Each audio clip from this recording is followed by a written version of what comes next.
Hello and welcome everyone to this very brief video. Before anything, I just want to give a shout out to my cousin Melky for making this amazing profile picture as me as Ultimate Richtofen. I linked his Instagram in the description, so please check his amazing work out. Also, all the people that made this video possible helping me complete every goddamn Easter egg on all 4 games are also in the description. This video is for all types of zombie players, casuals who know the basics about the story, die-hard fans who know every single event, or even friendly to people who have never even touched a zombies game in their life, for some reason. This video is the closest thing to experiencing the entire franchise from World at War to Black Ops 4 you could want. It won't be the same as playing every map tens to hundreds of times, falling in love with all the characters because of the funny quotes, or just making friends that will last a lifetime like I have. But it's the goddamn closest you can get. This video will include every single event that takes place from the official Zombies timeline, every single in-game lore video, every single important Easter egg dialogue, and every single cutscene in chronological order. So don't get confused if some cutscenes are missing because they will come in later. It's just a lot more time travel bullshit. So grab some snacks, breakfast, lunch, dinner, and even dessert, because you are in for one hell of a goddamn ride.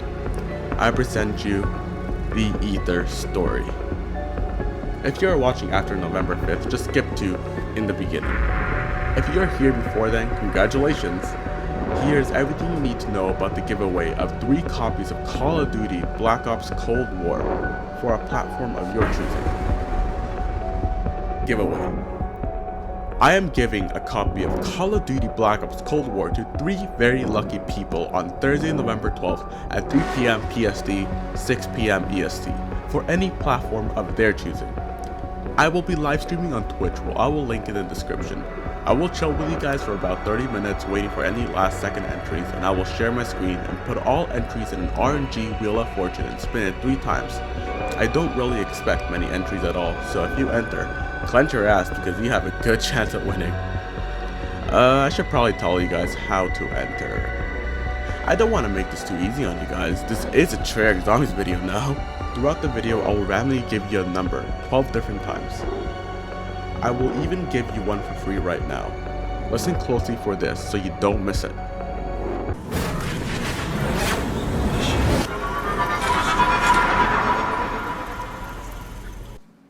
One. There is your first number, and now there are only 11 left. Once you have all 12 numbers, turn them into letters using the alphabet and scramble them around till you can make a certain phrase from the story that fills in these spaces. Once you have the phrase, DM me on anything I have in the description, which I would recommend Discord, but you can do it on anything, I will always be checking. And then you will be entered. And I will see you on Die Maschine. Good luck. In the beginning, there was only the Aether and the Keepers. Among them, 2 beings would later be known by many names. One would be known as Dr. Monty, the other as the Shadow Man. Keepers craft a summoning key, a device that allows them to manipulate the Aether, holding power to alter reality itself. They use it to create Agartha. The Keepers master the ability to travel between dimensions. Some Keepers begin to experiment with the Dark Aether, which corrupts and corrodes their souls. Among them is the Shadow Man. The corrupted Keepers create the Aether Pyramid, a device capable of absolute power. A schism forms between them and the Keepers untainted by the Dark Aether. War breaks out between the corrupted and uncorrupted Keepers. Facing defeat, the corrupted Keepers hide the Aether Pyramid on a moon within one of the newly discovered dimensions. After banishing the corrupted Keepers to the Dark Aether beneath creation, the remaining Keepers take on the mantle of Guardians. Trapped in the Dark Aether, the corrupted Keepers contort and evolve over eons, ultimately becoming the Apothecans. They desire above all else to return to Agartha. September 3rd, 5 AD. Knowing the planet has a gateway to Agartha, the Apothecans send meteors of element 115 to Earth. They believe humanity will one day use element 115 to wage war amongst themselves, opening a rift that will allow the Apothecans to escape the Dark Aether. January 15th, 1292. The Great War between humanity and the Apothecans begin. April 14th, 1294. Sir Pablo Marinas escaped from the clutches of Amargua by 4 unknown heroes. They would later become known as Primus. December 31st, 1299. Together with the Keepers, Primus defeats the Apothecans, bringing the Great War to an end. January 1st, 1300. Before they seemingly disappear from history, Primus instructs the Wolf King to begin building the Reisendrache. September 19th, 1318. Honoring the Wolf King's dying request, his loyal servant Arthur scatters and buries his bones in the grounds of the Reisendrache, accompanied by the King's Wolf. September 20th, 1318. Temporal rifts teleport Arthur to Resolution 1295 in 2025 Angola.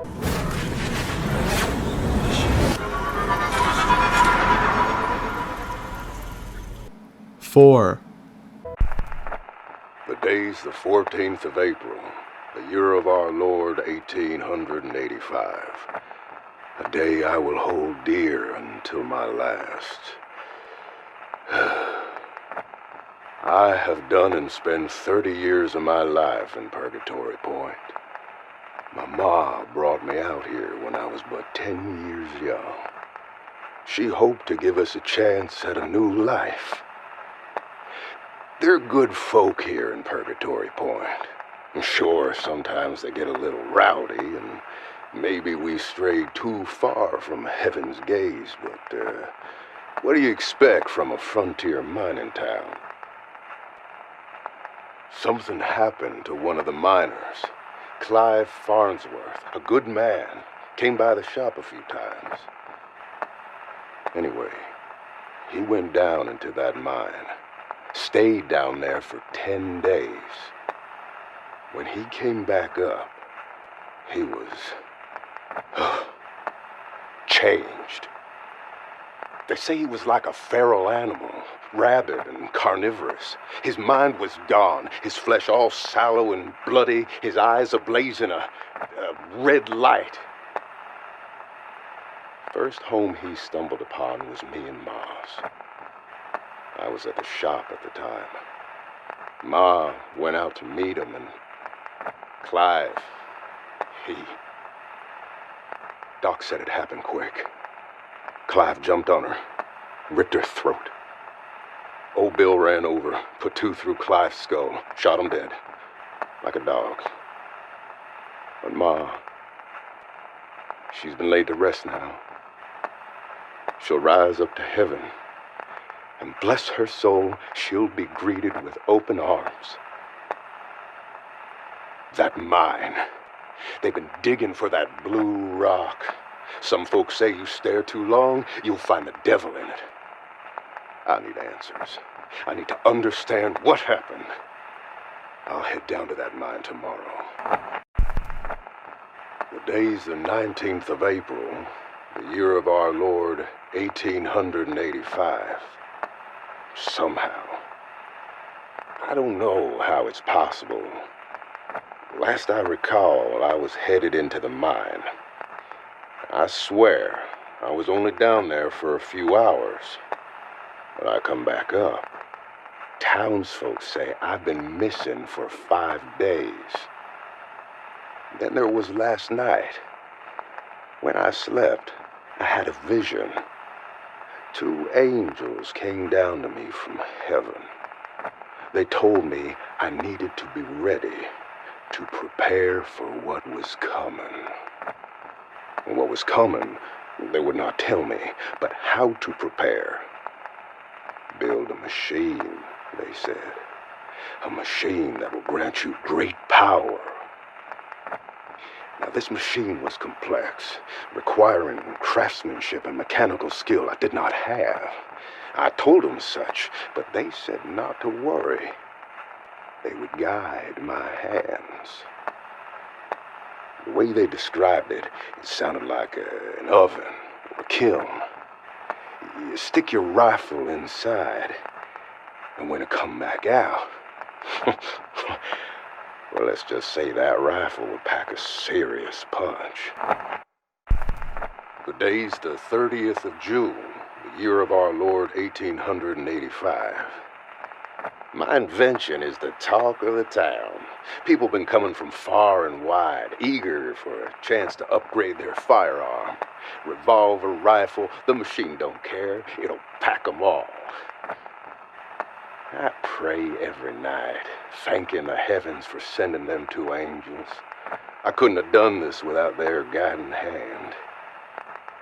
They returned to me last night. They told me there was another machine they wished me to build. They called it the Agarthan device.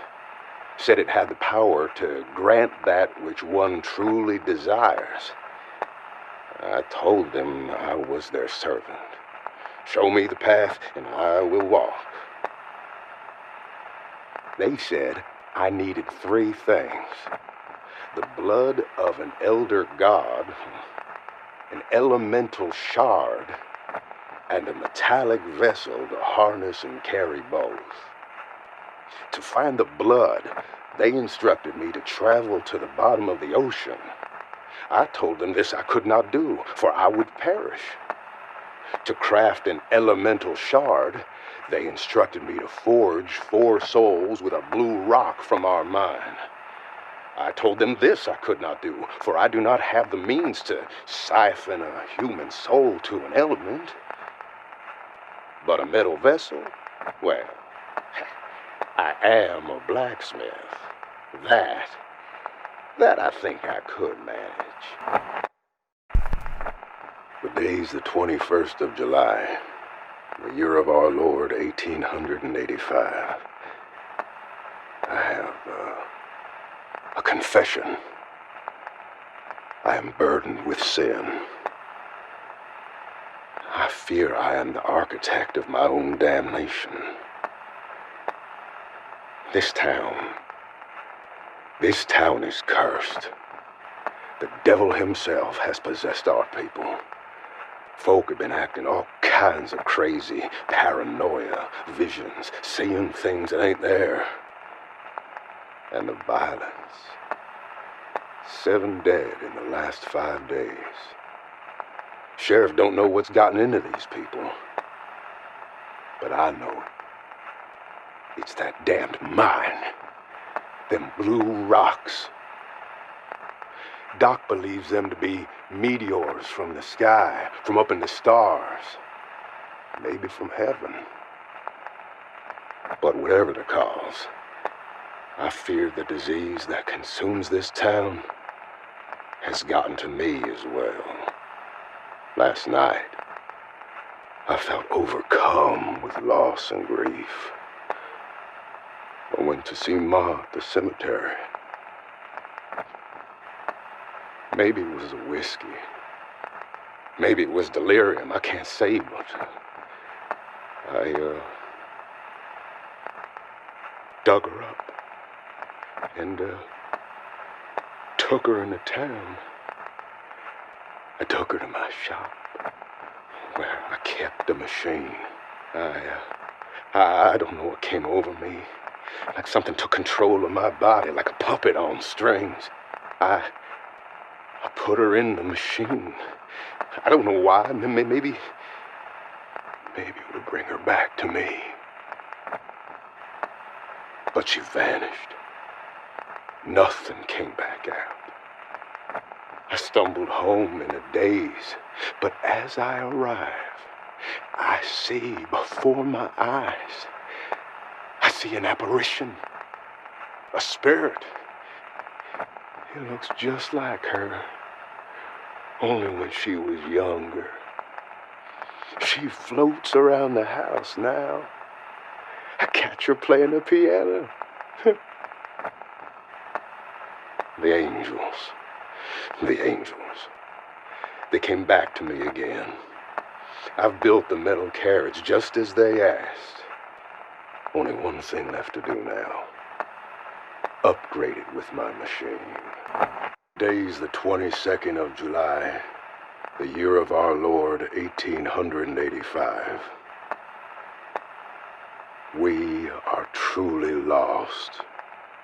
This town, these people, We are being punished by heaven for our transgressions, and now must suffer the righteous hand of retribution. I did as they asked. I put the metal vessel in the pack-a-punch machine just as instructed. Next thing I know, all the energy, all the power of the world gets sucked out of the air as if pulled inside the machine. Next thing, the world went wide. I came to, and I see that my shop, all the people, the whole damn town has been transported, as if willed by the Lord, into this cavern buried below the surface of the earth. I fear we are at the threshold of hell, the world just waiting to open below our feet. We've been overrun by the devil's army. The dead have risen and now do us in battle. My name is Jebediah Brown, and I bow humbly before the two angels and ask for forgiveness. Show us the path to salvation. We are listening. Hello?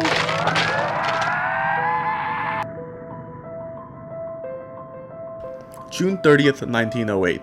A meteor containing element 115 crashes near the Stony Tunguska River.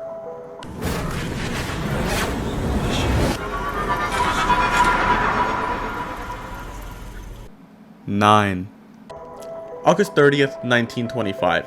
Dr. Edward Richtofen joins the Illuminati. February 4th, 1931. Large deposits of element 115 are discovered near Breslau, Germany. Dr. Ludwig Maxis, a German scientist, is sent to investigate. Gentlemen, allow me to take this opportunity to welcome you to Group 935. This is a prestigious moment in the history of our race.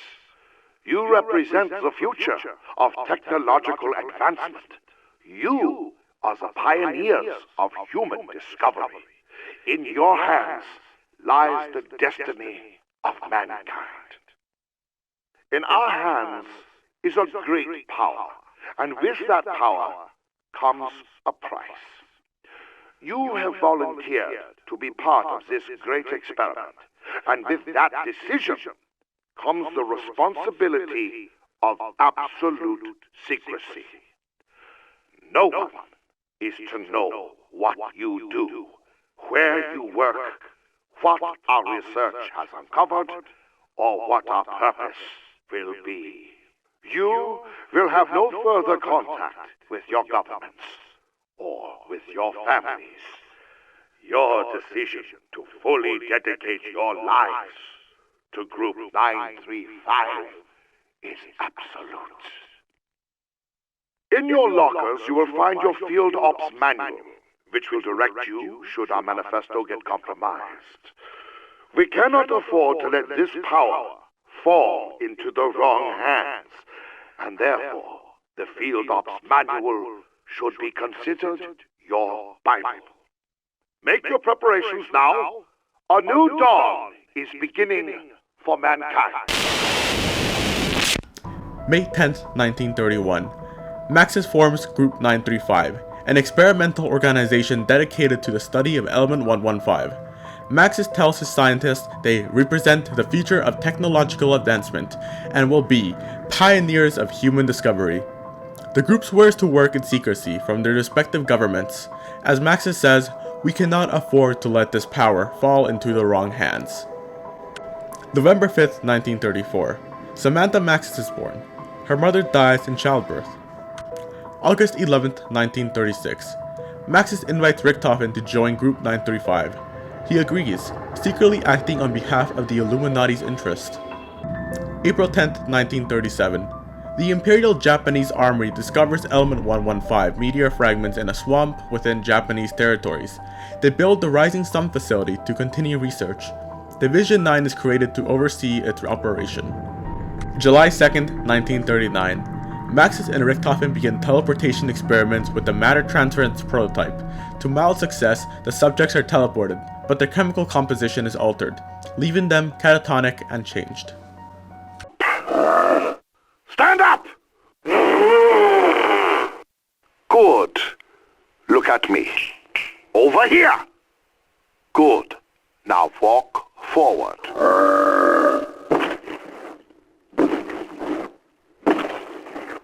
Excellent. Further. Keep coming. It's all right. Stay there. Calm down. I order you. Kill it.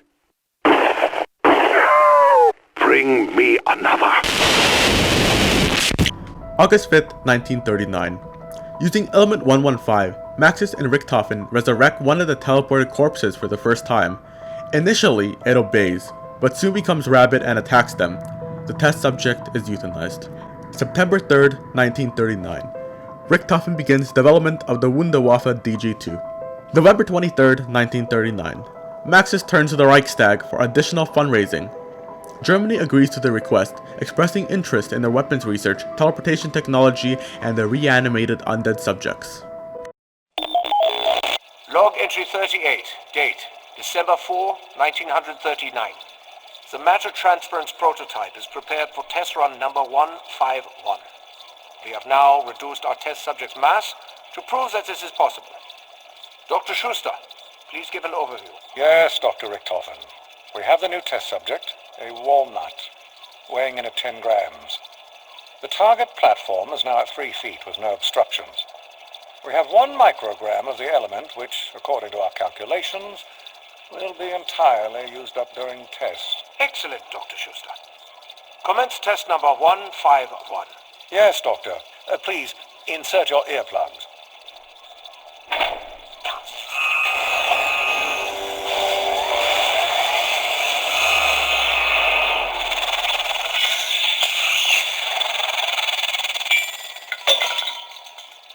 Good God! We've done it! We have powered up the prototype and have moved a walnut directly from the prototype device into the receiving device. It moved instantly. It teleported.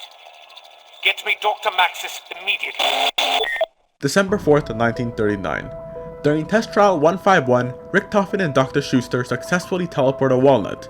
This is the first successful test where the chemical composition of the object is maintained throughout the process.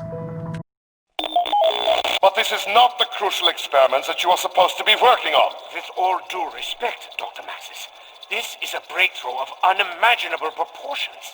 What? That you moved a walnut a few feet? Yes, Edward. We will improve the human condition by revolutionizing the walnut industry. I can see it now. Edward's walnut delivery. Don't be obtuse. How dare you call me that? We are at war, Edward. I will admit that there is promise here. But until this war is won... Correct me if I'm wrong, Dr. Maxis, but Group 935 is a research organization. What was the motto? To improve the human condition? What business of ours is this war? Fine, Dr. Richtofen. I will let you in on a little administrative secret. We are finalizing a deal with the Nazi Party. We need funding. We need equipment. They need new weapons. Chances are this war will end soon with a treaty or two, and we will be in a much better position to help the world. Are you certain this won't cause massive defections? We have scientists from all over the world working with us. That is why it is with the utmost confidence that I share this with you. No one will know of this. This is simply the breaking of an egg to make an omelette. Think of the tactical advantage we would have. Think of the cost. Think of the time. We can provide the Nazis technical expertise in various areas without putting all our eggs in your walnut basket. Good day, Edward, and get back to your real work.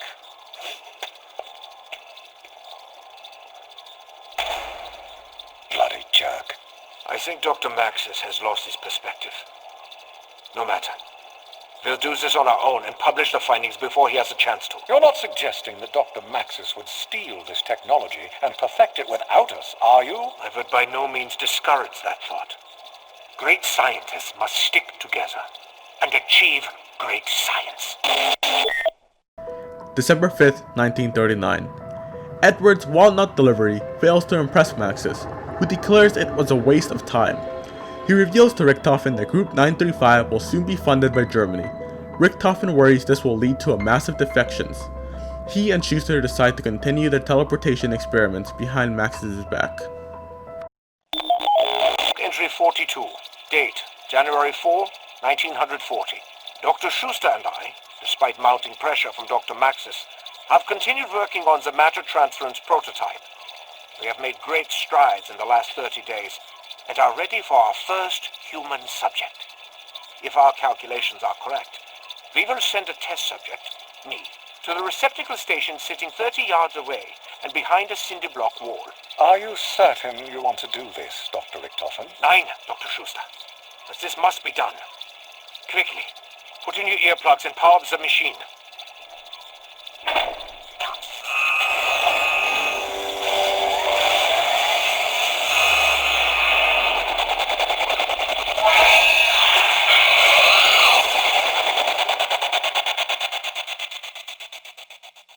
Is there a power outage? Why is it so dark? I feel almost weightless. How very unexpected. Dr. Schuster? Hello? There. I can see now. Oh my God. I'm standing in a circular cave, surrounded by some kind of machinery. It's like nothing I've ever seen before. It looks almost alien in nature. There's a pyramid structure in the center of the room. I'm going to try not to carefully touch it.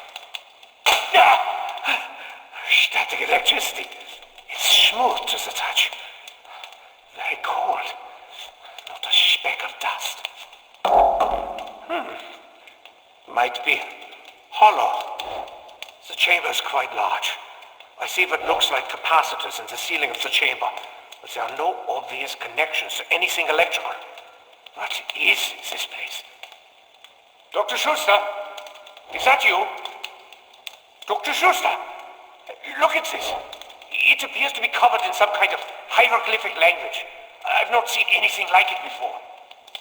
Why are you whispering to me? There's no need for that.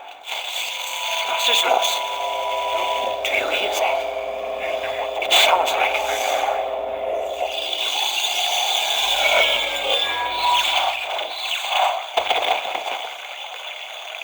My God! What happened? I seem to be in some kind of jungle. I can't be certain of where I am.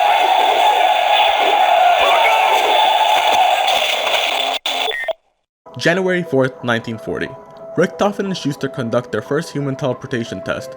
Richtofen is so confident in its success, he volunteers himself. Teleported to the moon, he encounters the MPD, the Aether pyramid hidden by the Apothecans.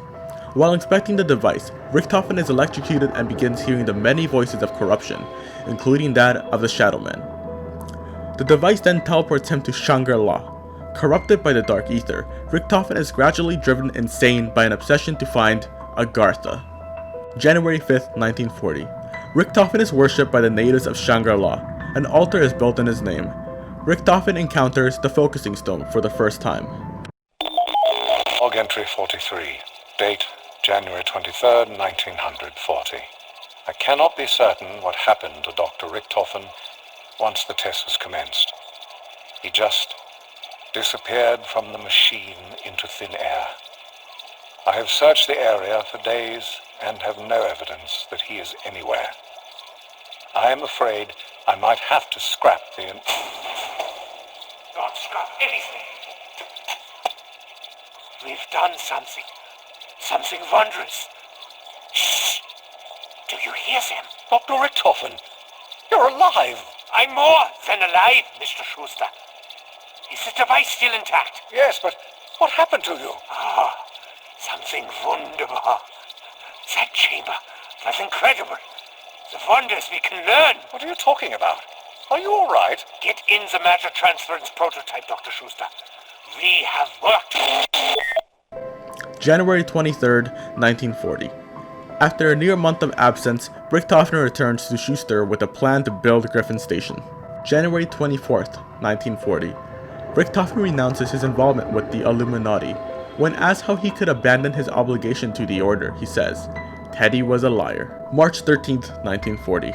Construction of Griffin Station on the moon begins.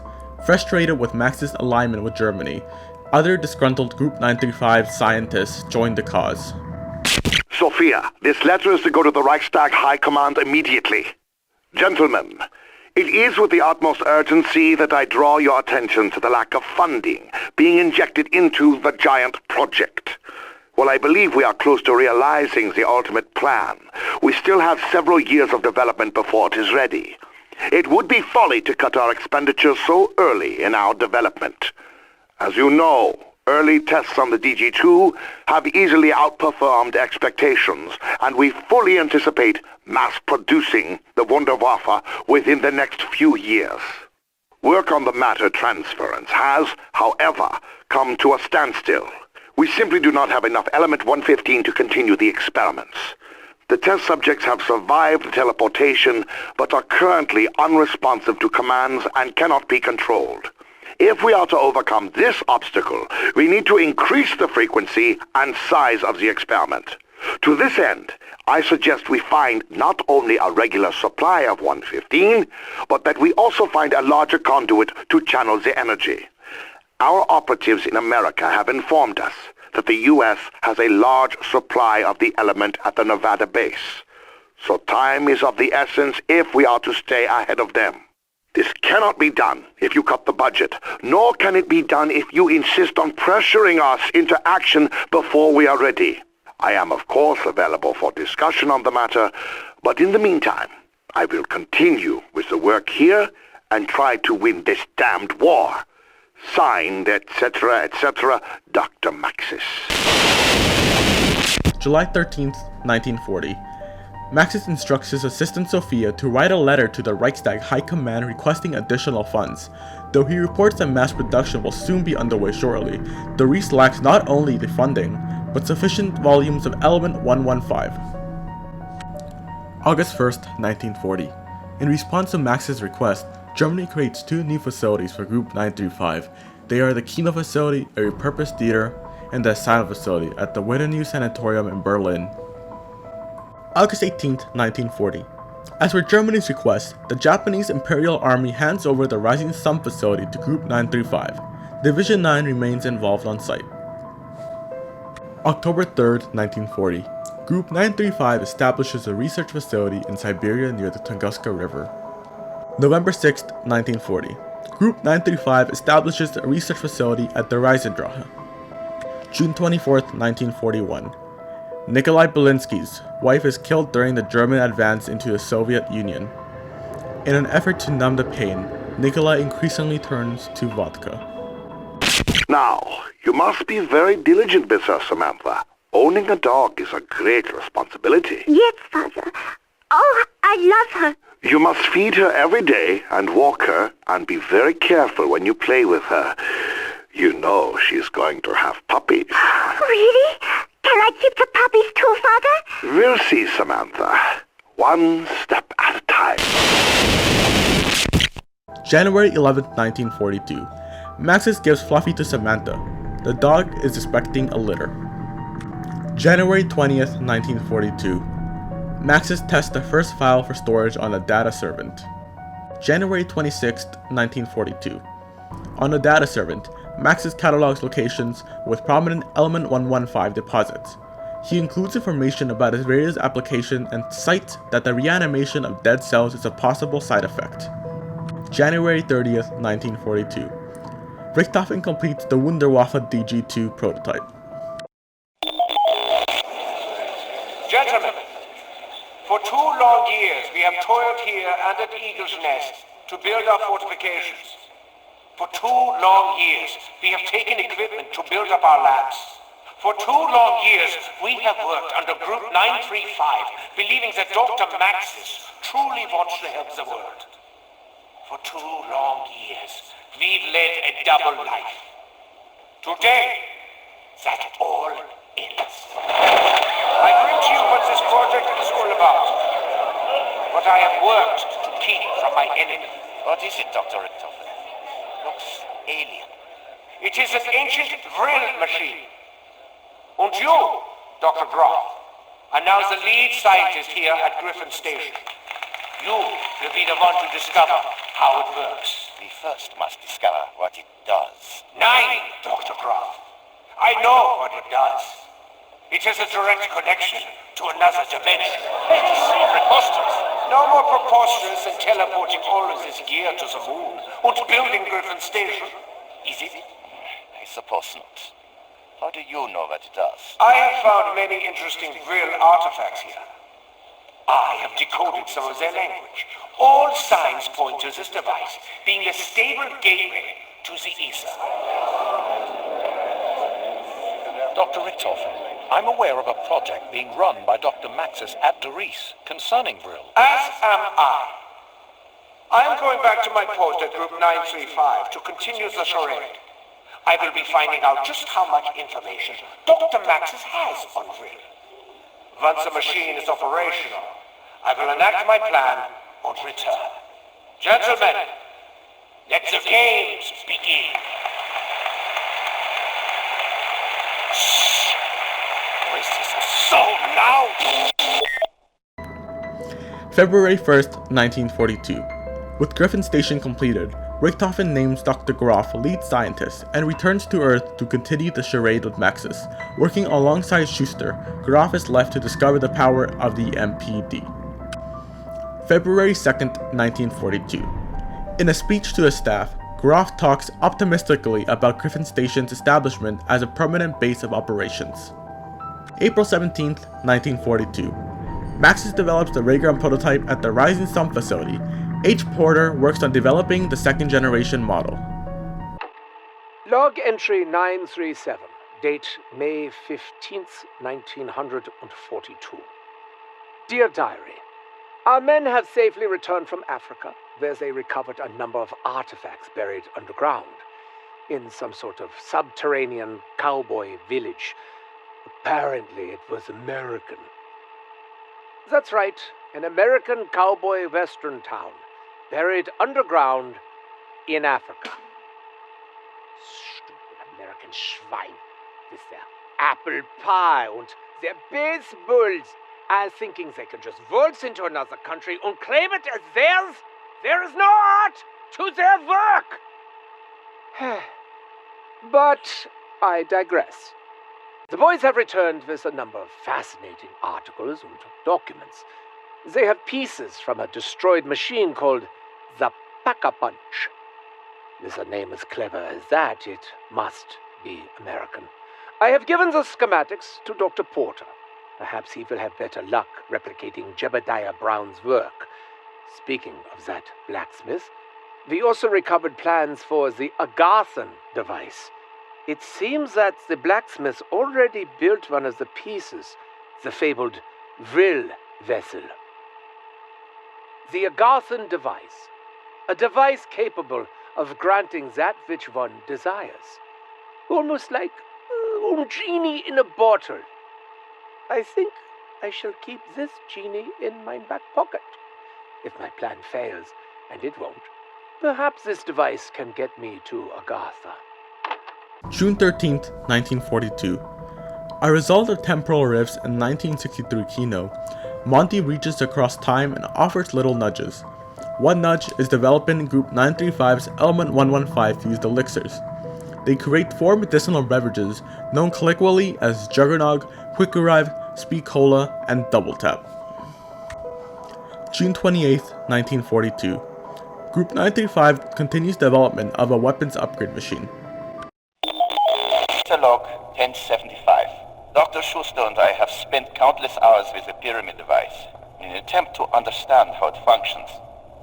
We have made little progress until now. Today, we uncovered what looks to be some kind of tank with a glass-like front.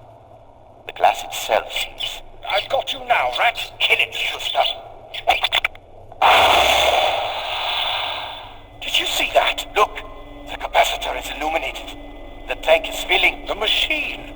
It seems to be activated. What did you do? I think we just discovered what powers this machine. July 18th, 1942. Groff and Schuster unwittingly discover how to charge the MPD. When Schuster kills a rat near the device, its death inexplicably begins filling the tank. Charging the device, they report their findings to Richtofen. This is Eagle's Nest. Status update, over. Hello, Doctor. We have the shipment and are carrying out your orders. work, Doctor. All in the name of science, Dr. Gruff. Continue until the tanks are full. Yes, Doctor. May God have mercy on us all. July 20th, 1942. Richtofen begins sending soldiers and scientists to the moon to be sacrificed, their souls used to charge the MPD. November 5th, 1942. Takeo Masaki is dispatched by the Emperor to oversee the work of Group 935 and Division 9 at the Rising Sun facility. December 8th, 1942. Richtofen shares the Element 115 based elixir recipes with the Griffin Station. They develop meal cook. December 9th, 1942. Nikolai's brother is killed in the Battle of Stalingrad. December 14th, 1942. Richtofen creates the monkey bomb. December 16th, 1942. In a personal log, Maxis expresses his concern over Element 115's impact on Richtofen's behavior. No longer trusting him, he wondered if it was a mistake to invite him to Group 935. December 20th, 1942. Accompanied by Sophia, Maxis is transferred to the Kino facility to focus on creating Germany's undead army. Samantha is left in Richtofen's care. January 8th, 1943. Maxis worries he and Sophia have grown too close. He considers sending her away. January 16th, 1943. Nikolai is captured by German forces during the Battle of Stalingrad. He becomes a subject in Group 935 experiments. The test subjects have been undergoing treatment for 5 days with little progress. I have been assured that given time, the programming will take hold. In the past weeks, we have made great strides in breaking through to their subconscious. I have had the projectionists make edits to the film. These changes have been very effective. Subject 26 has had a breakthrough. He is responding to the treatment and following basic instructions. The violent outbursts have been greatly reduced, and given time, we feel this method of treatment will be 100% effective in most cases. January 27th, 1943. Maxis reports success with Subject 26, whose violent outbursts have been greatly reduced. Maxis believes this method of treatment will be 100% effective in most cases. February 2nd, 1943. The Battle of Stalingrad ends. Our timeline for deployment can be accelerated, given the progress we have made in the past 2 weeks. If patient 26 can retain the impressions longer than 26 hours, we will have the process perfect. Maxis reports the treatment has been perfected. He believes if Subject 26 can remain in impression longer than 26 hours, then the delivery of the zombie army can be accelerated. Another setback. Patient 26 was killed this morning in a field test. He lost control and attacked one of our handlers.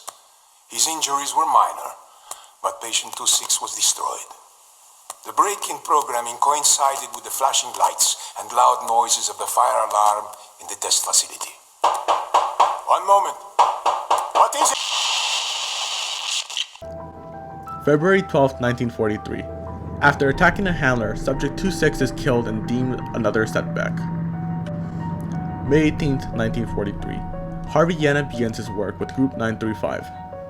June 24th, 1943. On the orders of the Emperor, Takeo is taken prisoner by Group 935 and Division 9. He is used as a test subject for experiments. July 14th, 1944. After the setbacks at Subject 26, Maxis reports new success with the undead army. However, he maintains his belief that the undead cannot be controlled or maintained. September 2nd, 1944. Pablo Marinas, a Mexican spy, is captured by Group 935 at the Reisendrache. May 9th, 1945. In his cell, Pablo writes of visions of a great war. He describes a great battle against strange demon-like creatures who were trying to devour the earth. In his vision, he sees 4 knights protect him from certain death. He makes a note that the knights wore tunics similar to those in the Reisendrache.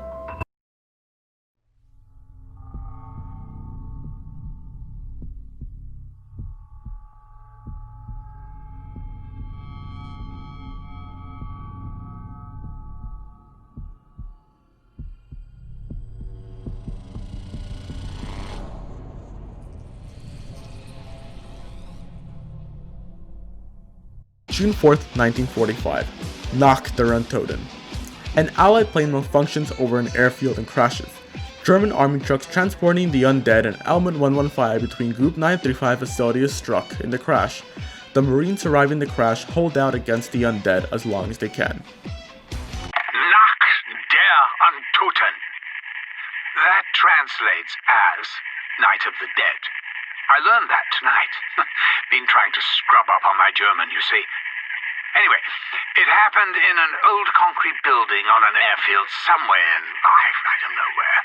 I remember it being really small, simple by today's standards. I think there was a fog.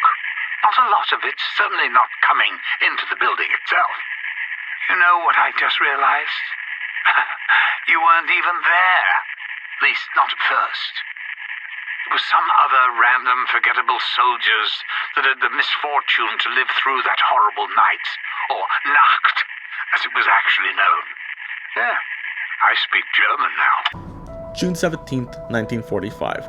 Peter McCain infiltrates Group 935 at the Reese. June 29th, 1945. Groff and Schuster develop the wave gun. July 15th, 1945. Richtofen travels to the Siberia facility to do further research on live specimens. As their temporary guardian, he takes Samantha with him. Group 935 begins transferring 3 test subjects for experimentations: Nikolai, Pablo, and Takeo. Log entry 1438. Date July 18th, 1945. Dear Diary, I have been at Group 935's Siberian facility now for merely days, but mein cup already runneth over with exciting news. First, yesterday, I learned that I would receive not 1, not 2, but 3 test subjects. Hopefully with proper 115 injections, we will be able to use these specimens to access the human mind. The Chancellor's undead army is on standby until we crack this crucial step. And secondly... Here he is, Richtofen. Get your damn hands off me. Now what do we have here? A spy? If you know what's good for you, you'd let me go. Oh yes, yeah, I'm sure you worked with someone incredibly important. Honestly, you have no idea. How did you find my secret facility? Who are you? I'm a reporter. I was hired by a man, Mr. Rapt. I never met him. He asked me to find some goods for him. Things he wanted badly. Sounds thrilling. And what were these goods he wanted so badly? Look, I don't know the specifics. He just told me to travel to Russia. He gave me these coordinates, which led me here. How was I supposed to know it was a freaking German base? He gave some vague description of a strange metal object. This, I assume? Yeah, that'll be it. Called it the Seal of Duality. Whatever the hell that means. Well, the real vessel is not for sale. And is certainly not for stealing. But it is curious. I have only just arrived at this facility, bringing the real vessel with me, yet you somehow knew it would be here. How is this possible? How the hell am I supposed to know? I just go where the Shadow Man says to go. I don't know how he does it. Listen, if Mr. Rapt wants to find you, he's got his ways. Look, you want to go ahead and get this over with? If you're going to kill me. Not like it'll matter. It's kind of funny, you know? Something Mr. Rapt said. About if I failed him and died, it'd be okay. He said he'd reach out to me all over the multiverse, whatever that means. I didn't pay it no mind then, but maybe some other me is out there having a lot better luck than I am. Sir, what should we do? Take the strange, sad riddle man away. Find a hole. July 29th, 1945. While Richtofen works at the Siberian facility, Group 935 begins development of Deadshot Daiquiri. August 1st, 1945. The test subjects arrive at the Siberian facility for Richtofen's experiments. Log entry 1469, date August 28th, 1945. Dear Diary, progress continues on unlocking the human mind. If Germany hopes to continue their war, they need an undead army willing to obey orders. There's also been further interest in the super soldat program. The German Chancellor considers this of high interest. We have begun the cloning process. We will have to see what results we yield. Test subject N3WB has been vomiting for 2 days straight. Our poor janitor. He has nightmares. Needless to say, we will no longer be serving fish. The Russian subject continues to be unresponsive. Dr. Yina suggested a serum made of vodka, but considering my concerns about his loyalty, I wonder if this is perhaps another attempt at sabotage. The specimen from Mexico continues to rant incoherently about giant monsters and some uber-fun war. Perhaps we were a little too eager with his 115 injections. I did not think he would go this crazy so quickly. If I'm being honest, I'm beginning to find this work a little drab and boring. Undead armies, super soldat programs. Group 935's deal with Germany has truly limited the organization's potential. The appearance of the spy last month has inspired me to review the blacksmith's schematics. The Garthen device and its 3 components, the vril vessel, the apothecon blood, and the elemental shard. The instructions to creating the elemental shard have my interest piqued. 4 human souls merged with element 115. Not that I'm trying to brag, but this may be something in my wheelhouse. August 31st, 1945. CIA handler Cornelius Purnell confirms that Peter McCain has successfully infiltrated Group 935 and has been transferred to the asylum facility. Cornelius suspects Group 935 is losing control of their experiments and has sent in a Marine recon unit to extract McCain. Tank Dempsey is the lead to that squad. September 1st, 1945. Peter is outed as a spy and captured by Group 935.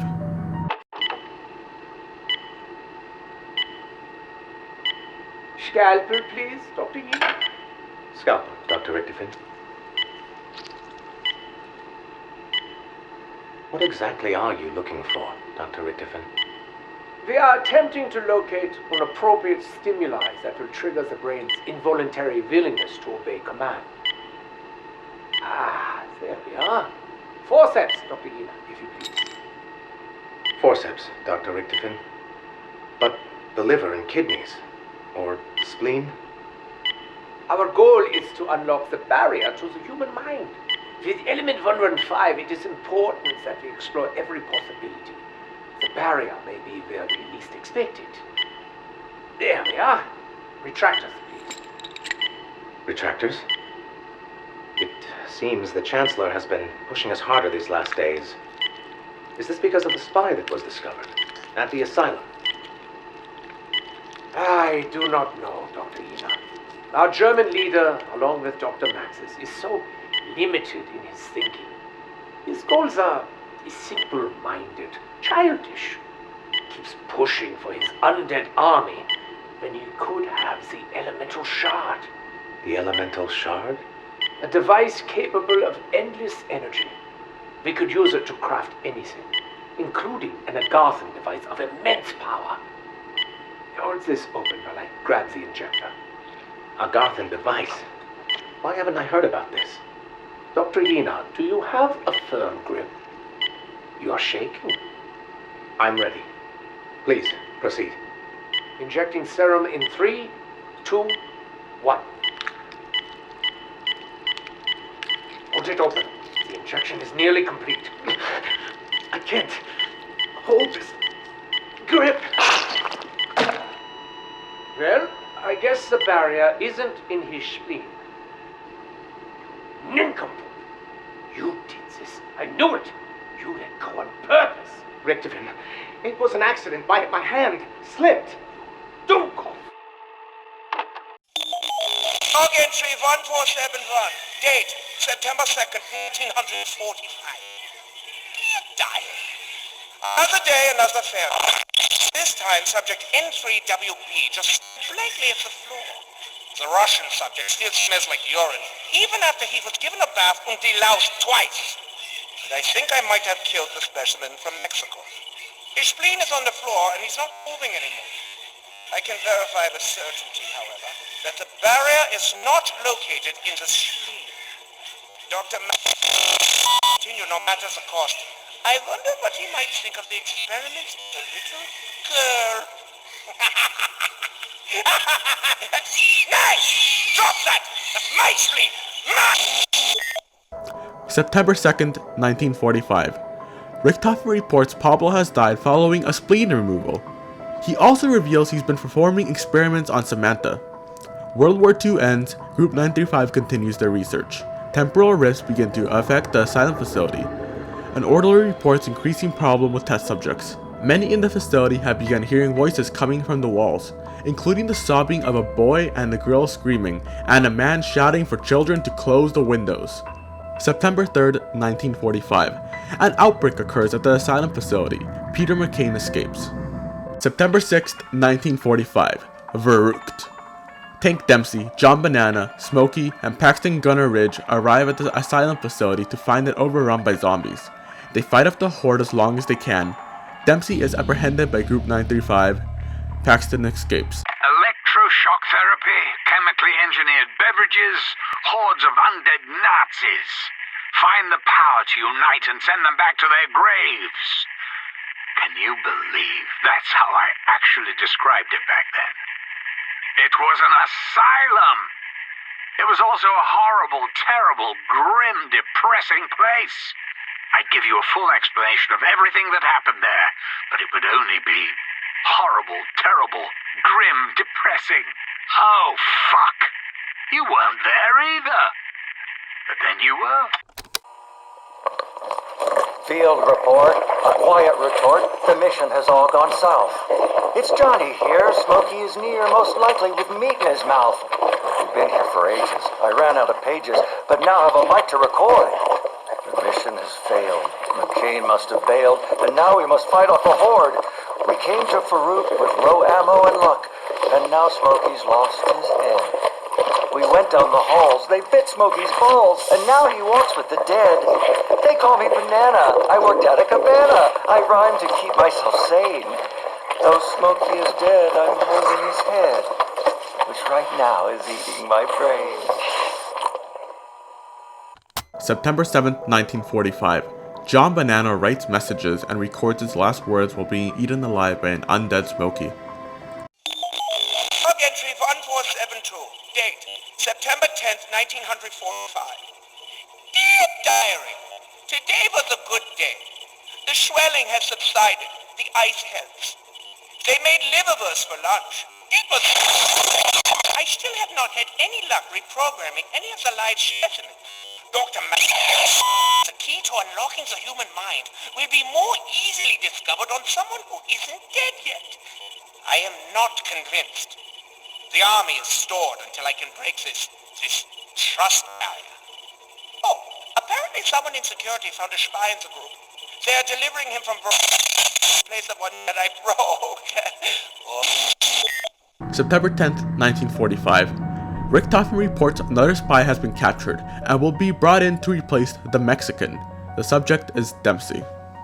Dash 4808 Ben 37 14 606 115 48 40.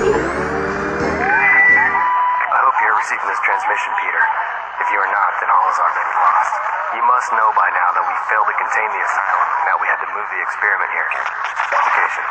The numbers will guide you. The giant must remain at all costs. Repeat. Der Reese must be safe at all costs. The DG2 experiments continue. Might be our only advantage now. Find Dr. Max's. Only they may know what's going on. The use of 115 is dangerous at best. I'm not sure how long we here. Most of our best people. I hope you get this. I hope it hasn't happened there too. But I'm almost out of hope.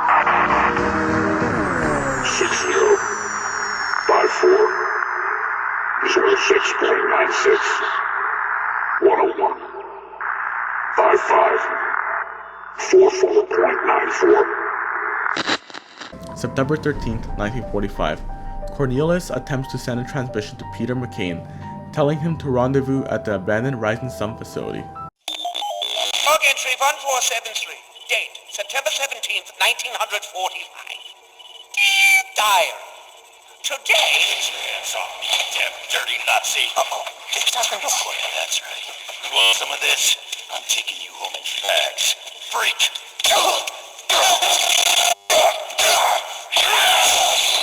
Nine. I don't think so, American. Okay, now. I suppose this must be the replacement specimen. Time to get to work. I can still hear you. Hit him again with the stick! September 17th, 1945. Dempsey arrives at the Siberian facility. Log entry 1474. Date, September 20th, 1945. Dire. It would seem that the OSS realized that we captured one of their spies. They tried to send a rescue team into the route. That was first batch of test subjects. I suspect there are other moles in the organization. Dr. Harvey Ena and Dr. Peter McKay, to be precise. Dr. McKay include any Americans in Group 935, no matter how much genius they held. Stupid Americans with their apple pies and baseball and children. But I digress. The new American test subject is interesting and muscular. His intellect seems low, but his will is strong. Like the others, he doesn't seem to know who he is anymore. Unlike the others, he keeps breaking the restraints and yelling at me. Test subject N3WB is still staring at the floor, muttering what sounds like some kind of proverb over and over again. I think his mind may have been destroyed by the process. Oh well. The Russian subject recently began responding to stimuli, but only after injecting him with a new serum made primarily from vodka. Perhaps this is a breakthrough we've been waiting for. Perhaps I was too harsh on Dr. Ena. It was he, after all, who suggested the vodka serum. Credit where credit is due. Today also marks a great success for one of my side projects. Using a processed rock of element 115 and the Vril vessel, I was able to successfully siphon a piece of the souls from our 3 specimens and inject them into the rock. Without access to a fourth individual, I used part of my own essence. Much to my surprise, the rock grew and transformed, creating a beautiful shard of glass made purely from element 115 and parts from 4 human souls. The Vril vessel, the elemental shard. All we need now is the Apothecon blood, and the Agarthan device shall be complete. End log entry 1474. Or should I say 1474? Doesn't matter. September 20th, 1945. Richtofen documents the personality traits of his test subjects. Dempsey's intellect seems low, but his will is strong. Takio is still staring at the floor, muttering what sounds like some kind of proverb over and over again. Nikolai has recently begun responding to stimuli, but only after injections of a new serum made primarily from vodka. Richtofen notes that their minds have been almost entirely broken, with no memory remaining who they once were. You have no authority! You left me no choice, Dr. Richtofen. You used 935 resources to work on personal projects. You've been threatening the employees, myself included, and you're clearly suffering from excessive 115-induced delusions. Suffering from excessive 115-induced delusions?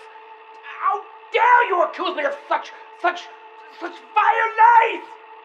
Dr. Maxis has ordered the elemental shard to be sent to Division 9, where they are better equipped to study it appropriately. You are to cease experimentation on the test subjects and put them on ice. You are to return with them to Der Reese and meet with Dr. Maxis. He would like to discuss your dedication to the cause. Mine? Dedication?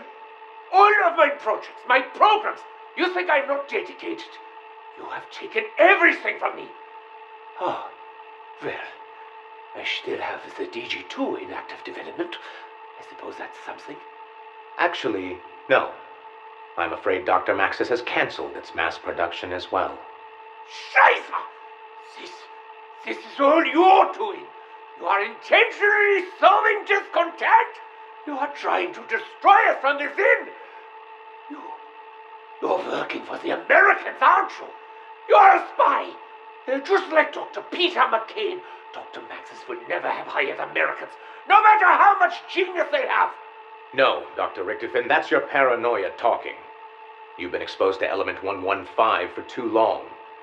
I'm just a loyal servant to Group 935 trying to protect its interests. Now, if you have any issues, I suggest bringing them up with Dr. Maxis. Oh, don't you worry, little lying apple pie brain hyena. I intend to bring up a great many things with Dr. Maxis. September 27th, 1945. Richtofen returns to Derice with Dempsey, Nikolai, Takio, and Samantha.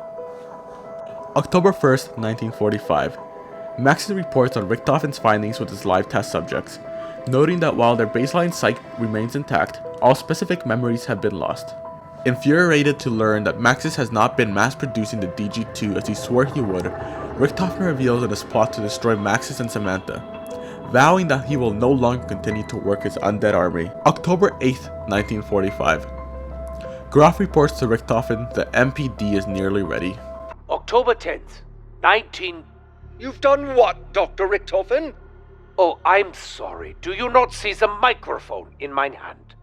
Recording for posterity is important. Ahem. October 10th, 1945. You've made a deal with the Americans? And the Russians. You can't forget them.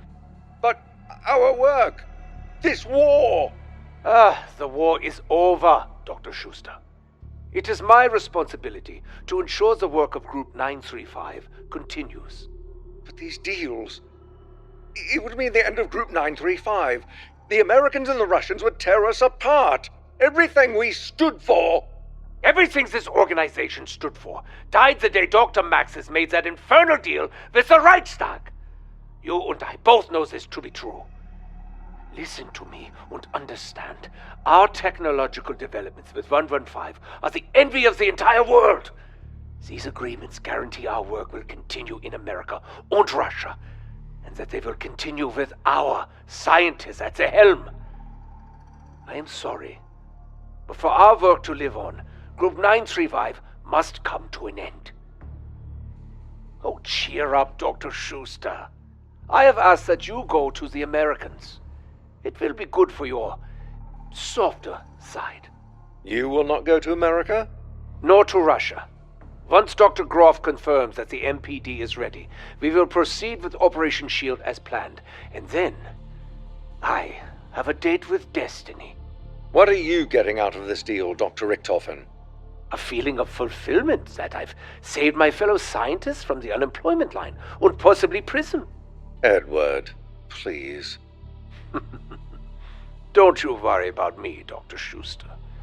I will be well taken care of. Eagle's Nest, this is Griffin Station. We have an update. Over. Dr. Groff, have you made any progress? Yes, Doctor. The machine is ready and awaiting the conduit. Very good. I will proceed with Operation SHIELD and join you shortly. Security Protocol 935. Yes. I will dispose of Dr. Maxis and that little brat personally. Do not touch anything. October 12th, 1945. Graf radios Richtofen to inform him that the device has been powered up and is awaiting the conduit. Richtofen says he will proceed with Operation SHIELD and dispose of Maxis and Samantha.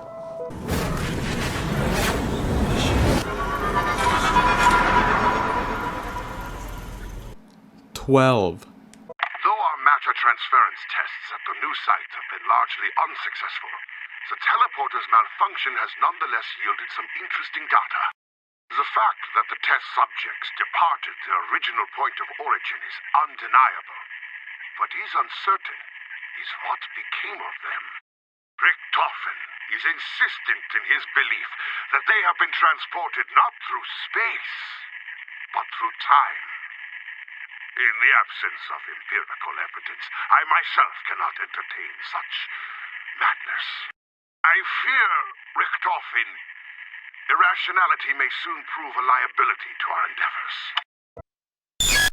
Initiating test number 3. Subject is within the test chamber. Activate power.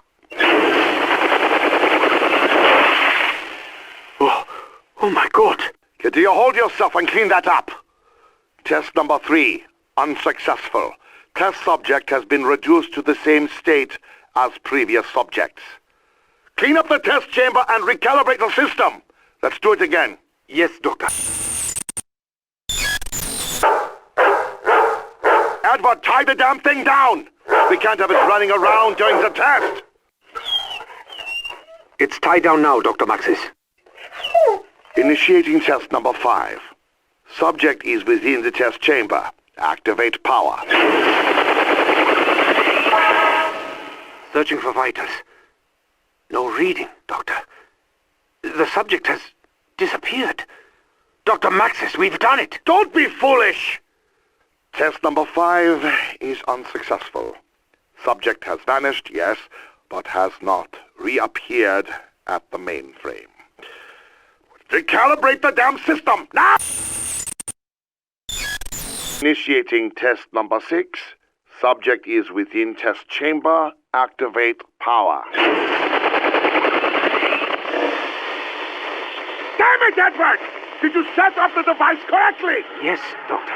As per your specifications. If you had done it to my specifications, then it would have worked, wouldn't it? As usual, your incompetence has... What? Do you hear that, Doctor? Quiet, you fool! Test number 6 is a failure, but the experiment has caused some kind of electrical force to energize within the chamber. Well, open the door! Doctor, I don't think... Open the door, now!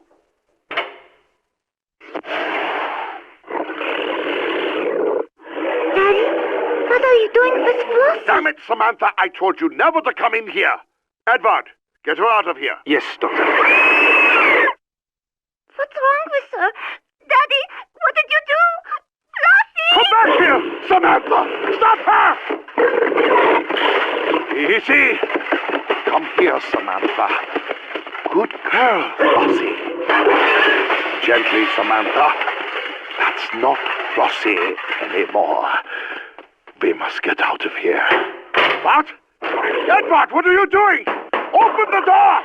Edward, open this door now! I'm scared. Don't do. Stay by me, Samantha. Goodbye, Dr. Maxis. Mr. Schuster, report. The tanks are full and the shields are down. The machine is humming nicely. Good. And what of the shipment? Most are buried outside of the base. The live ones we've sent back to Kustva-Posten. Excellent. There is nothing left but to wait for Dr. Richtofen's return. Perhaps this is a good time to work on my low-gravity putting in the biodome. Yes. A little leisure time would... Intruder detected. Receiving bay. This is not a Security, report. This is not a drill. Can you repeat? She's coming right toward them. Get her! Get back here! Nay, do not let her! Damn it! Dr. Schuster, find a way to get her out of the pyramid. I will contact Edward and let him know there has been an incident. How did she end up there? No matter. I know what must be done. In the meantime, see if you can find Dr. Maxis. Perhaps he can talk some sense into her. Did you not deal with him already? Yes, but if the child ended up there, then Maxis must be somewhere too. Find him. How do you propose? Dr. Groth, I cannot do everything for you. I leave this in your capable hands. There is much to be done. Yes, Doctor. Oh, and Groth? Yes. I'd keep an eye out for an evil-looking dog while you're at it. I hope this works. Schuster, power it up. Systems nominal. Accessing the device. Interface via MTD active. Accessing MTD. MTD integrity. check nominal. Awaiting input. Excellent. Bring the sample. Analyzing NPD. Creating profile. Profile created. Excellent. Now, scan for target. Yes, Doctor. Target located. Bring him here. Immediately.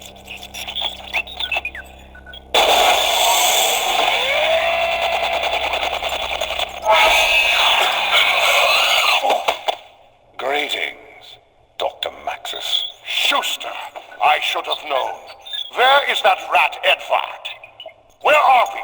And how did you get me out of that wretched... None of that is important right now. Allow me to fill you in. Samantha, honey, Daddy is here.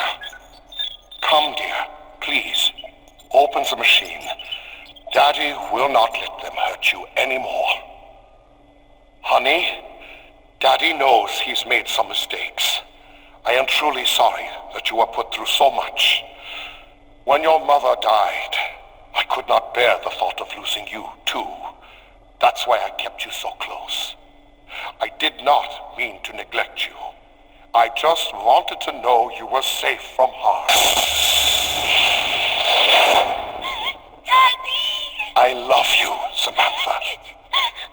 I love you too, Daddy. Can you do something for me? Something very important. Yes. Kill them all. No!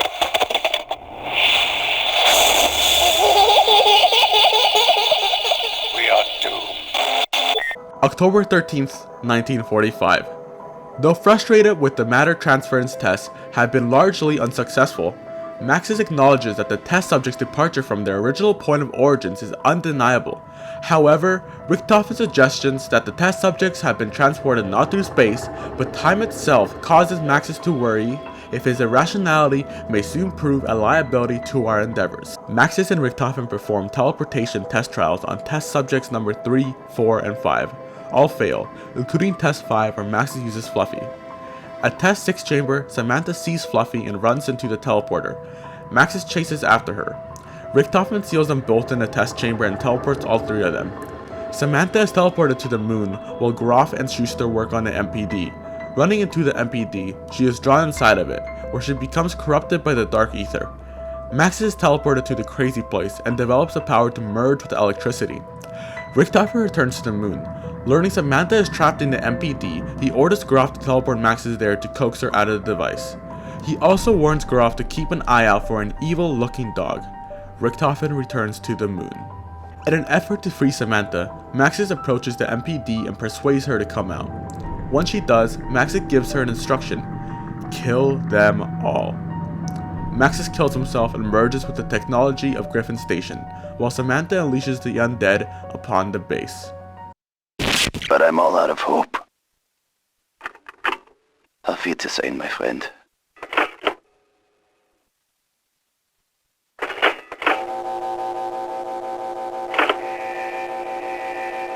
Warning, the shield is now active. Damn it! I can't find my pills. Materials and report to the barracks. They are coming. I must do what I must do. God forgive us all. To destroy the designated materials and report to the barracks. This is not a drill. Warning, the shield is now active. To destroy the designated materials and report to the barracks. This is not a drill. Warning, the shield is now active. Scientists are to destroy the designated materials and report to the barracks. This is not a drill. Warning, the shield is now active. To destroy the designated materials and report to the barracks. October 14th, 1945. H. Porta activates the alarm as an outbreak occurs at the Reese. Before taking a cyanide capsule, he says he's all out of hope. God forgive us all. Richtofen returns to the Reese and awakens Dempsey, Takeo, and Nikolai. With no recollection of who they are or who Richtofen is, they agree to help him. The four would become known as Ultimus. October 18th, 1945. Peter McCain parachutes over the Rising Sun facility. He dies shortly after. October 21st, 1945. She no Numa. Ultimus travels to the Rising Sun facility to recover Richtofen's diary. Upon reading it, Richtofen begins to form his plan to defeat Samantha. Shinonuma. Did I say that right? I've not really put the effort into learning Japanese. In some ways, that's where it really started for you guys. It's also where Fluffy returned, right? Well, when I say returned, I'm referring more to her offspring, her little pups. They grew big, didn't they? More importantly, they started showing signs of food aggression. Whoa, that's never good. Gotta say, I still prefer an angry dog to any kind of cat. I know it's wrong to generalize, but frankly, all cats are evil little shits. October 28th, 1945. The Ares. Ultimus returns to the Ares with his diary. Richtofen plans to use the teleporter to return to the moon and confront Samantha. Unfortunately, the Wunderwaffe DG-2 overloads the teleporter and sends them through time, causing Richtofen to drop his diary. November 5th, 1945. Group 935 is disbanded. Unknown date 1946. Cornelius Parnell recovers a shard of Element 115 from Division 9. January 19th, 1946. The United States and Soviet Union share the resources recovered from Group 935's various research stations. Richtofen's diary is among the items recovered by the Soviet Union. Major George Sawyer, personal log, January 20th, 1946. After speaking with Major Staver this morning, I can confirm Operation Stapler has been a resounding success. While our officers met with the Soviet representatives to negotiate the fair split of Group 935's research, our operatives quietly extracted 40 upcoming days there to be officially hired as War Department special employees. To our knowledge, the Soviets have yet to realize what we've done. Since the discovery of the depository near Groom Lake in 37, our progress has been minimal. Our hope is that these scientists will provide us the edge we desperately need for our Element 115 research program. All of this would not have been possible without the help of one Dr. Edward Richtofen. When he reached out to us last August, he promised unfettered access to Group 935's research in exchange for providing safe harbor for its scientists. While we may not have secured all the research, we did get the scientists, the Brain Trust. If we do ever locate Dr. Richtofen, I would like to shake his hand and thank him personally for the great service he has provided to the United States of America. January 27th, 1946. The Pentagon hires many former Group 935 scientists in an effort to replicate their work. January 29th, 1946. As with their US counterparts, the Soviets hire many former Group 935 scientists. Among them is Harvey Yenna, who forms the Ascension Group. This is Dr. Schuster, personal log, June 27, 1947. With the help of Major Sawyer and Operation Stapler, I began employment at the Pentagon. I'm assigned to their 115 division, which focuses on R&D of the element. While I am grateful for this opportunity, I have my reservations. Element 115 is a resource with potentially infinite applications. Yet the only thing these scientists and the Pentagon seem concerned with are our undead experiments. I made it clear to them that my own work with Group 935 was primarily focused on its teleportation technologies. If they wanted my help with that, I would gladly oblige. But the idea of resuming undead experimentation horrified me. The room went silent. Clearly, they were not satisfied with my answer. Finally, Major Sawyer asked why. I was blunt, perhaps too blunt, and told them what happened at Griffin Station. About Maxis's daughter Samantha, about the MPD, about the undead outbreak, about everything. If we resumed experimentation, there was no guarantee she wouldn't take control of them just as she had done the others. More importantly, there was no guarantee she wouldn't kill us all, as her father instructed her. I told them all this, and do you know what happened? They laughed. I'm just a little confused, Dr. Schuster. You've already successfully established a teleporter link between the Pentagon and Groom Lake. The Pentagon to Groom Lake is child's play, a distance of 3,890 kilometers. What we're talking about now is a distance of 380,000 kilometers. But it can be done. Of course, Colonel Sawyer, but I had 2 years to perfect the link to Groom Lake. The timetable you've given me to establish a link to the moon is far more aggressive. Do I need to remind you what we're up against? Dr. Richtofen told us about Griffin Station back in '45. From what we've discovered, he told the Soviets the same thing. The Soviets achieved teleportation 2 years before we did. If they get to the moon first, they get to claim Griffin Station. Yes, I know all about your adorable space race. But need I remind you that if this teleporter becomes operational, even a single mathematical error could lead to catastrophic results? Yes, it will take you to the moon. I have little worry over where it will take you. I worry about when. What? Time travel? Give me a break. Precisely. If the specifications are not exact, we could create temporal rifts with ripple effects that will undo the very fabric of space-time itself. Simply put, don't rush. Science moves at its own pace. Just get it done, Doctor. You have 2 weeks before we begin testing. July 29th, 1952. The Pentagon begins experiments involving their own versions of the undead. May 12th, 1955. The US government transfers a number of Element 115 experiments to the Groom Lake facility. October 19th, 1955. Gersh and Yuri Yavolsky begins working for the Ascension group. At this point in time, on April 25th, 1956, the events of Shangri-La take place, but we will come back to it later in a more linear timeline for it to make more sense. It's just a lot more of time travel bullshit. Thanks, Dempsey. June 3rd, 1959. The Pentagon constructs their own prototype teleporter and commence experimentation. This is Groom Lake Station Chief Cornelius Purnell. Personal log, March 11th, 1961. After being unable to get McElroy or Gates to see the light, I hoped my meeting with McNamara would fare better, but I had no such luck. For years now, DoD have run experiments with their 115 division, but we're the ones with all the supply.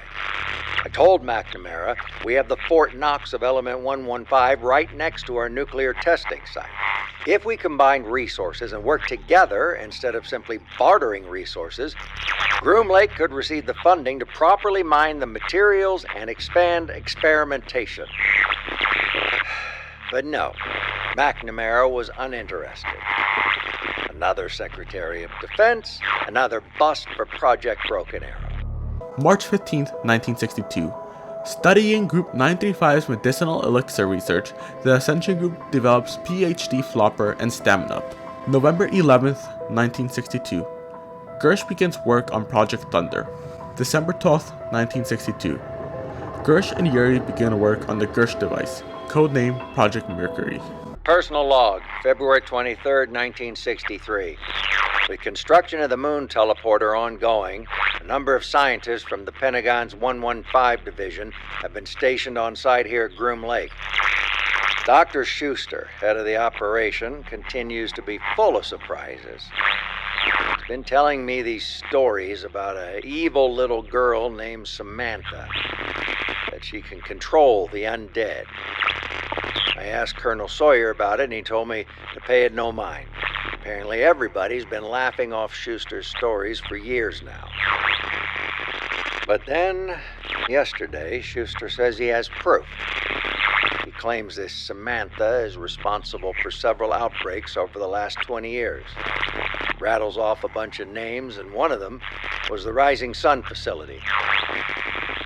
I lost a good man there, Peter McCain, and never got an explanation for it. I've decided to investigate this further. June 15th, 1963. The Pentagon begins development on their own version of the Wunderwaffe DG-2. Personal log, July 29th, 1963. I've spent the last several months combing through archives and conducting extensive research. And I can't believe what I'm about to say, but this is real. This girl, creature, entity, This being possesses a very real and very dangerous power. Fortunately, as of now, her attacks have been contained. And if she were to choose to unleash fury, she could wipe us off the map. And not just the United States, she could destroy everyone. But there is an opportunity here. To combat this threat, the Pentagon's going to need to significantly increase their 115 operation. To support that, they'll need greater access to our gold mine at Groom Lake. Project Broken Arrow is the key to all of this. 2 birds, 1 stone. We'll combat a threat to national security, and I'll secure the funding for my program and its operations. I'm drafting a report on the incidents. I plan to present it to McNamara in the coming weeks. You have made progress, Dr. Lehman. Yes? Yes. So, as you know, our success with the undead experimentation has been limited. Yes, we've achieved the same benchmarks as Max's, but as with his trials, they refuse to obey orders. That's right. We can't control them. We can't make them docile. But I believe I've cracked it. I'm listening. Okay, last month, our man inside the Ascension group sent us copies of Dr. Richtofen's diary. Now, I've been poring over it, following his research, and... That doesn't seem very docile to me. Just watch. Stand back, Dr. Schuster. I promise you, it's quite safe. Walk! Incredible! It's completely subservient. How did you achieve this? Well, I vaporized element 115, brought it to a gaseous state. The specimen inhaled it. Inhaled it? Unfortunately, it had to be done while the specimen was still alive. While they were still alive? Good heavens, man, did you... Look, the soldier was going to die anyway. Doctor? Are you all right? Oh, my apologies, Lehman. I'm distracted by the eyes. They're yellow. 10 out of 10 trials. Docile and obeying commands. And it's activated with living subjects. That's correct, Colonel. Completely subservient. And you've achieved all this with a chemical gas? That is correct, Colonel. Dr. Lehman has successfully transformed Element 115 into a chemical weapon. Do you know what this means, Dr. Lehman? What the potential of this gas could be? Yes, but more importantly, we've gotten these creatures to obey our commands. As Richtofen and Maxis would have wanted. Oh, to hell with them! This gas, if you released it over Moscow, you could end this Cold War tomorrow. Dr. Schuster, when can we bring this to full production? With some additional testing, 6 weeks. That's perfect. Hold on a damn minute, okay? That's not what this is all about. A chemical weapon is nothing! We're talking about building an undead army here. How do you not all get that? It's what I'm supposed to do. It's what I've been ordered to do. What's gotten into you, Dr. Lehman? What's gotten into me? We're not following her orders. She told me to do this. It's what we have to do, not waste our time with this bullshit. Excuse me, Doctor. Do we have a problem? No, Colonel, no problem. We'll get it done. Be sure you do.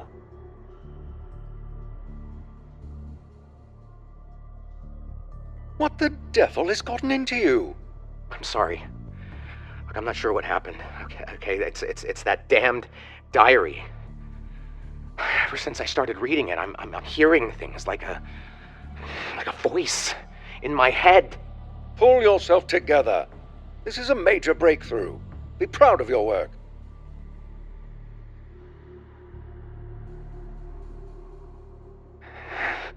Don't worry. I still hear you. They are fools. It will be done. They do not understand, right? They don't see what you are trying to accomplish. But I will show them. They want it weaponized? I will show them what weaponized does. Soon, they will know.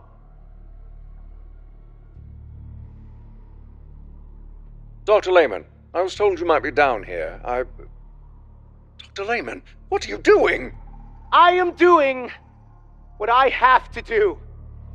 You all must understand. That is the facility's air filtration system. If you release the gas...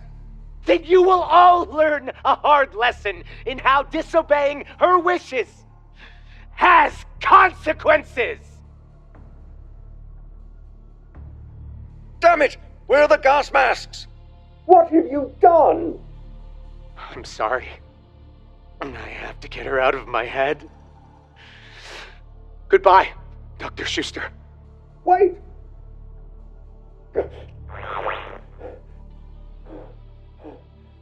Is this your doing, Samantha?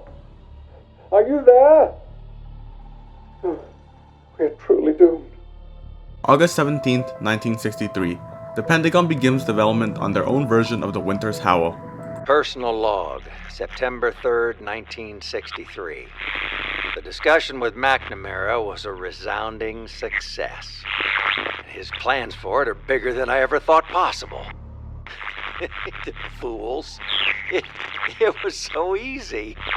All those hawks over there think about is war. I offered them a morsel, a nugget, and had the meeting out of the palm of my hand. Yeah, well, good riddance. They'll get their war, and I'll get my riches. They want to destroy this Samantha? It's so narrow-minded. Why destroy her when we can take her power and harness it for ourselves? With the amount of element 115 buried down there, just imagine what we could do. We could mold the Earth anew, create it in our image. A toast. Here's to Dr. Schuster for gifting me this opportunity. When we get the excavator up and running at the test site, I'll be sure to get him access. And here's to Broken Arrow. And to opening new worlds. Broken Arrow. Dream of mine for many years. When I joined the company, you know what I did? What I cut my teeth on? I sent men to their deaths. I was a handler. First for the OSS, then CIA. I oversaw ops, and I sent in men to die. I was a bow. They were my arrows. Smokey, John Banana, Peter McCain, Tank Dempsey. The list goes on and on. So many men lost. But my ops were good. Job well done. Pats on the back for Purnell. So, I climbed the ladder and eventually became station chief here. And spent much of my time, now that I think about it, in this very room. After we'd mined the element 115, we'd store it in here. I would stare at it for hours. I got lost in it. And then one day, it just clicked.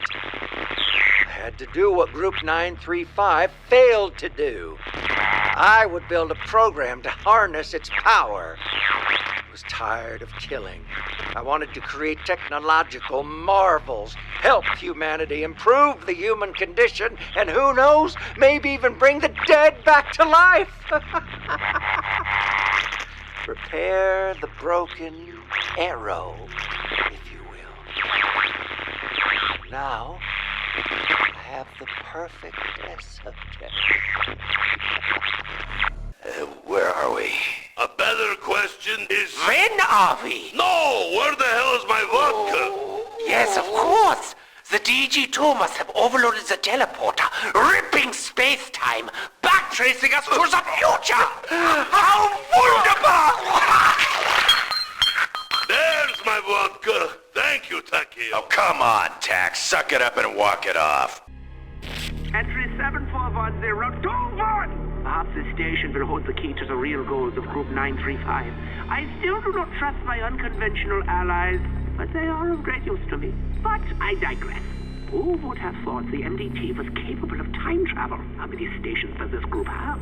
Where did that little girl disappear to? Only time will tell what new questions await us in this theater of the damned. October 28, 1963. Kino der Toten. From the Reef, Ultimus travels to Kino. This marks the first time Ultimus travels across space and time. Temporal rifts occur across dimensions. In light of these developments, Monty feels obligated to step in, and begins to make changes in the background across time. He helps Group 935 invent print machines. He adds chalk drawings to the walls, little nudges.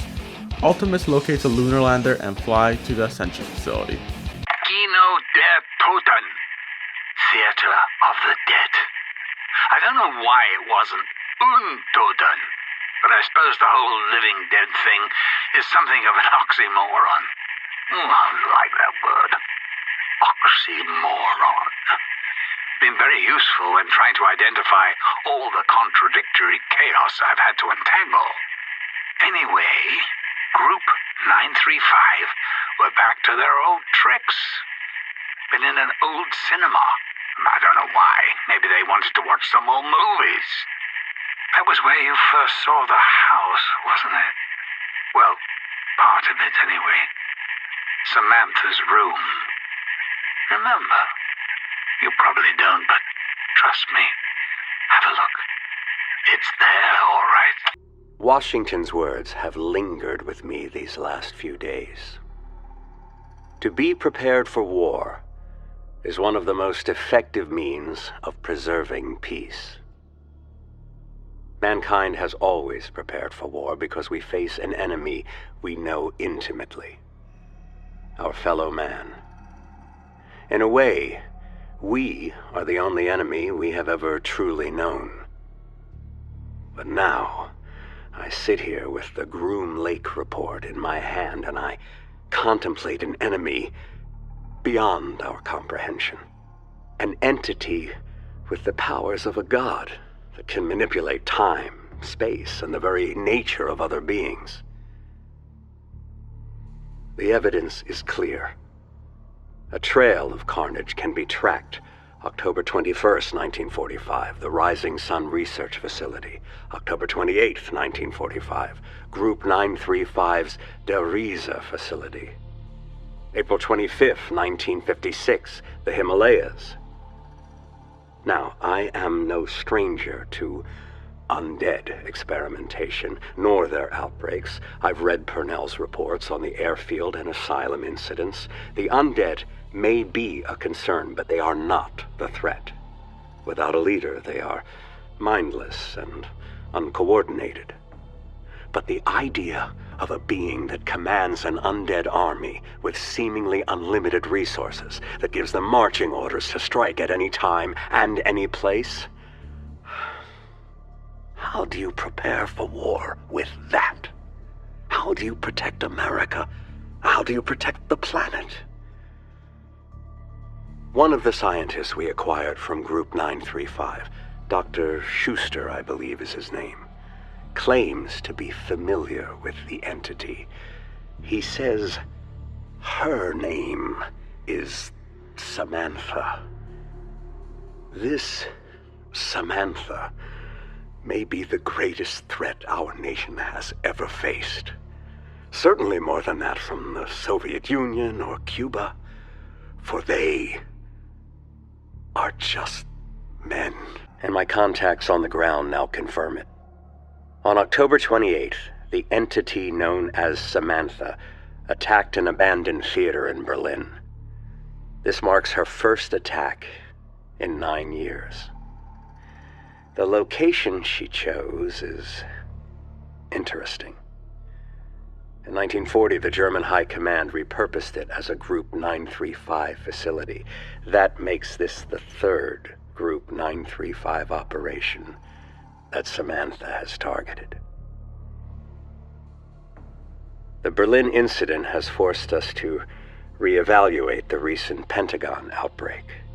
We had previously assumed it was a contained affair, but must now acknowledge the possibility that Samantha played a role. I've made arrangements for the President and Castro to discuss the Broken Arrow Initiative. If Samantha poses as great a threat as it seems, we must put aside our differences. No nation alone can defeat her. An alliance must be formed. We must reach across the metaphorical aisle. The meeting will be held here at the Pentagon in the coming days. Dick will be joining us for some reason. Jack requested he attend. Regretfully, I am forced to admit that Purnell was perhaps correct. If we use the Broken Arrow Initiative to harness the power of this Element 115, we could build a better world and be prepared for war with Samantha.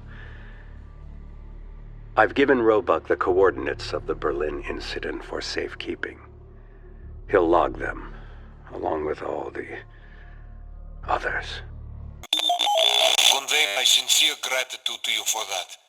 But on to business. I am pleased to report that all projects are running smoothly again after recent personnel changes.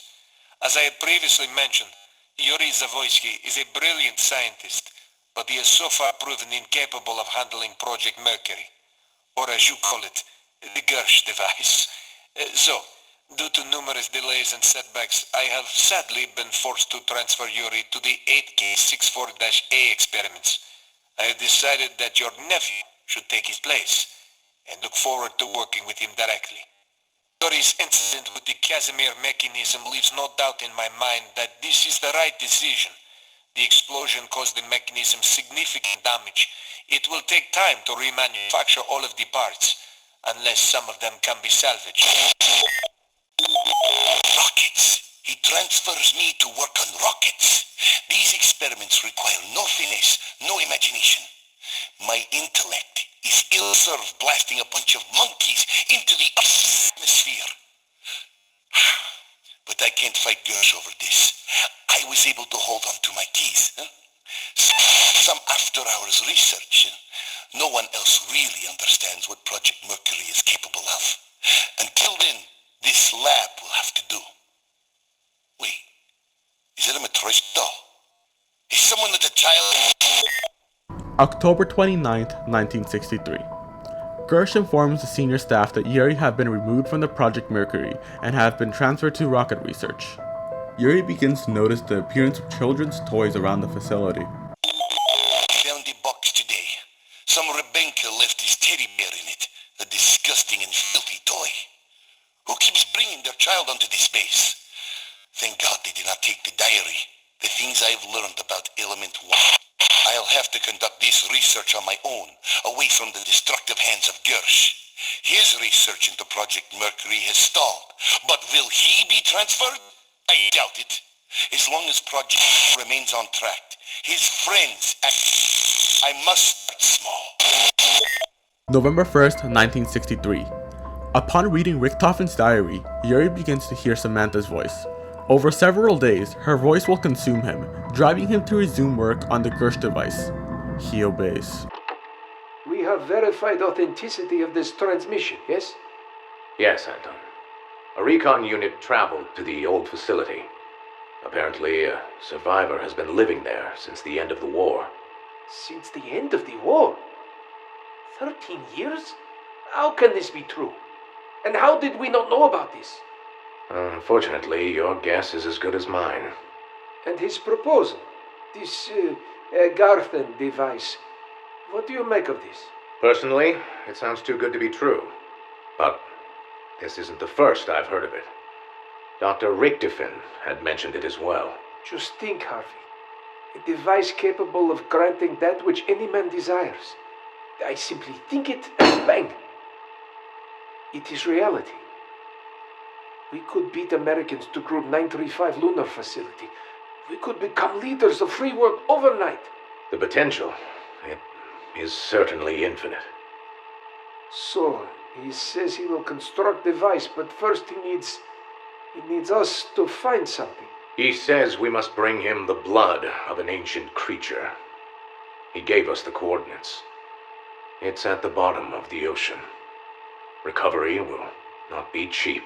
Well, we do not need the creature. Only it's blood. Harvey, do not worry. The reward will pay cost tenfold.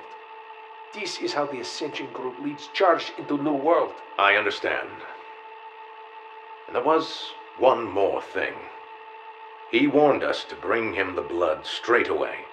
When exposed to the elements for extended amounts of time, it becomes volatile and unstable. He warned us the blood is alive. Let us worry about collecting it first. We will decide the next move after this, Dr. Ina. Of course, Dr. Gersh. I trust your trip was a success. Like you wouldn't believe, Anton, what we found down there. The creature was magnificent, gargantuan in size. It was otherworldly, a remnant of a different age. Oh, I wish you could have seen it. It was at the coordinates provided. Yes, 43 north, 180 east. The blood has a fluidity to it that I find fascinating. We would have investigated further, but we intercepted a transmission that the Americans were in the area. Somehow they'd been informed about the creature's location. Ah, these damn leaks. They will be our undoing. It seems every step we take, the Americans follow suit. Mark my words. There is a mole in Ascension, Harvey. We must strike it out before it destroys us. Get a team together. People we trust. If we are to study the blood, we must make sure the Americans do not find out. To study it? Anton, I think we should follow the plan and deliver the blood to the Siberian facility. Yet, Harvey. We cannot. This struggle with the Americans, we cannot let them get the advantage. This blood is our only leverage. After the war and Group 935 disbanded, you came to us. You came to me. You saw a better vision for the future here than what your America was offering. We created Ascension on the principle of being better men, of making this world a better place. If this blood is key to unlocking the future, we would be fools to not take this opportunity. Perhaps you are right. At the very least, we can study it. What's the harm in that? How are the experiments coming, Dr. Ina? Fascinating, Anton. Truly fascinating. The blood, it's not so much fluid as it is very much alive. It moves, it changes shape at will, reacts to our touch. Alive? How is this possible? I'm not sure. One theory is perhaps the creature itself was more of a vessel, and that its blood is made up of 1,000,000 different organisms that control it, like a crew piloting a ship. The creature died, but the organisms inside survived, trapped at the bottom of the ocean. Is it sentient? How is it able to move? The blood uses negative space, which exists between the molecules. This negative space provides an influx of energy, which we believe fuels the blood, giving it the ability to move. Do you still believe this blood is suitable for our primates? For rocket testing? Absolutely. The blood gives them rejuvenation abilities, making them more powerful, stronger. If a monkey is on the brink of death and given an injection, it makes a full recovery in a matter of minutes.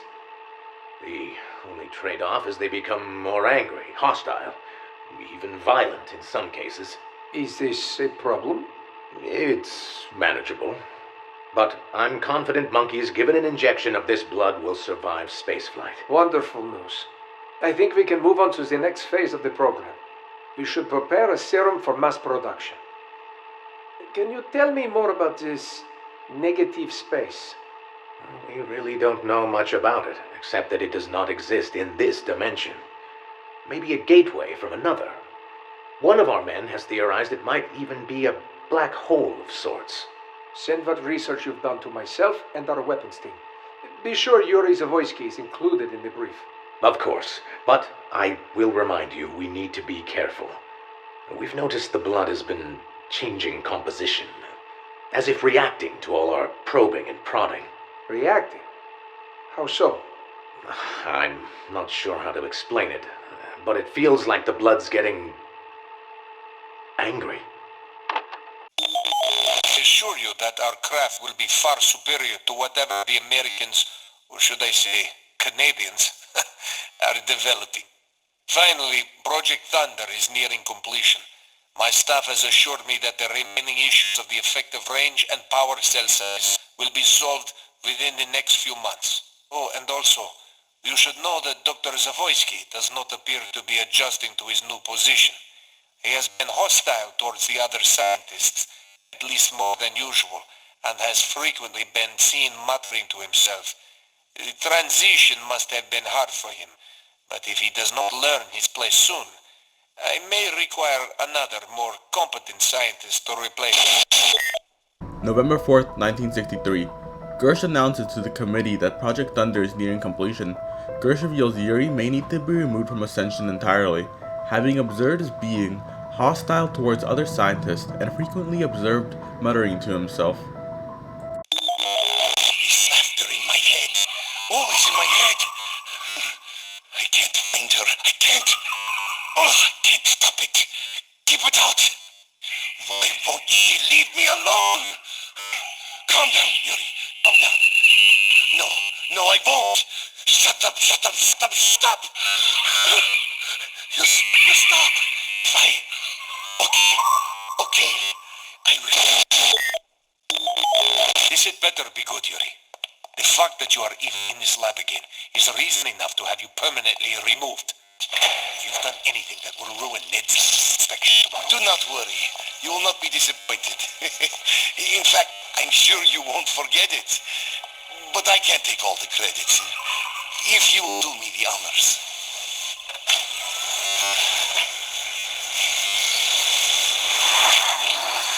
What the?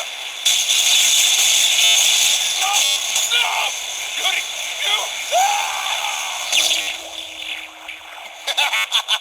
You fat pig! Enjoy your trip! Oh no! No! What have I done?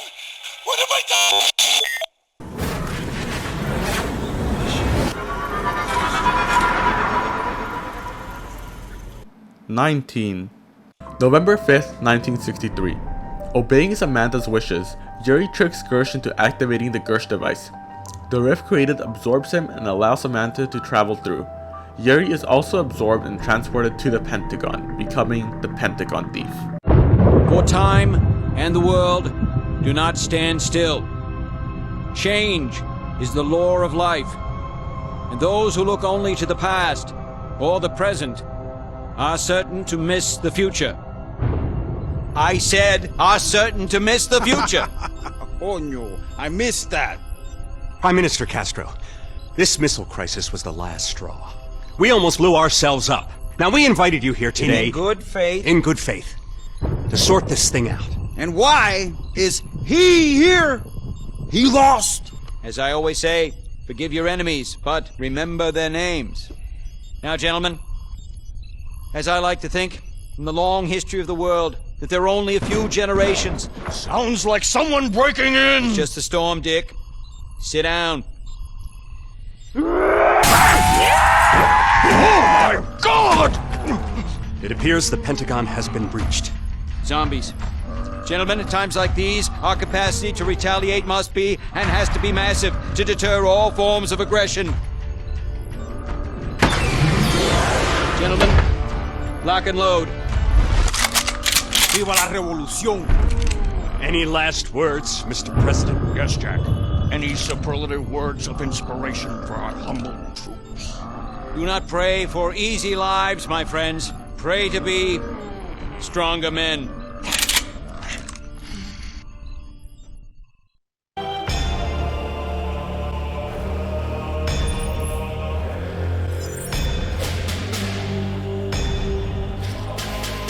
Main power offline. Auxiliary power activated.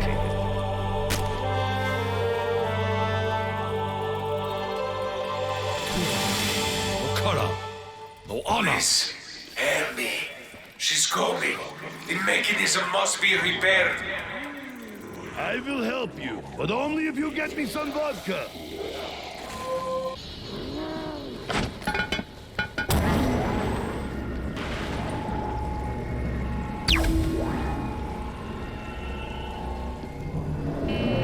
Casimir mechanism activation in progress.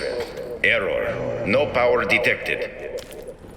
You've done it. Now, it needs as much power as possible. Hurry, she's getting nearer.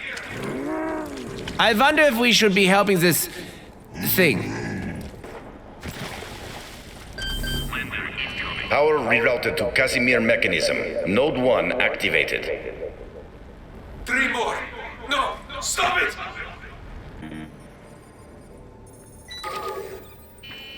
Power rerouted to Casimir mechanism. Node 2 activated. There needs to be more concentrated power for this to work. Initiating launch protocol. Systems check nominal. Status update 5, 4, 3, 2, 1. Warning. Launch in progress.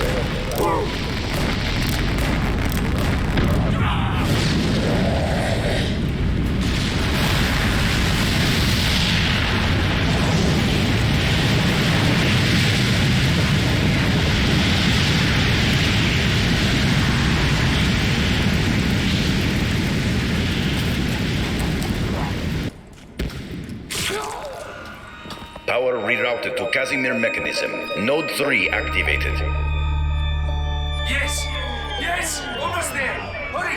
She's coming! Oh no! Casimir? Could this be related to Hendrik's work?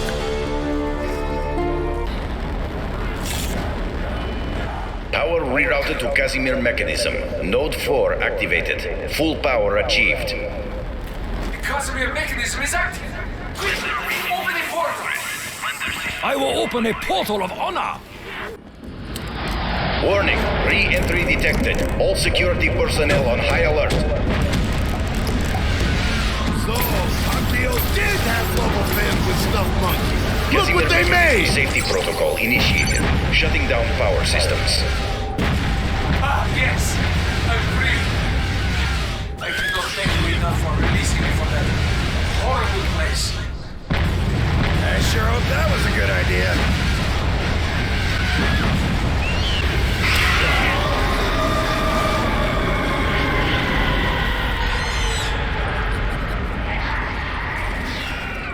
November 6th, 1963, Ascension. Ultimus arrives at the Soviet Cosmodrome and frees Gersh from the Casimir mechanism. Richtofen recovers his diary and learns that they need the Vril device from the Siberian facility for his plan. Maintaining his ethereal form, Gersh sends them into a rift to their next destination before beginning his travel across space and time. Ascension, the Russian Cosmodrome. I know Nikolai can be a bit down on Soviet technology, but the Ruskies really pulled one out of the bag that time. The Ascension group built a bloody great rocket. It actually worked a treat, too. Do you remember Gersh? Bald guy? He fought alongside you for a while. I think Richtofen was off somewhere at the time.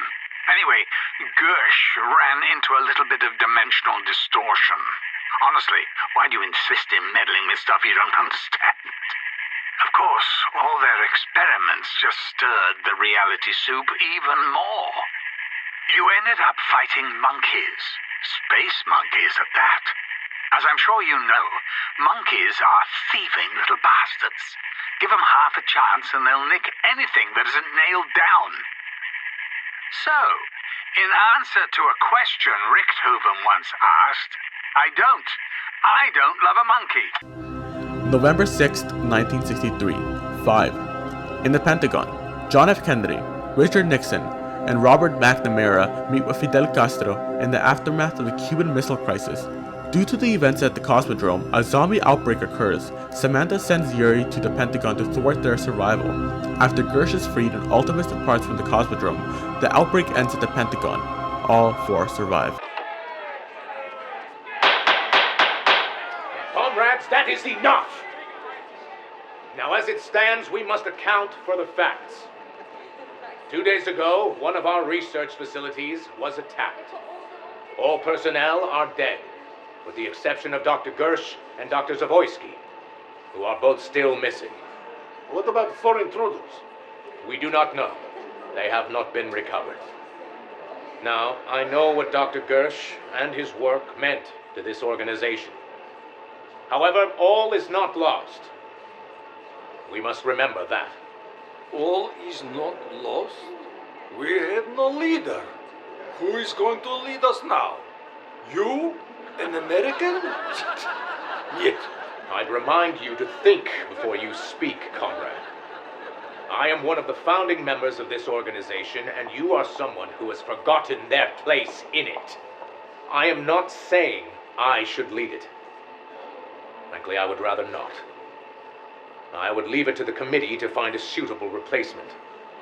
However, with Americans, Broken Arrow grows stronger by the day. And we must act quickly if we are to stay ahead of them. What is it you are proposing? Some of you may remember 4 years ago, a contact at an abandoned Group 935 facility reached out to us. He promised to construct the Agarthan device for us, provided we brought him the blood of the beast. We never brought him the blood. Instead, we used it to fulfill our own needs. I propose I take a small crew and deliver the blood, as promised, to our ally in Siberia. With the Agarthan device in Soviet hands, we will not only end this Cold War overnight, we will bring humanity together and create a better world. November 19th, 1963. In an effort to avoid another undead outbreak, the US government creates the Broken Arrow program, establishing several facilities across the country. The Groom Lake program is folded into Broken Arrow. This is Dr. Harvey Yena. It's the 1st of January, 1964. Happy New Year. We are 15 minutes out from the abandoned Group 935 Siberian facility, where I will deliver the blood, as promised, for the creation of the Agarthan device. After I have secured it, I've arranged for rendezvous with my handler, who will take me back to American soil. It's been nearly 20 years. I can hardly remember my former life. After Group 935 disbanded, I had a choice. Come home, or turn to the Soviets and bury myself in the heart of their organization. I chose the latter. When again would America get such an opportunity? There was a moment back in '45, right after McCain was discovered, where I thought Dr. Richtofen had discovered the truth, that I was a spy. He was right, of course. But it turned out Dr. Richtofen had his own problems with Group 935. It's time to go back home. Darn it, if I'm not excited to eat a hot apple pie and catch a game of baseball. What the? Sir, he's broken containment! What on earth is going on? The blood. It broke containment. It started attacking the guard. Follow me. We need to move. Now! Sir, go! The electrical output is unlike anything we've seen before, Director Purnell. Come now, Dr. Hale. This is Element 115 we're talking about here. We know what it's capable of. That's what I thought too. But the elemental shard, it's different. The levels of concentrated energy it contains, well, simply put, our team has been unable to measure it. It's unlike any Element 115 sample we've studied before. Whenever we drain energy from it, that energy is replaced, as if it's recharging itself. This ability, I think it's what Maxis was looking for all those years ago. I think it's the Genesis code. That's unlikely, Doctor. I know how it sounds, but look at the ADAMs. When we charged them with regular Element 115, it gave them power. But when they were charged by the shard, they feel and act different. They feel alive. Dr. Maxis spent years reanimating the dead.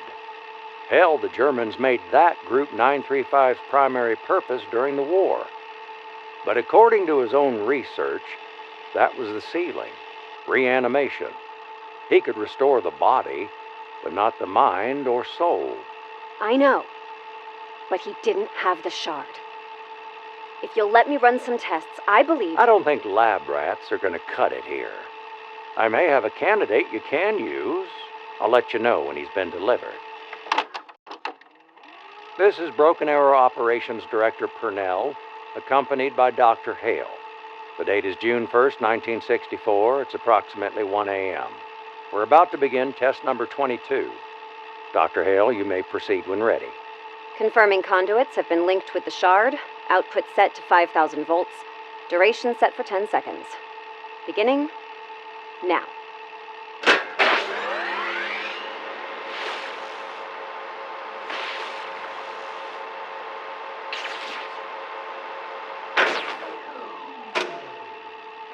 Damn. I'm sorry, Dr. Hale. I thought we had him. Director. I don't believe it. Incredible. Assessing vitals. First glance, everything looks good. I'll need some time to run a few tests, but I think we've done it. Oh, take all the time you need, Dr. Hale. If we've done it, I mean if we've truly restored life to the deceased, we'd better be damn sure we're right.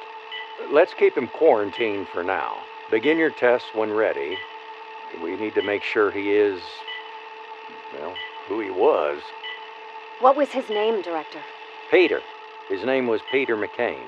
I'll send you his file. And, Doctor? Yes, sir? Not a word of this to anyone outside the company. Not the CIA, not the DOD. Broken Arrow eyes only. Of course, sir. Dr. Hale says you're making big improvements every day now. Yes, sir. You might say I'm beginning to feel like the old me. Absolutely remarkable. How far you've come these last few months can't be understated. How's the memory loss? Still a struggle, sir. If I close my eyes, I can see it clearly for a moment. Doris, the asylum, the plane jump, but then it's gone. And the nightmares? The nightmare, sir? Dr. Hale mentioned something about strange dreams, giant monsters, medieval France. Not in weeks, sir. Those have subsided. Outstanding news. So, what's next, Peter? What are your plans once your recovery's completed? Sir? Well, Dr. Hale mentioned your interest in staying on at Broken Arrow. Broken Arrow brought me back from beyond the veil, sir. I can think of no greater honor than repaying the organization for what they've done. Believe me, Peter, the honor would be all ours. These are strange times. I need good men like you in my circle. DOD's claws are deep into our organization. Too deep. I've not confirmed it, but I suspect they've planted spies in our ranks. Last month, out of the blue, they forced me to give up the elemental shard, as if they knew what we were up to. I'm sorry to hear that, sir. Oh, that's all right. DOD don't know it, but I managed to break the shard in two. Kept half so we can continue our work. We need to stay on our toes. I need people I can trust. You're welcome to join the organization, but it'll mean swearing loyalty to Broken Arrow before the United States. Company over country. I need to know that's something you can do. I can do that, sir.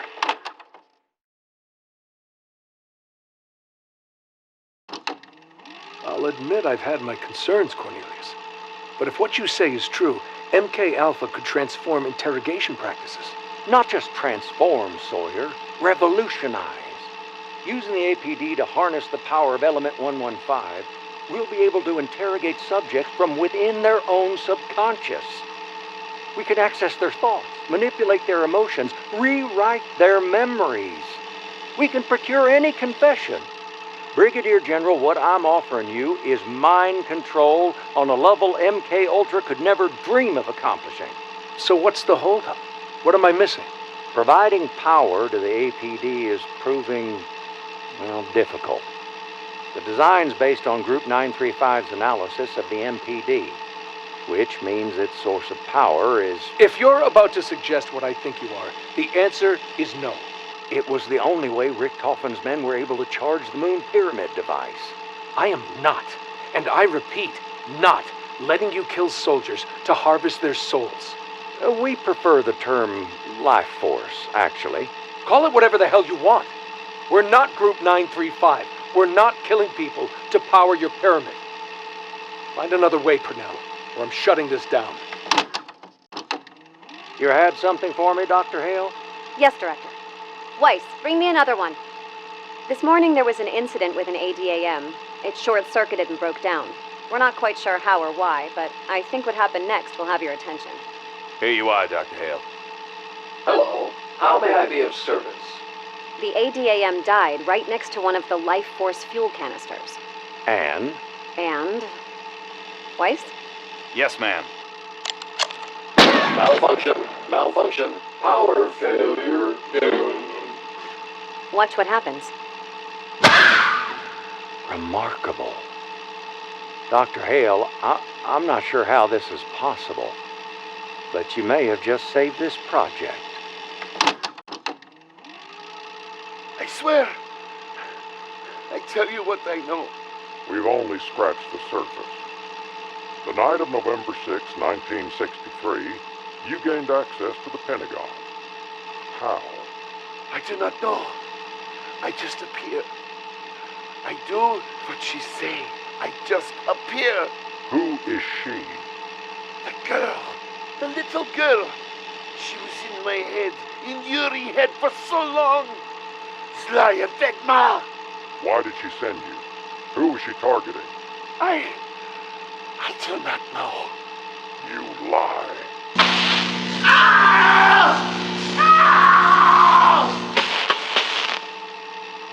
Tell me who she was targeting. People who tried to stop her. She sent me to stop them. I obey. Try to stop them. I take weapon. Get out of my head. I can feel you. Bakodi. Not until we're finished.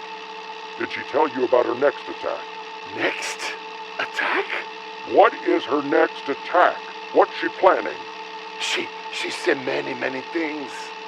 About past, present, future. Oh, she see all time the same. That is how she travels. She show me. What did she show you? What did she show you, Yuri? She showed me moon.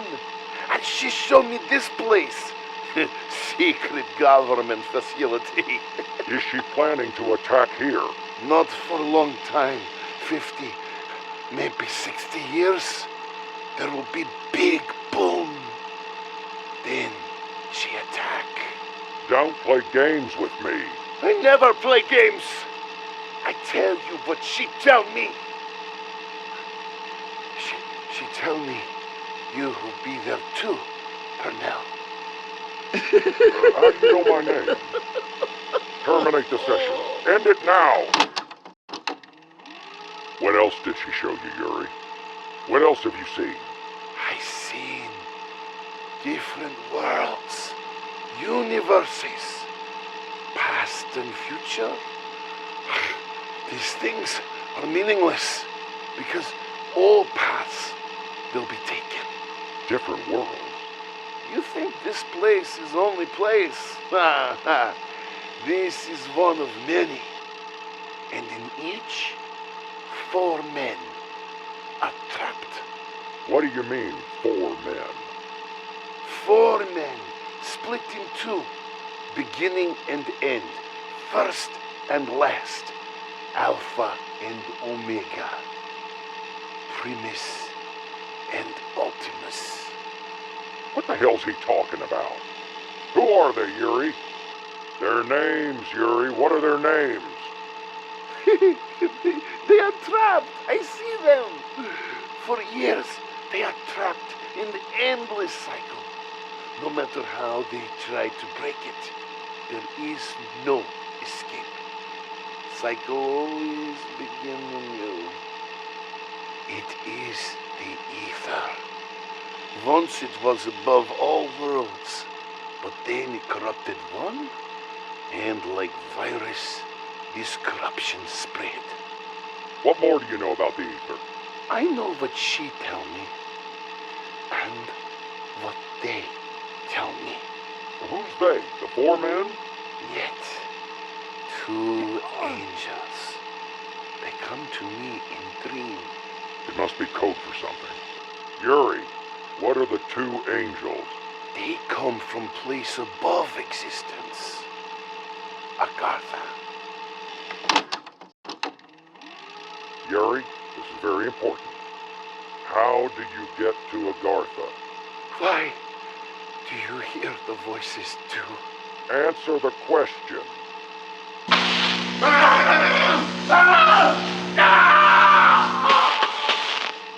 It is not for you! It is not for anything of us. Answer the question! Director, we should halt the interrogation. His levels are fluctuating rapidly. We're done when I say we're done. Tell me how to get there, Yuri. I do not know. And even if I did, I would not tell you. You have been marked by it. You are cursed. I hear it in your thoughts. I can feel it. It's corruption.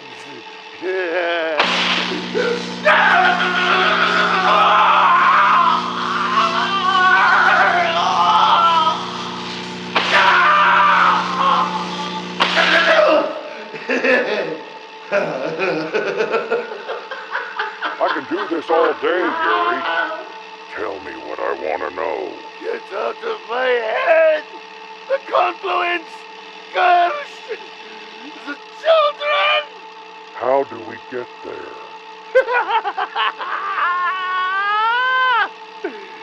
You do not possess power to withstand its embrace. Even if you find way to ascend, you will not comprehend what you saw. It would destroy you.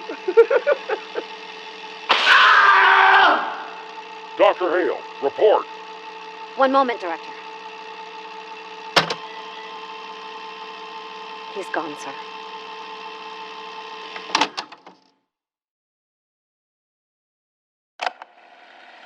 Oh, there must be a way. There's got to be a way. The voices in my head, it's been years now. They won't leave me alone. The only way to temper them is liquid courage. At night it's worse. It's lonely here.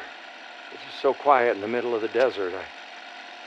I hear them seeping through the dry cracks of dead dirt. They want me to find the way through. The gateway. I found a schematic in Dr. Richtofen's journal. He'd made a plan, a backup plan, to build a device, a fast lane. We tried to build it, but we didn't have the necessary components. They just don't exist.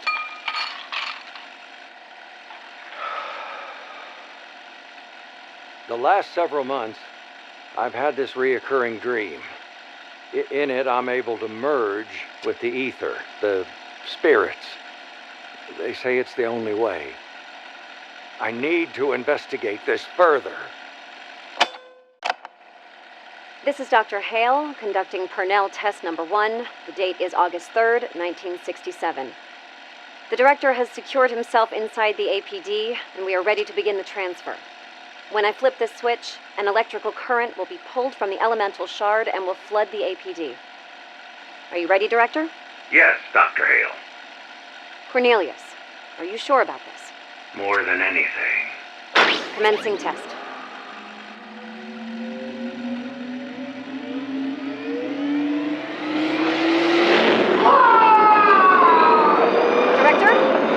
Director! Ending test.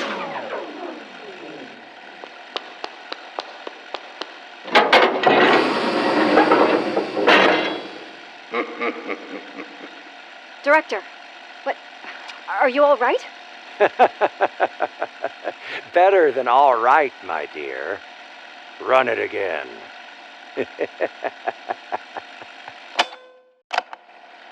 This is Peter McCain, Deputy Director at Camp Edward, February 4th, 1968. Personal log. Last week, Officer Weiss spoke with me about an incident he witnessed. On January 26th at 0300, Weiss witnessed an unauthorized access of the APD.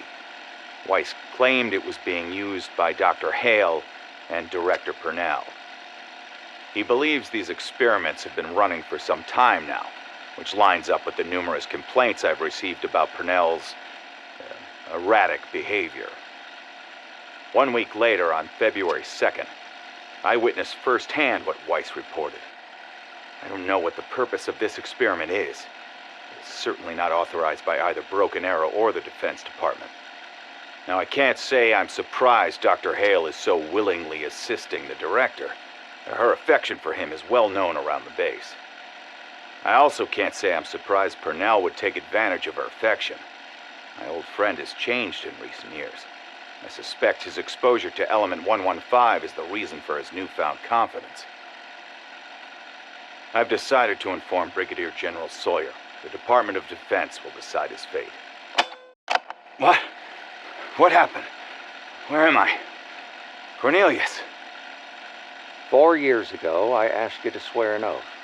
An oath to the company. Company over country. At that time, you pledged loyalty. I guess we have different definitions of the word loyal. This is one of our solitary cells. How did I get here? Put some knockout juice in your tea. Passed out like a baby. Had my men throw you down here. You see, they're still loyal to me. Especially once I informed the staff that you've been experiencing delusions due to 115 exposure. You're a threat to yourself and all those around you. No, that's not true. You know that's not true. And to think, after all I've done for you. I carried the guilt of your death for years. I carried it for so long I was determined to find a way to bring you back. I find a way. Bring you back from the great beyond. And this is how you repay me. Cornelius, you're not well. You need help. You're suffering from aggressive 115 exposure. You're not seeing clearly. Oh, on the contrary. I see clearer now than I ever have. I walk through the land of the blind with one eye open. And what do? You go and file a report with the Department of Defense that Director Cornelius Purnell is unstable and a threat to national security. Can't have you interfering with my plans, Peter. You can't stop it, Purnell.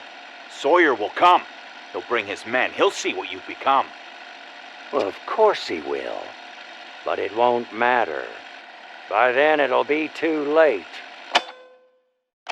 This is Dr. Hale conducting elemental shard test number 54.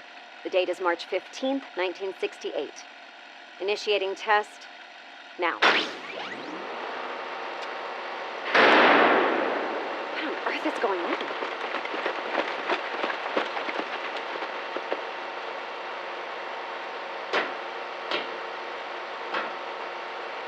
Where is Director Purnell? He's inside the APD. Dr. Hale, I need you to step away from the control panel. Private? Yes, sir. No, wait. You can't stop the test. We're right in the middle. Doctor, Director Purnell has betrayed his country and is considered an enemy of the state. He's coming with us. Right now. Private, you may proceed. Wait, no!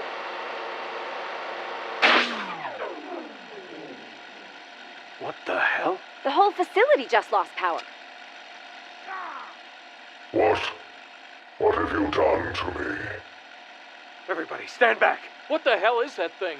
Director Purnell? Cornelius?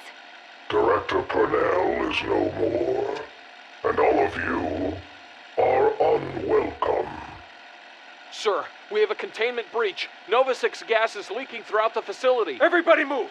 Get the hell out of here! The gas is the least of your concerns. Open fire! Private, get on the horn. We need reinforcements. We need to get the hell out of here. None of you are leaving. And my ascension may now begin.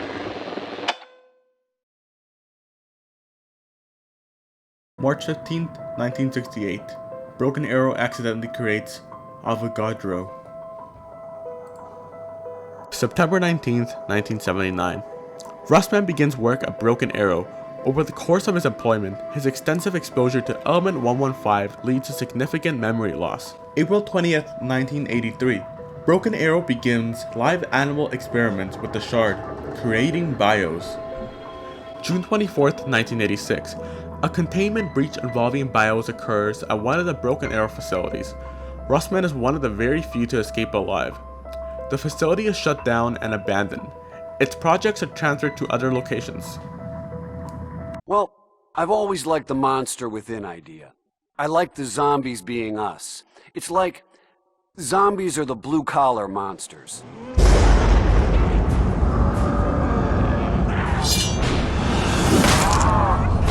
We're completely surrounded! We're completely fucked!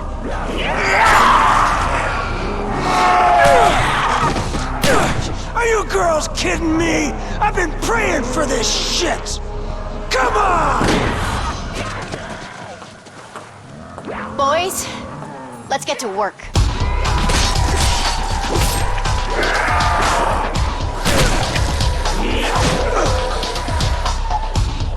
For God's sakes, he missed me again! Oh, cut! Are you blind, man? Like this. Ow! Oh! See? No, Jefe, I do it like this. Daddy! I do it like this.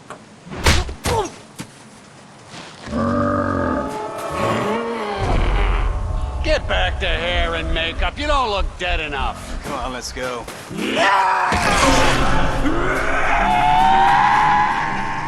That ain't in the script. We're writing a new one. It's called Maggot Sack Massacre. This is a real nightmare.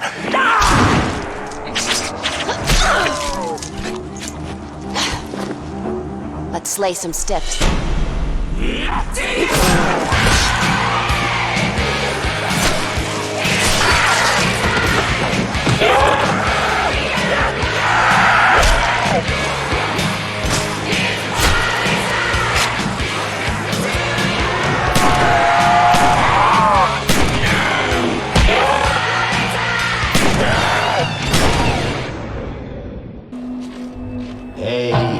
Hey!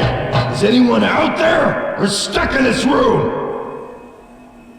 Oh shit! Hello? There is a Russian stuck in the room! This is not good! Excuse me, is there anyone out there that would be willing to help? Hello?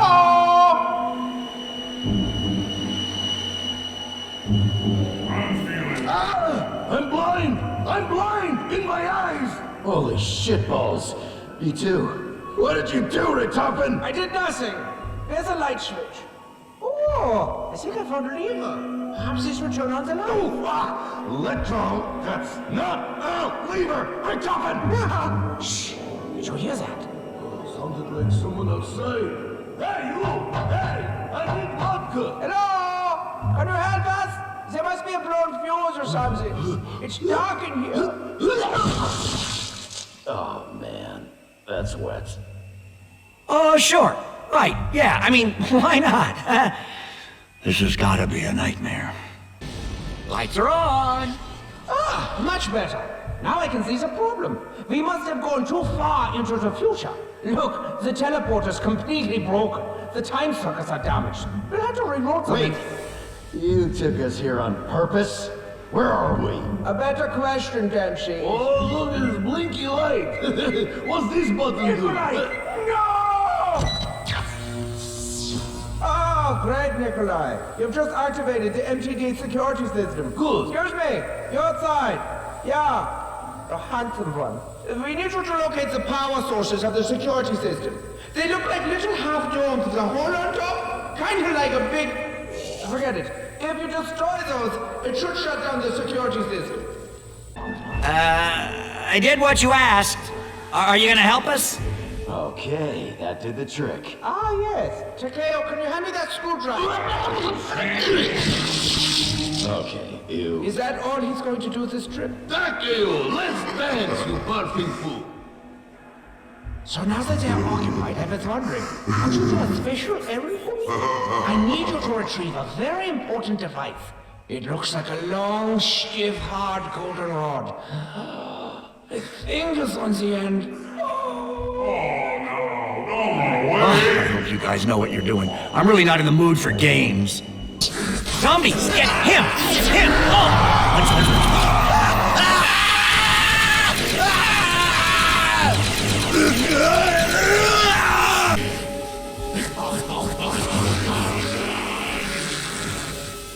Another random from... What do they need this stuff for anyway? So, you guys get your magic rod? Kinda sick that I have to ask this, but Richtofen, is that a rod in your pocket? 9. Let's go. I've got us what we need. Yeah, drunk! Thank you so much for your help out there. Bye-bye! Hey, what happened? Should I get out and push? The fuse box must have shorted out again. Oh, come on. This better be more rewarding than last time. Stupid Gersh. What the? Are we done? Thank you again, stranger. Perhaps we will see you another time. Goodbye. Yo, sauerkraut. You never did tell us why we came. All in good time, my clever Denshi. All in good time. Ah, that's what you get for eating raw fish.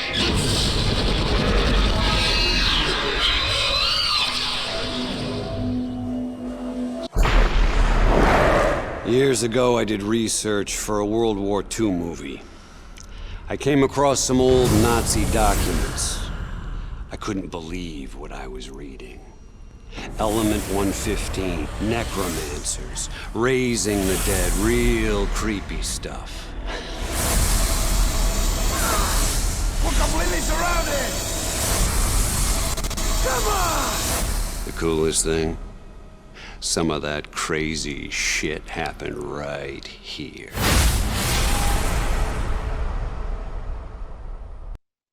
March 17th, 2011. Call of the Dead. After entering the Rift, Ultimates arrives at the Siberian facility in 2011, where they find themselves trapped in a closet while George A. Romero films his latest project at the location. Samantha, in pursuit of Ultimates, unleashes an undead outbreak. The film stars Fight the Undead Horde, ultimately recovering the Rel device for Richtofen. Ultimates reports to Shangri-La in an effort to acquire the next artifact required to defeat Samantha, the Focusing Stone. It's been 6 weeks since the rest of the Call of the Dead cast and crew went missing. Hollywood's lost its fucking mind with this story. An entire production vanishes? Crazy talk. I told you, this is why you don't shoot in Siberia. So with Agent on line 1, Manager on line 2, I needed to sort this quickly. I'd rather zombies come for me than an agent. That's real horror. I don't need that.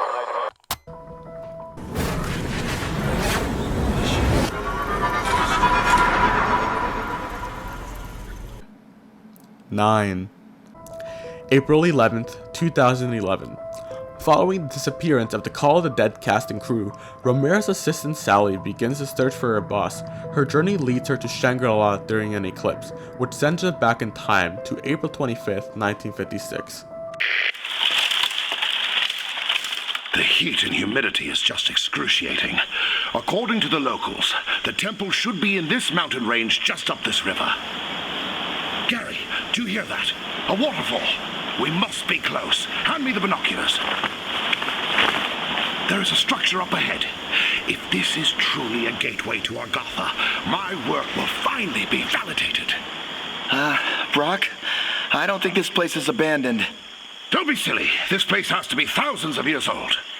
I have found some unfinished carvings around the structures I can't make out. They do not look like... Wait, what is this?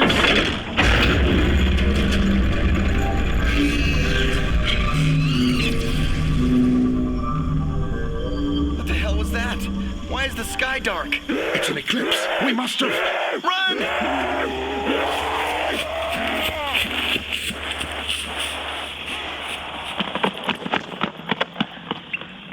those things? Zombies. We have to find another way. Zombies? What are you talking about? The writings must have been right. No! Don't touch that! Damn! Take a look around and try to find a way out. I got nothing. We will have to conserve our supplies. Take your shoes off and hand me your socks.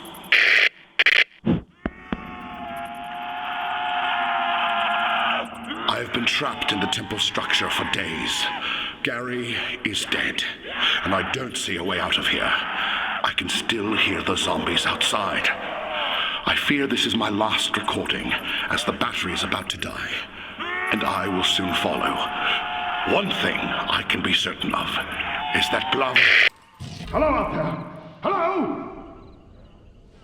The voices! Wait, that's not in my head. We are stuck behind some kind of mechanism. Whatever you did moved it slightly. We really could use some help here. We got one! It's moving. It seems to be working. Oh, wonderful! There is some kind of crystal rising from the floor. Look! A focusing crystal! I was wondering where they were. Look at this. There's a passageway below. We have to push on to have any chance of escape. Thanks, whoever you guys are. We're moving through a small network of tunnels. This appears to be some sort of aqueduct system. Unless this was carved out at a much later... Holy crap! We need to start digging and get past this cave-in!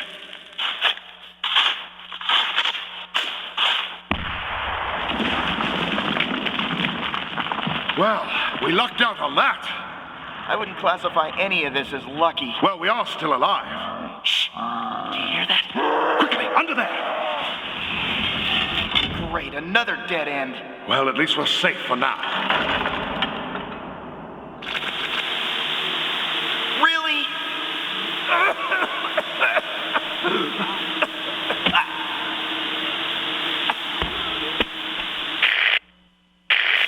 Aaron, get up! Hello? Damn it! It's so slippery and wet and joyful, just like you, Nikolai. Open these gates. Yeah, I need a break anyway. That did it! His leg is free and the way is clear. Let's get moving. We're moving through a small network of tunnels. This appears to be some sort of aqueduct system. Unless this was carved out at a much later... Holy crap! So I hope... Holy shit, boss! Boring crap! Impressive. Sorry, I thought that would be hidden by giant space rock falling from the sky. Ah, Nikolai, you're like a child. If we don't stick together, we can't have a conversation! Hey guys, it's shrunk! Ah, it's usually an extra 50.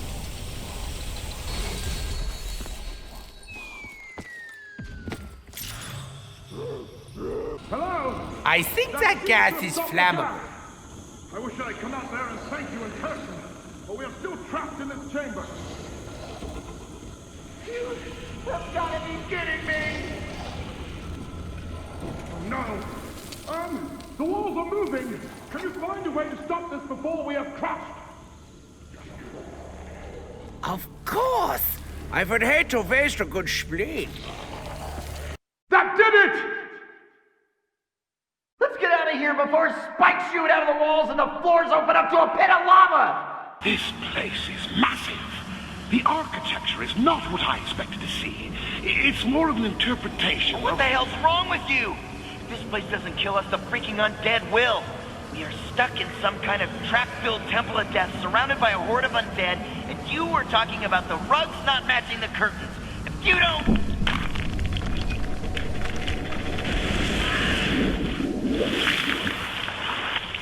Well, this is unfortunate. Yeah, I rest my case. I started going through his research, and good fucking lord, this is a confusing mess. So much shit about time travel, different dimensions. Honestly, I'm not even sure what he's getting into. You can make this stuff up. A mad German scientist, a foul-mouthed American, a drunk Soviet, and a warrior Japanese soldier, all working together? So I started with a simple one. Something about two guys named Brock and Gary looking for Arthur. They finished like dead. Figured I'd start there. Next thing I know, I'm in this jungle, and it's hot and humid, and the sky goes black. Like dark black. I look up. There's an eclipse, and these things start chasing me. Like zombies. Trust me, I know how it sounds. I've been fighting them so long now. I should be dead. In fact, I'm pretty sure I have died. But it just keeps going.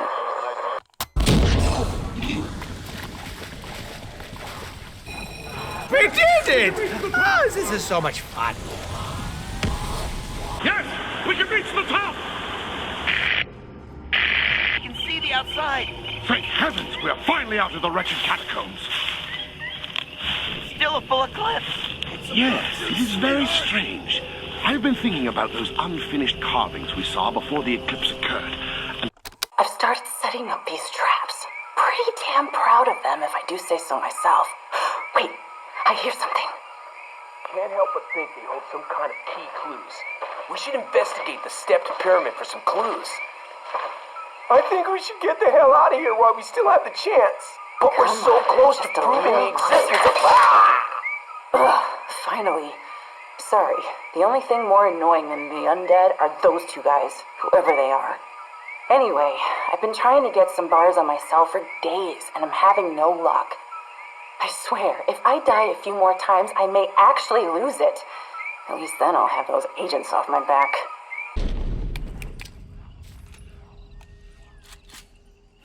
That seems to have worked. You can see the outside.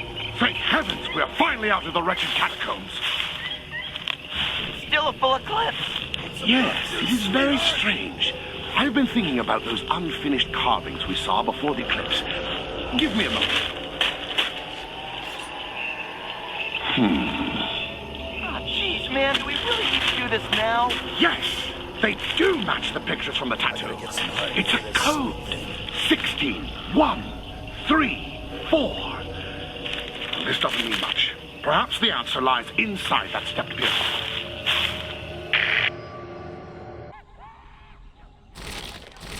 And yet again, I hear a crystal rising.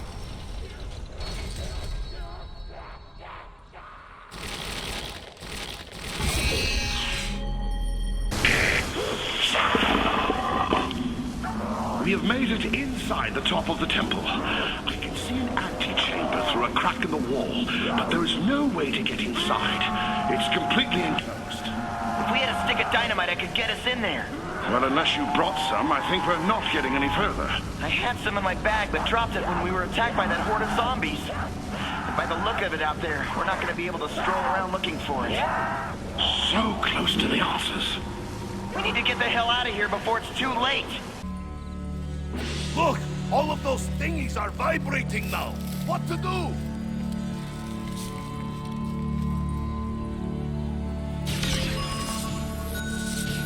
I got the dynamite!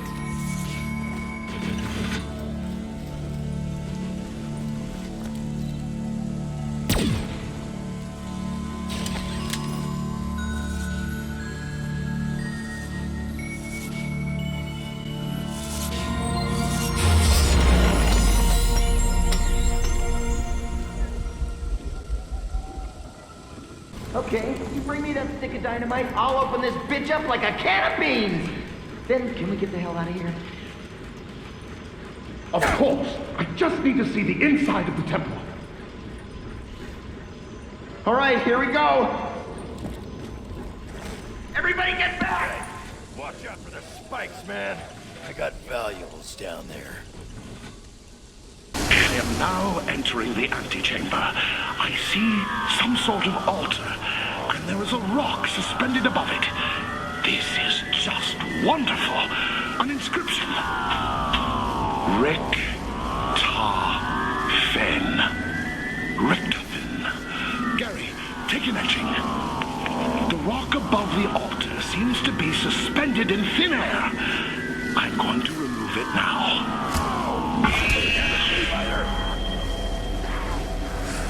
We've been in this jungle for days and haven't seen any sign of this hidden temple. Cannot give up. It has to be here. I can't shake this feeling like we're going in circles. We should get to higher ground and take a look.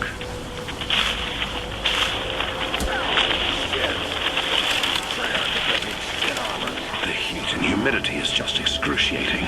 According to the locals, the temple should be in this mountain range just up this river. Gary, do you hear that? A waterfall. We must be close. Hand me the binoculars. There is a structure up ahead. If this is truly a gateway to Agatha, my work will finally be validated.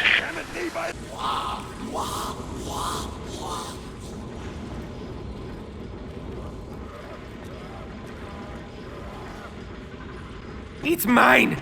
Mine! I'll control them all!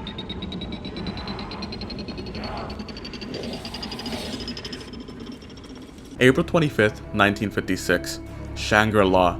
Explorers Brock and Gary discover Shangri-La during an eclipse.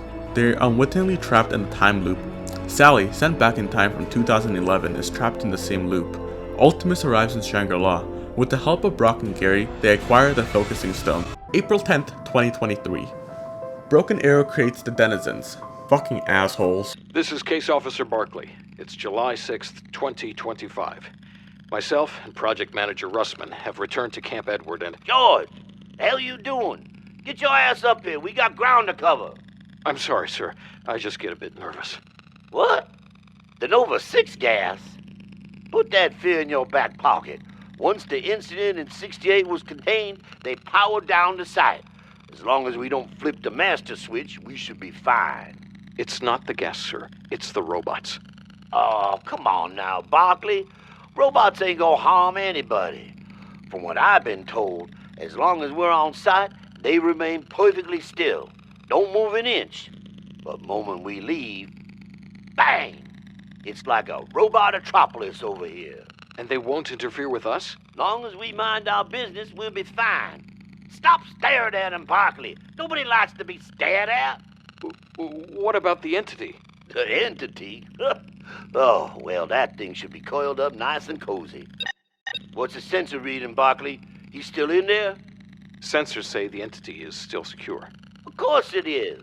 Ain't nothing breaking out of that tin can. Not sure how they managed to get it back in, but we're lucky they did. They're not worried it might escape? Worried? Shit, they were damn terrified of the thought.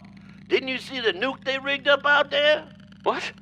You better believe they installed a fail-safe measure. That thing would have ever escaped. Kaboom! Up in smoke. But that could happen right now. Come on, Barkley, don't be stupid. That thing ain't busting out unless someone's stupid enough to open the damn door. All right, I'm gonna give it a kick. You ready? You're clear. Facility transport via pyramid device is now available. All right, let's just grab a little juice.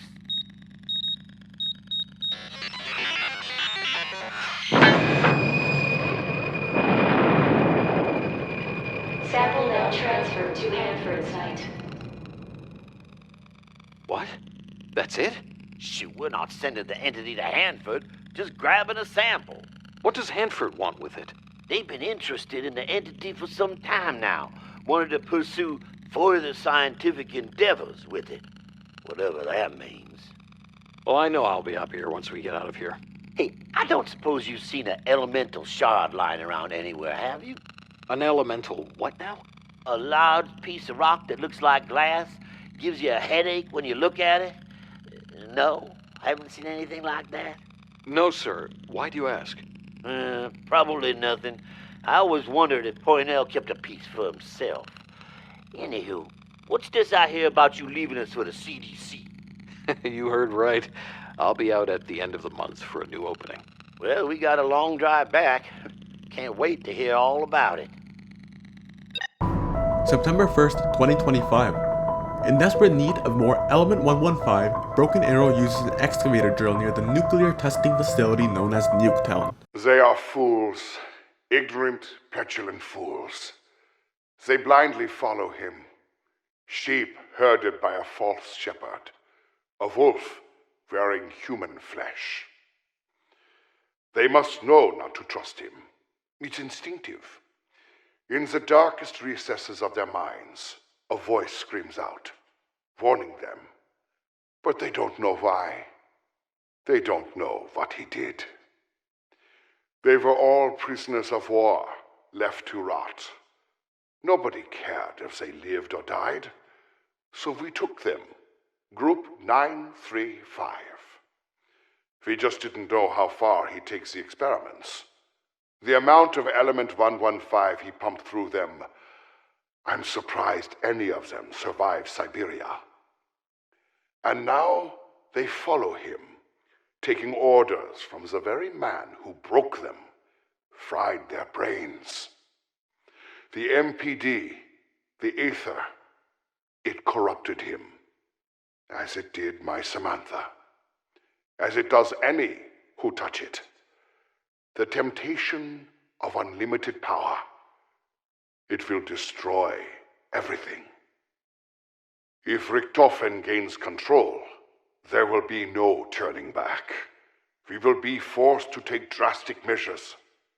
But they can stop him now. Put an end to this madness. They just need to make sure he doesn't make it back here. If only they remember.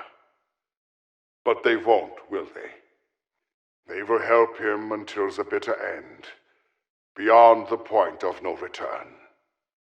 Because that is the nature of sheep. Hello? It is so quiet here. It is always so quiet. I have been alone for so long. But it is also so loud. All these voices, there are so many, and they speak all at once. They are angry, always so angry. They say these things about the future and the past. So many worlds. I'm scared. I miss you. I want to be with you and Fluffy.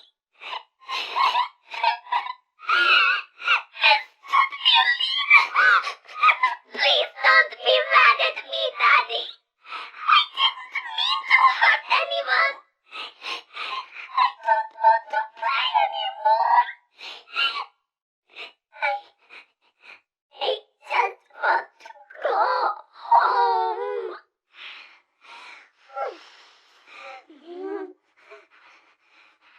But he won't let me. This is all his fault. Bad Edward. Evil Edward. Teddy the crier. Teddy the liar. Teddy pants on fire. He made me do these things. He took everything from me. Oh, dear voices. Oh. They say Edward wants to come here. The Aether. A curse. Oh, but Edward cannot come here. This place is not meant for him. We must get to the teleporter. You dare touch me, minion? Nein!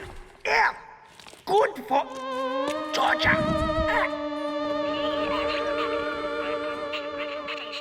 Artificial gravity and life support systems are offline. Wow, look at this place. A place I've never ever been before. Ever. Someone turn on the power.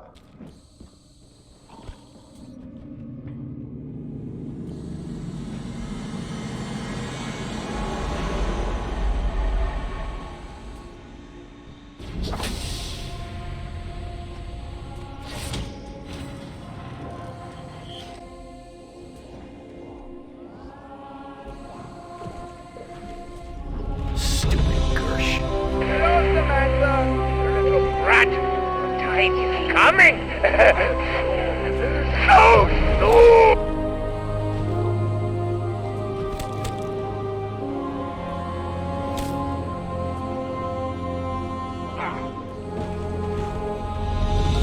Double points! Login, Teddy. Password is a liar. I'm not, but that's why no one would guess it. Access granted. Greetings, Edward. Would you like to play a game? What is it with gross obsession with American women? All they do is play games. No matter. Time to charge up the Casimir mechanism. Carry the one. Access granted. Switching relay to sector 115. Access denied, Richtofen. What is happening? Scanning for hacksaws. I should never have trusted you. Maxis, how on earth did you get into the machine? No matter. I know what you are up to, and I will not allow you to succeed. You should never have kept the DG2 from production. You should never have tried to steal the plans for the MTD. Stop the madness, Edward. We were supposed to help the human condition, not destroy it. Indeed. And now you are dead. And your little girl is going to be next. She is the source of madness, not I. She is just a little girl, Edward. She doesn't even know what she's doing. And delete. Goodbye, Dr. Maxis. Security override active.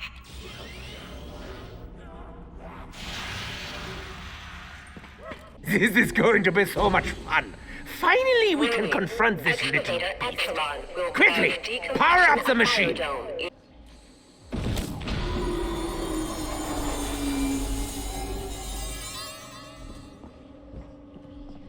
Yeah! It's time to die, child! Oh, Daddy! Make him stop!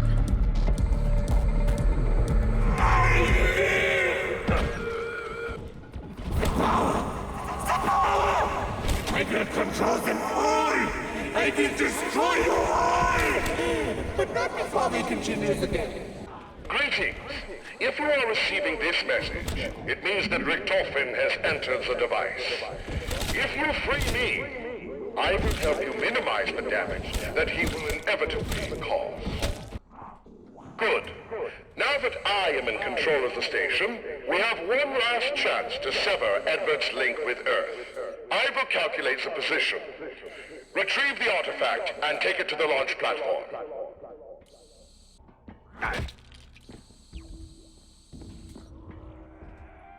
I have finished the calculations. Launch protocol initiated. Launch in 5, 4, 3, 2, 1.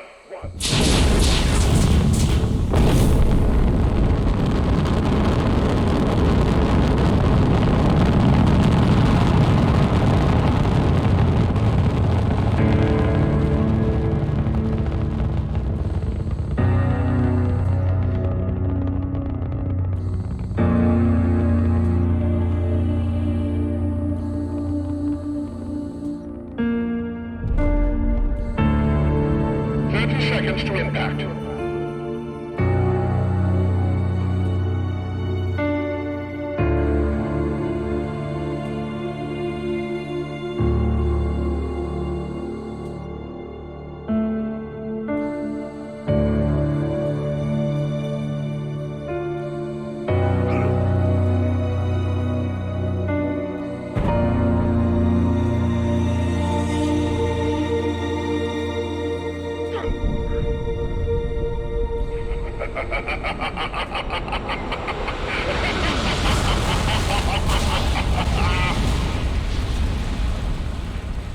October 13th, 2025, Moon. Using the Rail device and the focusing stone, Richtofen completes his grand scheme and swaps bodies with Samantha on the Moon, giving him full control of the zombies in the ether. Maxis contacts the remaining members of Ultimus through the station's electronics and asks for their help to defeat Richtofen. They agree. They unknowingly launch missiles at Earth, leaving it fractured and broken. They sever Richtofen's connection with the ether, but he maintains control over the zombies.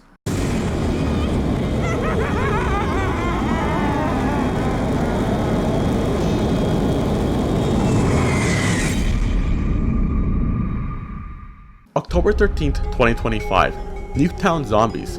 A nuclear bomb explodes outside of Washington as a result of the Broken Arrow's drilling. CIA and CDC operatives arrive at the undead outbreak already in progress.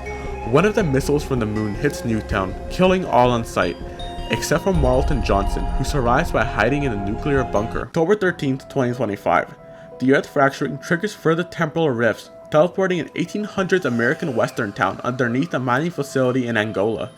Arthur is pulled through the rift from 1318, arriving in the now buried town. November 5th, 2025. Broken Arrow is disbanded after the primary facility is lost in a fire. It is later believed to be an act of arson committed by employees during evidence implicating them in the outbreak. Russman, his mind broken after 40 years of exposure to Element 115, begins to wander the Earth. Attention all on this channel. This is George Barkley, former Assistant Director of the CDC facility in Druid Hills, Georgia. Prior to the destruction of our headquarters, our research found evidence that contaminants are now infecting the very air we breathe. As such, exposure of some sort appears inevitable for all survivors. Symptoms are variable, but most subjects display short-term memory loss, psychosis, delusion, and paranoia. Short-term memory loss has also been reported, but as of yet, I have been unable to confirm this. We advise all individuals to monitor their fellow survivors for signs of the above symptoms, paranoia in particular. Ask yourself, are those closest to you really who you think they are? Are they following their own secret agenda? Are they perhaps plotting against you? The dangers presented by such symptoms cannot be overstated. It was with deep sadness that I myself was forced to euthanize 14 members of my own team. My condolences to their families. I hope this message serves as a warning to all survivors. We must all do whatever it takes to ensure our future as a species. Thank you. March 18th, 2027. In a distress call, former CDC Assistant Director George Barkley reveals that the infection's contaminants have gone airborne. He advises caution regarding any allies showing sign of short-term memory loss, psychosis, delusion, and paranoia. March 27th, 2027. A society of survivors who eat the undead is formed. They are the Flesh. May 12th, 2027. Samuel J. Stuhlinger joins the Flesh. June 18th, 2027. Through the consumption of undead meat, the Flesh begin hearing Richtofen's voice. He tries to persuade them to build global polarization devices for him in pursuit of his new plan, to mend the rift in space and time and acquire full control over the Aether. What has occurred cannot be undone. However, I realize the calculations were made in haste and could potentially threaten the entire globe. That was not the intent. I considered a possible plan B should this occur, but this plan would consist of creating global polarization devices that would... It appears I have difficulty speaking. Devices when the power... Shut the power... Me. Hello? This is Jackass Flats calling any human community within broadcasting distance. We're located at standard map coordinates 37 degrees 07 north, 116 degrees 03 west. This is a warning to anyone contacted by a group of mysterious voices. Several of our party began to hear the voices, and their competing instructions and incompatible demands drove a wedge down the center of the camp. Half of the camp is carrying out the demands of only through electronic. This voice is a big, long, and its ultimate goals unclear. The other voice cannot be heard by humans who have not been on the long madness this way lies. Neither of these instruction sets will understand. Those of us who have not chosen a side have been hunted by both sides, seeking to force us to assist them. Oh God, they found us! Oh! Get back!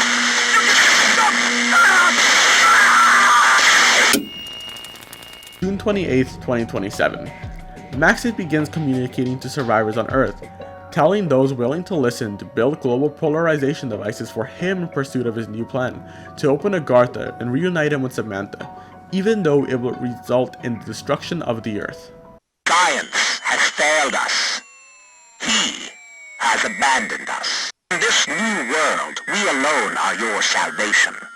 We alone can light the way. Hear our words. Heed our call. There is but one path to enlightenment. Just as they would consume us, we must consume them. We are the living, and we are the dead. We are the flesh, and the flesh is us. We will not starve. We will thrive. April 4th, 2028. The Flesh broadcast their message across all frequencies. They tell others to heed our call and that the path to enlightenment can be achieved by consumption of the undead. What's that? Who's there? Yes, I can hear you. Flesh? Of course I have. There's nothing else. No, I won't do that. How do I know you're not lying? You could be making all that up. Well, sure, that only makes sense. Two of them. But, no, I see. Sure. Really? But they're my friends. Yes, of course I see now. I'll do it. I'll do it for you. For you and the flesh. Hello? Hello? Are you there? We have activated the spire as you instructed, but the shamblers are swarming our location, and we can't hold out against their superior numbers for long without aid. Hello? Please, come in. It is vital that you instruct us on that... December 9th, 2028. Max's followers begin constructing a spire near the Hanford site facility. You think you're so smart, huh? You think you can manipulate everybody into doing what you want, but we know the truth. All your calculating works and your sinister agents, You mean to destroy this planet and kill us all? We're not gonna help. No way, no how. So yeah, you keep talking. But no one's gonna hear you because we're destroying everything. Everything electronic, starting with this evil radio box thing. January 3rd, 2029. Max's followers begin to doubt him, believing he may in fact be evil. They destroy their electronics. Voice! Come in, unidentified electronic voice! We've been attempting to activate your spire as instructed, but one of our members began hearing the other voice you warned us about. He turned on the rest of us and shot one member of our crew and wounded another before we restrained him. Hello? Hello? Damn this thing! Why doesn't it answer when we call it? Hello? If there's anyone out there, please respond. I desperately need help. The others left me, and I'm alone and frightened. Help! I tried to do it right, but the others, they weren't listening. This piece comes here. This piece comes there. I couldn't do it on my own. I need help. I really do. The German man stopped talking to me, and I don't know what to do. March 2nd, 2029. Max's followers attempt to speak to him again. Many have begun to hear Richtofen, and those loyal to Max's eagerly await further instructions. Retcon 5, this is Saber 1-0. Our sweep failed to find any evidence of survivors on site. Broken Arrow is not viable for new FOB. That's a negative, sir. Records appear to have been destroyed in a fire prior to the facility being overrun. Sir, we believe staff may have been trying to destroy evidence implicating them in the outbreak. Understood, sir. Confirm drop at T-5. Retreating to safe distance. Anyone listening, we have food, water, and medical supplies. Enough to last several years. August 15th, 2029. A broadcast is sent out confirming the fall of the Flesh and Max's followers. With each group hearing the voice of Richtofen or Maxis, a battle broke out between them. As they fought, a zombie horde moved in and destroyed all who remained. Stuhlinger is one of the very few to escape. Richtofen and Maxis are left with no one to communicate near Greenrun, where the first polarization device must be constructed. October 13th, 2035. Stuhlinger bumps into Russman, who have stolen a bus from an abandoned Broken Arrow facility.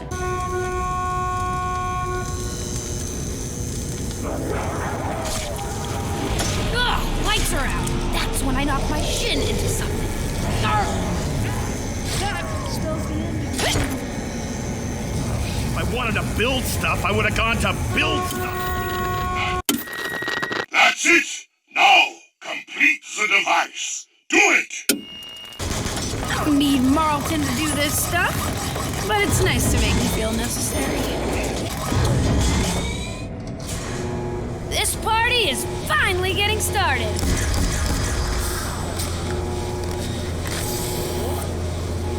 Oh, pretty.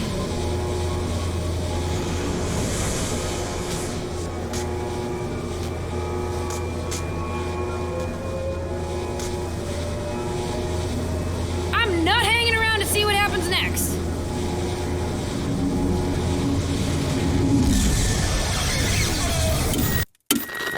Excellent! You have freed it!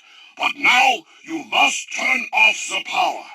An active power grid will disrupt all communications between us and make it impossible to accomplish the mission I have for you.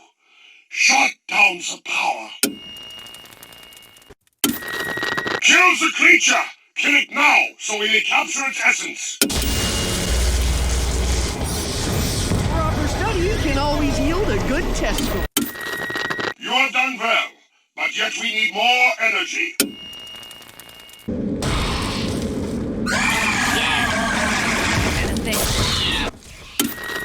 Good! The trichotomous system is now complete. I was starting to think the whole planet was covered with a thick blanket of ick.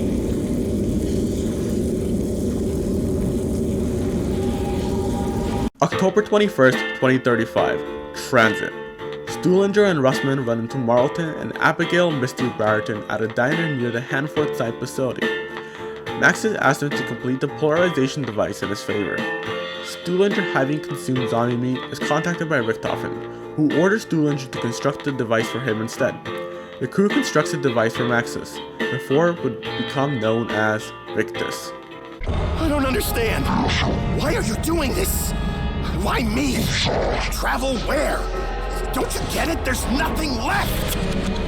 Oh, how did you... What?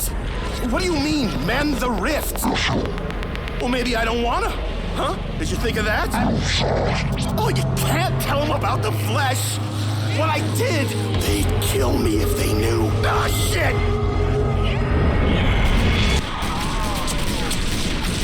If you're gonna talk to your imaginary friends, Stu, you might want to wait till you're in a Z-free zone. Stuhlinger! Get over here, now! Come on, come on! What do we do now? We arm up, find a good place to defend, kick ass, that's it. I don't understand. What are you talking about, Stuhlinger? Misty made it pretty clear. Accept your fate. Begin anew. We're going down. We're going down to fight.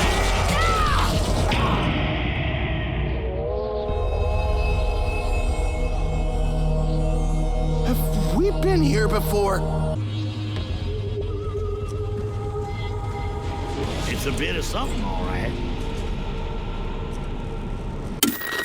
The energy fields are no longer disrupting my communications via electrical devices. You will hear me, and you should listen. The alignment has begun. You are on the right path. Please, continue.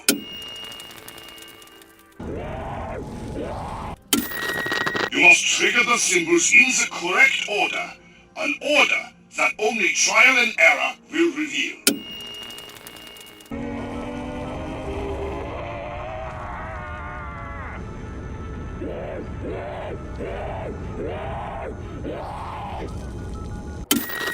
Excellent. The energy fields are changing, transforming, flowing. You are on the right path. You must look for objects of steel. With the appropriate weapon, their energy fields can be manipulated. is working! The sphere has relocated! Now, one more must be found. The energy within the spheres is in flux. Fear not, we will need them in due course.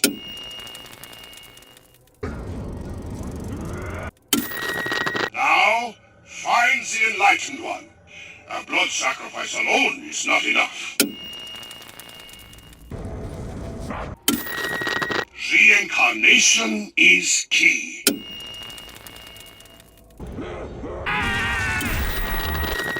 Yes, keep going! More blood! Reincarnation will reveal the way forward. Ah, yes! Do you see? The energy of their broken souls has been released! The energy fields remain in flux. Matter must be transformed before it can be contained. The spire must be energized with fire and light. Create a field with which to bind it. It is working! We are near our goal!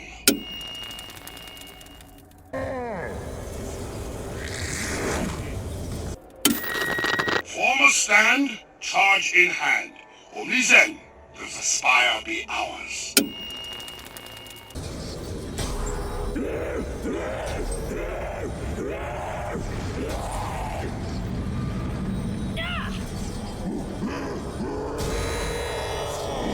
I appreciate the recognition of my skills. Excellent work, humans. Your allegiance brings us one step closer to our goal. You have taken an important step. The spire has been activated. Now, you must locate and activate the others if we are to prevent Richtofen's plans from reaching fruition. October 22nd, 2035. Die Rise. Still hoping to regain control, Richtofen teleports Victus to Province 22, where he demands that Stuhlinger activate the second polarization device. Once again, the crew sides with Maxis.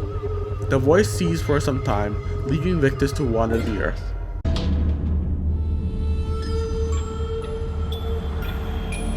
Enough walking for today. We set up camp here. In case you boneheads have forgotten, the world is broken. Very broken. The dead walk the earth, and what remains of civilization is at the mercy of forces we barely understand. What makes you think we're gonna find something different at this new place? I don't know that we will, but at least we'll be sure. Sure of what exactly? I don't know. His memory's going again. Your name is Russman. Russ Man. That my first or last name? We don't know. You're just Russman. Yeah, anyway, you're a former operative from Broken Arrow. You've been walking the Earth since the, incident. Yeah. I think I remember. The town. That's right! That's where you found us!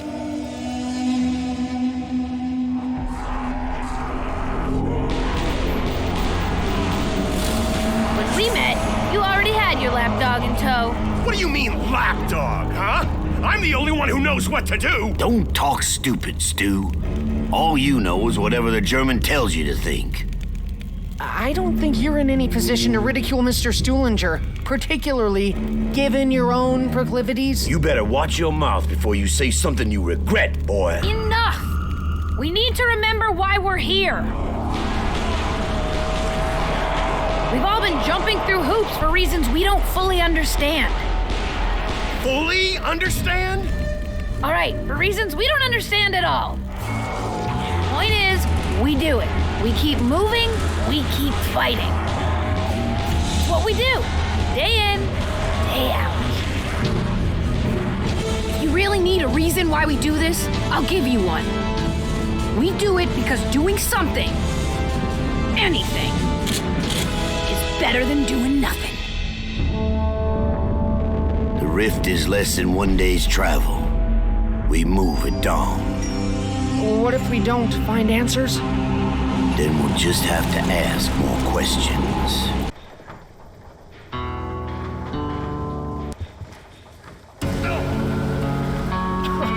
We came all this way to look at a big hole in the earth?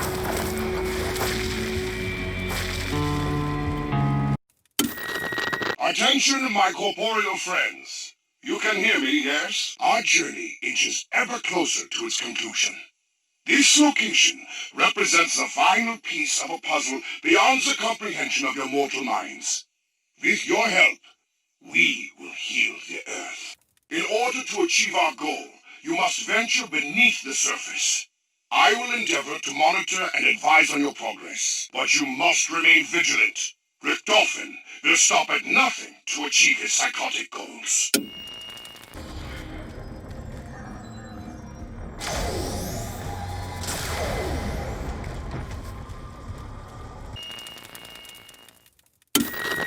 My communications are more fractured below ground. It is essential that you find the parts needed to complete a structure capable of delivering power to the tower above ground. Great! These gallows are positioned in the optimum location. Find the necessary parts and bring them here. The structure is almost complete. You are brave warriors, my friends. Perhaps braver than those who walked this road before you. These devices, embedded in the Earth, they amplify and project energy. You cannot allow Richtofen to exploit their power. I'm getting bored carrying this.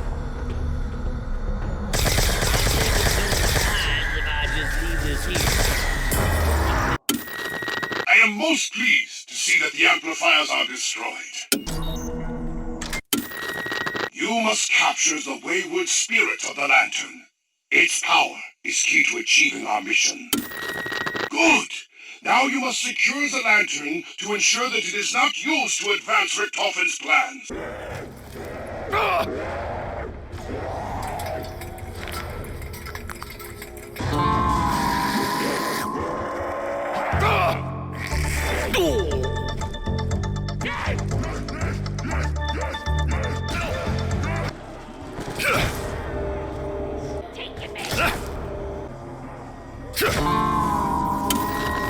You must stay close. The wisp needs to absorb the energy of the undead.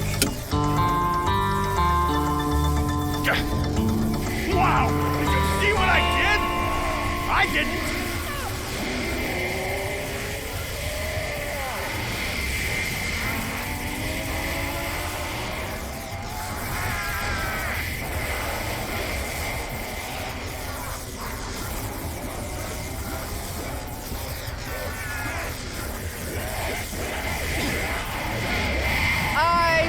We are beyond reaching a peaceful solution. If I could help that, I would!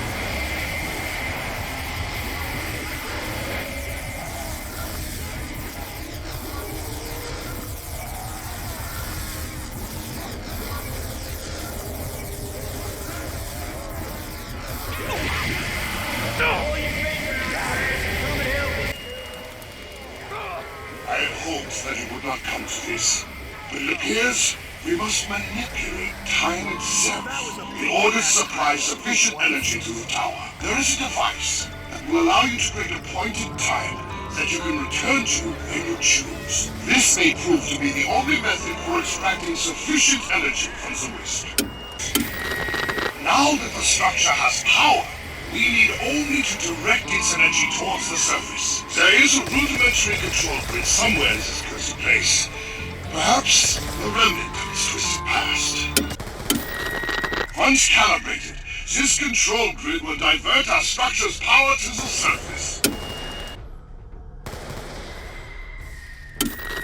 This is it! Sufficient payment will initiate a final challenge. You must proceed to the fountain in order to set the final chain of events in motion. Quickly! The targets must be destroyed!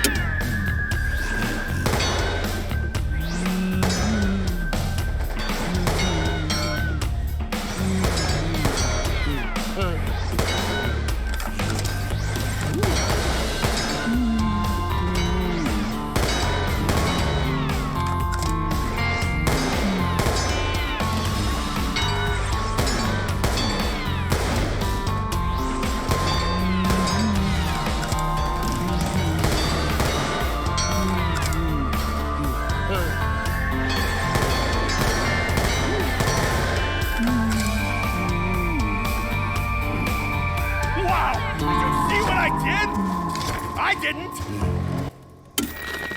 Yeah, the towers are all under my control. It is time to begin the purge.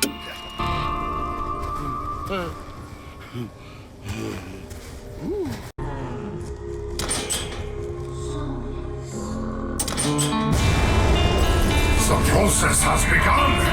Now I control the Aether's energy.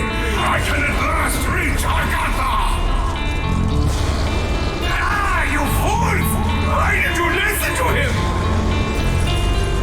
Regretfully, I must inform you that neither the Earth nor its people will survive.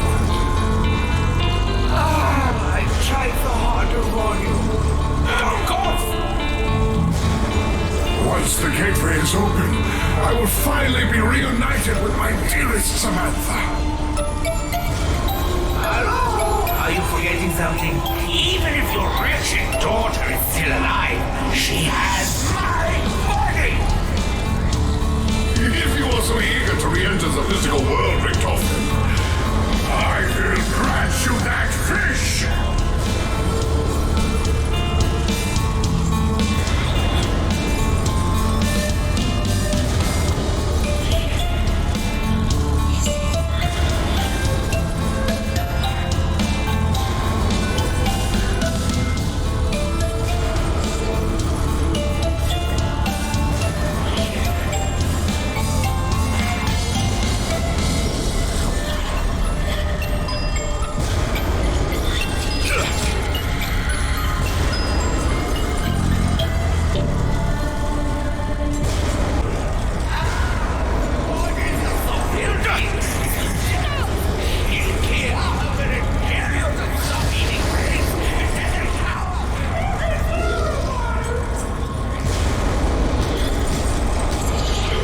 December 31st, 2035.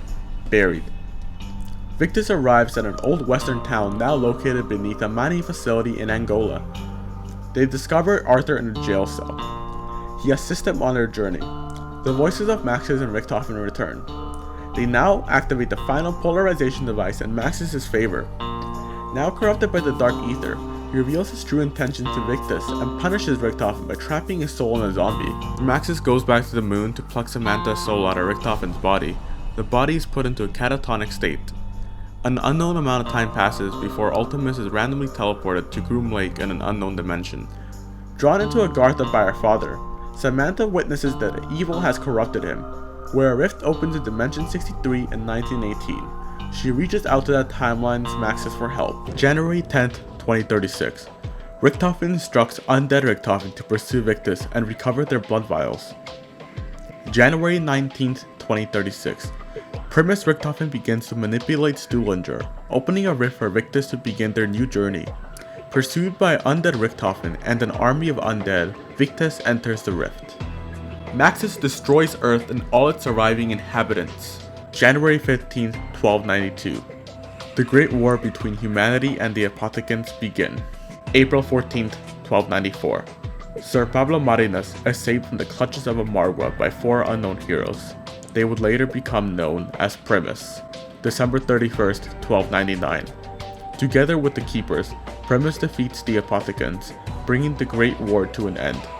January 1st, 1300. Before they seemingly disappear from history, Primus instructs the Wolf King to begin building the Rising Dragon. February 18th, 1300.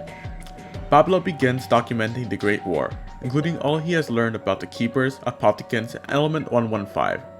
Regarding Element 115's power, he notes that a site in northern France contains massive deposits of the element. June 4th, 1300. In northern France, a tomb is constructed to honor the fallen soldiers of the Great War. Within it, statues of Primus are constructed to symbolize the hope that if one day a great evil falls upon mankind, they may return. July 17th, 1898. Edward Richtofen's parents die. February 20th, 1905. Takeo Masaki fights the Battle of Mukden. August 11th, 1906. Richtofen begins his studies at Heidelberg University. Under the tutelage of Dr. Ludwig Maxis, having lost his parents, Richtofen comes to view him as a father figure. July 3rd, 1912. Richtofen and Maxis join Group 935. June 4th, 1914. Richtofen is visited by another version of himself. Handing him some blood vials, he explains, "You will need this blood when the time comes. It will protect you." Before stepping back through the rift. January 5th, 1915. Maxis invents the Mauser prototype. August 28, 1916. The journal of Sir Pablo Marinas, Knight of the Great War, is discovered by Group 935. March 23, 1917. Using information gathered from Pablo's journal, Group 935 begins work at dig site in northern France, where they discover a series of underground tombs. April 21st, 1917. Group 935 discover what happens to be the entrance to the tomb's chamber. They struggle to gain access. It is by chance of fate alone that we unlocked the seal to the main chamber. Repeated efforts to use brute force proved ineffective and left the men exhausted and frustrated. In an effort to alleviate the tension, one of the soldiers brought a gramophone to the chamber, along with a recording by a group of performers known as La Source Noire. To our astonishment, as we listened to the first few bars of music, the seal itself began to open. I cannot help but wonder if other such recordings may similarly reveal other areas of the catacombs. May 11th, 1917. Unable to access the main chamber, soldiers listen to a gramophone to alleviate their frustration. When listening to a recording of La Source Noire, the entrance of the main chamber unexpectedly opens. The camp's exposure to element 115 begins. The ancient texts describe an artifact known to them as the amplification rod. It is my firm belief this item is instrumental to harnessing the energy of the elemental stones. Unfortunately, neither the rod nor the stones have been recovered from any of our dig sites. I fear we must push forward regardless. As such, I have drawn up plans to create replica rods based on the descriptions from the main chamber. I will instruct Richtofen to begin fabrication immediately. May 21st, 1917. Using information from Pablo's journal and the tomb's main chamber, Maxis draws schematics for the creation of 4 elemental staffs and instructs Richtofen to begin their construction. May 29th, 1917. The more Maxis reads of the Great War, the more he begins to question his understanding of the scientific world and the true nature of the universe itself. He finds himself open to the possibility of a higher power. Researching element 115 continues to yield unforeseen results. The conversion process creates localized energy fields, which appear to function as portals, bringing forth objects of indeterminate origin. It is my hypothesis, however outlandish, that this transfer of matter may actually be occurring through space and time. I believe the answer may lay with the broken runestones located at the mound. Perhaps channeling sufficient energy from the conversion generators to their location may prove fruitful.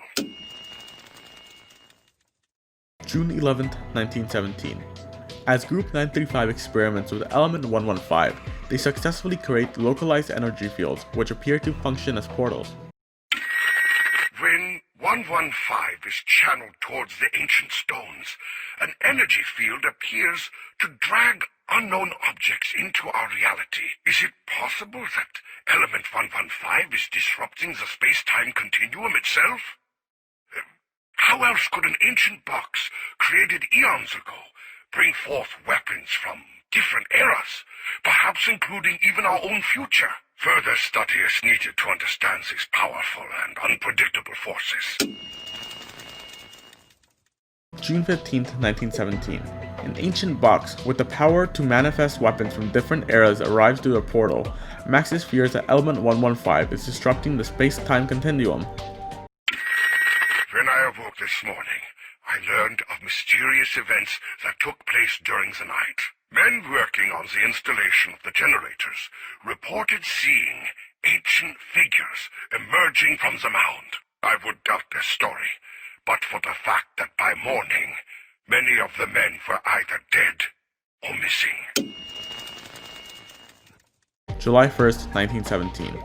Following the installation of Element 115 power generators, reports surfaced regarding ancient figures emerging from the dig site corresponding with the mysterious death of a number of Group 935 soldiers. The ancient figures are undead knights from the Great War. August 3, 1917. Nikolai Belinsky is sent into exile. September 10, 1917. Using Element 115, Group 935 constructs Freya, Odin, and Thor, giant robots who they believe will secure victory for the Central Powers. September 22, 1917.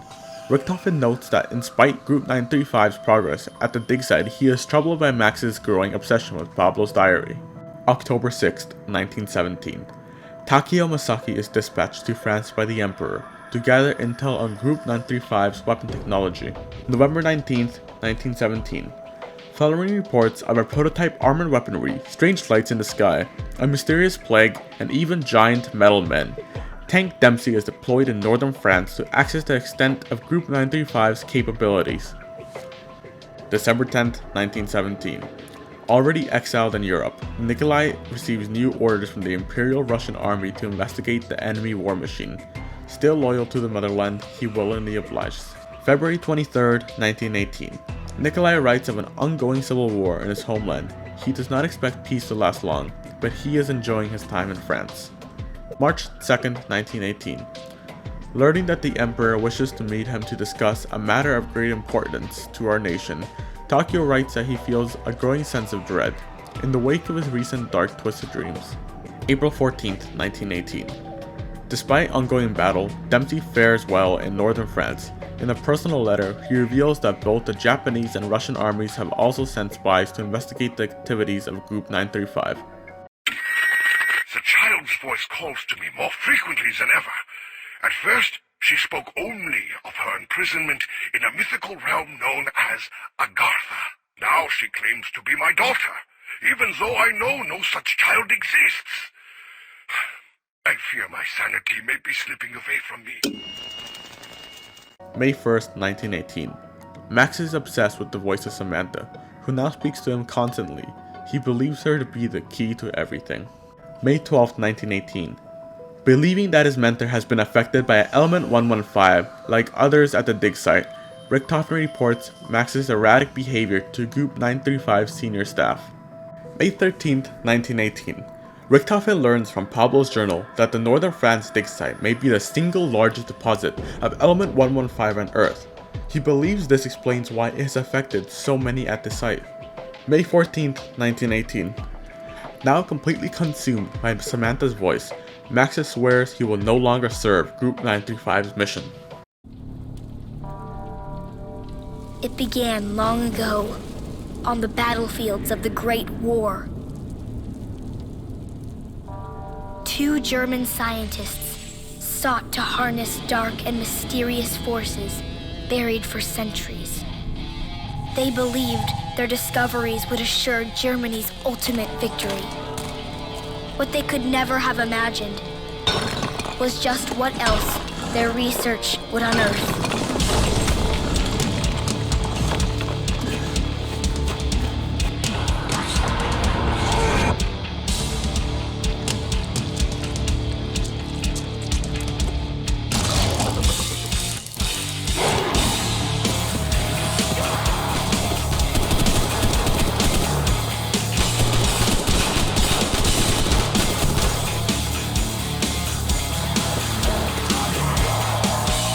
As an ancient evil ravaged the front lines, the hopes of the Allies rested on 3 soldiers sent to stop it. Let's take a moment and brave the ice. So my intentions are known.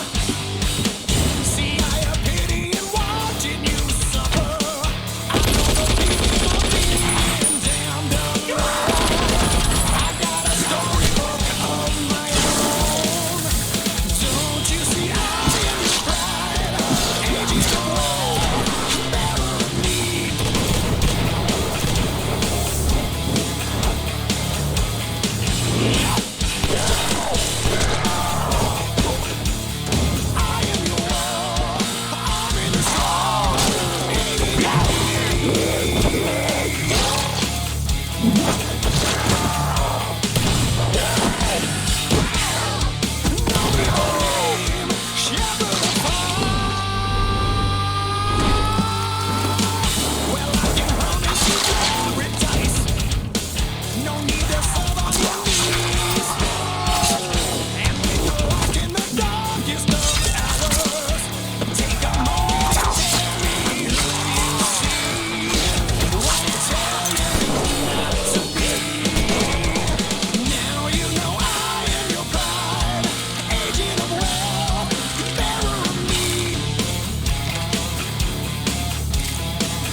name is Samantha.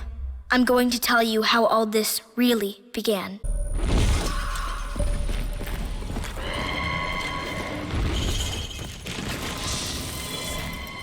Edward Richtofen, you will come with me.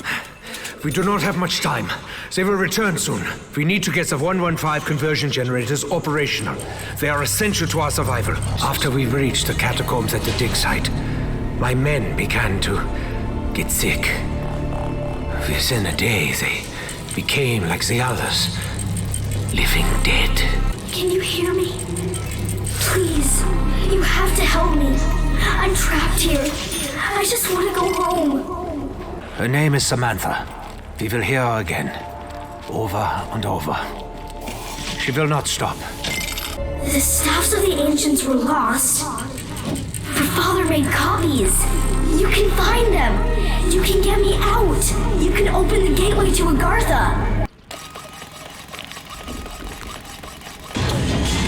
Oh, at last, the darkness is at an end. I live again. I knew my friends would not fail me. Something is wrong. I can no longer touch, no longer feel. What have you done, Richtofen? We can put everything right, Maxis. You must understand that I had no other choice. So much of our work has been lost in battle. Father said the chambers were doorways, opened by the songs of the ancients. Harness the elements. Only with all can Agartha be reached. With this staff complete, lightning is now yours to wield. Soon, I will be free. Though lost for centuries, the power of the ice staff is now in your hands. Power of the wind is yours. Soon, I will be free. I know I will. We are so close. My father couldn't save me, but you can. He promised me, when the final steps are taken, the gateway to Agartha will open. The ancients thought their riddles would never be solved. They were wrong. They were so wrong. The elemental fire is yours to command. Finish what has begun. Free me from Agartha. Within the giant, the staffs will reveal the ancient writings.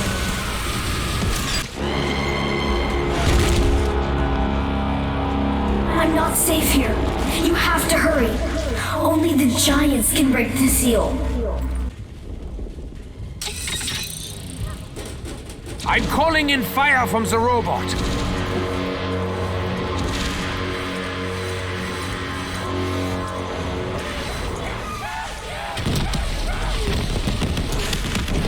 Souls must be released from the pit. But it was said no mortal could enter.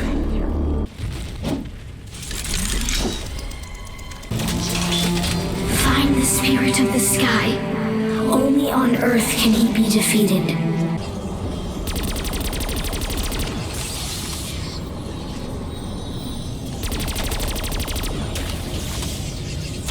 The guardians of the scroll must feel your might.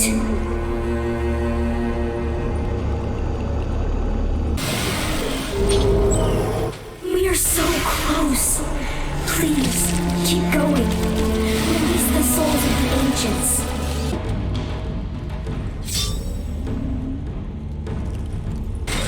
Perhaps you will be the first to finish that which started so long ago. The ancients found the way to bridge the void. Follow in their footsteps.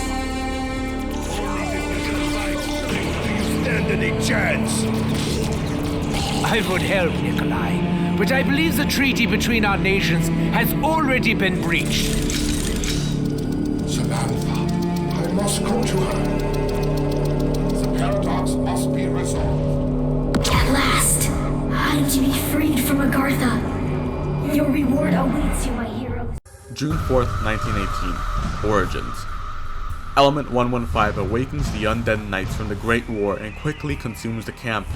Maxis is rendered catatonic by the element. Richtofen removes his brain before he turns. Dempsey, Nikolai, and Takio reunite with Richtofen on the battlefield and help free Samantha from her imprisonment in Agartha. Primus has been reunited.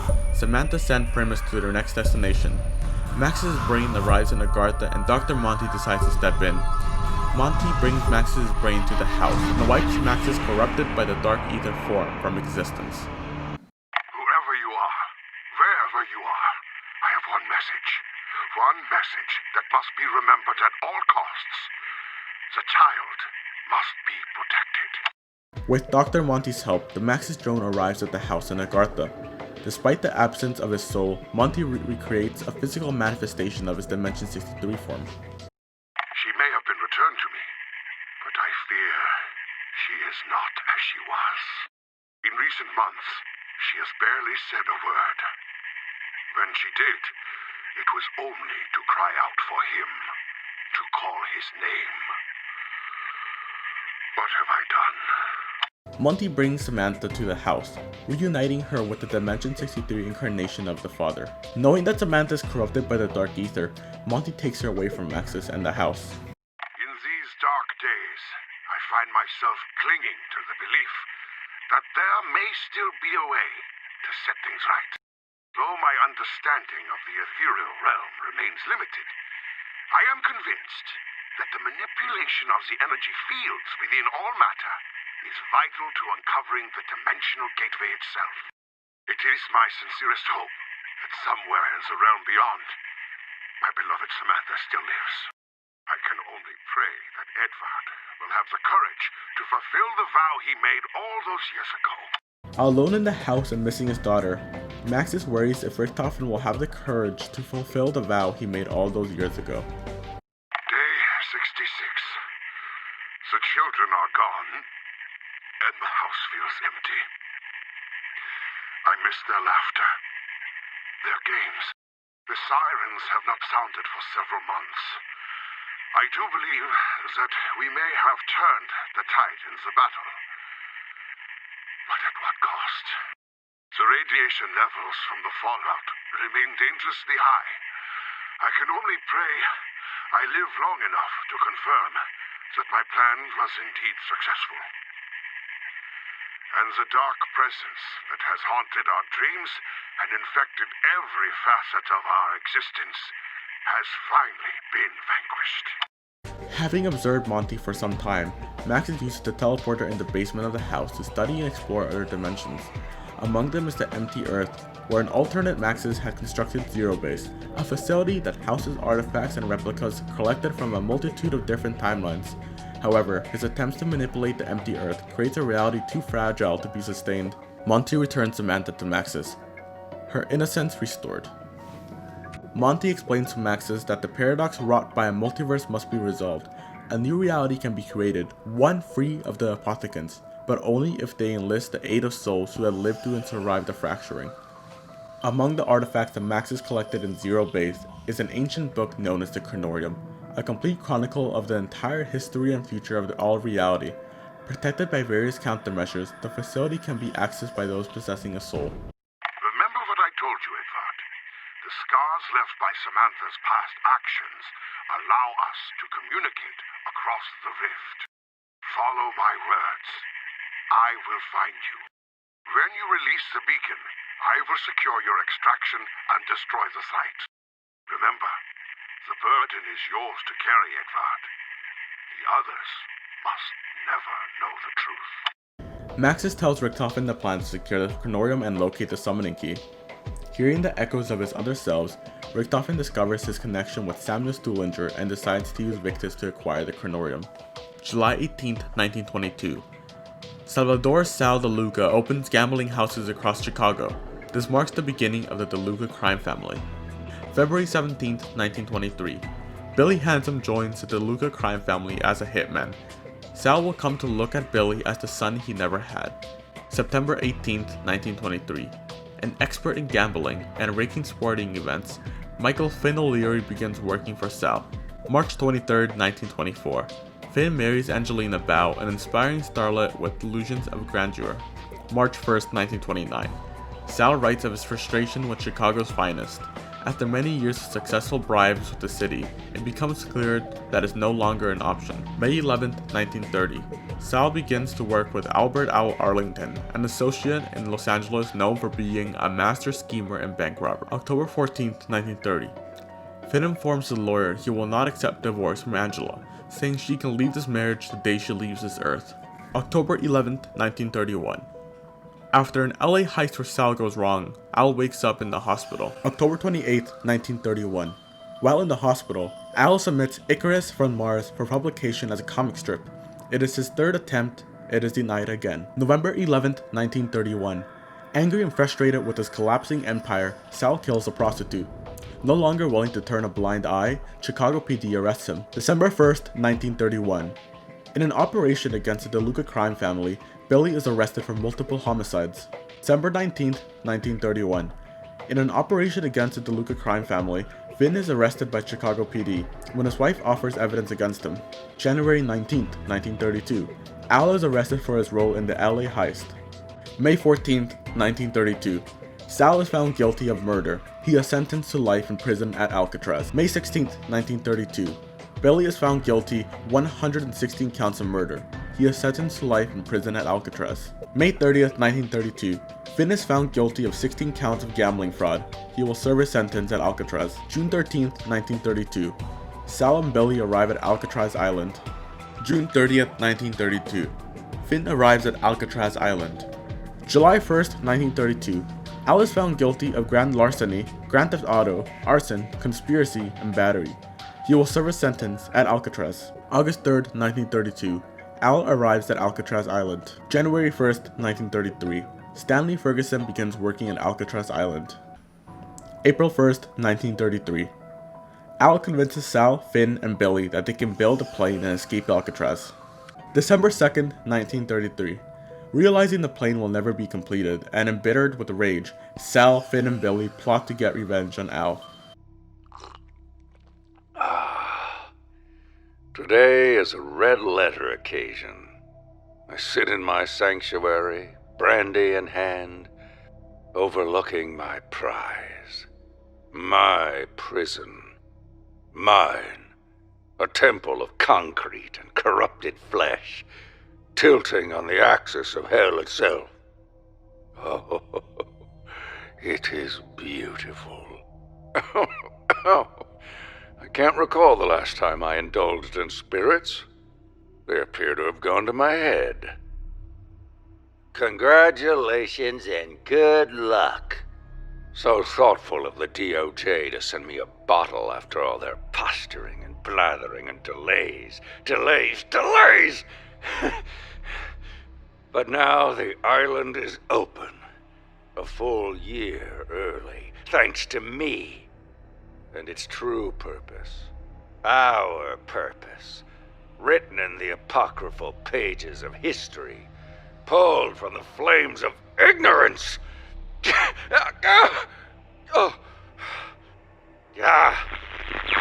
Glass. The first drop of blood. Of course, it should be my own. Not too much now. Not yet. Oh. Early to bed tonight. Tomorrow, I will be reborn. What am I doing wrong? Nothing. Every interpretation by every scholar I have made real in flesh and blood, and still the Dark Ones remain silent. They are deaf, blind, and dumb wherever it is they reside in the fabric of reality. Have I not bled the wicked? Have I not placed the markers on the proper lines? What more? What more? I am tired, and I have grown so very disturbed waiting for the release that was promised, but I fear will never be delivered. Because they do not exist. No. Wretched are the thralls who despair in darkness. Wretched, wretched, wretched! The work will continue, with or without the Illuminati. All they do is talk and scheme and pass judgment on methods that they deem unorthodox. What the hell with their protection? I will awaken this island, even if it takes every last soul in her walls. If I fail, I will be locked in here, and soon join them all in hell. The result is the same. No! Contraption! Hear me. Yes, I can hear you. Apologies, my lord. I am here. Calm, faithful warden, calm. I bring glad news. The world that you seek is near at hand. Oh, thank you, my lord. Thank you. I've done my best to prepare the way. Please, where are you now? Hidden. Trapped. Waiting. I see. Tell me what I must do. 4 souls in your possession, 4 arriving soon. With the first, you will transform the island. Salvatore DeLuca, Finn O'Leary, Billy Handsome, Al Arlington. Salvatore, Finn, Billy, Al. Yes, my lord, I know these names. Their sins shall be their undoing. Their eternal punishment through your sacrifice will ensnare another. His ultimate reckoning. December 31st, 1933. Finn, San, and Billy lure Al to the roof and kill him. A trap for another. Forgive my ignorance, Lord, but how will I know what to do? Sir, it's me, Stanley. We have a situation. Damn the situation, Ferguson. You handle it. I'm not to be disturbed. Wait. Listen. I'm real sorry to interrupt your prayers, sir. But there's been a murder up on the roof. It's Al Arlington. Arlington? Yes, sir. Part of some kind of botched escape attempt. We got Sal DeLuca and his 2 cronies in custody. Looks like it was them. I'll be right there. I'll be right there. January 11th, 1934. Stepping through a rift, Richtofen secures the blood samples of Sal and Finn. My lord, I entreat thee to speak. I have done as you asked. The remaining 3 of the first 4 shall die by electric chair this evening. And soon after I shall join them. It will be glorious in this new realm, Lord. I have no doubt. But I confess, I am afraid. This form is weak and has taken to drink, but I do cling to it still. Please, grant me the strength to... Grant you the strength? Oh, you poor, pathetic wretch. I will grant you nothing until you're dead. You know this. Yes, my lord, of course. My life is part of the disease, and the disease must be purged. I rejoice that that day has come. But you are a base, disgusting creature that cannot help fearing for its own skin. It is not your fault. Thank you for saying so, my lord. Truth be told, I long for the miracle that will release me. That's a good lad. You have been an adequate servant. Therefore, you will continue to serve after the corruption. Such an honor for me. Not an honor. A purpose. Your life's sentence. Waiting for Dr. Edward Richtofen to walk into the trap. The Doctor. I've heard mention of him amongst the Illuminati. What would you have of him? His blood holds great power. You will harness it all and open the way to the paradise below. I swear, my lord, it will be done. And one more thing. Name it, my lord. Spare him no pain. Yes. Richtofen shall suffer. January 19th, 1934. Found guilty of Al's murder, Sal, Finn, and Billy are executed by electric chair. The time has come. The sponge is wet on my crown. The cap screws tightened. The switch in my hand. Oh, I'm going to burn. Oh, the fools. They want justice for the toll I've extracted from this forsaken island. Sir, there's some men from the Bureau here. I stalled them as long as I could, but they're on their way to your office now. What do you want me to tell them? Justice? There is no such thing. There's only the will of the Dark One. Okay. I'll just tell them you're not feeling so well then, yeah? Do as you wish. Run, hide, beg for absolution, and perhaps he will be merciful, as he has been with me. Do not weep, my dear Warden. My lord, you're here. Of course, more or less. The threshold awaits, my friend. Yes.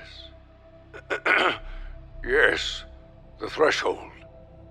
One last flash of light, and the sun shall vanish into the sea. And the darkness? The darkness shall spread. Through every fiber of creation it shall spread. Listen, I told you, he ain't here. He went to see some special doc on the mainland. You guys are wasting your time. I shall be its instrument. Oh, come on, guys, cut me a break. I shall bleed the chosen few. Better hurry. The gateway will open, and paradise will fall. Ah!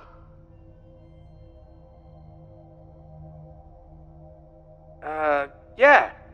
See there? What'd I tell you? Nobody's home. Nothing here.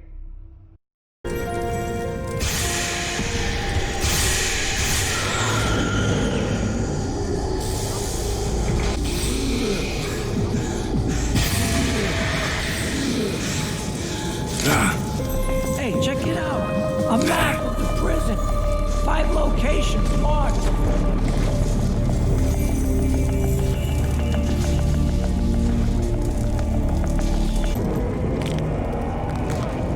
Come on, hurry it up!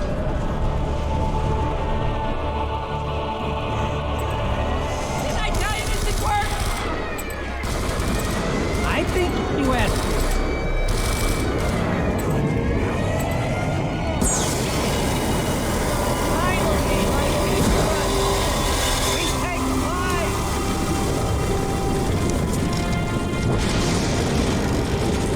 He ain't gonna forget that one. It's a strange fucking storm.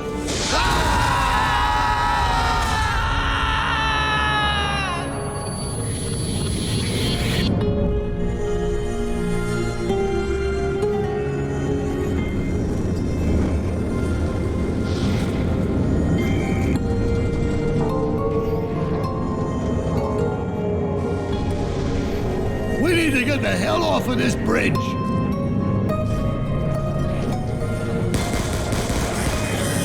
One by one, you're gonna die. It's math. It's all just math.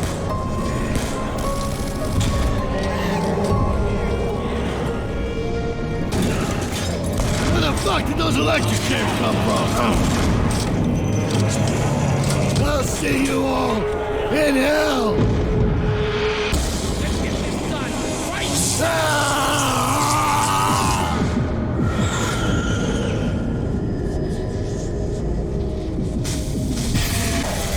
Now that was a fucking big one.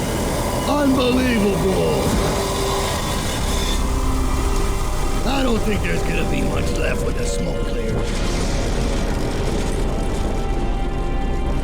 We're going down again.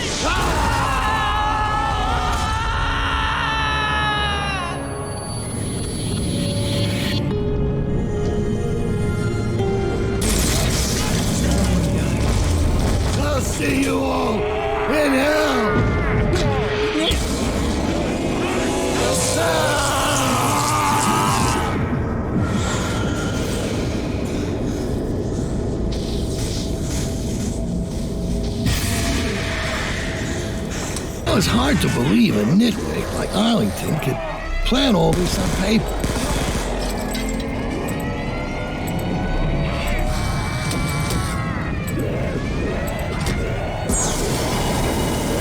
Unbelievable!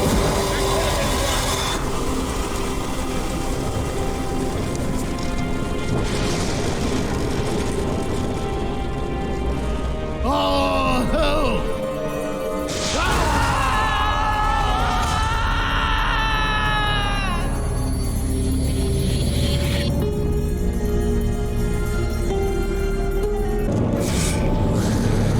Please work.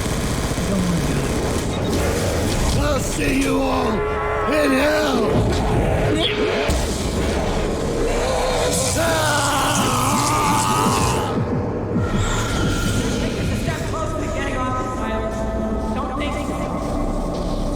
Listen, I don't fucking care unless there's something in it for me.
Mob of the Dead.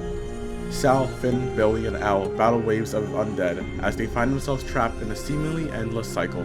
April 16th, 1940. Richtofen arrives in Dimension 63, where he contacted members of the Illuminati and enlists their help to build a laboratory facility beneath Alcatraz. April 18th, 1940. Richtofen meets with Stanley Ferguson and convinces him to assist with the Illuminati's construction of the Alcatraz laboratory. July 3rd, 1941. Stanley Ferguson reports that the laboratory has been completed, and that the subjects will be placed in stasis chambers upon arrival. Having overseen the construction of a laboratory beneath Alcatraz, Richtofen returns to the house where he begins to communicate with Stuhlinger. Together, they persuade Rictus to travel to a variety of locations in order to recover the Chronorium. June 24th, 1996. Rictus arrives at the abandoned Broken Arrow facility. Still being pursued by undead Richtofen, they recover the Element 115 shard and depart through another rift. Upon arriving at Zero Base, Rictus provides blood samples that allow them to access the empty Earth and recover the Chronorium. Richtofen collects the Rictus blood samples from undead Richtofen. July 4th, 1941. Richtofen returns to the lab under Alcatraz where he meets Victus, arriving from the empty Earth with the Chronorium. Upon reading the Chronorium, Richtofen discovers numerous timelines documenting their fates, and learns about the blood vials. He will later write on the page, "I know what I must do, ER4741. Richtofen enters a rift to acquire the blood of Sal and Finn. After delivering the blood to his younger self and recovering the blood vials belonging to Victus, he returns. Victus is placed on ice to be kept safe until they are needed next. Primus arrives to collect the Victus blood samples from Richtofen. Following Primus' departure, Richtofen learns the location of the summoning key and travels to his next destination. October 1st, 1942. Stanley Ferguson leaves employment at Alcatraz. October 21st, 1943. Posing as Mr. Rapp, the Shadow Man hires the reporter to recover artifacts from the South Pacific and Russia. December 14th, 1943. The reporter recovers the artifacts from the South Pacific and Russia. Among them is the summoning key. My name is Stanley Ferguson. I was a guard at Alcatraz from 1933 to 1942. Today, I'm going to give you some insight into one of the more interesting tales from the prison's history. Over the decades, Alcatraz has seen more than its fair share of daring escape attempts. However, few were as audacious as the one undertaken by 4 inmates on New Year's Eve, 1933. Thought to be the brainchild of an inmate by the name of Albert Arlington, the outrageous scheme was as unlikely as its mastermind. It's believed that Arlington, aka the Weasel, somehow convinced 3 other inmates that he had devised a foolproof plan to escape the rock. It was a plan that would see them literally taking to the skies on a makeshift aircraft of Arlington's own design. Just how the Weasel managed to convince these hardened criminals that such a plan was even possible remains a mystery to this day. What is known is that no such plane was ever built. Instead, the group's plans for freedom soon descended into bitter argument and infighting. With the plan falling apart, anger and frustration would ultimately lead to a brutal altercation between the misguided Arlington and his former co-conspirators. Armed only with makeshift weapons, Finn O'Leary, Sal DeLuca, and Billy Handsome lured the unsuspecting Arlington to the roof, where they intended to exact a bloody and violent revenge. And so it was here, beneath the dark and stormy winter skies, that the hapless Arlington met his grisly end, bleeding to death on the cold concrete roof. For their participation in the murder, the 3 collaborators were sent to death by electric chair. Justice came swiftly. On the morning of January 19th, 1934, the execution order was carried out. December 25th, 1943. As for Mr. Rapp's request, the reporter speaks to Stanley Ferguson, a retired guard from Alcatraz. Stanley gives a detailed account of the deaths of Al Arlington, Billy Handsome, Finn O'Leary, and Sal DeLuca. So I just sat down with Stanley Ferguson, night guard at Alcatraz. He told me a heck of a tale. A few years back, 4 inmates, 3 mobsters, and some weasel had this brilliant plan to escape the rock. I know they sound like real geniuses, these guys. Anyway, this weasel was quite the talker. He had these guys convinced they could escape. He told them he could build a plane and that together they'd all fly right off the rock. Now the weasel had plans and drawings and everything. I saw them. But even if they built it, no way that baby would ever fly. These mobsters, it's lost on me. They were smart guys. I mean, Sal DeLuca? No way you can convince a man of his caliber something so absurd. So I guess at some point the whole sorry truth came out and the weasel found himself cornered. They did him good. Left him bleeding to death on the cold stone roof. They all got the chair for it, and that was that. Sad to think that 3 guys like that could find themselves swinging, all because they bought into the lies of a delusional conman. Anyway, no clue why Mr. Rapp wanted me to meet this Stanley first, but I'm headed to the city now. Something about tracking down 3 doozies and a floozy. Oh yeah, not to mention those artifacts in the South Pacific and Russia. I don't know what that's about. I never even met this guy. Likes to stay to the shadows. Real weirdo. But the money's good. Red line departing for the waterfront district. Maybe it'll all make sense when I get there. December 31st, 1943. At Mr. Rapp's request, the reporter arrives in Morgue City to take in the sights, sounds, and smells.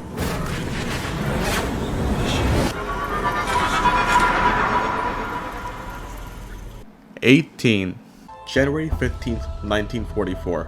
A meteor shower rains over Morgue City. Hey, Mr. Rapp, just checking in. So I'm here, finally, taking in the sights, sounds, and smells of Morgue City. I know you sent me here to write a piece about the city's bustling nightlife and theater scene, and the characters that inhabit it, but things are getting kind of strange. Even though no one seems to want to talk about it, something is definitely off about this city. Just last week there was a meteor shower. A freaking meteor shower. And everybody acted like it was no big thing. Then, the mold showed up. All over the city. In the dark, damp alleys, there's a strange kind of fungus growing. It looks weird and smells even weirder, but nobody really says anything. Then people started getting sick. At first it just made them delirious, confused. Then they really got sick. It was like they were wasting away. People finally started talking about it. I spoke to one guy in his 80s, a fruit seller, at the local market. He said something similar happened in New England in 1882. When I tried to press him on it, he just lowered his head and ignored me. If you ask me, something definitely ain't right here. January 30th, 1944. The reporter notes strange mold now growing all over the city. He also notes people are getting sick and acting delirious. Hey, Mr. Rapt. So, I went by the market again today. For some reason, the fruit seller was much more talkative. Even if what he said was more than a little crazy.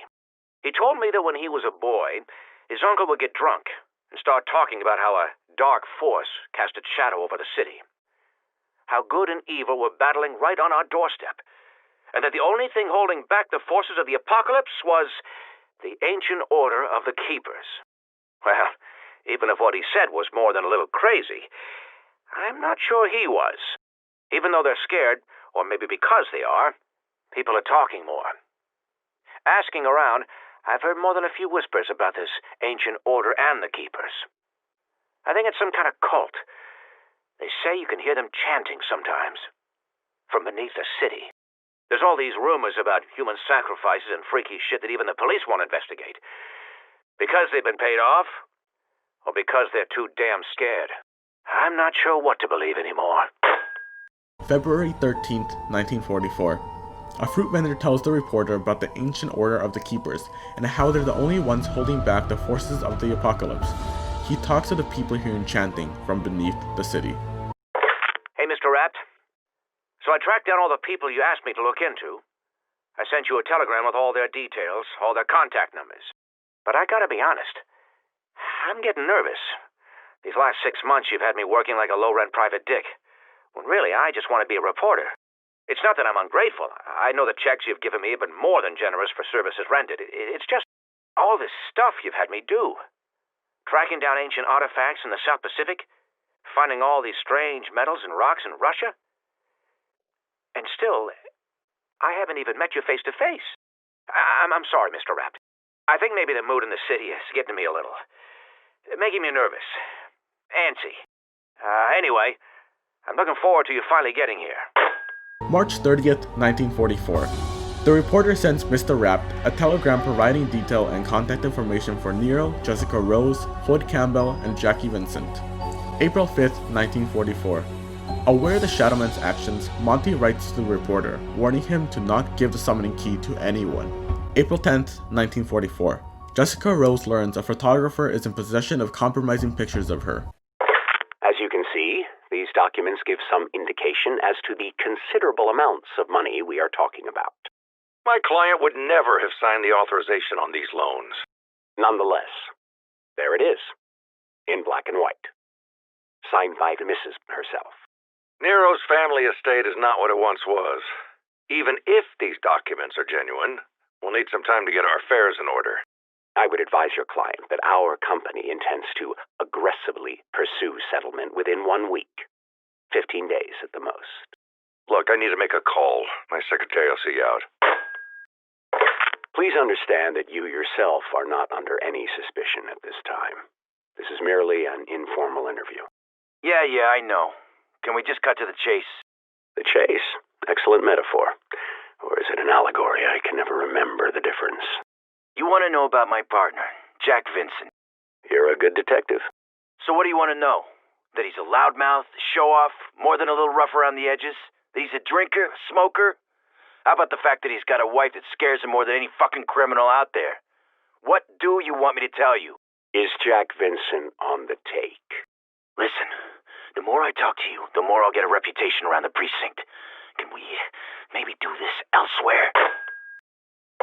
Putting aside your enormous self-interests as a promoter, what would you like to say to boxing fans everywhere about the upcoming fight? Particularly with regard to this last-minute substitution. Floyd Campbell? I'd like to say that Floyd Campbell is a credible opponent, despite how the bookies may see it. What about the fact that fans would much rather see the #1 contender facing off with the champion, your champion, as opposed to this little herd of journeyman fighter? Look, there's no doubt that Floyd Campbell is the underdog. Nevertheless... Are you using Campbell to keep your big moneymaker away from opponents who could be just a little too dangerous? The champ doesn't avoid anyone. But nothing. This interview is over. No further questions. As you know, I'm looking to cast the female lead in my new picture. And I heard that you have quite the roster of up-and-coming talent in this town. Can you maybe tell me a little more about what kind of woman you're looking for? I'm looking for an all-American girl, a real beauty. I heard you may know an aspiring actress by the name of Jessica Rose. The burlesque dancer?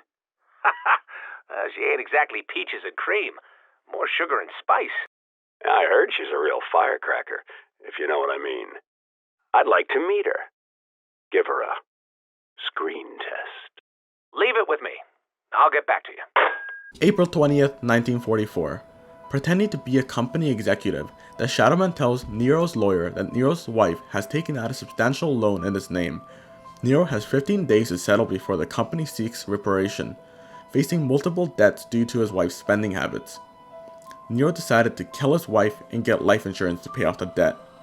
Masquerading as an internal affairs officer, the Shadowman tried to convince Jack Vincent's partner to admit that Jack plots to kill the snitch who could provide evidence against him. Posing as a journalist, the Shadowman suggests Floyd Campbell is a journeyman fighter to Floyd's promoter. Wanting to guarantee a shot at the title, Floyd decides to wear brass knuckles under his gloves for his fight with Tony King. The Shadowman poses as a film director interested in hiring Jessica for a leading role. He tells her producer the part is hers. Afraid that the photographer could jeopardize her chance of stardom, she asks him to meet her so they can sort stuff out. Nero, I have the most wonderful news! The loan documents were fraudulent! Well, your wife was fraudulent. She forged your signature on the loan agreements, and we can prove it! The date on the forms says November 5th last year. Exactly the same time that you were in the hospital following your performance of the amphibious man. You couldn't possibly have signed those papers. You were in a coma for the entire month. Hey, Jackie, it's me. Some suit from Internal Affairs came by today, asking a whole bunch of questions. I didn't say shit, because I don't know shit. As far as I can tell, you're in the clear. I trust you, Jackie. You're my best friend. You're like a brother. I just wanted you to know that I got your back. Always. Hey, Floyd! You did good. You kept your word, delivered the knockout. I just wanted to tell you not to worry about any fucking journalists or commission investigations. That shit is done. Anyways, besides setting your mind at rest, I wanted to give you the good news. It's all set. You got it, Floyd. You got your title shot. January 15th. Hey, Jessica. A movie director came by to talk to me today, said he wanted to meet you. I gotta be honest, I didn't get a good feeling from him. I told him where to go. Well, not in so many words. Listen, I'm glad you didn't sign that studio contract. Truth is, I'm not even much of a producer. I'm more of a talent wrangler.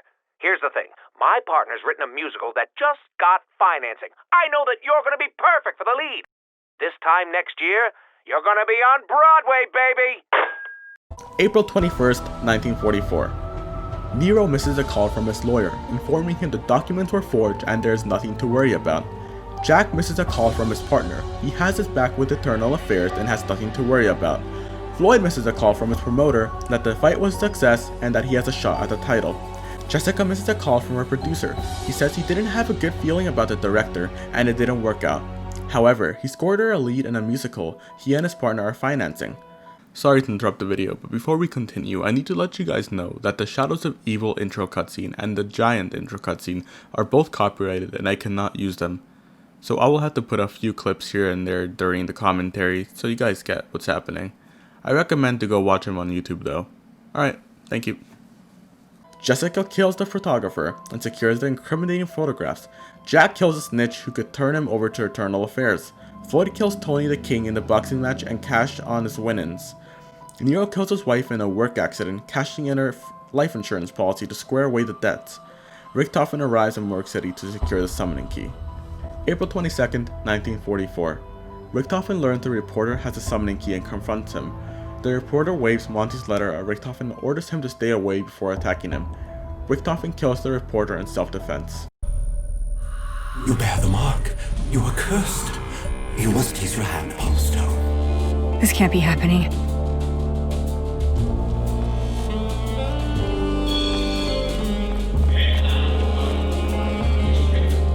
Please, you must help me. Only together can we prevent the destruction of your world. This is a room of secrets. Do you know what I speak of? Did Nero use this pen to kill his wife? Here we go. The ritual has begun. Easy there, cowboy. What It has ritual? to be. Nero, is that you? Is this one of your tricks? Please tell me it's one of your tricks. No. The keepers will keep coming. They will not rest until this world belongs to their owners. Looks like we caught a lucky break. I feel bad. I really do. I didn't just stab him in the back. I sacrificed. 4 must be collected. Only then can we prevent the destruction of your world. The boxing gym. Is this room familiar to you? This place doesn't look like it's produced too many champions. Your sacrifice has been chosen. I'm not going down without a fight! Floyd? Is that you down there? You gotta help me, man! Floyd, I'm begging you!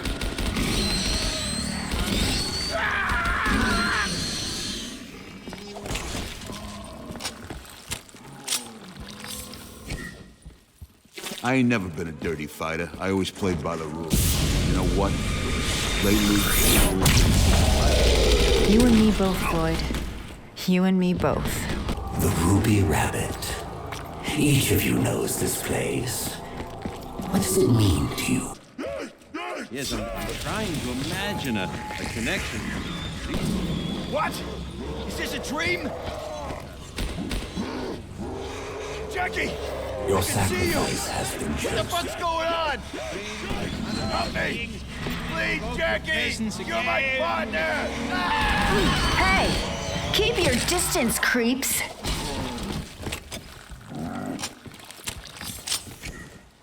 Bumping off my snitch? That's one thing. He was a no-good lowlife. The world's better off without him. Partner? Deserve that. The burlesque. More than any other place in this city, your paths have crossed here. This is just where I ended up. Not at the top, but not at the bottom. So I put this wig here, then what? Your sacrifice has been What is chosen. this? I'm listening I'm not going down without a fight! Jessica, please! You gotta help me! Please, Jessica!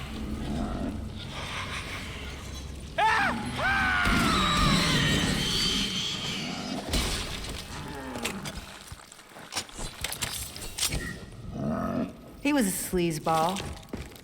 I know enough about how he treats young starlets to know he deserved everything he got. The worm must be taken to the sacred place. Only then will you have the means to repel the unearthly horde. Sacred place. Really? Then what? So the monster comes for its babies? 4 must be collected. Only then can we prevent the destruction of your world. You down right here.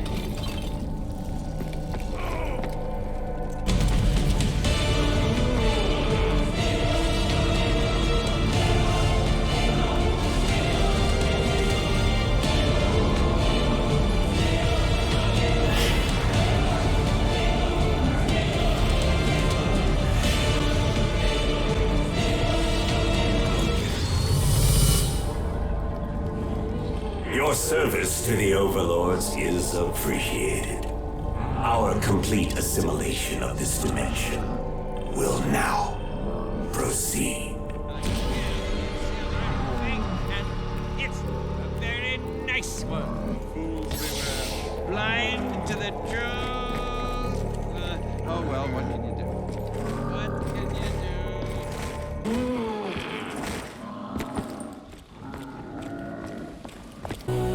You must explore you have blood on your hands, it cannot be cleansed.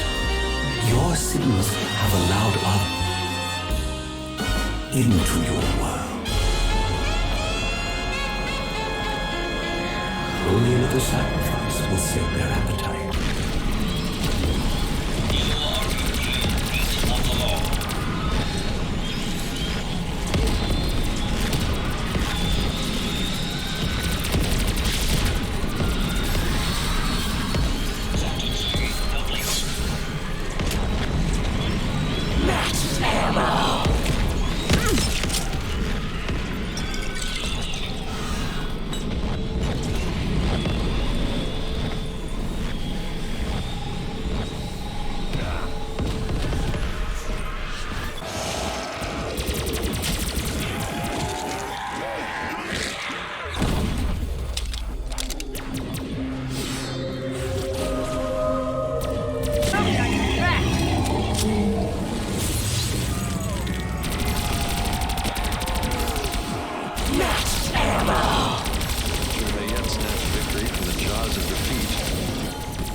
Stay the hell away from me. Calm down, lady. Believe me, if I wanted to cause trouble, I could. Right now, I couldn't get to what you think.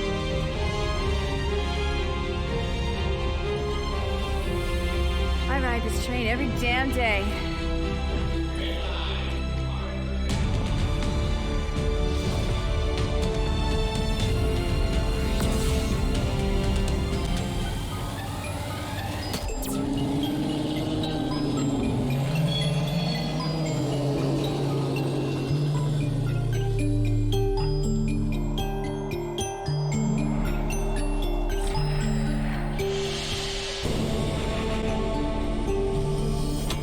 I'm so sorry. I really don't have time to explain.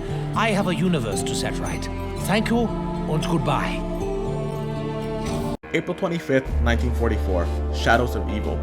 Nero, Jack, Floyd, and Jessica are knocked unconscious at the Blake Lake Burlesque Club. They wake up in a twisted version of Morgue City, shifted slightly from reality.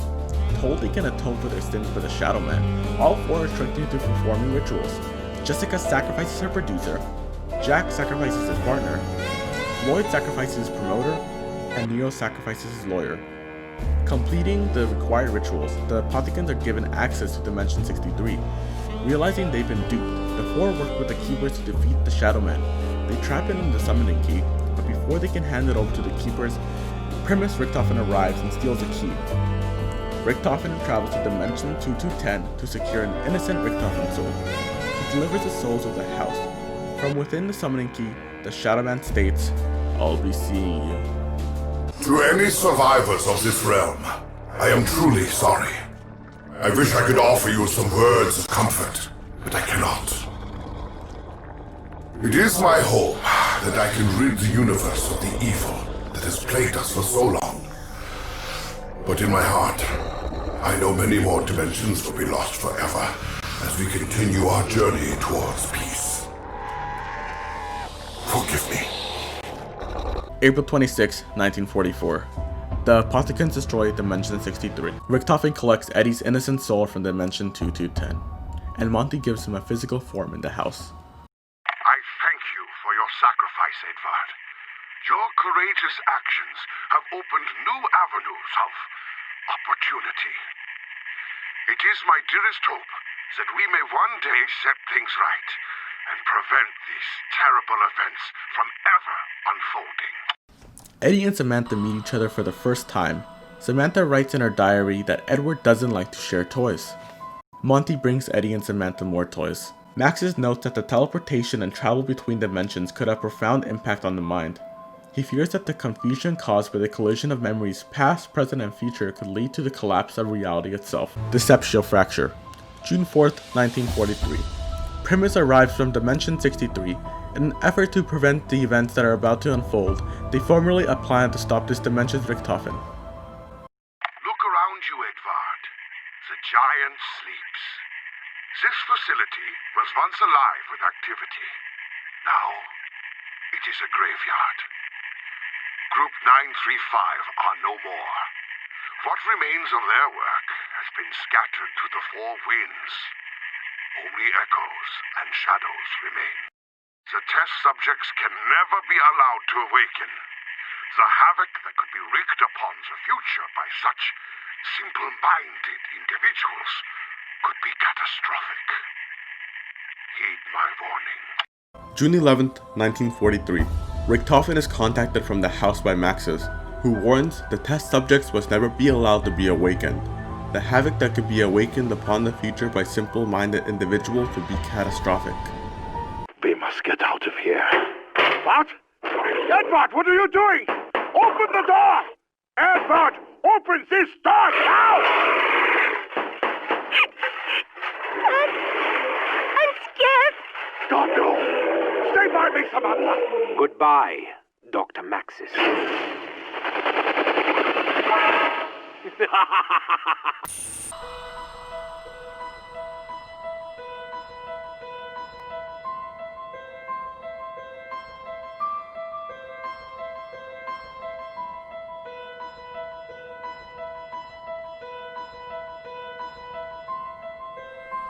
October 13th, 1945. The Giant. As a zombie outbreak occurs, Primus Dempsey, Takio, and Nikolai confront Ultimus Richtofen moments after he teleports Maxis and Samantha. As they try to reason with him to wake their counterparts, Primus Richtofen arrives through the teleporter and kills his ultimate self, triggering fractures across space and time. As Primus fights the undead, Group 935 secures the Dempsey subjects and transports him to Reisendrache.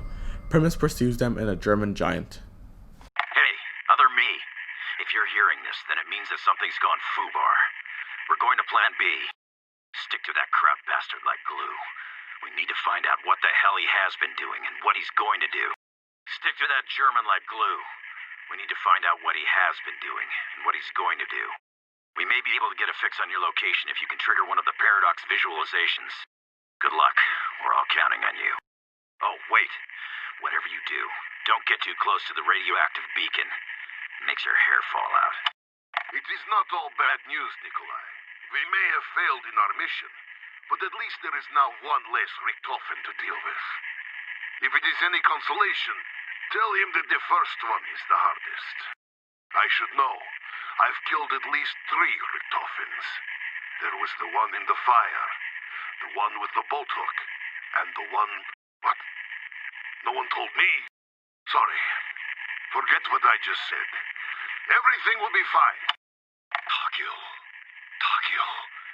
Brave, uphold of the dying samurai spirit. It feels almost as though I am speaking to my ancestors.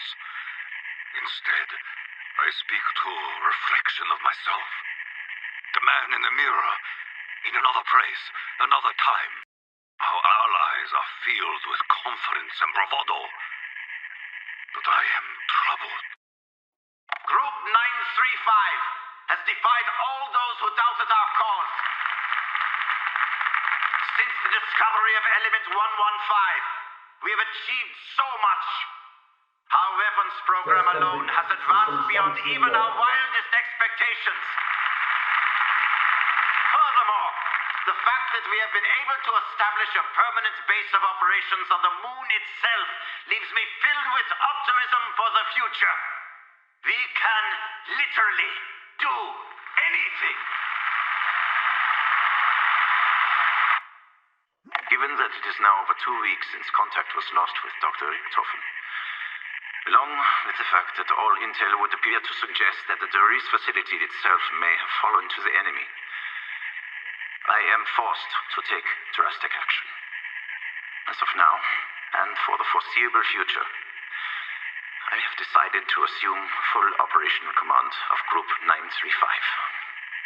All further tests involving the MPD are on hold until such times as we can guarantee the safety and security of all personnel currently based at Griffin Station.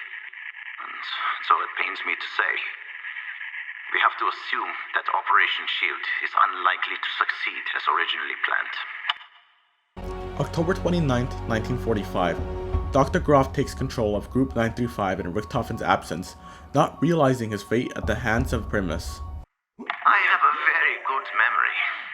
At least That is what Richtofen has said on more than one occasion.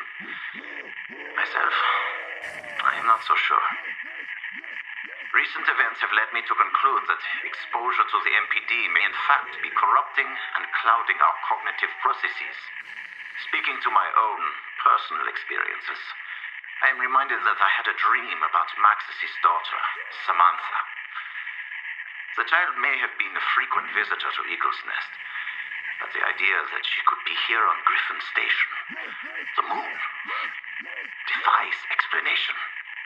It is essential that we re-establish contact with Eagle's Nest in order to fully understand our current predicament.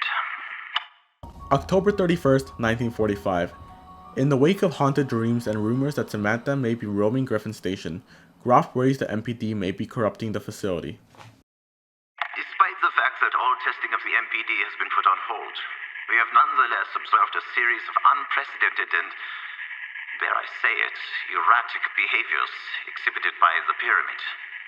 Comms interference and power outages have become commonplace, leaving many fearful for their own safety. The perimeter guards in the exclusion zone have reported hearing voices emanating from the MPD. Though external recordings do not corroborate their testimony, several individuals reported hearing the same exact words.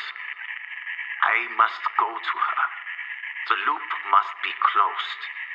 While most accounts claim that the words were spoken by an unidentified individual, several seem to believe that the quotation came from Dr. Maxis. That, I know, is not possible. Such is the increasing atmosphere of paranoia that we have taken to ensuring the placement of survival suits throughout the facility, just in case essential life support systems should fail. Our allies in Division 9 have made great strides with their own research and development, though I must confess to having had my own doubts regarding the feasibility of their more ambitious weapons designs. Successful field trials suggest that we may be able to deploy the specimen as early as this winter. Assuming progress remains on track, we may finally be able to break the stalemate on the Eastern Front.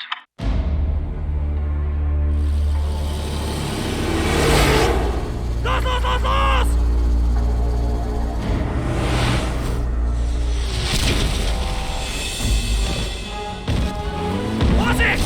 Schüsst unsere Flanke! Kämpft mit den Feinden!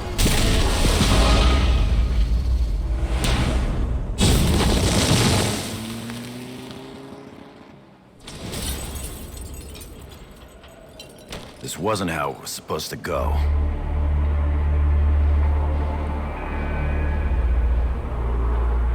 We were supposed to secure the package and be in and out clean.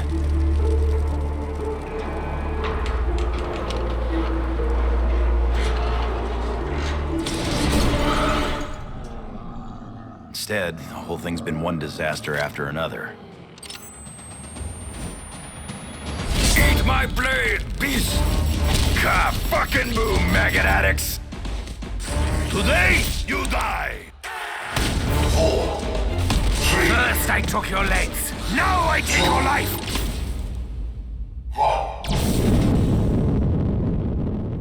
I should never have trusted you, Richtofen. Never.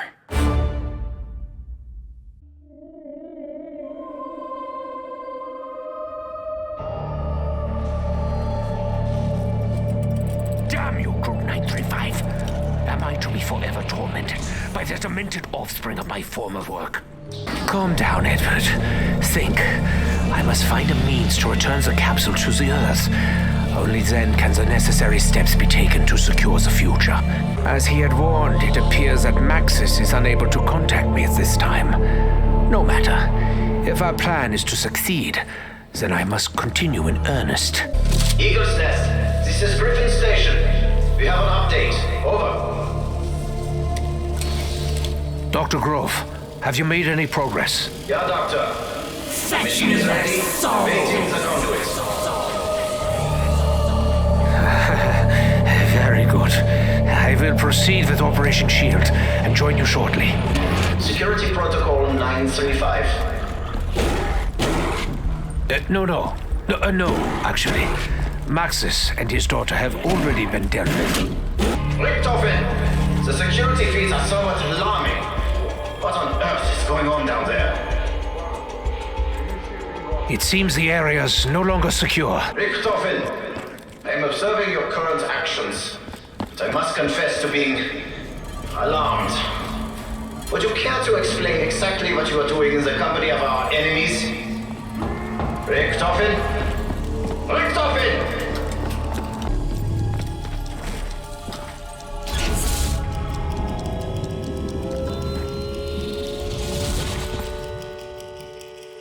Dr. Grove, I have absolute confidence that the teleporter trials will prove successful. As such, you should not delay the project's escalation based on your own petty fears. Personal insults aside, Richtofen, I can assure you that the progress made at our lunar facility has only served to accelerate our plans. I have no doubt that the discovery of the MPD will prove vital to deciding the outcome of the war.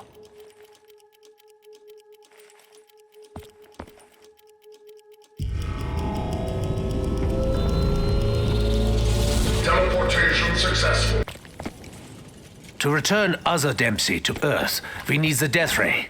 To control the Death Ray, we need the key. First, we bring Dempsey home. Then, we will do what must be done. I know you can hear me, Richtofen, even if you choose not to respond. Though I do not understand how or why, I believe you are, in fact, an enemy spy. More than that, you may, in fact, be an imposter. I strongly suggest you stop pursuing this foolish and dangerous endeavor. Array initializing.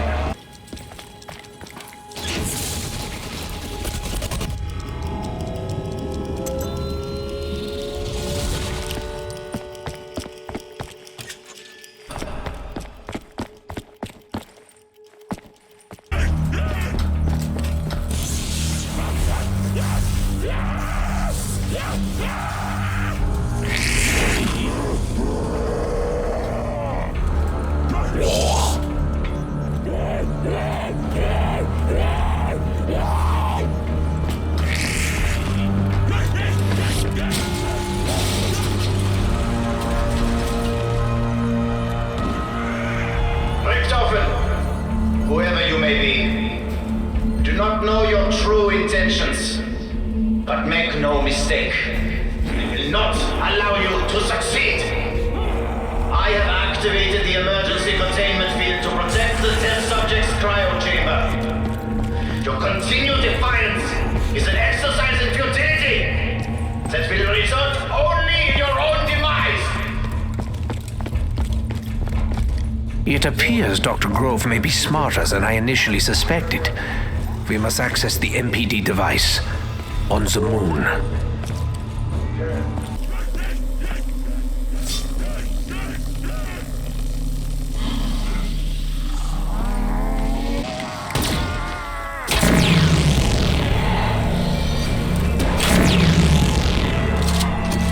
No! Once again!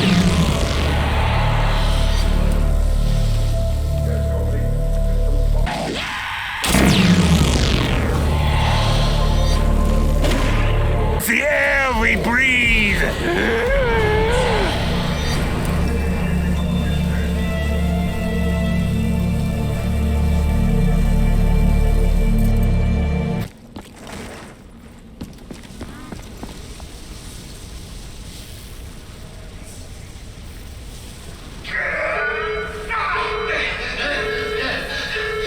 My God.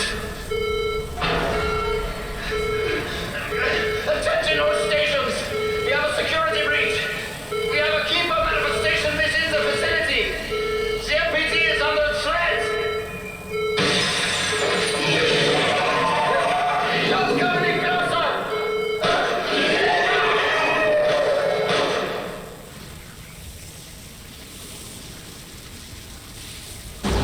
9. Dr. Grove has damaged the MPD. Quickly, we must locate the missing canister. What happened to you, Edward? What drove you to this betrayal? Know this. Your actions will not alter the outcome of the war.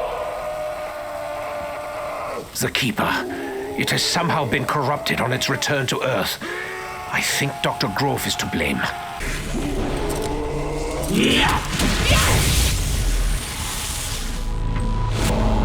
We must cleanse the Keeper. Only then can we charge the summoning key.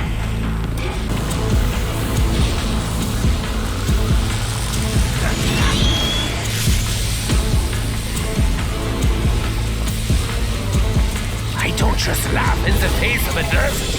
I kill it.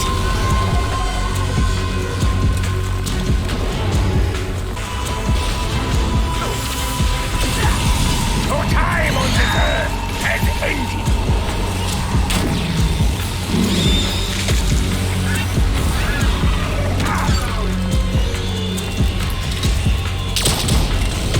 Your death only fuels the storm! You get it?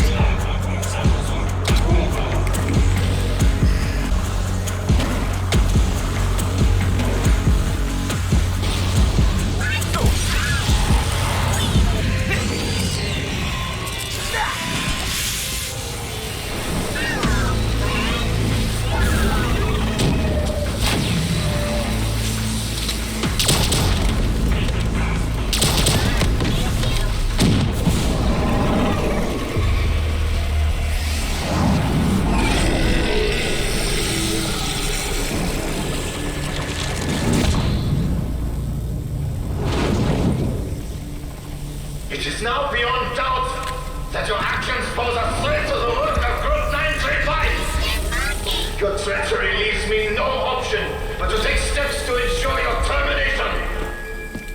Even if it means the destruction of the castle itself. Only the summoning key can disable the cryochamber containment field. But first, it needs a little more energy. Launch protocol initiated. 30 seconds to impact. We are reading multiple rocket launches. What have you done? You are a fool, Richtofen! Even the destruction of this facility and my own death will not prevent the advancement of our cause. You have stopped nothing! The road is long and dark, but I know where we are going. We will complete our mission.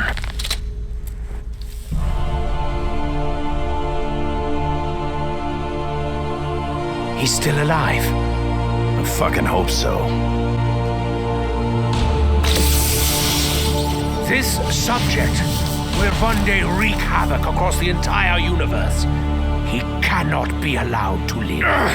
This wasn't how it was supposed to go. We were supposed to secure the package and be in and out clean. Instead, the whole thing's been one disaster after another. I should never have trusted you, Richtofen. Never! You should trust me, Dempsey. You all should. This artifact has the power to contain and preserve the subject's soul. Your soul. But it can only be done after the moment of death. Just as you saw me do to my other self.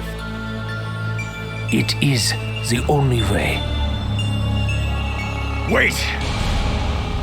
If someone's gotta take him out to save the universe, then it should be me that does it.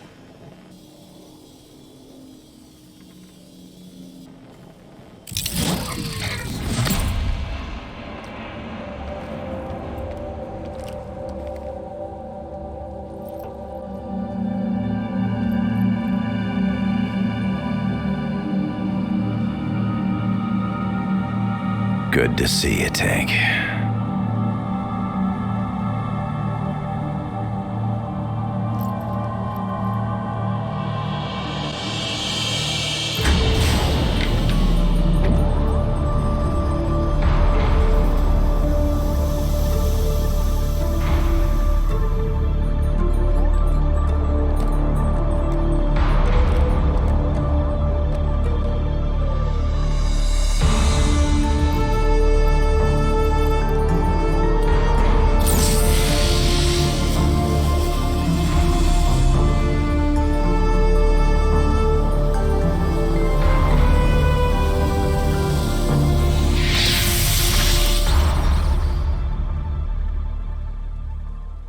November 5th, 1945.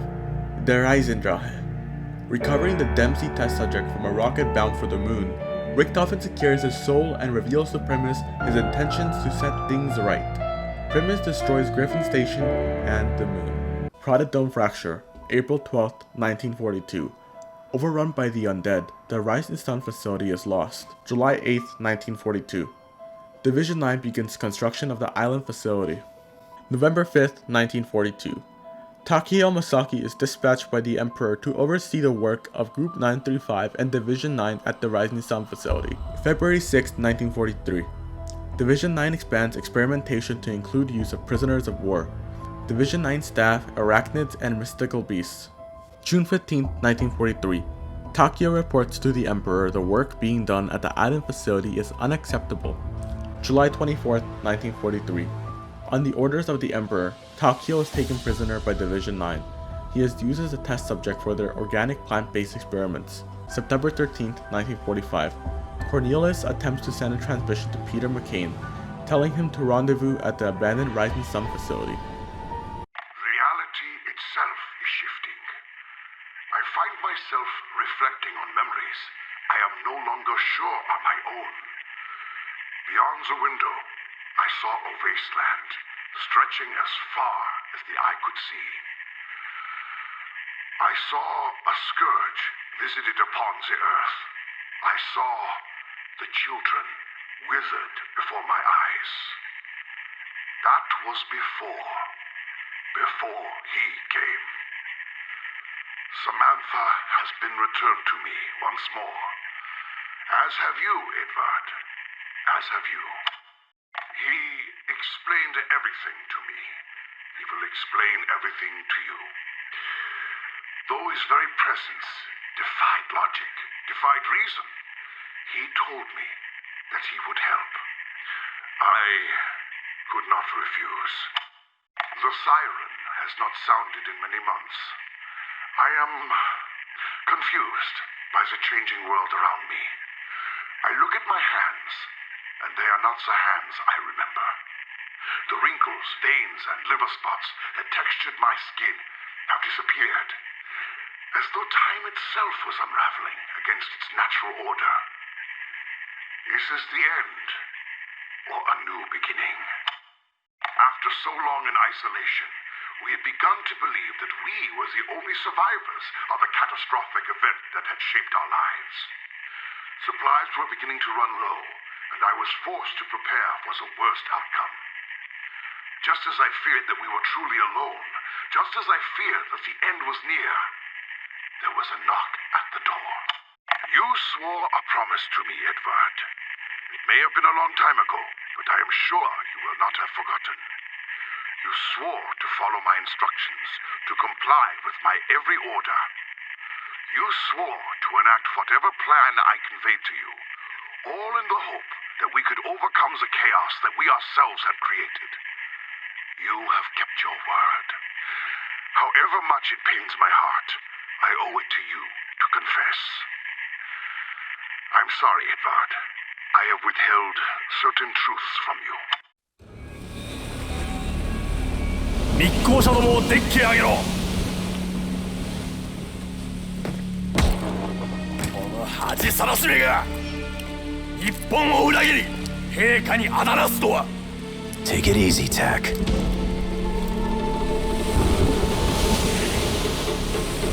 どうやって手に入れたんだこの異物を。 I'm sorry. I don't speak Japanese. 誰か答えられないのか The object in your hand? It's gonna bring you nothing but pain. Believe me, I know. ネズミどもを海に叩き落とせ I am an envoy of the Emperor himself. I am no traitor!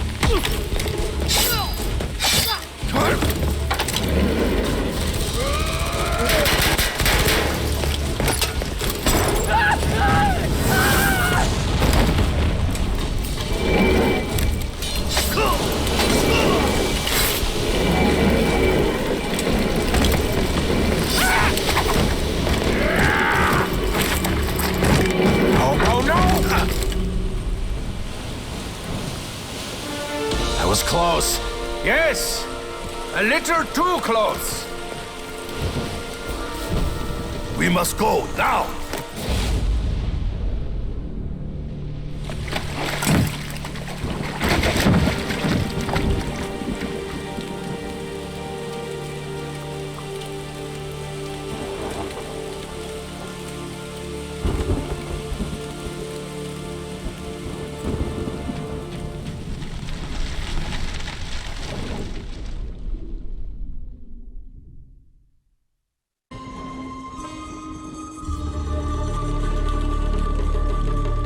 The ruins of the ancients.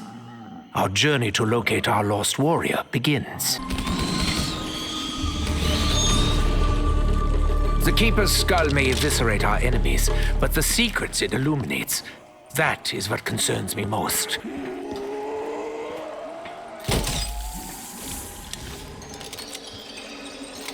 That is a particularly large specimen indeed.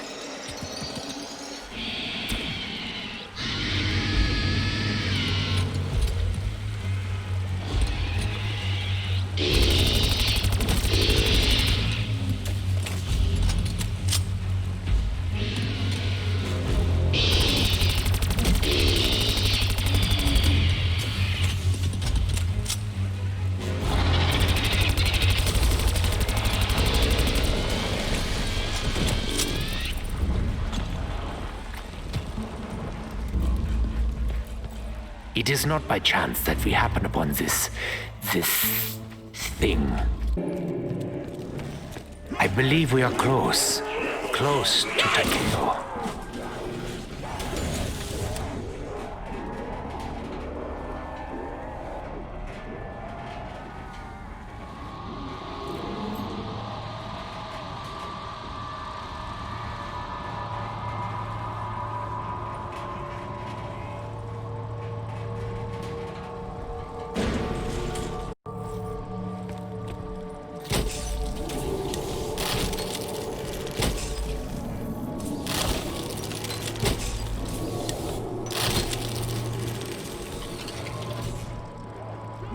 I think we are going to have to kill it.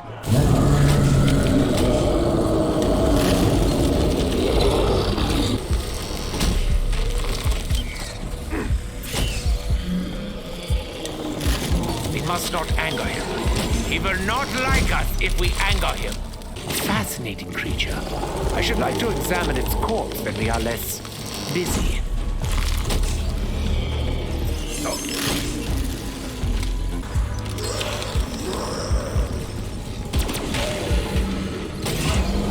Something in the swamp has an organ.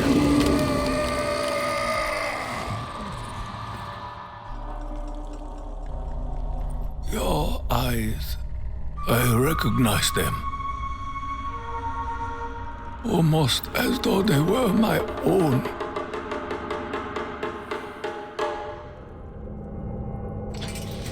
Takeo Musaki, I did not believe I would find you in such a place. I was a warrior. I fought many great battles for the glory of our nation, for the honor of the dying samurai spirit. I was a hero. I share this memory. I have lived many of the same victories. I later learned that my victories were unwelcome. His betrayal was driven by petty jealousy. He knew I could endure anything, that I feared not even my own death. Punishment is one thing. This is cruelty. Who could be so evil as to desire another soul to endure such suffering? Who amongst us could be so dishonorable? Are you so blinded by your own loyalty? The orders came from the Emperor himself.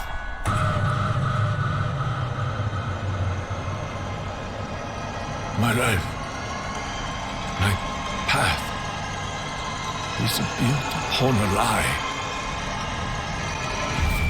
This realm may have been corrupted and consumed by evil, but we possess the power to change things.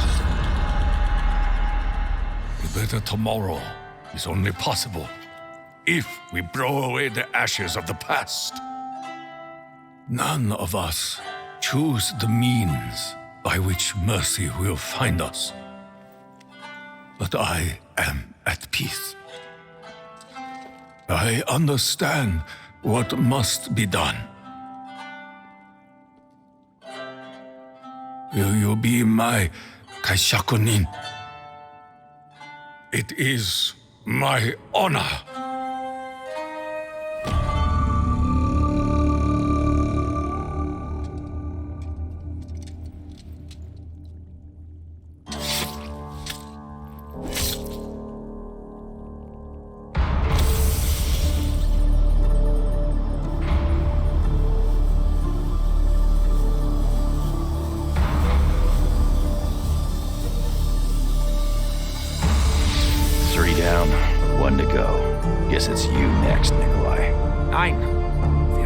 Else we must do. There is a chain of events that must be set in motion.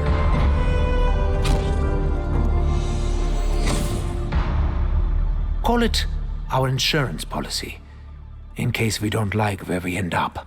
October 1st, 1945. Zetsubo Noshima. Permits secure Takio's soul after they help him commit seppuku. Richtofen takes the crew to Dimension 63 to collect their blood for the insurance policy. They return to the island before traveling to their next destination. October 18, 1945. Peter McCain makes his jump into Shino Numa as a temporal rift opens below him as a result of Primus' universe fractures. The rift teleports him to the Agonia Fracture. Agonia Fracture, November 11, 1942. Groff confirms that Division 9 has completed the resurrection of the Ancient Beast for the battle on the Eastern Front. Reports suggest that the specimens are still extremely dangerous, but the German stalemate on the Eastern Front with the Russians will soon come to an end thanks to their involvement. January 3, 1943. The Russians used stolen Group 935 research to create the Russian Gigant, the Russian Mangler, and the ray gun Mark III. February 2, 1943. The Battle of Stalingrad doesn't end. Thanks to the technological advancements on both sides, World War II continues indefinitely. After many weeks of failure and frustration, Dr. Maxis finally achieves the breakthrough he had been searching for. The results were immediate and startling. In the case of Subject 26, his instances of violent outburst were non-existent. His docility appeared permanent. Unfortunately, while we prepared to implement the treatment on the other subjects, there was an incident. During his field test this morning, Subject 26 attacked a handler. 26 and the handler were both destroyed. Maxis believes Subject 26 only attacked the handler. He does not know I was attacked as well. I have observed a developing pattern of high fevers and cold sweats. My thoughts are erratic. My relationship with Ludwig is complicated. I fear I cannot keep this secret from him for long. February 13th, 1943. Working with Maxis at the Kino facility, Sophia reveals she was attacked by Subject 26. The break in programming coincided with the flashing lights and loud noises of the fire alarm in the test facility. One moment. What is it? You wanted to see me, Ludwig? Sophia, yes. Do come in. Sit down, my dear. Have some tea. Is everything all right? No. Everything's fine. Drink your tea. I heard a nefarious rumor earlier regarding the field test with Subject 26. Are you feeling all right? Of course. Just strange, this rumor. May I see your arm? What? No. Why do you need to see my arm? Relax, Sophia. I would never hurt you. You know that, right? Of course, but... And you know I care deeply for you. Yes, but...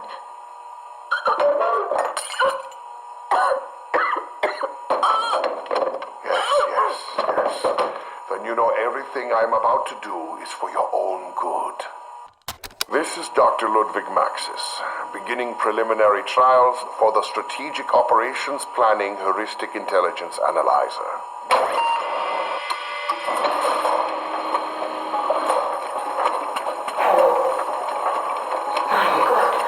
What's happening? Ludwig? Dr. Maxis? Hello, Sophia. Where am I? It's so dark here. I can't see anything. That's all perfectly normal. How are you feeling? I feel nothing. What have you done to me? I saved you, Sophia. I saved you the only way I knew how. Oh, Maxis. What have you done? February 14th, 1943. Having learned Sophia was attacked by Subject 26, Maxis kills her and transfers her brain into a machine. The Strategic Operation Planning Heuristic Intelligence Analyzer, also known as Sophia.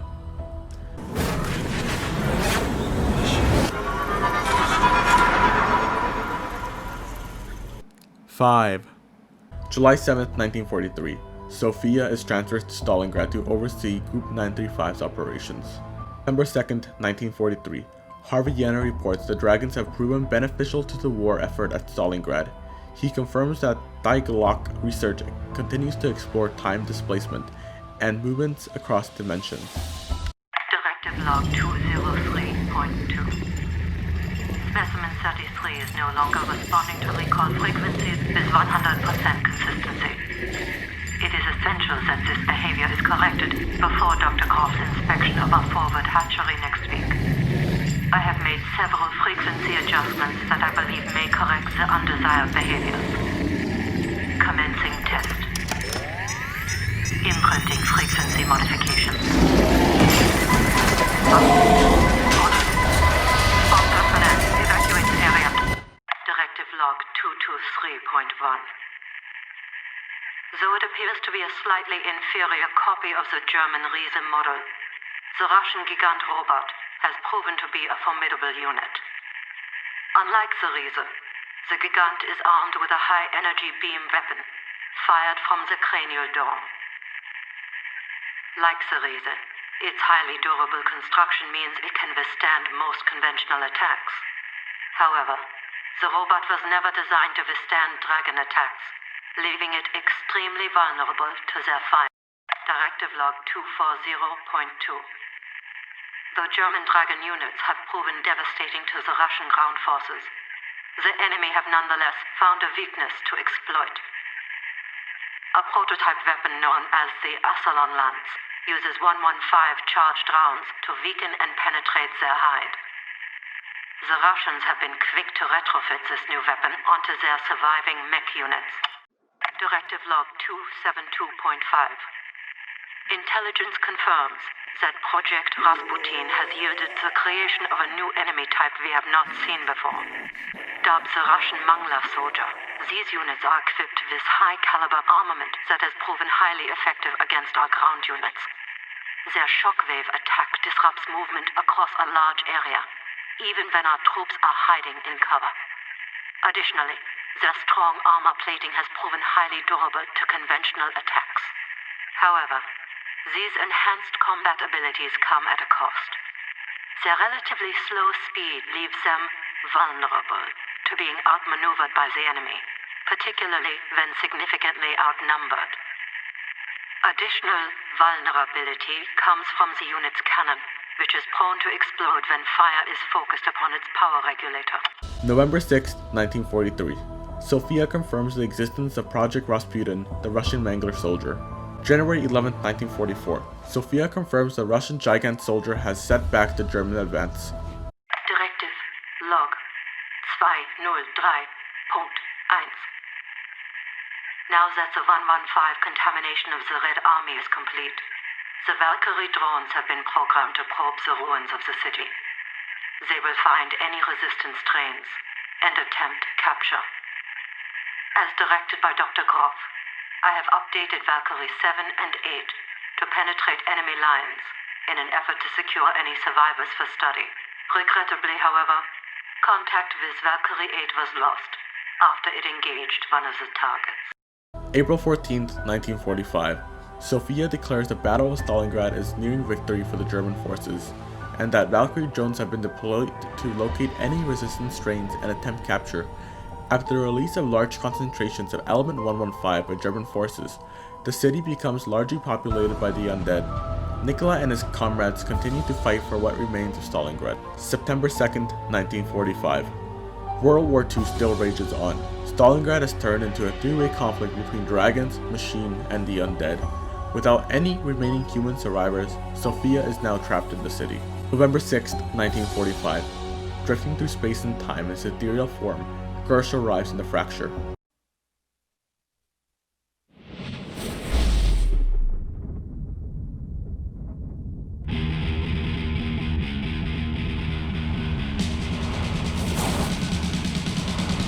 This was part of your plan, Richtofen? Not exactly!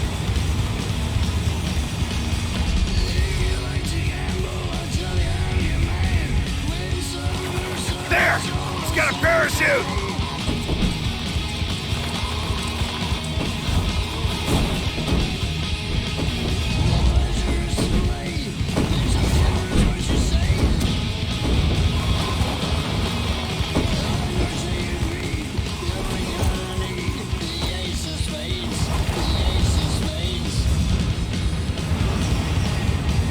Hold the reserve!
Curse you, Richtofen. Somewhere in this broken city, there is another Nikolai. I can only imagine what horrors he has endured.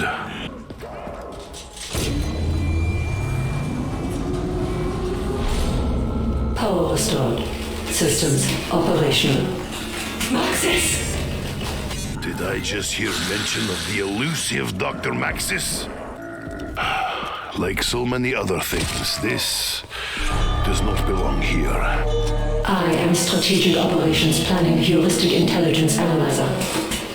Sophia, you are not Dr. Maxis. Security codes are required for further interaction. Tell me, Richtofen, how is this machine connected to Maxis? Hello! I do not know who side are you on? But unless you fight for the glory of Mother Russia, I would strongly suggest that you leave my city. Regardless of what happens this day, I sense our journey will soon be over. Perhaps you have come to help me, friend, eh? That would be good. For years I have had only one friend, eh? Say hello to vodka! It seems isolation has not been good for other Nikolai. All code units acquired. Return to Dragon Command to proceed to Phase 2. I must do more? Is this joke? If so, it is joke I do not get or find funny. Phase 1 complete. Your performance was better than expected. Acknowledge to begin Phase 2. It appears our acknowledgement is required if we are to continue. Proceeding with Ascension Phase 2. I have located a malfunctioning Valkyrie Scout, previously trapped in temporal space. Retrieve it for analysis. Do it. Do it now. Valkyrie successfully acquired. I will now begin analyzing the space-time malfunction. You may take a moment to rest. Did you enjoy it?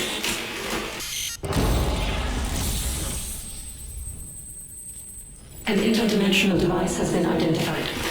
Do not concern yourself with its content. It is beyond your comprehension, nor is its nature your concern. Return it to me, quickly.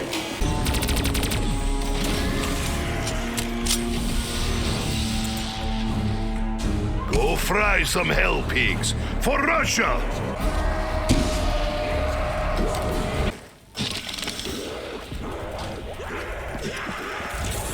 Interdimensional device retrieved. Well done. I am happy.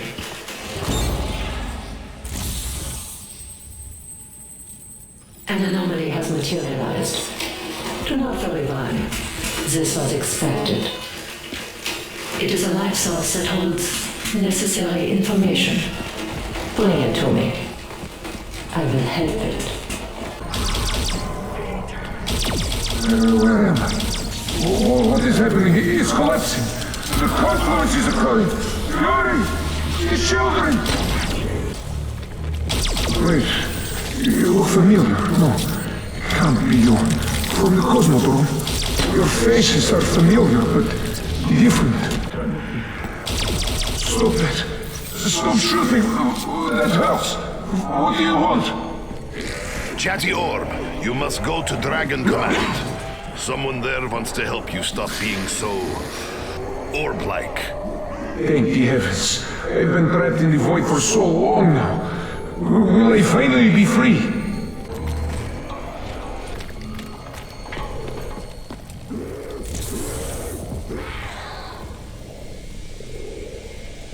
Thank you for your cooperation, anomaly known as Gersh.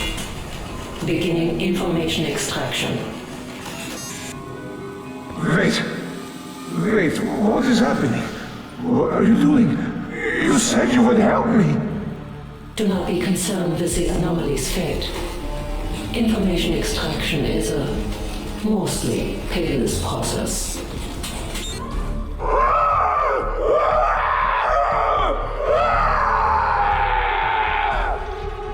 Agonized screams no longer alarm me. I have heard far too many.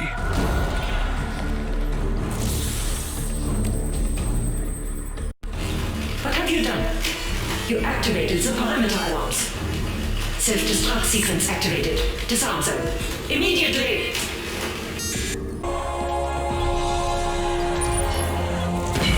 Security systems disabled. Self-destruct sequence terminated. Thank you for preventing our destruction. You should be pleased.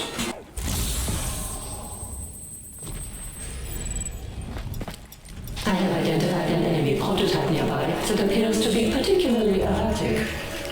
Despite possibility of faulty Russian wiring, I would like to secure the subject for analysis. Do it. Our people of people. Subject items. You will buzz no more, irritating flying machine. Prototype secure. We'll begin procedure to explain cause of atypical behavior.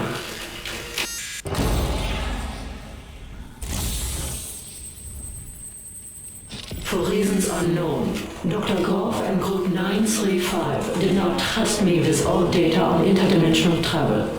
You must download information stored on their secondary server. Detecting enemies. Initiating lockdown. Protect download. That one hurt in small amount. Area secure. Download complete. Lockdown ended. Return download to Dragon Command.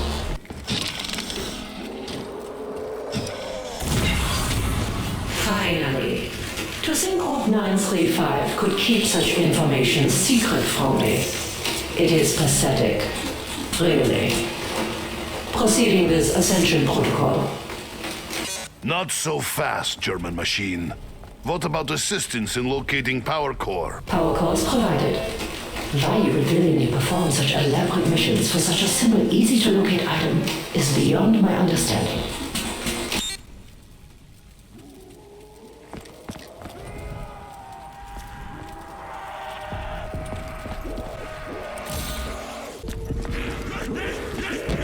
Remember, you set them on fire, not me.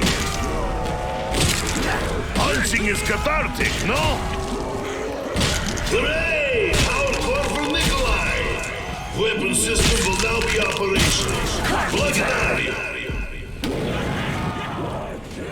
You must join me, my friends. Together, we will defeat Dragon. Ascension protocol complete. Thank you for your assistance. Also for posterity, I calculated odds of you defeating the dragon. I will not share them. They were not encouraging. I leave you now. Maxis. I must go to him. The paradox must be resolved. The loop must be closed.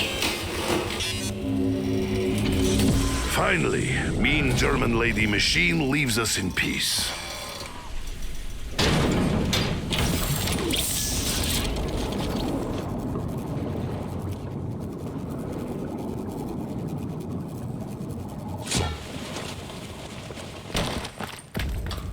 I am still trapped under rubble. How about another favor for best friend Nikolai?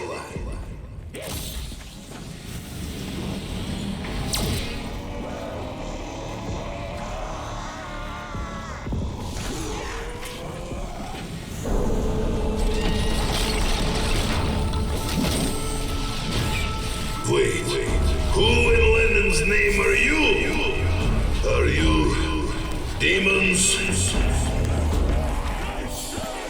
We have traveled far to find you, Nikolai. We need your help. My help? Have you not noticed the giant dragon? Perhaps you should be helping me.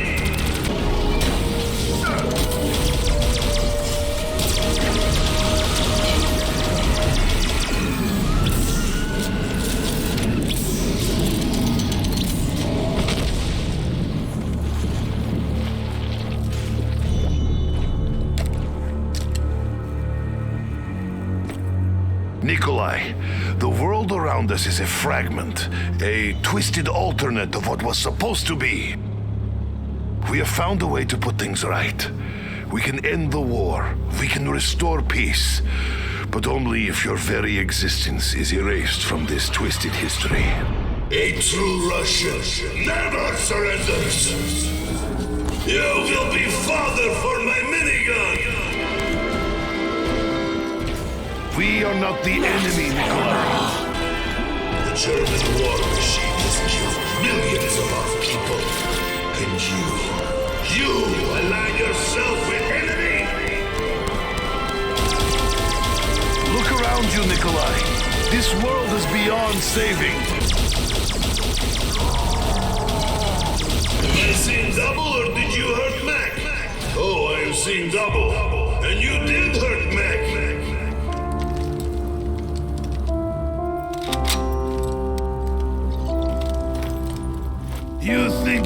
kill me now? I am sorry, Nikolai. I wish there was another way. But know this, in my heart, I share the same pain as you. The pain that you have buried and blurred beneath an alcohol-fueled haze. Yes, the pain of your own memory. You loved and you lost. Everything else has been delusional fantasy that distance you from painful truth. You know what I speak of. You remember. Before the bombs fell. Before she was taken from us. Some things are forgotten. For a reason! Ah!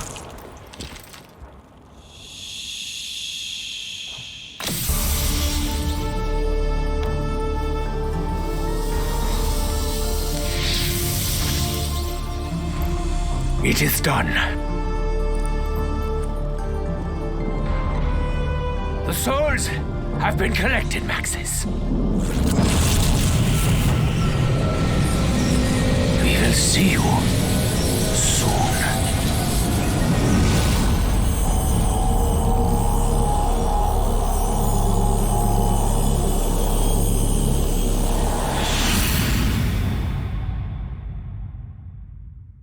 Okay, Nikolai, Dempsey, Takeo, I'm only talking to you right now.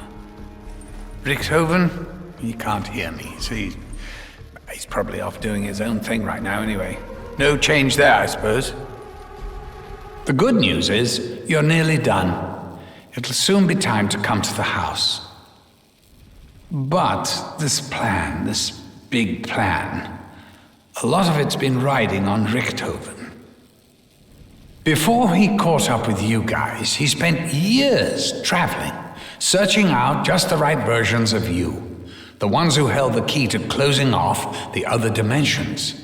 I think you know by now exactly what that entails. Point is, he's kind of surplus to requirements these days. He's been in the house for ages, but don't tell him. Anyway, it all makes sense when you get here. You'll see. Honestly, it's going to be fine.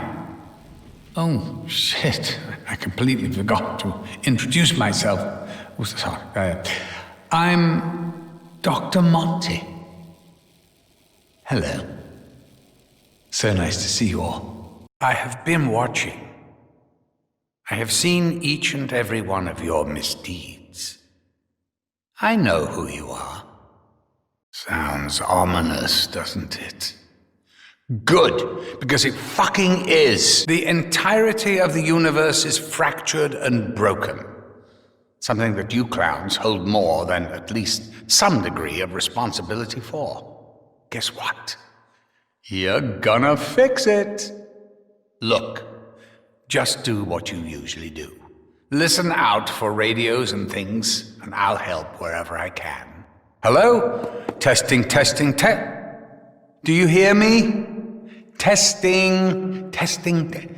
Actually, I don't know why I'm doing all this. I'm almost 100% certain that you can hear me. So let's not fanny about. Okay, where best to start? The universe is big. Really big. So try to imagine the biggest thing that you can, and then imagine you're way off. It's 1,000,000,000 billion trillion, zillion times bigger than that. Actually, don't worry about the size. It's fucking huge. We'll just leave it at that. More important than its humongous proportions is the fact that the universe is a living, breathing thing, ever-changing, ever-shifting. Existing across and beyond time and space itself. With me so far? All right, so you've got this universe, this big, changey, already volatile universe, and then you shatter it with a hammer, a metaphorical hammer, and it cracks and splinters into a million other universes, all coexisting at exactly the same time. Do you have any idea how difficult that is to keep track of? I may be omnipotent, but I can't be everywhere.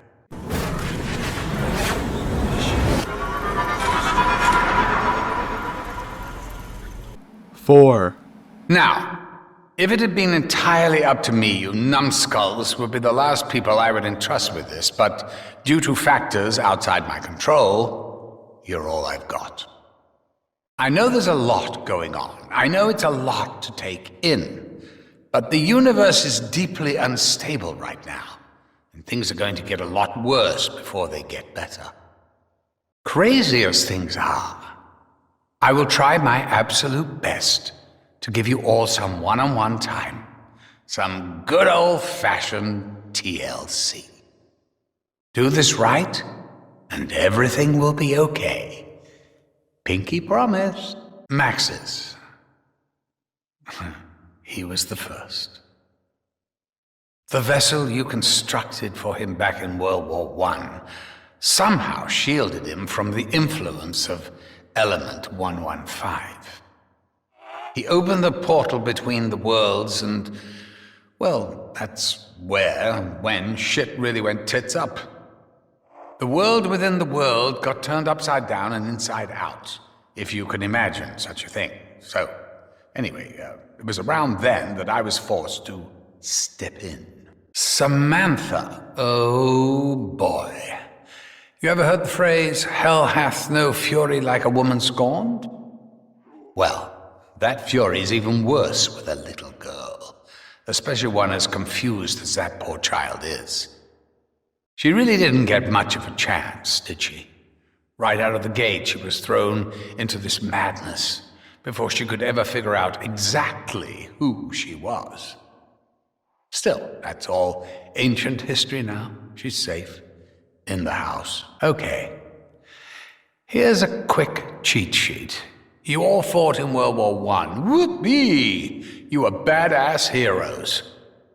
That was true. That happened.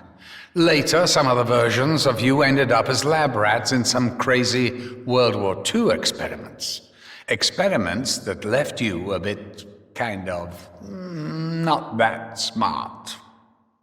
Your memories were mostly erased, and you just kind of bumbled and stumbled around in time and space, oblivious to your past and future actions. You know how people say that every snowflake is unique? That every single one is an individual, a one-of-a-kind, irrefutable evidence of the miracles of Mother Nature? Well, it's not true. Snowflakes aren't all that unique. There are really only about 12 different designs. The point I'm making is that you lot are hardly one-of-a-kind snowflakes. You were fragmented across a multitude of different realities, but each and every one is basically the same. You are all you. The liar, the braggart, the drunk. The one who didn't know what he had until it was gone. The good soldier. Never disobeyed orders, never broke protocol, still kicked ass all the same. The loyal servant. A warrior out of time, born too late or born too early. Honor-bound to dying traditions. The man-child, broken and twisted by a life burdened with knowledge. Living like a soul who is perpetually drowning. You need to stop thinking in terms of originals, old and new. It's not like that. When you look in the mirror, it's still you. If you crack that mirror, you see multiple reflections. It doesn't mean you've actually multiplied, does it? Honestly, I'm not sure why I'm trying to explain it. Shit's fucked up. Please, fix it. You see, the thing is, I'm meant to stay on the sidelines, not really supposed to get involved. Free will and all that stuff. Oh, that was my idea, by the way. However, I do see stuff now and then that makes me go, ooh, that's not good. I really should do something. But the thing is, all I can really do is give things a little nudge. Sow a seed, plant an idea, see what grows, see what sticks. Where do you think all these magic weapon boxes come from? The chalk drawings on the wall, the magic ammo drops, the gumball machines? Do I need to go on, or do you get the message? I just hope you appreciate it. November 6, 1945. Gorod Krovi. Primus arrives and frees Sophia and acquires Nikolai's soul. Richtofen teleports the soul. Richtofen teleports the souls of Dempsey, Takio, and Nikolai to Max's at the house. Monty announces his existence to Primus for the first time. April 25, 1956. While traveling to Shangri-La, Brock and Gary's plane crashes in the mountains as a result of a freak atmospheric event. Another side effect is the temporal risk created by Primus while traveling to Gorod Krovi. This is Secretary of Defense Robert McNamara. I am transmitting on a secure channel in the most dire of circumstances. The Pentagon is under attack from an unknown enemy. As of this moment, I am safely ensconced inside a janitor's closet. Unfortunately, I fear the President and the VIPs may not have found similar safe haven.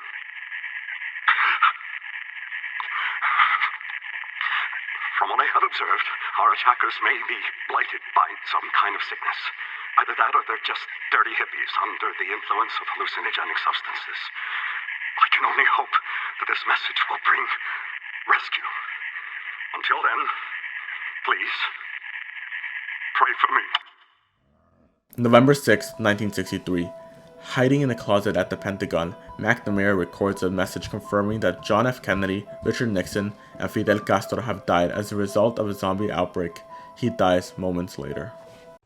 Where are they? They should have arrived by now. Oh, Maxis, you worry too much. In fact, aside from worrying, what do you do these days? As far as I can tell, you just repeat whatever I say in radio messages. No offense, of course. It's important to feel relevant. Big fan of what you do. Look, they're here. Well. Sometimes free will does work out. Look at how he's used it. Trying to right wrongs instead of skulking about in the house talking into a microphone. Put the toys away, children. Make sure the windows are locked before you come down to the basement. Good call on the windows there, Max. This whole process can get a bit messy. As the gates to Agartha opened, the four heroes were rewarded with riches beyond imagination.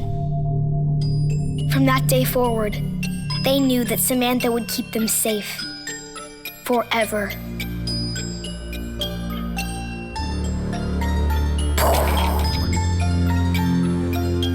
You're getting everything wrong.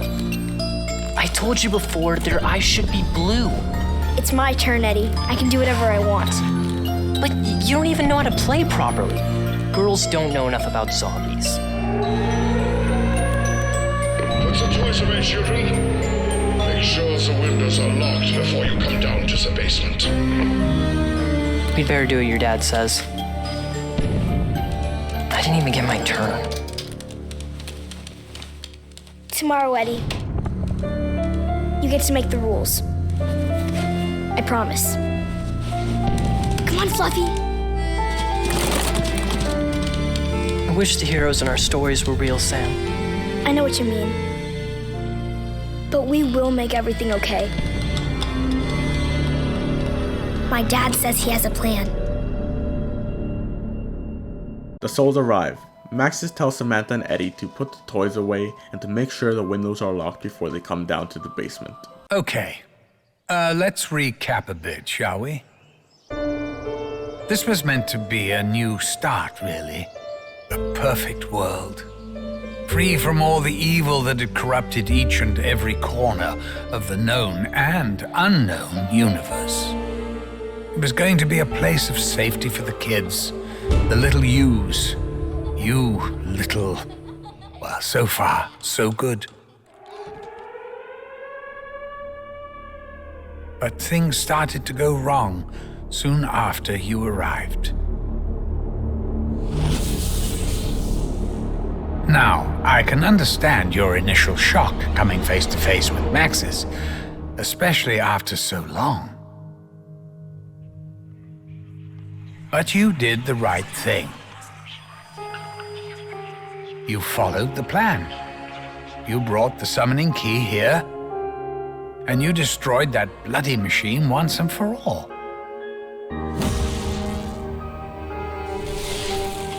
Thing is, Maxis went and ballsed everything up.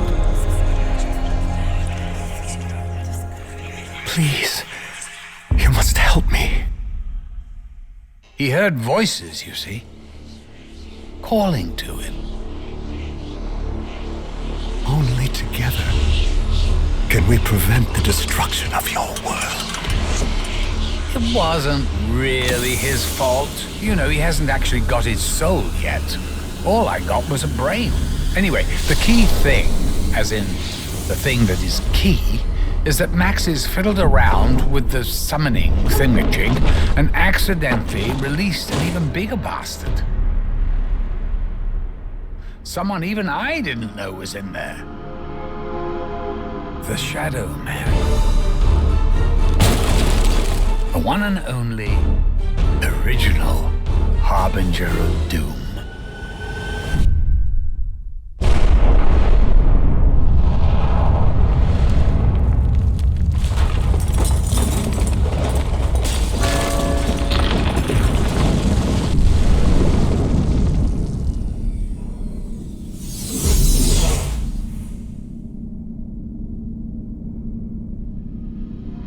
So, I'm going to be absolutely truthful with you. Things have got way too far out of control. This isn't any vague woo-hoo evil. We're talking about the Apothecons, the most powerful and evil entities in all the existences that ever existed. And now they're here, in our perfect world. I'm not going to sugarcoat things. It's a fucking shit show. Now soulless, Primus brings the summoning key to the house, where Maxis unwittingly releases the Shadowmen, who in turn frees the Apothecons from the Dark Aether. Unaware that they would be wiped from existence once they have served their purpose, Primus battles alongside Monty in his final battle against the Shadowmen.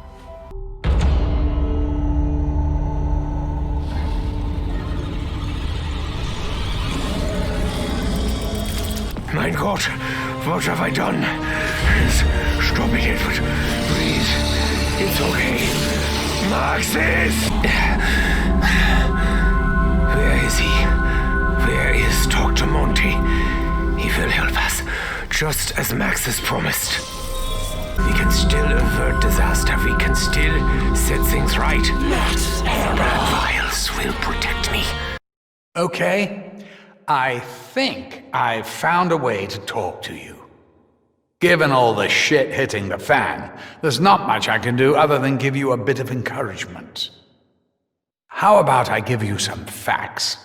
Little ones, quick ones, fun ones. It'll be good for morale. Right, here we go. It's a bit like, the news, this. I mean, reading it on television. Sorry, I'm rambling. You should see what the Shadow Man's doing back here. Okay?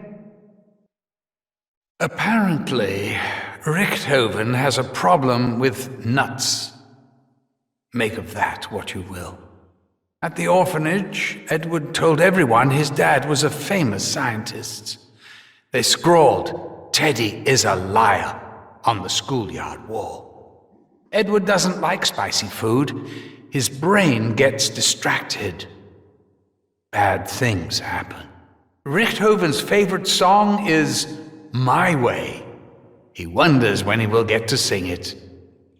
Edward Richtofen has trouble sleeping without a teddy bear, a problem that didn't present itself until he was an adult. Richtofen has a desperate need to feel appreciated. His ego is actually very fragile. Tank Dempsey once bet $50 that he could eat 50 hard-boiled eggs in 15 minutes. It's rumored that Tank Dempsey's real name is Thomas. Nah, not true. It's Ringo. Only joking. Or am I? Tank Dempsey holds the all-time record for one-arm push-ups, even in the universe where everyone only had one. On over 18 million occasions, Dempsey gave his life for the sake of his team. He's a bona fide American hero. Tank Dempsey once caught his testicles in the springs of a bed frame, and he lived to tell the tale. So remember, kids, keep your mattresses tight.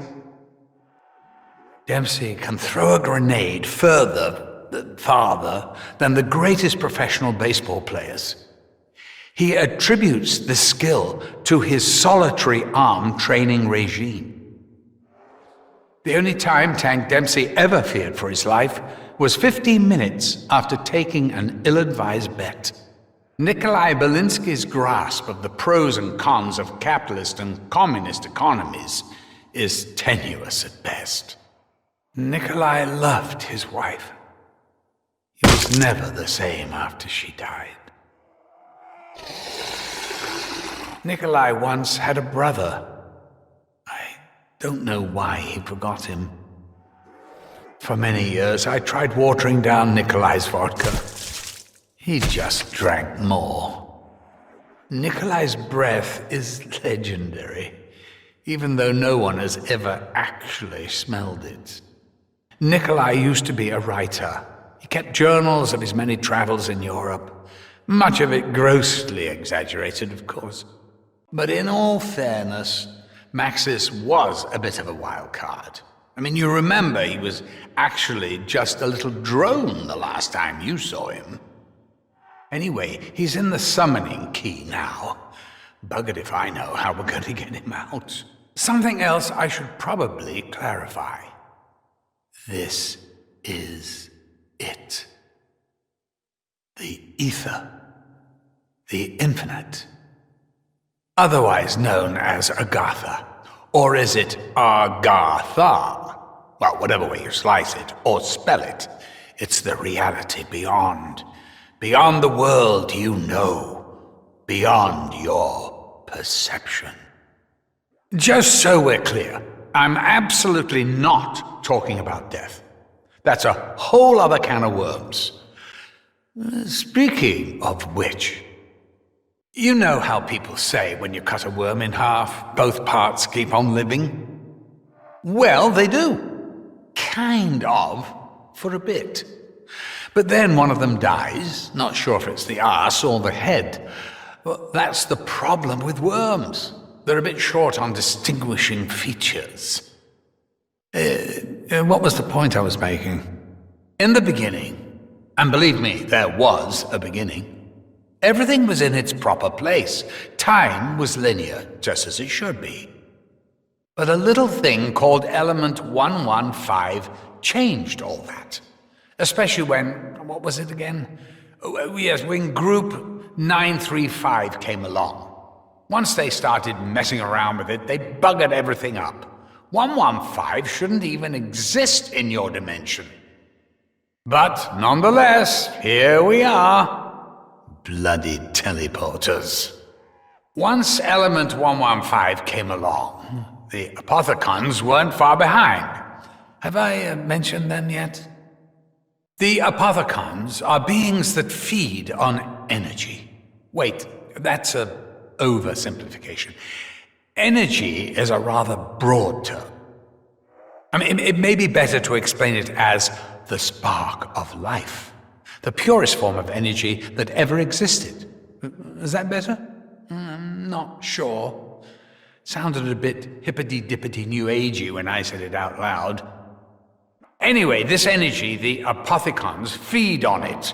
They conquer and consume dimensions. It's kind of their thing. The ball-crushingly bad news is that their appetite is ferocious, voracious, insatiable even. They're hungry. Very hungry. Bottom line, if you don't sort shit out, they're going to gobble up this universe just like they gobbled up so many others. Your sins serve only as an invitation. An invitation to an evil beyond your imagination. I will lead the way. I will show you the path. Only through me, the Shadow Man, will you find your redemption. You do realize that he's manipulated you? That's what he does. Dr. Monty is just one of the many names he's been known by. The Great Dragon, the Beast.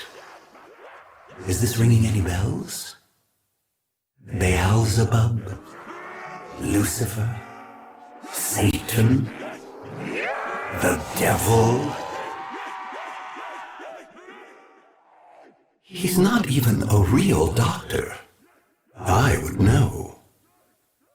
I know what you did, Richtofen. I know you found the Chronorium. You have suffered long enough. Why do you not embrace the cool warmth of the Apothecons? All your pain, all your suffering could be at an end. That is what you want, isn't it? Do you not see the power Dr. Monty holds over you? Do you not see you're being deceived? I can help you. Only through me can you find salvation. Now here's the thing. I knew a bloke, and I'm talking way, way, way back. He was the sweetest, most charming individual you could ever wish to meet. He was funny too. We used to have such a good old laugh together. Honestly, my sides hurt thinking about it. He was my friend. He was my best friend. And then the Apothecons got hold of him. Since then, he's pretty much acted as their agent, zipping around the galaxy. Wait, I keep changing it, don't I? Which do you prefer, universe, multiverse, omni-fucking-verse? Oh, it doesn't really fucking matter, does it? Yeah, let's get on with it. Short version is, he's no longer sweet, charming, or funny. He's what brought them here when he escaped the key. The Keepers, an ancient order who had been granted the wisdom to see beyond the limitations of their own realm.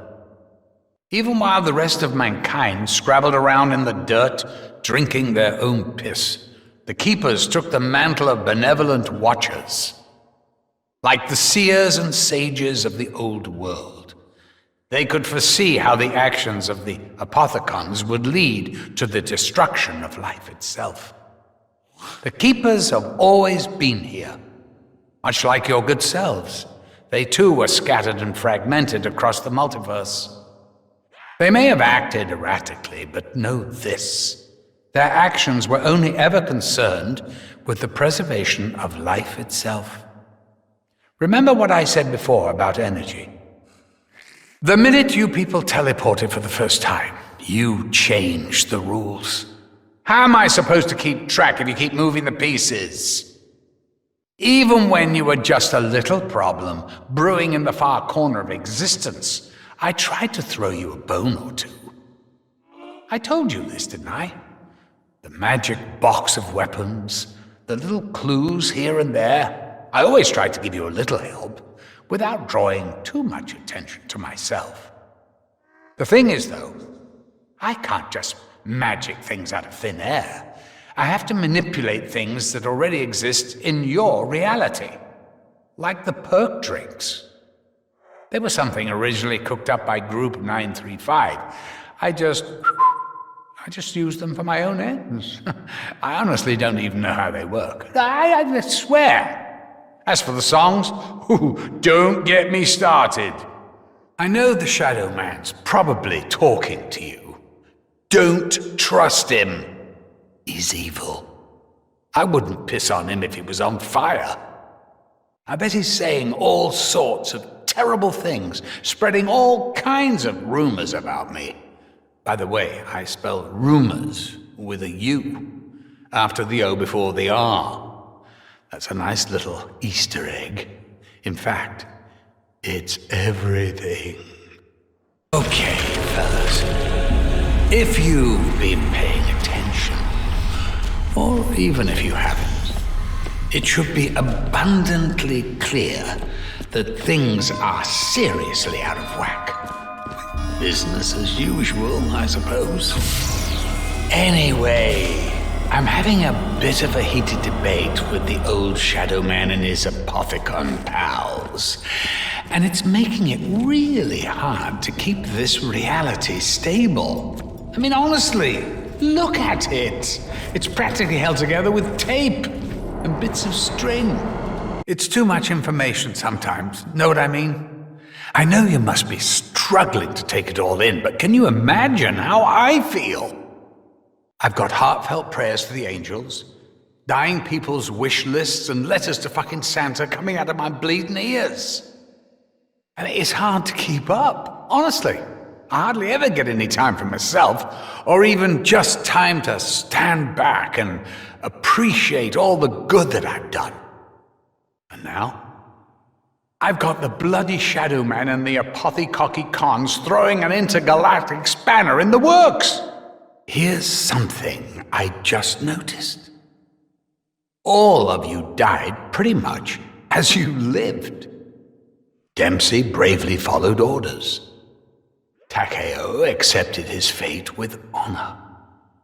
Nikolai battled with his own demons. It's funny, isn't it? Richtofen's the only one that really didn't see it coming.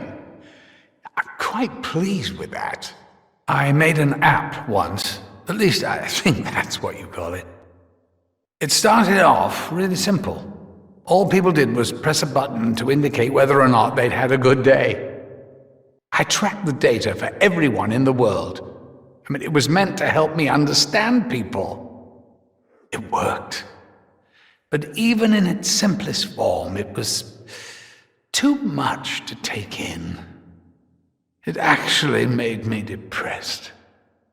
It's hard trying to please everyone.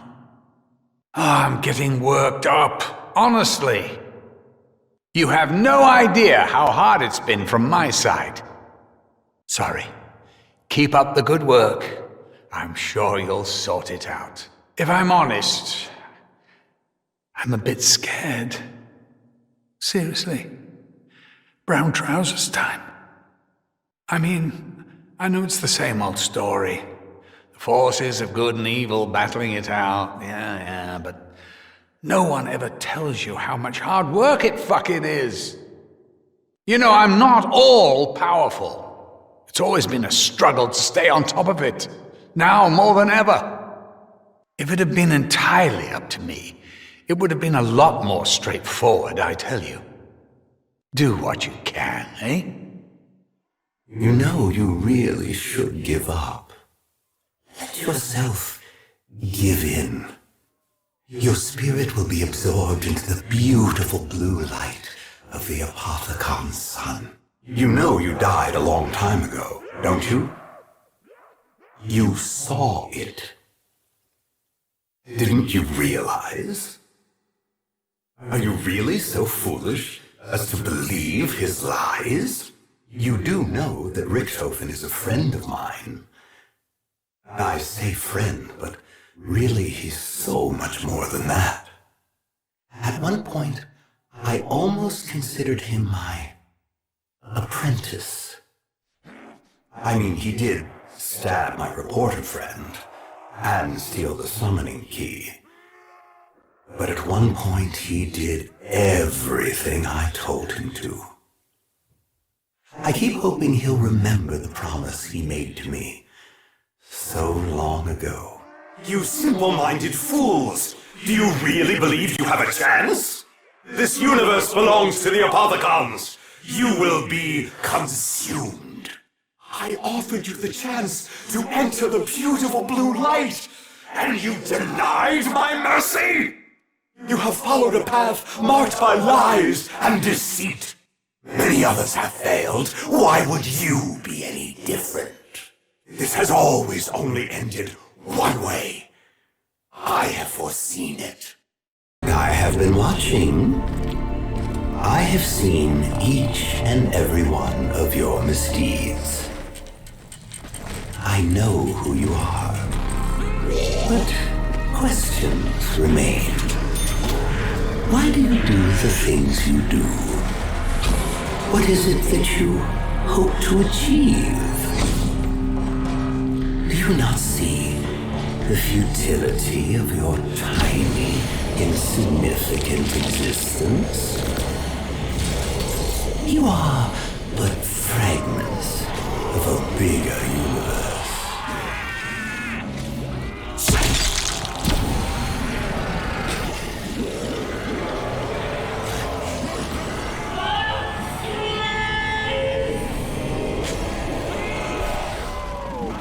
Your sins serve only as an invitation to an evil beyond your imagination. I will lead the way. I will show you the path. Only through me, the Shadow Man, will you find your redemption. Attempting interdimensional transfusion. Failure.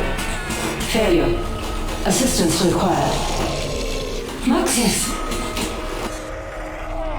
Very good. The machine has returned to us. Returned to Maxis. Hopefully he will be happy to see her. It. Attempting to locate Maxis. Signal identified. I must go to him. I require your assistance. You know, I think we should help her. She may prove more useful to our missions than even we realize. Look, I know everything's gone to hell in a handbasket, but I'm really glad to see Maxis has got himself a bird now. I know she's a little bit drony, but I can fix her. I can fix everything. It'll be fine. Sophia and Maxis are really smart. They can be a good influence on the kids. Diverging power to teleporter.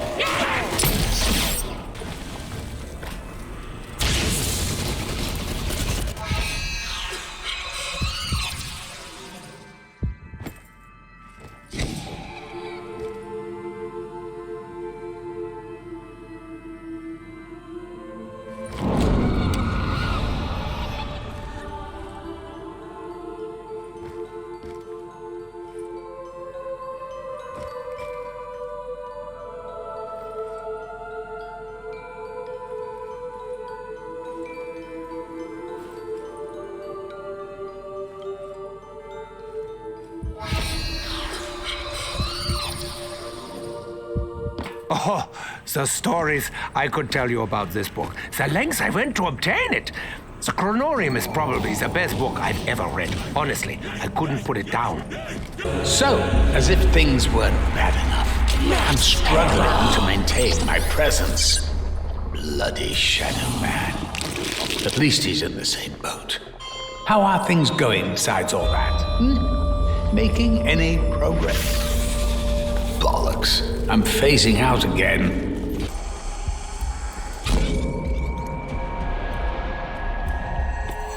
As the saying goes, the bigger they are, the harder they fall. And he was really very huge.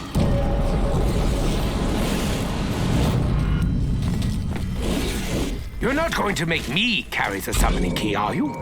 That's one burden I think I carried long enough.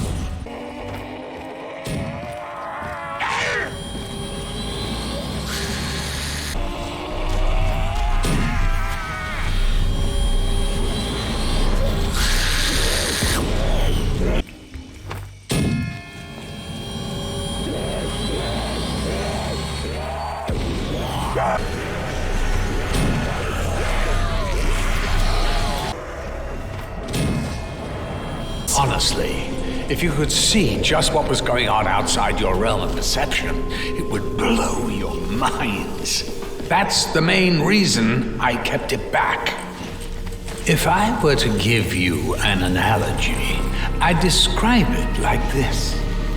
When a duck swims on the water, you only see it glide, apparently effortlessly across the lake. But underneath, as in beneath the surface, it's a whole different story. Its legs are moving like he's pedaling a fucking bicycle up a mountain. Well, that's me right now. I am that duck. Has he told you what happens to you? What happens should you win the war? I'll tell you. I'm the only one that will be honest with you. You, all of you, will simply cease to exist. Despite everything you've done, everything you fought so hard for, you will simply fade away.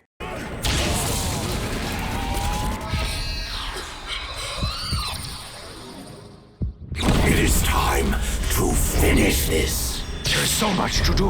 A vessel from Access. The opening is the gateway. 9! That was before. Edward, this is now. You've done it. Damn it. Now end it.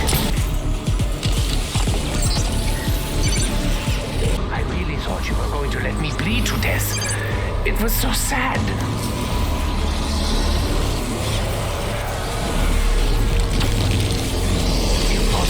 Evil influence cannot last forever. I know this for sure. You will learn to fear the storm, Hellspawn. Here you go, Fräulein. Opening fire.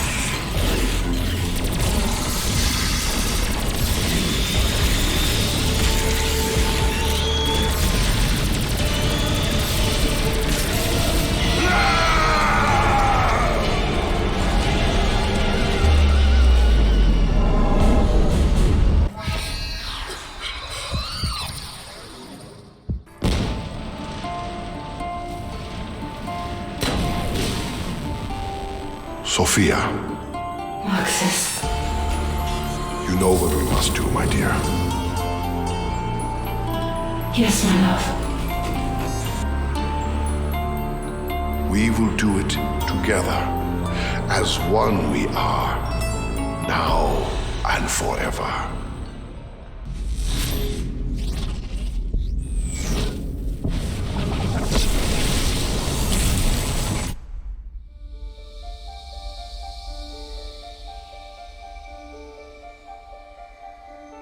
With the evil vanquished, I can start making it all nice again.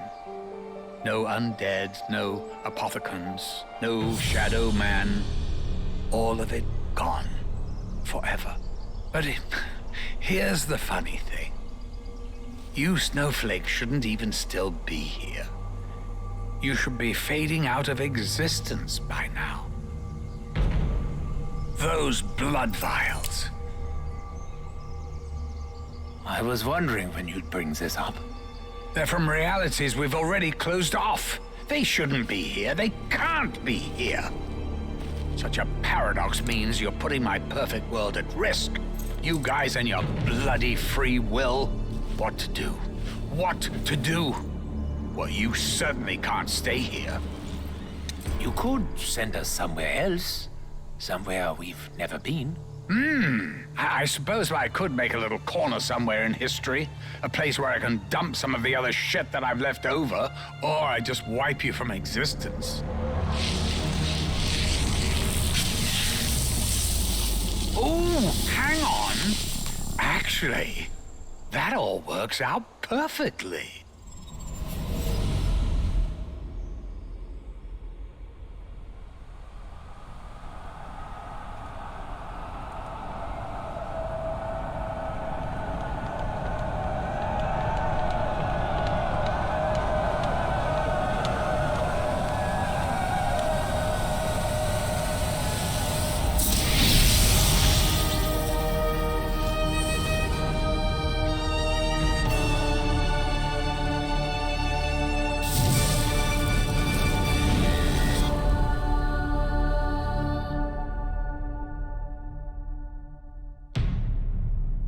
Revelations. With the Shadowman and the Apothecans vanquished, Monty discovers that Primus consumed the blood of souls from dimensions that no longer exist. The paradox must be resolved. Day 521. I still don't know how it is possible, but late last year, I awoke from a watery grave. When I swam to the surface, I found the German military base abandoned. Only the undead remained on their shores. I attempted to flee, but the fog, it seemed no sooner that the shore faded behind me, it reappeared in front of me. Every attempt I made to escape, it led me right back here. As if I was meant to be here. I have begun broadcasting a radio signal.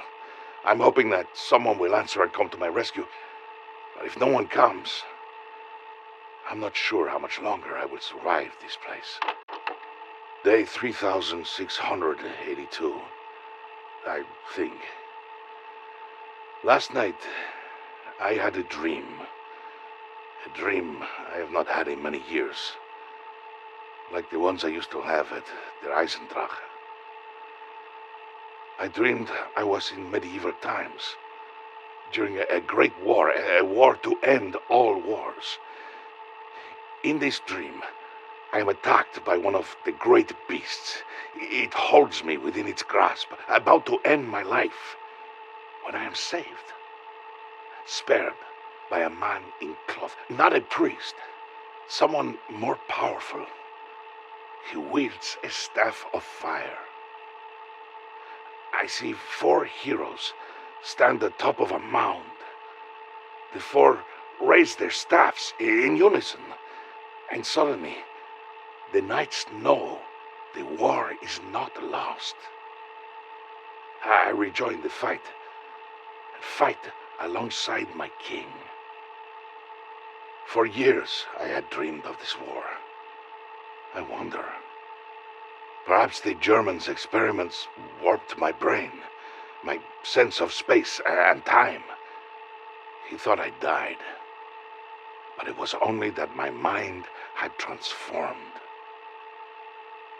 I have been here 10 years. No one has responded to my radio message. Is there no one out there? Am I even on Earth? Or am I caught somewhere in between? Every time I try to escape, my raft always brings me back. This place is my prison. But is it a prison? Perhaps it is more like a waiting room, a purgatory of sorts. Perhaps my dreams are much more. Perhaps they are visions of what is to come. And perhaps it is here I must wait for what is to come. They will come for me. In my dreams of this great war, I meet a German doctor.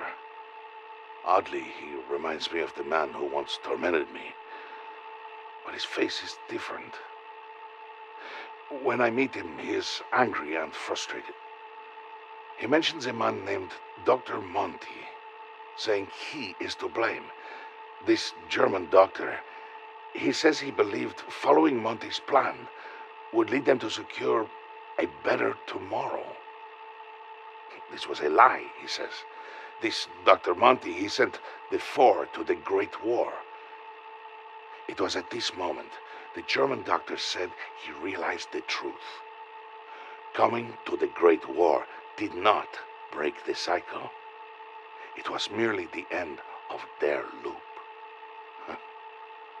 We will die here, he says.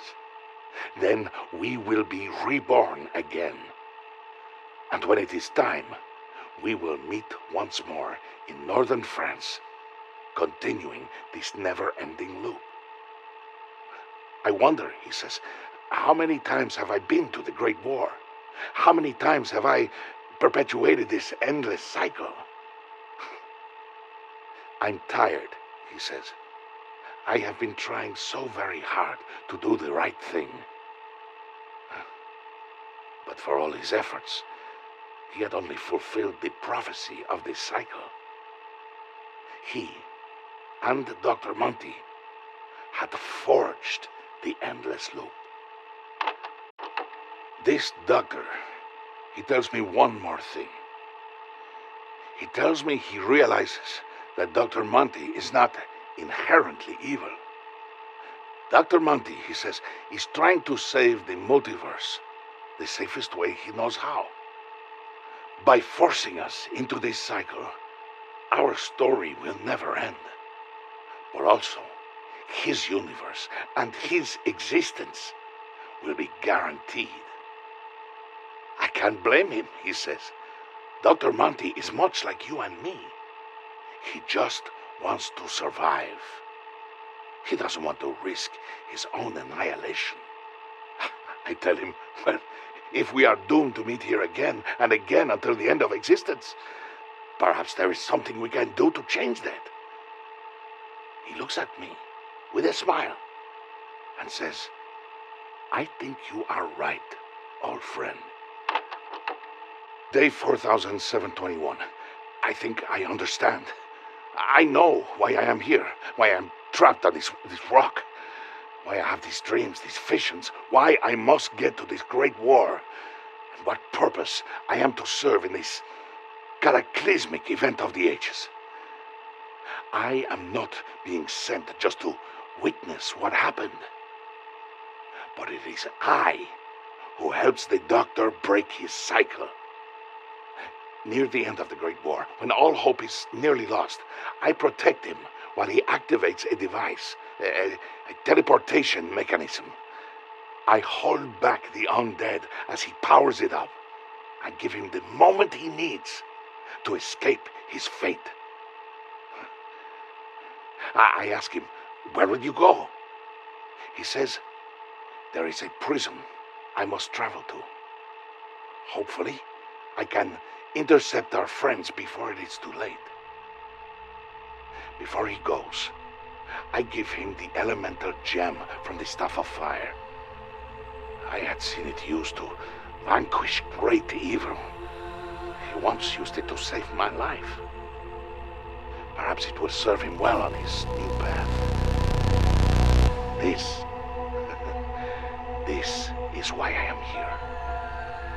It is no coincidence that I have also been left with the plans for the Agarthan device. That is how I get to the Great War.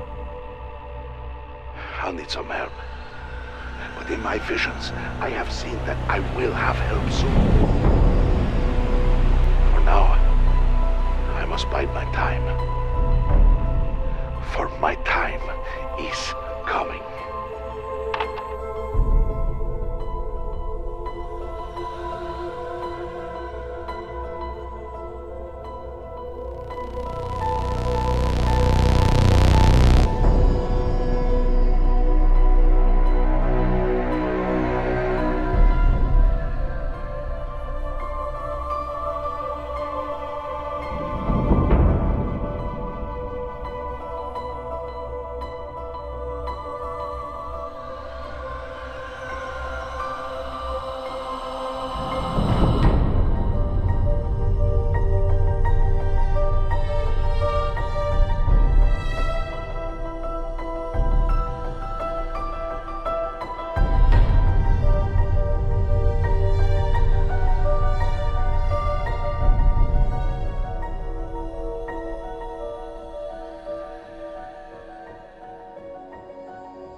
possess the power to change things. A better tomorrow is only possible if we blow away the ashes of the past. None of us choose the means by which mercy will find us.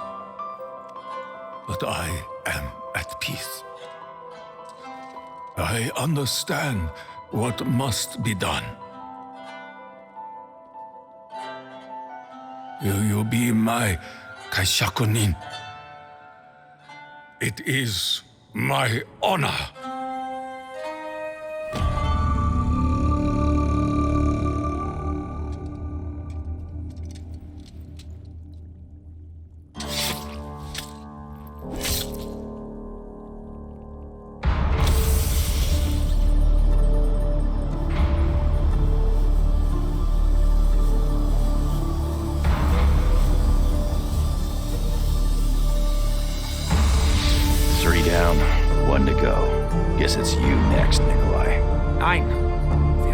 Else we must do. There is a chain of events that must be set in motion.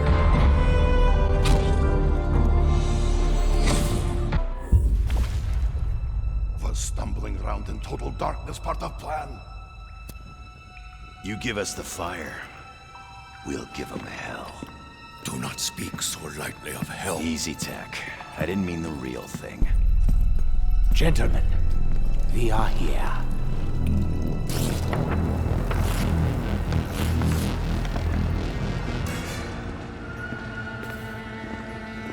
Where have you taken us? They should be closer to the lab. No matter. This way, if you please.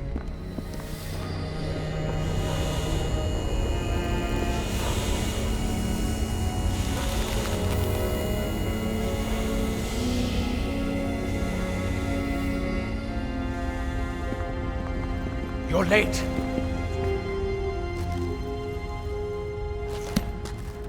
Doctor? Doctor? Is there a problem? 2 for each of them. Survival depends on it. Yeah. You remember? So much to do. A vessel for Maxis, the opening of the gateways. Are you sure you're not getting confused? You'll be needing this. The Chronorium. But I've already read it. Read it again. What is the meaning of this? The pages have changed. They... Our blood! My blood!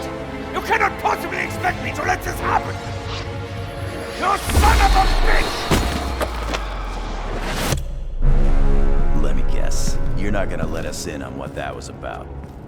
Or explain why you have people in freezer.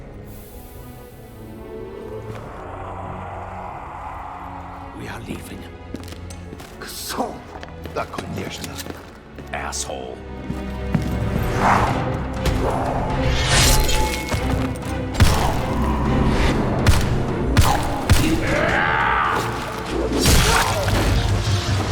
There! Get to the portal! Now! Scheiße. I will be reborn! Mein Gott. What have I done?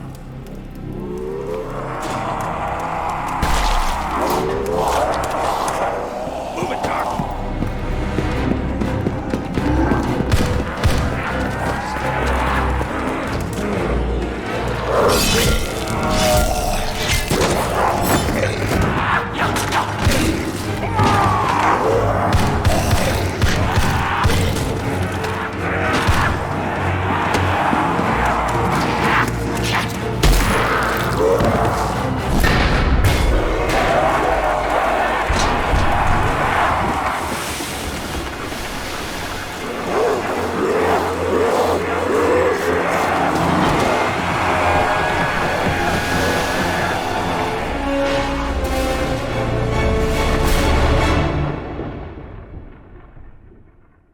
Okay, change of plan. We should be looking for the other Nikolai, but... What now, German? Surely you do not seek to torture me further. I know all too well what lies ahead. Enough riddles, Richtofen! Have I not already given you enough? My blade, my honor, my soul!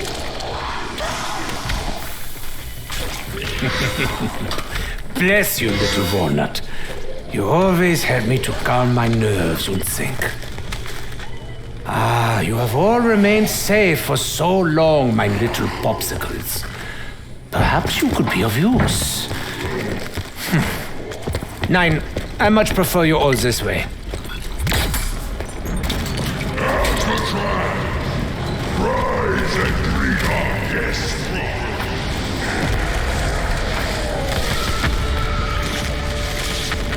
That will not throw back! Richtofen, are you there? Richtofen, most incredible... The blood! It does far more than its dimension of origin. As though the paradox factor wasn't enough. If my observation... The blood itself is the paradox.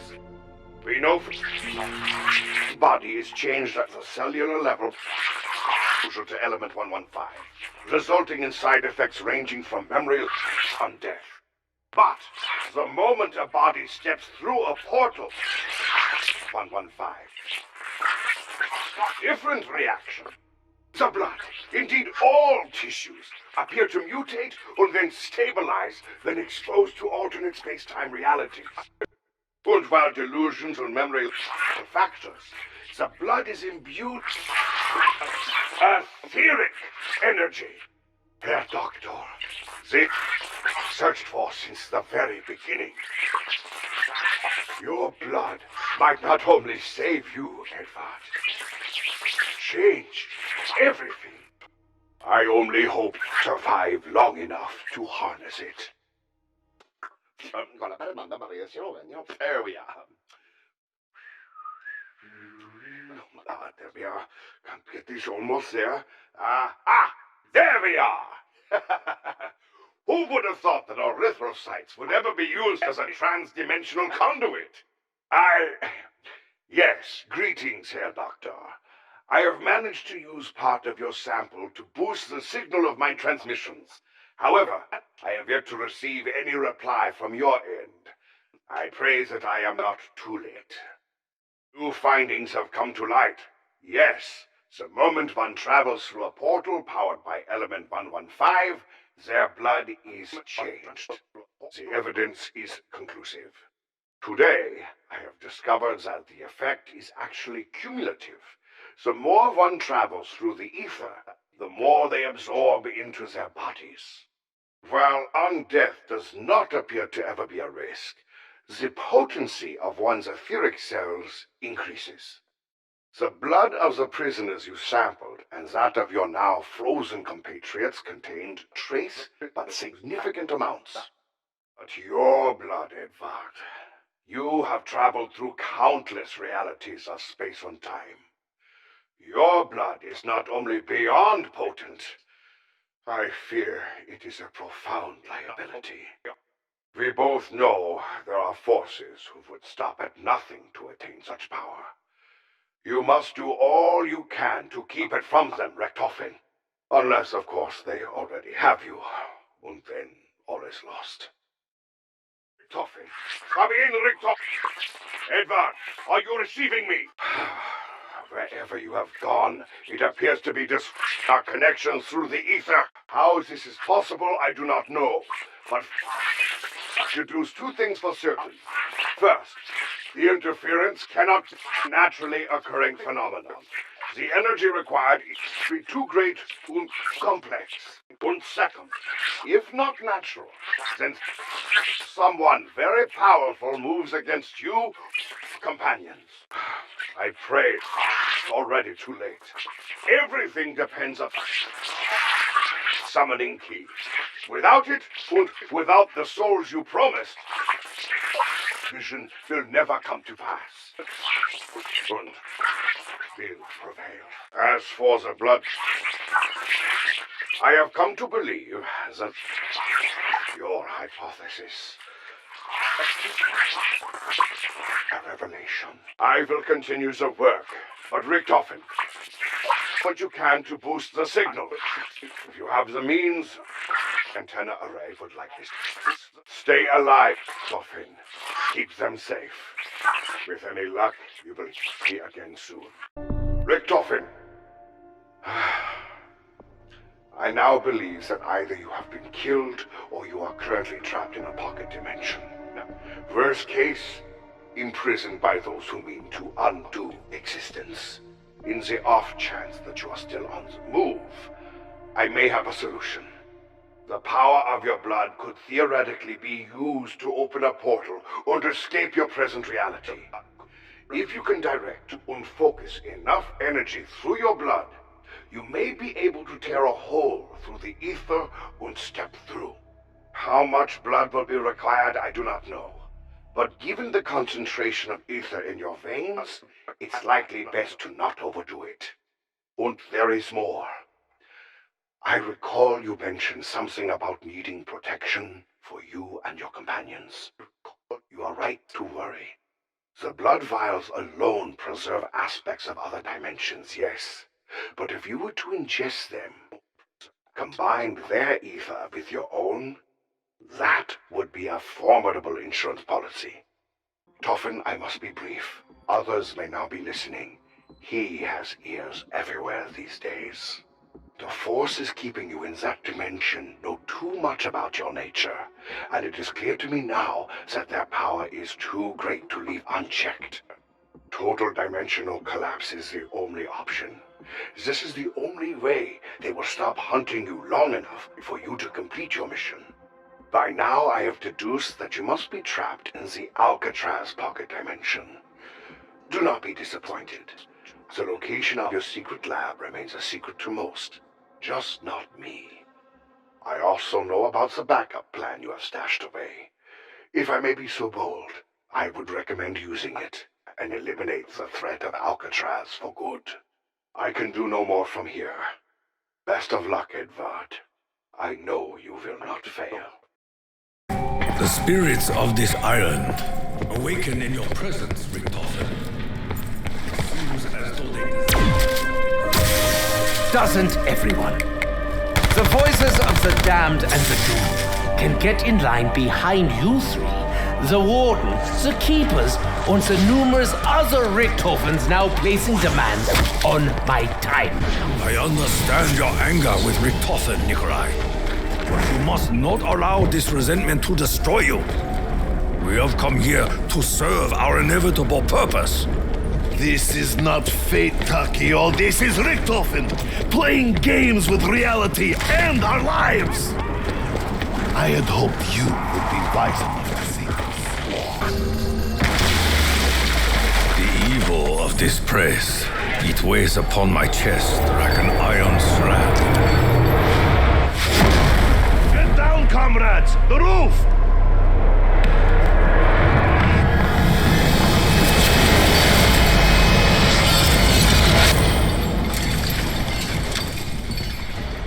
Oshmoy, this is no help here, comrades.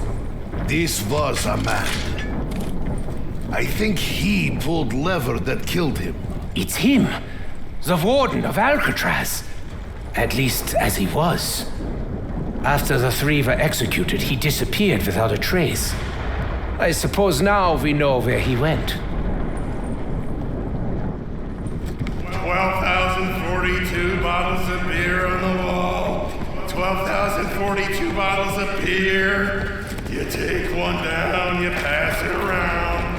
12,041 bottles of beer on the wall. Oh! Samuel? Who in the fudge? Dr. Richtofen? Is that you? This is an Element 115-based illusion. You are in cryostasis back in the lab. How could you... The lighthouse. It must have triggered a chain reaction in the Aether.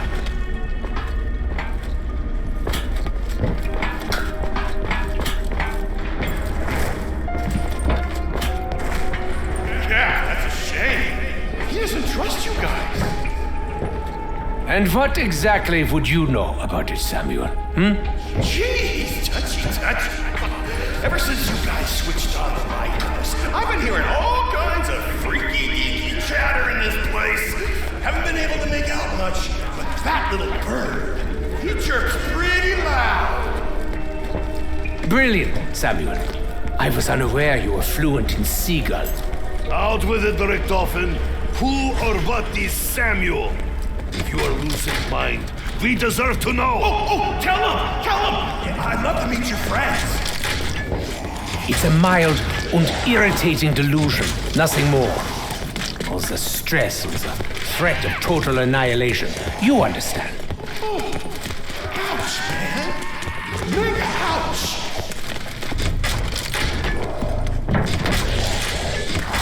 Where are you going, little bird? Nowhere Nikolai cannot find you.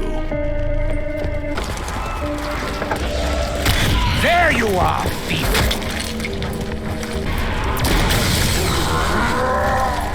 Yeah, that we have not met a friend in the bird spirit. You could have just tried asking. Reason with a phantom seagull. I suspect your brain may still be part. What fresh hell is this? The book is reacting to the warden's body. But why? You fools! Can you not see it? There is a pattern. At long last, there is a pattern to this madness. That I suspected all along, of course. I know what I'm doing. The wandering spirit of Alcatraz. This is proof they truly exist. All wretched souls, doomed to repeat the violence of their lives. We cannot linger here. Greetings, my friend. The cafeteria seems to have run out of bread. Follow us. We can help you. Richtofen, I must ask, do you still reflect upon your other self? The one you destroyed? Or did it end the moment you pulled the trigger? That Richtofen was evil again. What he had just done to Maxis, to Samantha, to reality. He needed to die for the good of all. And that was all. This was a tragic tale indeed. To be victim of both hunger and then the madness of others. May he now rest, knowing that he overcame. Oh, man. All this talk about food is making me hungry. You have no need of food, Dummkopf. Your digestive tract is frozen. Now, unless you have anything useful to say, kindly silence your brain. So, you consider yourself a musician then, do you? Perhaps I could interest you in putting your strings where your mouth is. Ah, never mind the better. Now, for friendship, Takio will give you the gift of music. What a surprise! I have not trained since that bar fight in Kyoto.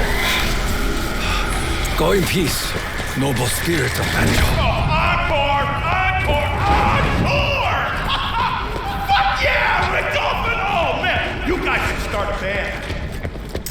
Of all your idiotic suggestions, Samuel, that one is the least offensive.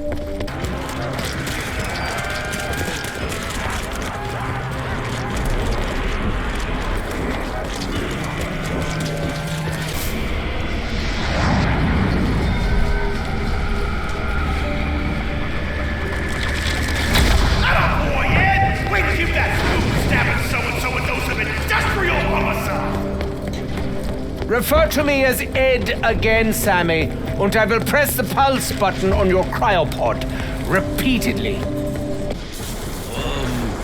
Konnichiwa. I am Takio Masaki, the electrician they sent from a mainland. Can I offer some, there's nothing for my ruse. I am out of ideas. If I had 3 men just like him, we would have been finished with this mechanism business, through with that bastard warden, or drinking schnapps in the lab.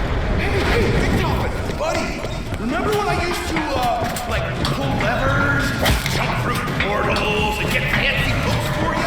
Yeah, I used to do all that stuff, man. 9, you can't, Samuel. You are frozen in ein pod in mein lab. Just accept it. Do not be afraid, my friend. Has the doctor not come to see you? Come with us. We happen to know a doctor. Journey well. May the seas carry you safely to the eternal shore.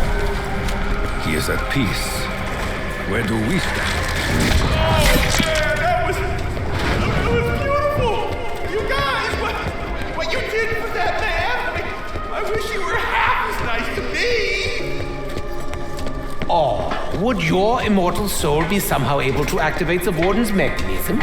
Because if it is, I will happily toss your pod into the bay.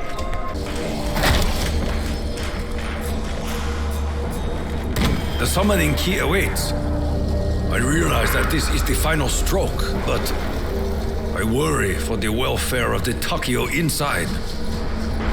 Will he suffer as well? The summoning key will use the Warden's body as a conduit to his soul, the same as it has done before. As for the others inside, well, everything will be wunderbar. I got something! Guess what, Richtofen? I can speak Seagull! And he says... Not now, Samuel!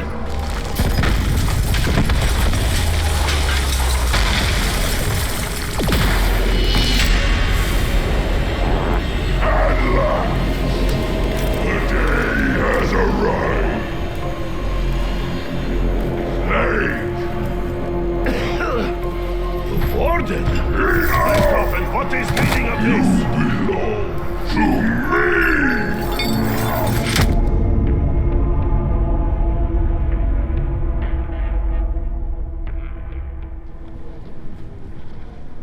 Where am I? What is this? The prison.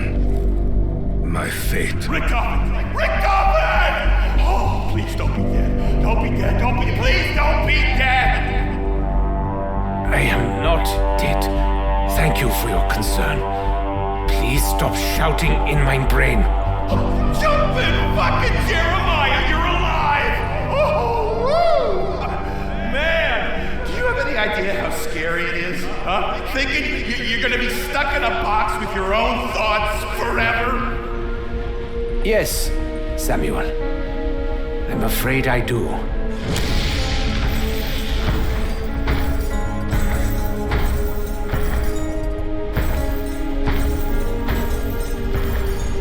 Think that this is your prison? That you can repay your debt to existence? Well, this is not a matter of debts, though debts you certainly owe. This is my life sentence, the reason I was born. And the destiny for which I have bled, and tortured, and killed, and died, again and again. It is Armageddon. Armageddon? Revelation? End of days? Ha! This is just sad, tiny pocket dimension. You are locked in prison too.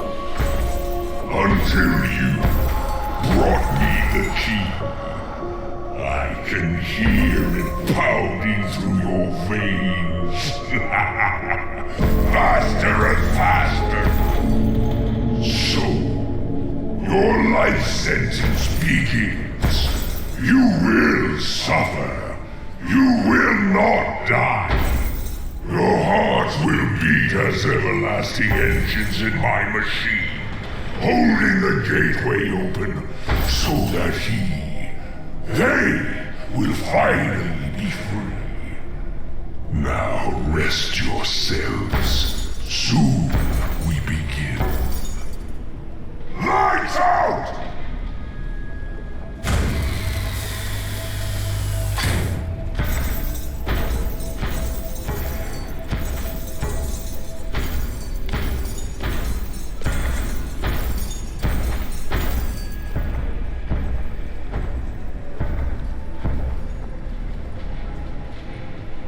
Oh, Bоже moj, I hate being right. Richtofen will lead to disaster. Should have listened to myself.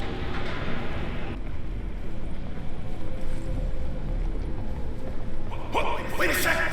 I hear something!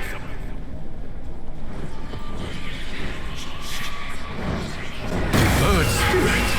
He has redeemed us! Guten Tag, little bird.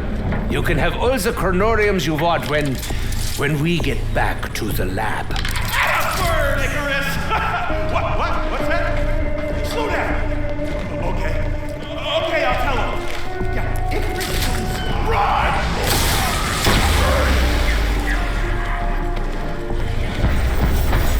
Bring it, friend, has it. Run like reality depends on it. Because it does!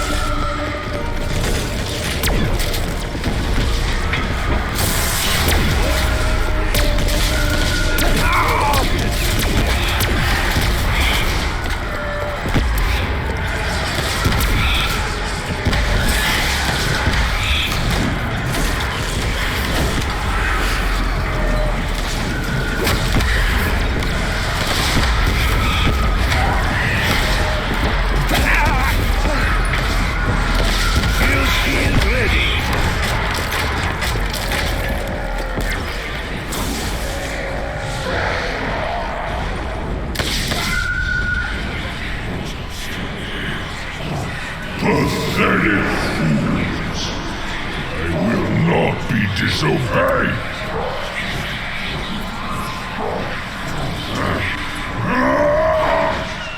Sal, Finn, Al, that teensy little seagull. The ghosts of Alcatraz have bought us the time. We will use every moment.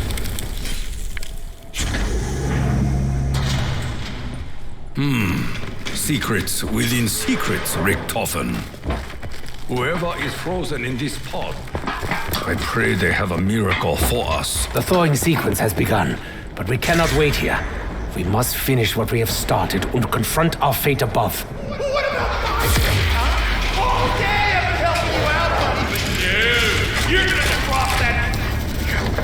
Samuel, if we succeed, you will be safe. Please, trust me. And keep quiet. That big beacon is big enough to make portal. Enough for Nikolai.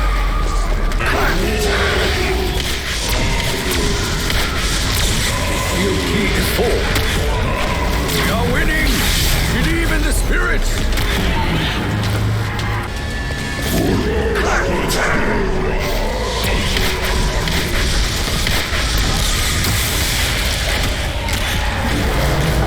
Mechanism is ours.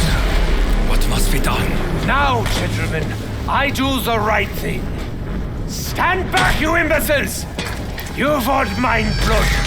Take mine blood! Wait, what? You can't mean... Goodbye, Samuel.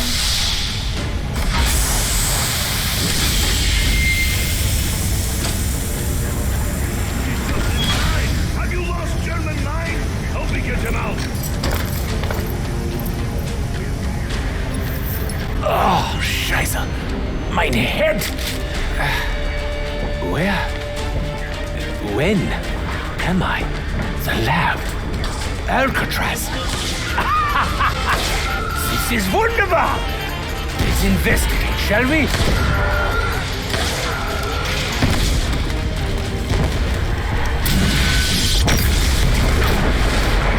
Return if you dare.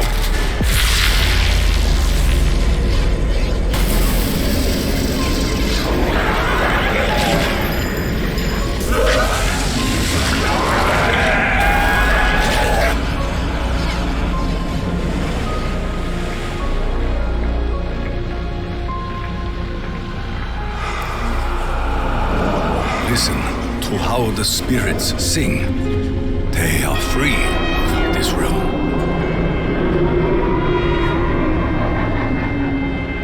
Ain't that swell? Does that mean we win? I would be greatly relieved if that were so. I am in no hurry to ensnare my mortal soul. That will not be necessary, Nikolai. The future has changed.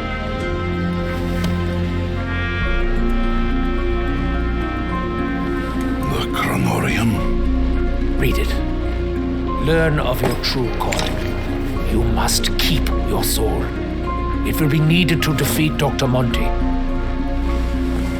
Who?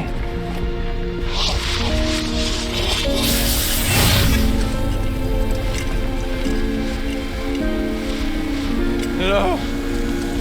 Hello? I am still here. Wait! My God. What have I done? I honestly thought you were going to let me bleed to death. It was so sad.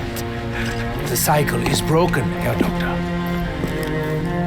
As such, insurance policies are no longer needed. I wish I could tell you I was sorry, Edward. But I'm not. No, you can help me. You're a doctor. Wait, don't you know who I am? I have been witness to miracles and calamities. Dimensions born and collapse. I walk a path no other can take. No!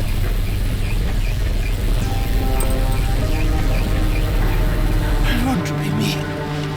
Someone who did all the hard work.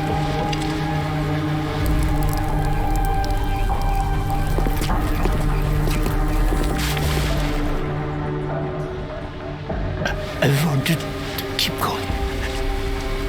This is me. Was racist.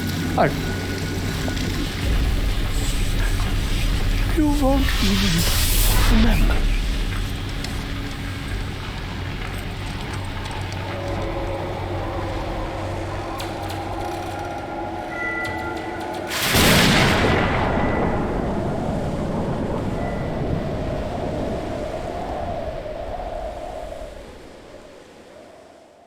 Log entry 97, August 3rd, 1963.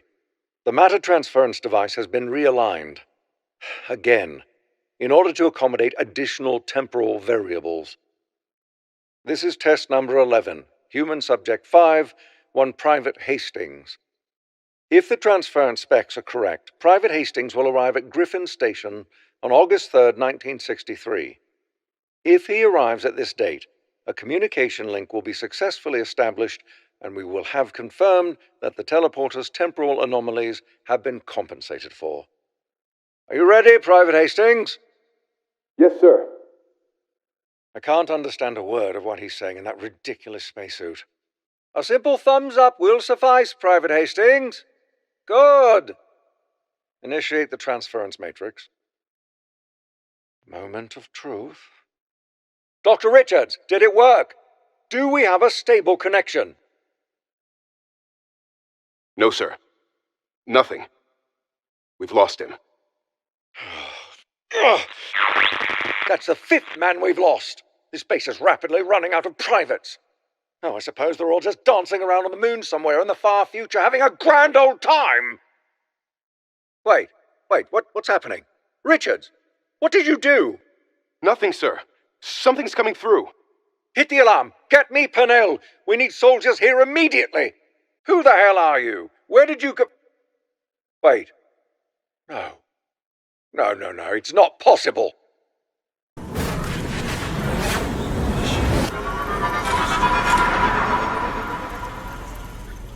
One. This is Cornelius Purnell. Report 639, August 3rd, 1963. Earlier today, while Dr. Schuster was performing test number 11, we had an unexpected arrival through the teleporter. We've been unable to verify what year they came from. Our struggle with temporal anomalies during teleportation is well documented, but we are certain of where they came from. The moon. This event alone is baffling enough and is without explanation.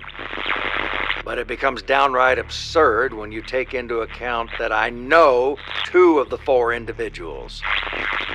Corporal Tank Dempsey of the United States Marine Corps, who I knew personally and was declared KIA after a failed rescue op to recover Peter McCain.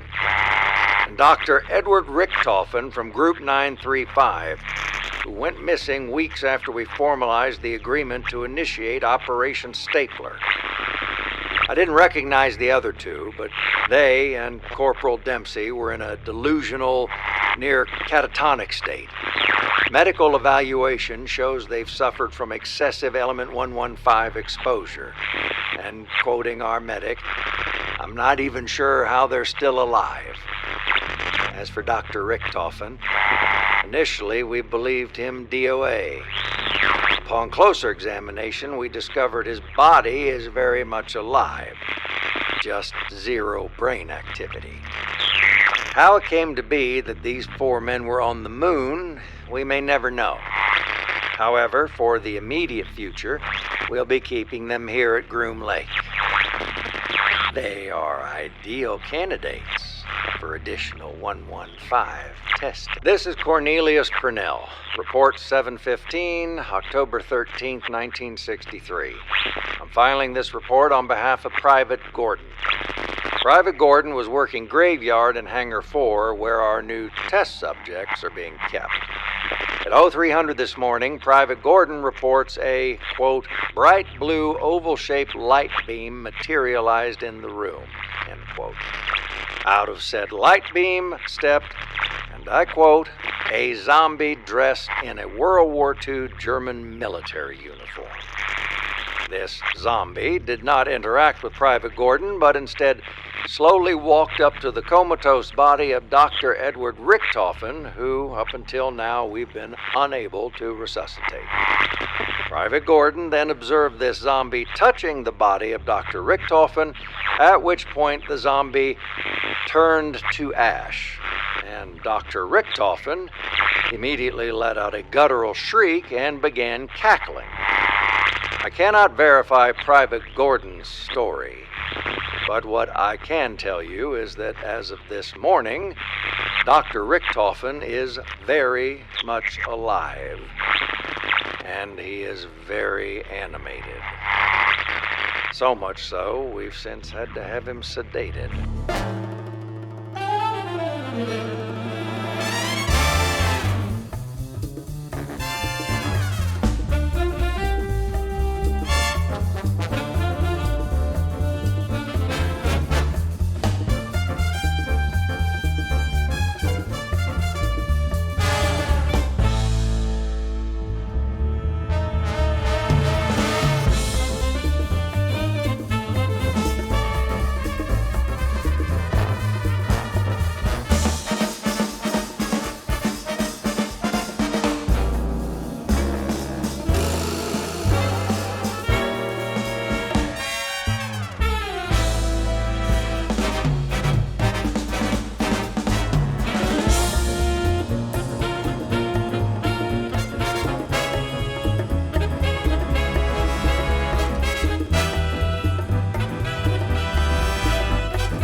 tough man without a brain. Always a good soldier. Always the American savage. And always so gleefully killing my puppets. Who are you always talking to? I hear you do it. Even when the others aren't around. You are like a Tsuki doll. Speaking to people who aren't there. Maybe Teddy did break you. But you can stop him. It could be so easy. Just pull the trigger and pop! No more, Teddy! What is it you want? Do you want to stop fighting? Do you want to go home? Do you want your memories back? The ones he took from you? Kill him for me, and I will give you everything! Why does he get to have all the fun, Nikolai? Why does Teddy get to make all the rules? Is it because Nikolai is smelly? No. Is it because Nikolai likes funny drinks? No. Is it because Nikolai is sad? No. It is because you settled. You settled for being a supporting role in your own life. I understand. You lost everyone and everything you loved. And then, slowly, you lost yourself. But you were not always this way. When you were young, your spirit was strong. You were not content with playing second fiddle. But that man no longer exists. Well, he no longer exists in you. Did you find my little present, Nikolai? The little something I left for you? I bet you didn't even recognize him. Time is a cruel mistress.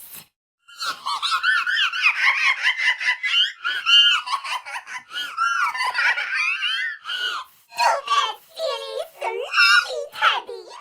You think you are so big and scary. But a man with such a big brain, your head is hollow. Nothing inside. You think they do not notice the people you hurt. But they know. They remember. We remember. Do you even remember what you did to Daddy? What you did to my baby? Of course you do. You just do not care.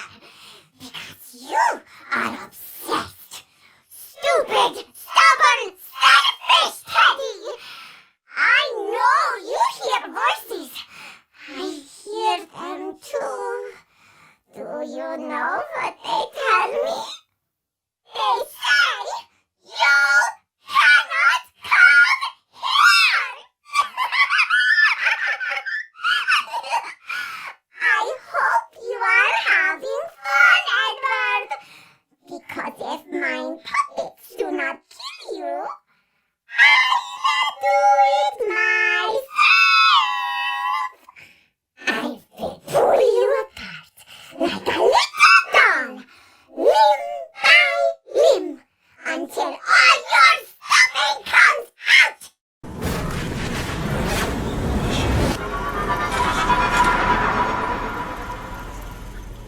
20. Always talking about honor and your ancient samurai ways, but you are just so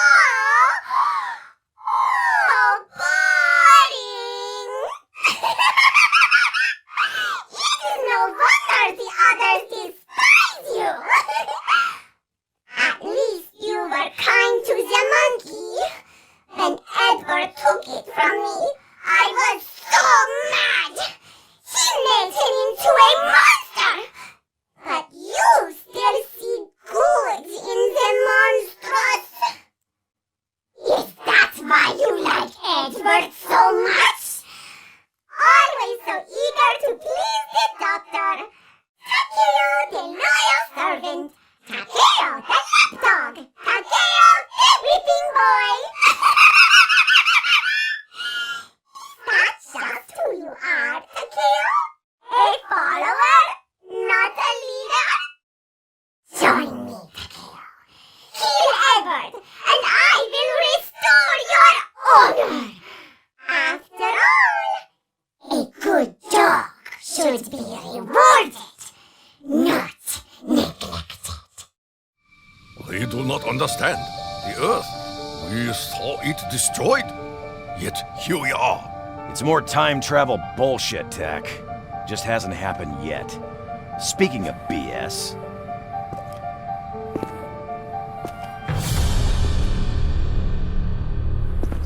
How the hell did you get back in your body, Doc?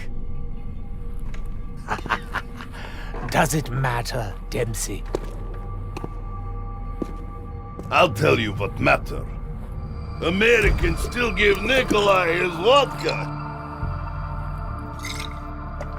Is that your plan, Nikolai? To give up and drink yourself to oblivion? Or do you want to make a difference for once in your life? You? Oh, Scheiße. You four must come with us. In time, it will make sense. But now... Intruders on the base. Hangar 4. Now we must go, quickly. There is a war to be fought. War? What kind of war? A war unlike any you have ever seen. The Great War.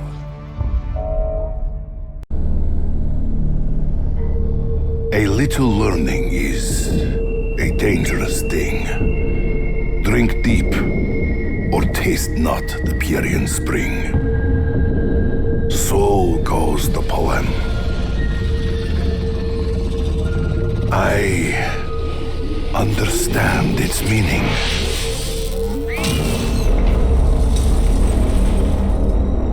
I have drunk so deeply that my every fiber aches with the pain of what has been. And the pain of what has yet to come. I fear it may drive me insane.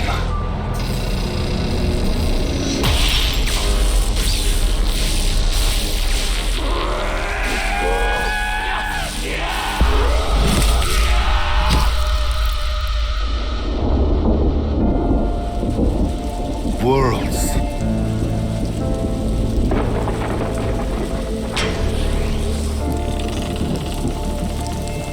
Wars.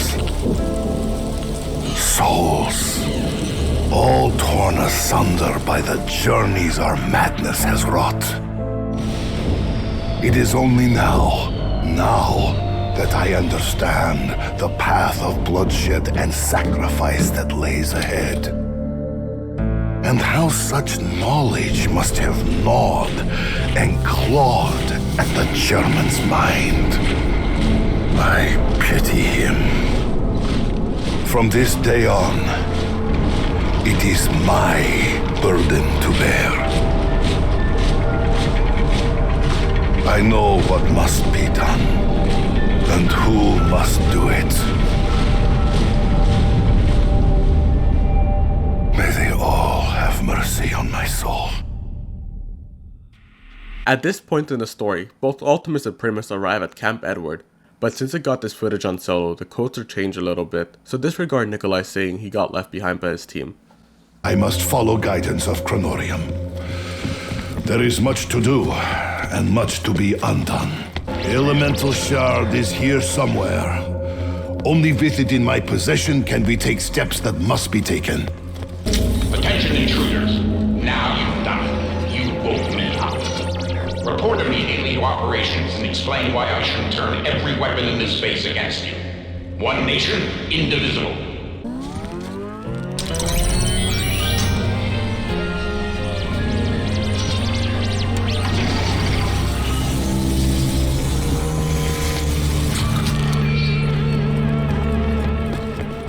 Screen is different. Call me Rushmore. I'm the intelligence tasked with overseeing Camp Edward and the Broken Arrow program. Who are you? How did you penetrate the perimeter? And where are Purnell and his staff? Accessing files. Electric entity. Facility shuttered. Oh no. I've been dormant over 50 years. Who are you? Soviet? Cuban? Chinese? Russian, yes. Soviet, no. I am looking for elemental shard. You have file on shard, yes? That item is locked inside the APD, and you lack network permissions, credentials, or even a decent story. You'll have to win my trust. Find the access codes and bring them back to me. Land of opportunity.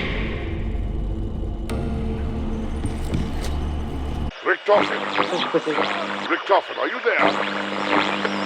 Edvard, I do not know if you're receiving me. Best connection I could establish. I cannot triangulate your exact position. Edvard, what is taking you so long?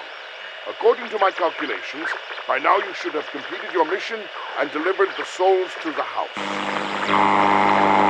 He is getting anxious. Dr. Monty suspects that you are acting against his wishes, plotting against him.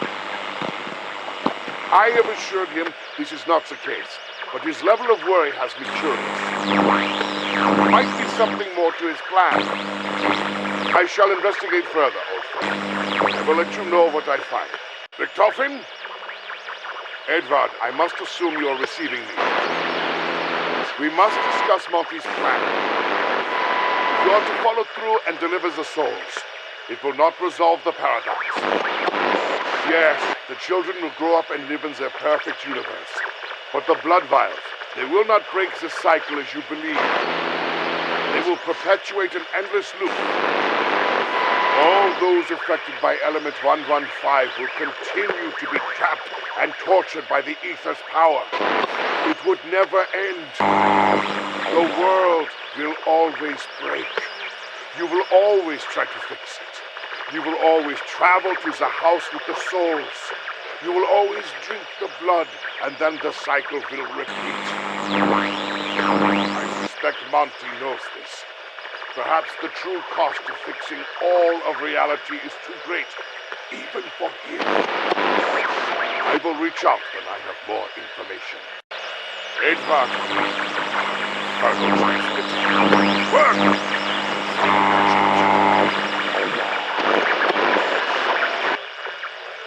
Oh, that is much better. Everything is so complicated now, Edvard. Remember when the world was a simple place? No time travel, no multiverses, no paradoxes, no existential crises. It is the Aether, Edvard. Once it touches something, that thing is forever corrupted. It cannot be undone. Do you not see, Edvard? Dr. Monty never planned on fixing anything. He could only start over. Well, he could fix it, but the cost of this would be too great, even to him. We were doomed the moment Element 115 came to Earth.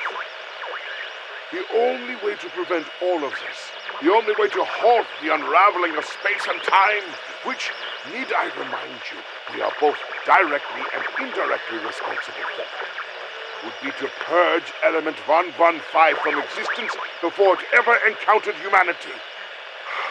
How one would do this, how that would even be possible, I do not know. Dr. Monty must know this is the only true way to fix everything. Yet he chooses not to do this. There must be a reason. I will find out why. By this point, I must assume you are receiving these messages. I hope you are, especially after what I have just learned. I believe I have uncovered why Dr. Monty will not destroy Element 115. The Aether is inextricably linked with Agartha. They are one and the same. Agartha, the physical space, is constructed and exists of the Aether. From this we can surmise there is no way to destroy the Aether unless Agartha itself were to be destroyed. Now, the ramifications for destroying Agartha are not yet clear. After all, it's interwoven into the fabric of all realities, meaning its destruction would impact all of existence. It could very well reset all of time and space. Imagine restarting the universe, but without the influence of the Aether. Yes, this is the reason. This is why Dr. Monty will not truly fix the paradox. Destroying Agartha, it would mean the end of him. Richtofen! Richtofen, damn you, I need to know if you're receiving this. This could be problematic. I may need to resort to drastic measures. Stand by, Richtofen. Wait on my signal. You will hear from me very soon. Personnel authorization code accepted. Project Toy Soldier has been activated. Locate Sergeant ADAM for a live demonstration. Sergeant ADAM. Should be interesting. Nope. Sorry. I still don't trust you. Access denied to the American Pyramid device. You'll have to prove your commitment to Broken Arrow's core values before I give you the keys to the kingdom. Give proof to the night that our flag is still there. Broken Arrow core value 1. Pursue all avenues of science and invention. There is a particular Nova 6 crawler somewhere on the grounds that I need you to find. It's having an unusual reaction to Element 115. And I would very much like to analyze it. Hope you can analyze bloodstreak on ground. You found the crawler. Good. Now escort it to the transfusion facility. Careful. The poor guy is already in death's door. Better dead than red. Come, crawler. Your master calls.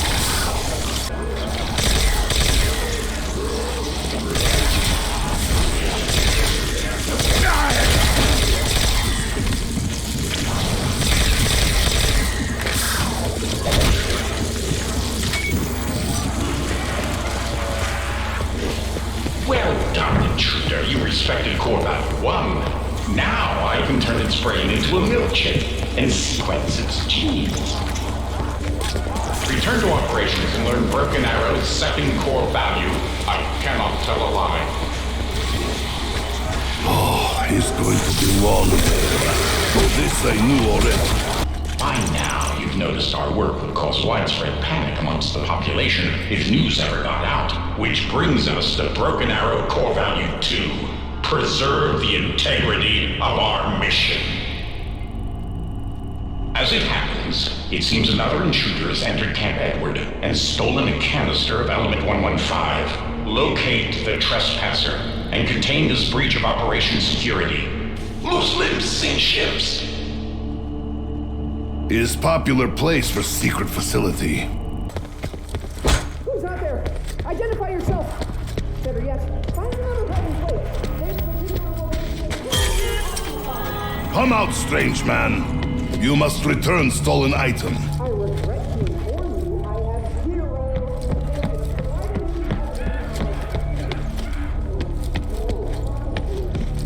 This is frankly pathetic. You're going to have to be much more persuasive if you're serious about getting back my property.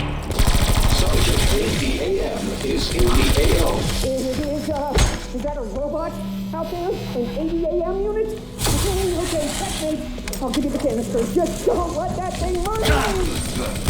Return the Element 115 canister to the transfusion facility, the arsenal of democracy. This voice is acting like he thinks he is Tsar. Well done. You are starting to win my trust, but we're not quite there yet. Return to operations for core value 3. What will it take to win trust of computer?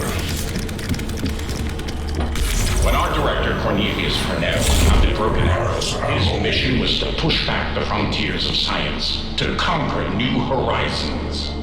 Which brings us to Broken Arrow core value 3. Prevail over the impossible to open new worlds. To expand my knowledge and open new worlds, I require the installation of additional components. There is an extra server somewhere in Camp Edward. Locate and install it. Manifest destiny. Sure, why not? How hard can it be? My will is unbreakable. Shield, on the other hand.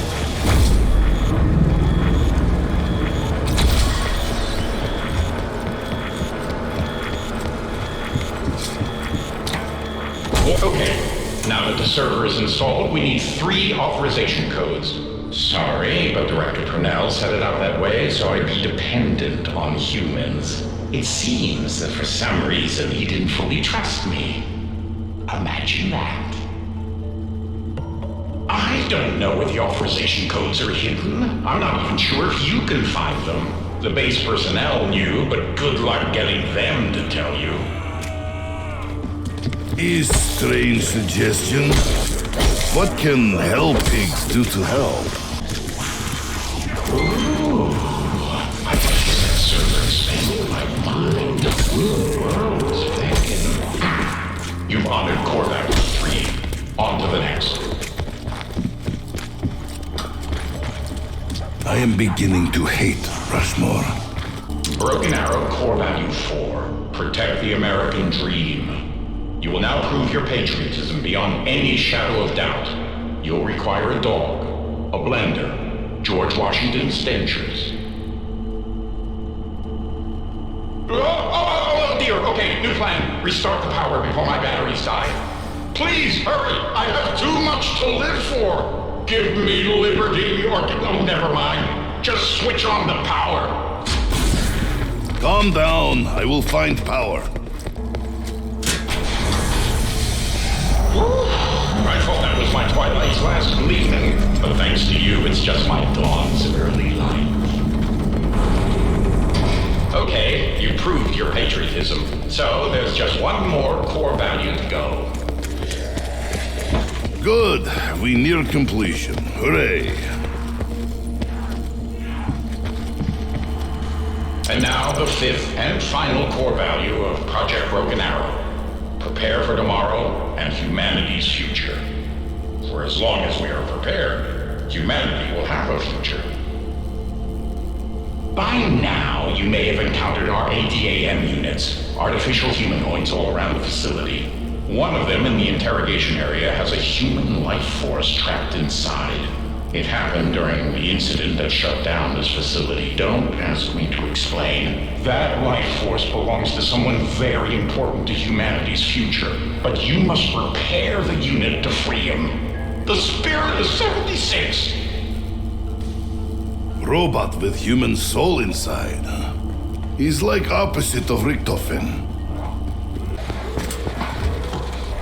Well, where am I? Why can't I see right? What's happened to me? Deputy Director Peter McCain, this is Rushmore. Remember me? My new allies and I have brought you back. Rushmore? The base computer, yeah, I remember an experiment. Something went wrong. Oh, Purnell. Something happened to Purnell. Yes, Director Purnell is missing, as are the rest of the Broken Arrow staff. Whatever happened shut me down. I can't remember the incident itself. Some sort of recording error. Wait, I know who your friends are. You do? Because I do not recognize you. All I know is that these intruders want access to the American Pyramid device. Correction. I need elemental shard. It's very important. I have been testing them on our core values, Deputy Director. I had to make sure they could be trusted. I vouch for them. Let them have access. I will, but first we need to free your life force from that ADAM unit. Intruders, honored guests, please locate a secret project of mine, the Elemental Orb. Elemental Orb, Elemental Shard. How many of these things are there? That's it, the Elemental Orb. Escorted back to the interrogation area. And what will this accomplish? The Elemental Orb was designed to contain and safely transport a human life force. It should provide Deputy Director McCain with a better vessel for his life force than that android he's been trapped inside. Freedom is not free.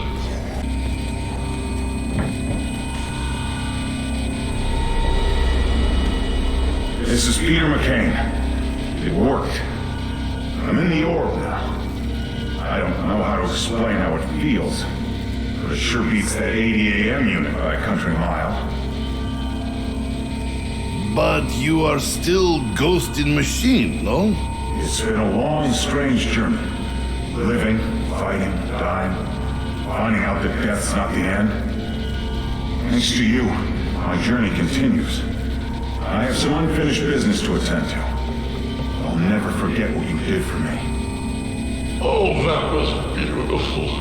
You proved you understand the fifth core value. Report to operations. You know the drill.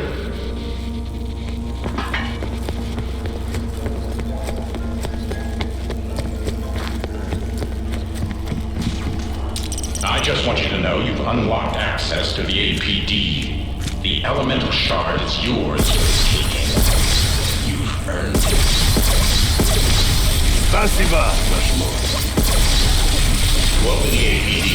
You'll have a complete release sequence. Be advised that the American Pyramid device is powered by the life force stored in our ADAM units. Destroying an ADAM near the APD's life force canisters will complete the charging process. You know what to do. I think we've done this sort of thing before.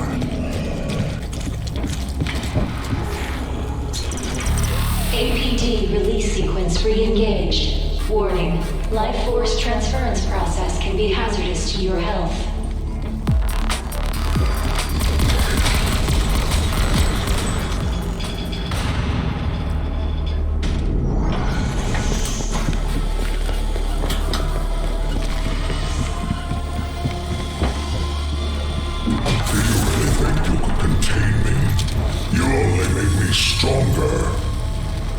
Rushmore, what is meaning of this? You promised Elemental Shard.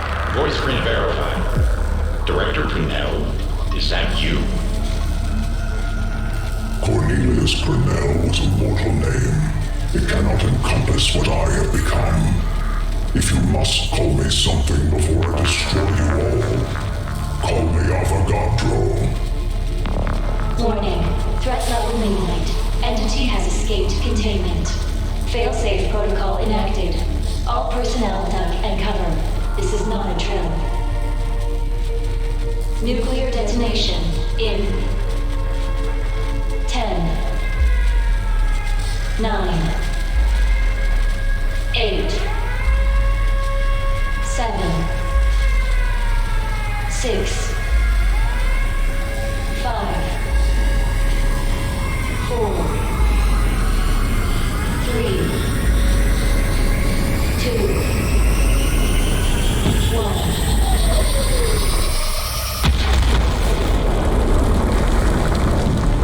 Even the most destructive weapon would barely register as a blip on my radar. Know this. You mortals will not claim the shard. It is I who will enter Agartha. I am the new dominant life form on this world. All I wanted was Elemental Shard. I wasn't lying. You can still get the shard, but you'll have to contain Avogadro first. And I'm afraid bullets will not do the trick. You will have to refill the life force canisters. Once they're charged, I can use the telepath system to send Avogadro where he can't hurt anyone. Warning, primary life force canisters offline. Oh, please. There are backup canisters, remember them? Just get them charged before Avogadro does a number on this entire facility. Initiating life force procurement sequence. Stay for your lives. Good. Build the number. Warning, electrical surge in lungs reaching unsafe levels. You should not fight it. Together we earn a new weapon. That's 3 down. Only 1 more to go. Warning, electrical surge in storage reaching unsafe levels. Stop this. You do not understand what will happen should you do this.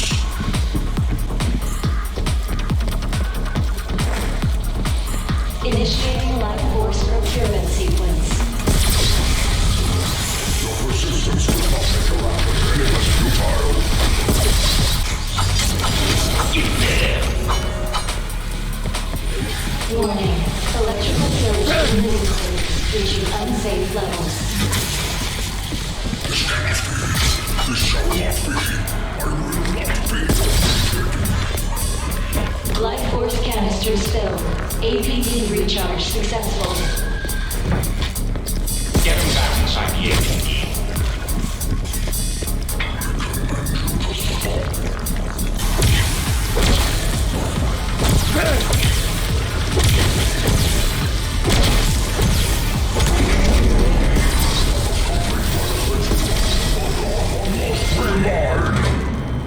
Facility transport via pyramid device is now available. You hear that? We have them now. Go to the central panel to initiate prisoner transport.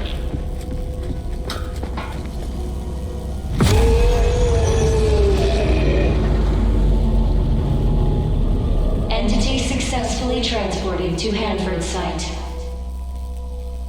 Rest easy, my friends. Avogadro is now safely contained in a Broken Arrow facility in Washington State. He's their problem now. We won, because that's what Americans do. We win! So I keep hearing.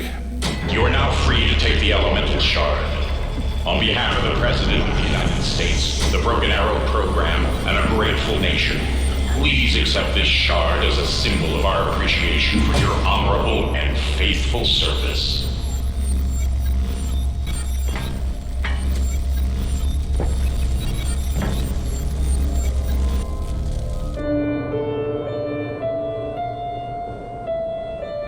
Happy, Nikolai? Everything playing out as the Chronorium predicted?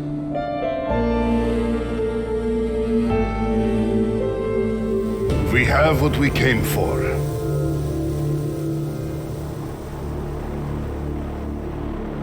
The elemental shard.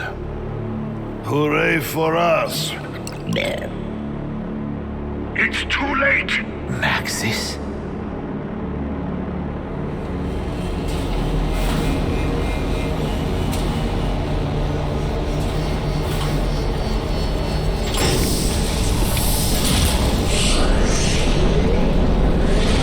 What you're doing?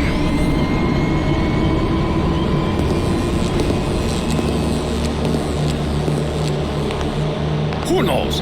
Who does he speak of? Dr. Monty. What's happening, Nikolai? You are too late.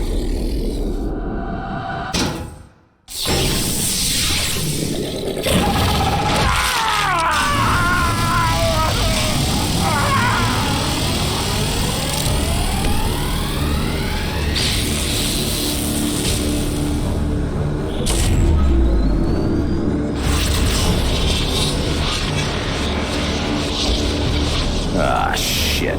That's all we fucking need.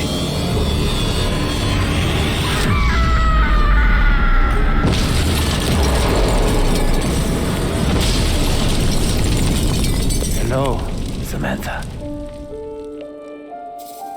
Who is the boy? That would be us. We're going to fight the war, Eddie. The great war. Then, we're going back to the house to kill him and burn it all to the ground. Agartha, the Aether, the infinite, everything.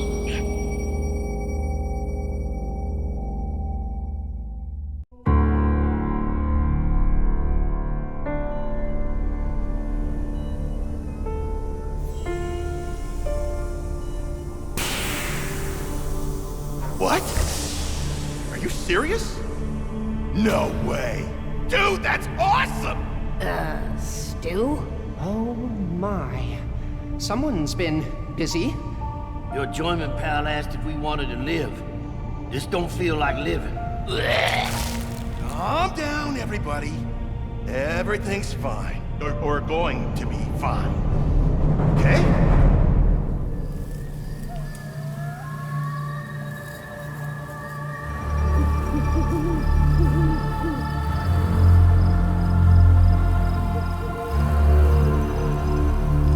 My friends, old and new, we stand on the brink of victory.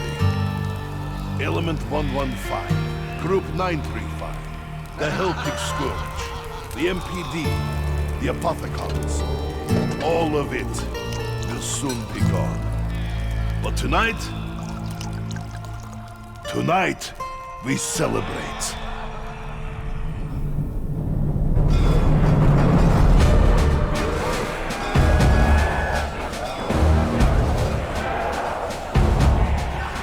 We got a whole bunch of maggot feeders headed downstairs, and we ain't got no weapons. Yes! I'm telling them now, but they're all a teensy bit grumpy because they just woke up. Hey, Stu! You want to be a bit more specific about what the voice in your head is actually saying? Dr. Minty? What? Is he like a bad guy? We gotta go.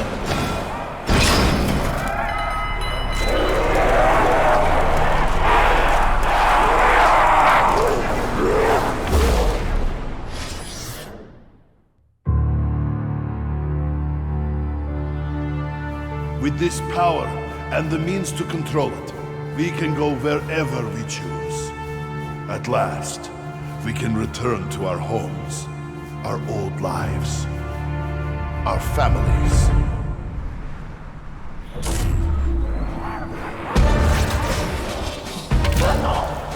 I've got to be honest with you, Samuel. I don't have even the slightest inkling as to what an Agarthan device is. He didn't say you had to know what it was, Marsden, just how to build it. Trust me, guys. It won't be that complicated. In fact, my German pal says it's gonna be a schlamdunk. It's one thing trusting you, Stu. It's a whole other thing trusting your imaginary brain buddy. Russman, how can you even say that? He's the sweetest guy in the whole universe! He wants us to help save it! The universe! Thank you, Sammy. I'm moved.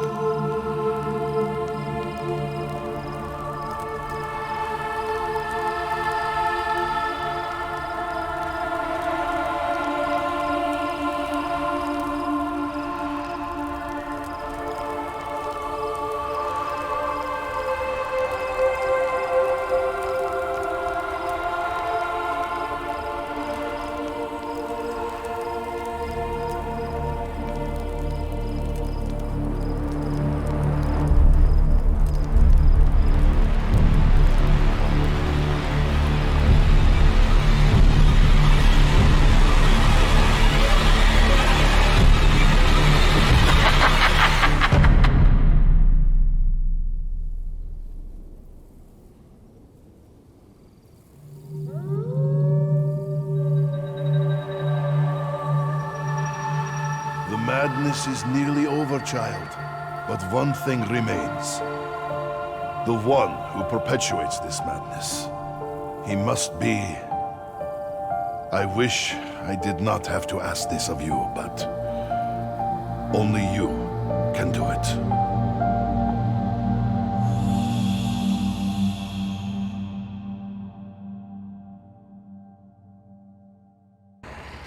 Sammy, you made it! So glad to see you were defrosted.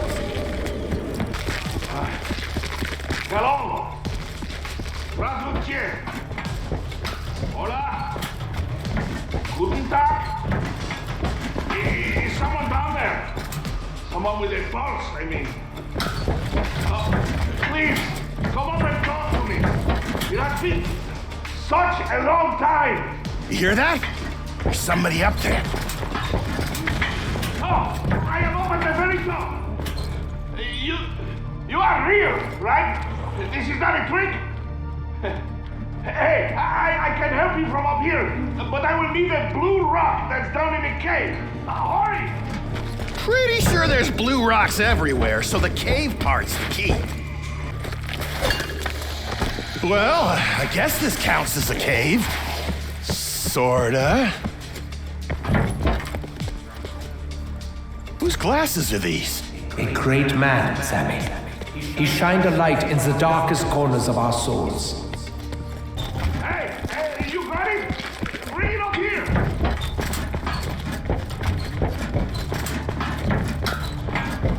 Okay, put the rock on this, and I will do the rest. There you go. My name's Sam Stullinger, by the way. What's yours? Amigos, there are machines out there. Siberia? That You can real are parts to your weapons. pretty much These exactly burn as I down imagined you. And I will expose them from up here with the lighthouse beam. My father was my whole world. Even when I was alone, and trapped, and corrupted by the ether, I thought only of him. Then Richtofen took him from me. I thought I would never get him back. I did not know yet my papa lived. He seized control of the ether. He pulled me from the moon to Agartha. But I saw the great evil in his eyes. The ether had corrupted him.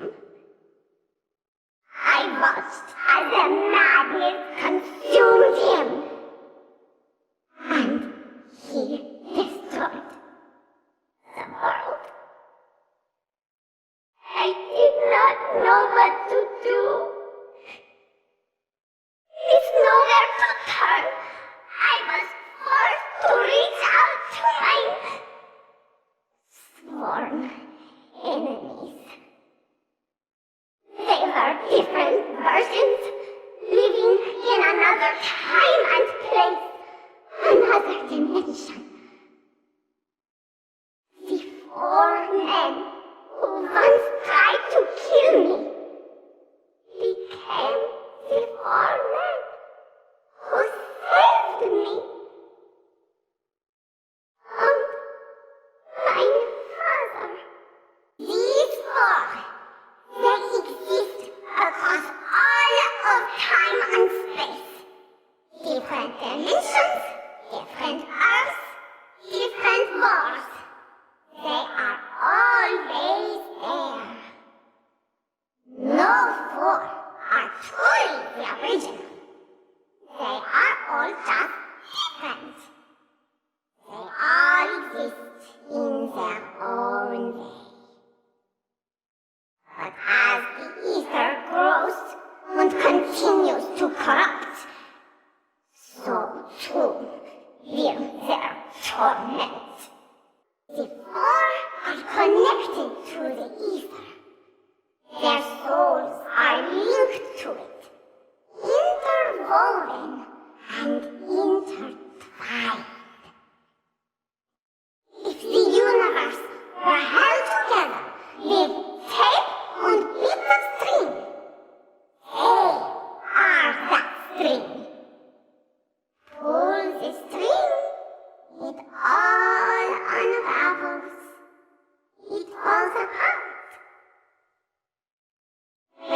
Richtofen did it. Then he forged the elemental shard. He bound their souls to the ether. All versions connected, linked eternally to the infinite. Now they are one. They give each other life. The fate of one is tied to the other. The ether. It knows it must keep them alive. It knows it must bind them to their existence. This corruption that has been spread through the universe. Then it was unleashed upon the earth. It had no way of knowing. It would be bound to the four. Nikolai and the others, if they succeed. Element 115, the keepers, the corruption, everything. It will be banished to the place below creation. The place of darkness. Alone is Dr. Monty. Hello, team! You fight well, poor civilians. Keep up, and the Gartha device is yours for certain. Okay, I guess I'm feeling better about all of this. Sorta.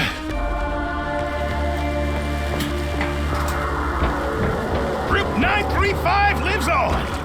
Lives isn't quite the right word for it. This thing is girthy. Just like that, other thing I picked up. Yeah.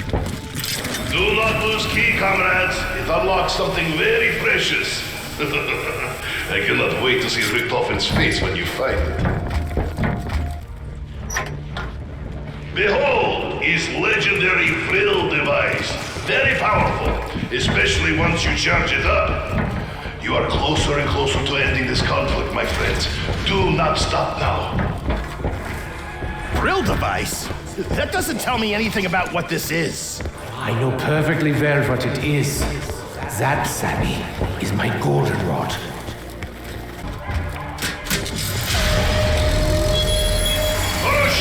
Good. Now Lighthouse has power enough to activate golden pack-a-punch machine. Much better than normal machine. 20 bang for buck. He's out on a little island near ship. Just try not to get killed out there, okay? A spirit resides inside Music Box. She is like force of nature. Treat with respect. Oh man, this thing just feels evil. Do not be afraid. She fights for us now. Is this thing charged up now? Yes, the goldenrod is gone. You have what I need? Yeah, boy, bring it here. You got it ready. I have something for you. Let's try it. I'm going through ammunition like Dr. Max's went to test subject. No? Never mind. You won't get that one.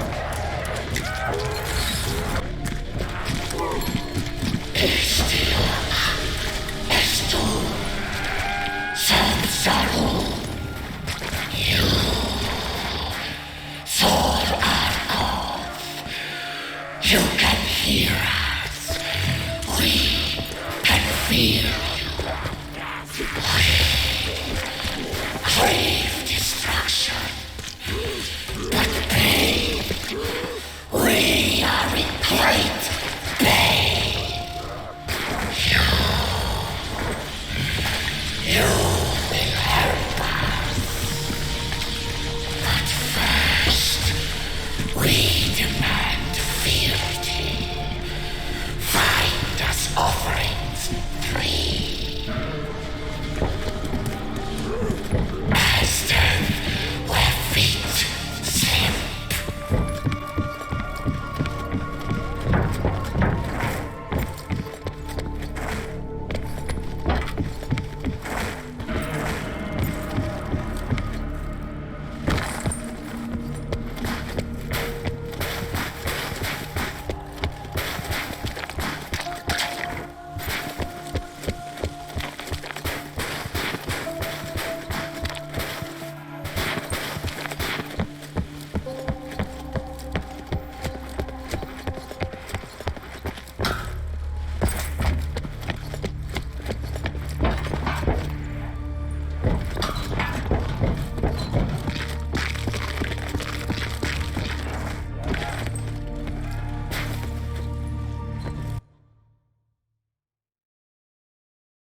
fuck am I now?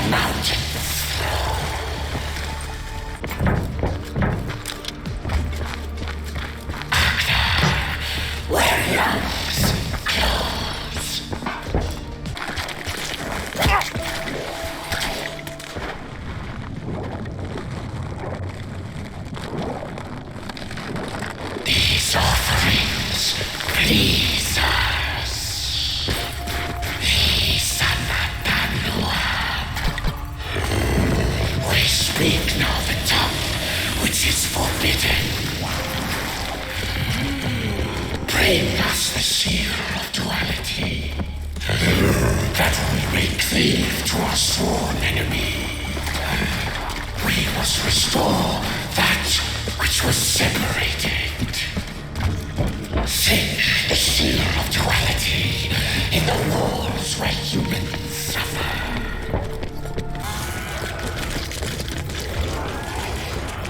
You found Seal of Duality, his vessel for containing Apothecon blood. Take it.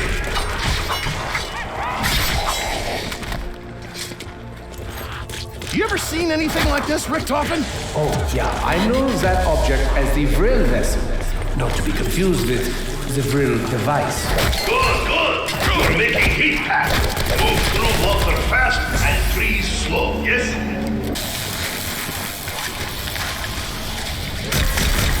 Remind me never to piss off the Apothecon blood.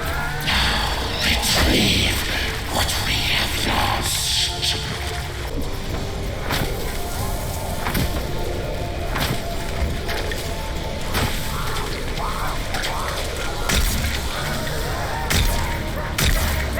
Comrades, remember, Apothecons are creatures of primordial corruption. You must be their purifier. Tame the blood you collect.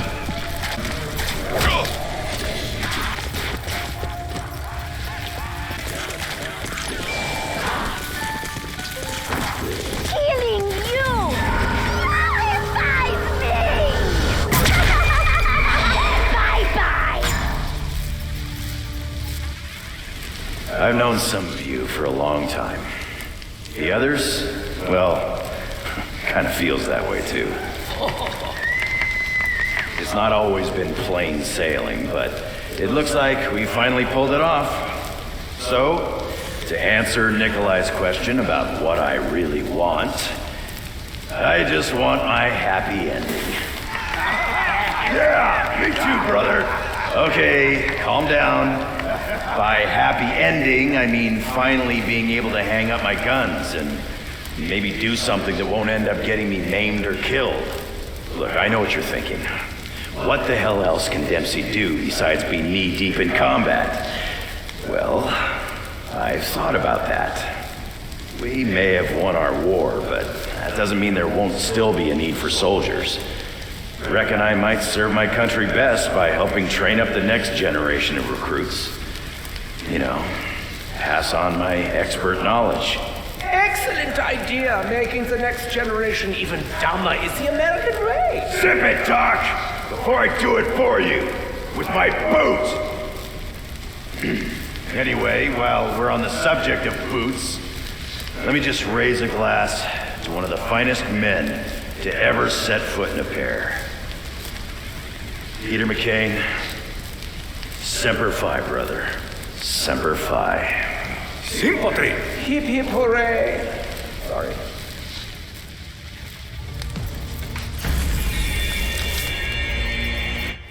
Now, Dempsey, when I count to 3, I want you to throw the grate into the air. What? At you? Into the fire? The choice is yours. 1. Really? Really. 2. Whoa! Do you know why I picked you, Dempsey? I knew you would go on 2. Hey, where'd you get fucking great? You want to know about pain? I know about pain levels that none of you bozos can even imagine. I got shot in the face. Does that count? I'm talking about the kind of pain you have to live with.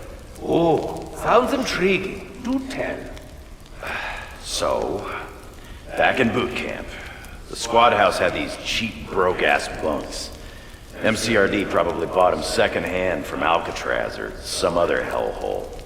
Anyways, the mattress was about as thick as your freaking finger, and it sat right on top of an old-ass metal frame of half-rusted bed springs. My, what horrors you have suffered! I have experienced more pain stubbing my toe. Hold your horses, Tack. I ain't got to the pain bit yet. So, I wake up early one morning, swing my legs onto the ice-cold floor, and try to remember what the biggest problem of the day is gonna be. I don't know it yet, but my biggest problem is the fact that the crappy mattress is no longer covering the springs near the side of the bed. The DI stomps in and yells, "Lights, lights, lights!" And we all snap to our feet. Now, I don't know how much y'all know about physics, but when your body weight's on a bed, those springs are all stretched out. When that weight is removed, they snap shut like a bear trap. It took me a minute to process what had happened. But that, my friends, is why you always wear shorts. Even more important when you get older. Oh, amen. Okay, on the vessel, collected some blood. You're doing great. Next, find the elemental shard. I'm not sure where it is. Nikolai Belinsky knows. I teleported elemental shard there. He's safely behind very strong door. Will require much power to open. I think he means a power fuse. You'll have to find one. And something tells me these stones we have. These rocks mean anything to you, Edward? They are soapstones. Other than that, I've got zilch.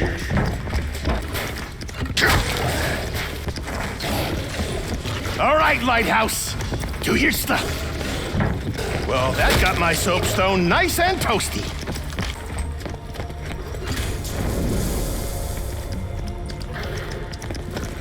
Hey, it's a perfect fit. So, what am I not doing right?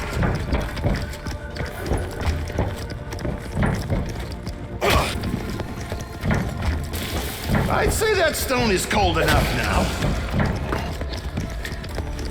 I got the power fuse that hermit was talking about.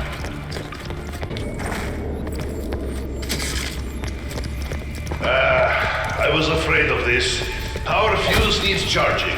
Seek power sources, comrades. You're so close. Hooray! Fuse now has partial charge. Find some other way to generate more power. Uh-oh! I took the wrong turn! I'm just glad she's on our side.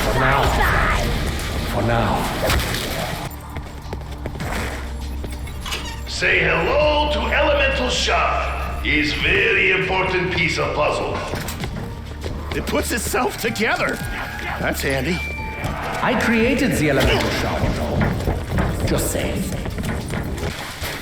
Bring us the Aether device. We are ready to give more.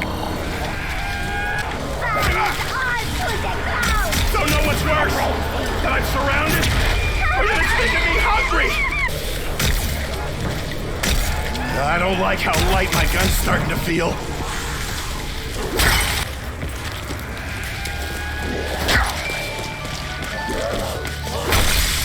Killing you! Nullify me! What is... a ghost? A witch? Something worse? It's a lot. So, we got these Boy Scouts to run around frantically trying to construct some Agarthan device. I get it, but what is it? What does it do? The Agarthan device can do many things. It has the power to open and close new worlds. New worlds? Ain't we opened enough new worlds? Isn't that why we're in this mess in the first place? As I said, it has the power to do many things. For us, I intend to use it to bring us the peace that has eluded us for so long. Cheers to that, but we'll see. Udim Zdrovia. I need a refill. So this is it, right? I feel very much more drunk than usual. Oh. What is in this stuff? Potatoes? No, it's not joke. Potato vodka is very good. So, Nikolai was out drinking with friends. I knew it was late and wife would be mad. But we were having good time. After a few more drinks, I vomited on uniform. Oh, I knew I was in big trouble. My friend says, "No, Nikolai," and tucks 5 rubles in my pocket. Just tell wife the drunken stranger made mess and even gave money to pay for cleaning. It's a brilliant idea, huh? Yeah. So I stay out. More drinks, more fun, eh? Then finally I get home. Wife is very, very mad. I tell her about drunk man who made sick and how he gave me 5 rubles to pay for cleaning. Wife says, "But there is 10 rubles here." Ah, yes, I say. He also crapped in my pants. I do not get it. Maybe you would like to hear Takio's stand-up routine? No!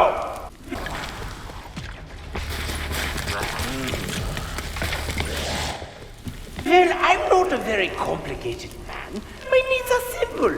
I just want power, preferably absolute. You destroyed Earth. Is that not enough? Thank you, Azami. Thank you, Other Nikolai. This is all very entertaining. But I cannot help but feel a little morose. Ain't that you all over, Richtofen? Yeah, I suppose you're right. We may be victorious, but wouldn't you like to hear a little story? A story you've never heard? A sad story? Oh, man. Why do you always have to be such a Debbie Downer? Let him speak. It's the story of Dimension 2210. The story of my soul. By the way, you're nodding, Nikolai. I can only assume the chronorium already showed you the whole sorry tale. Well, for the benefit of the peanut gallery, I was just a boy then. An innocent.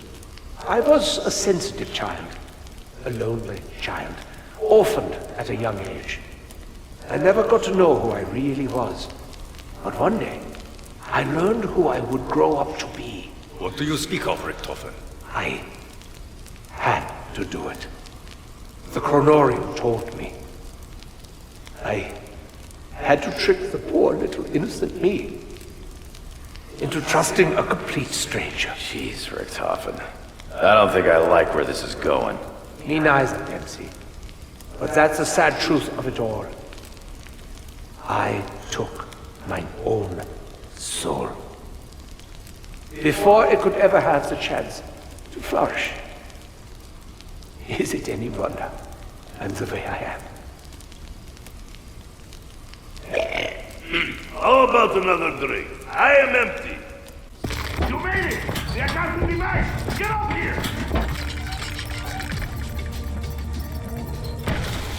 Those muertos are not going to be happy about this.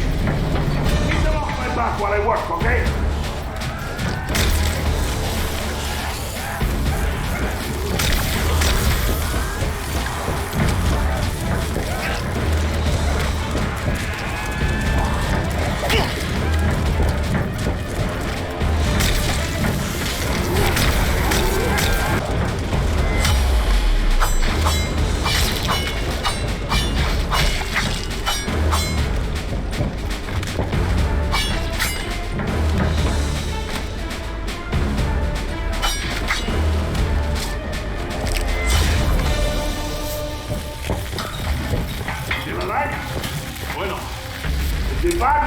You still have to get the device up to full power.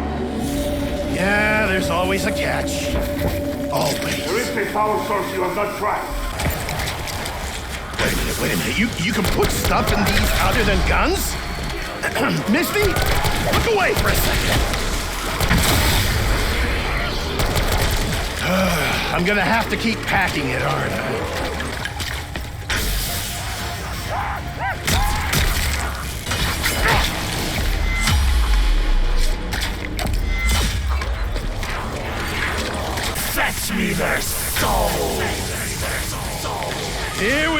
again.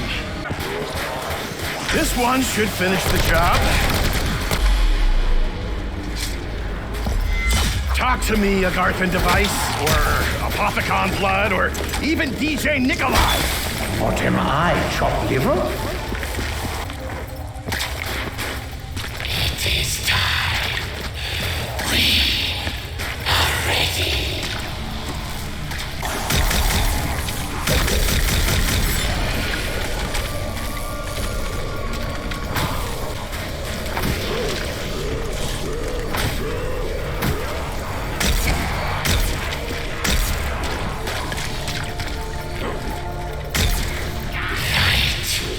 Darkness reunite.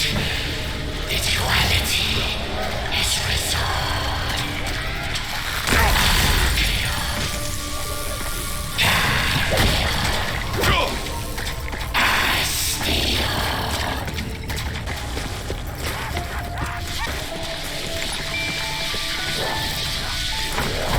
Burn all to the ground!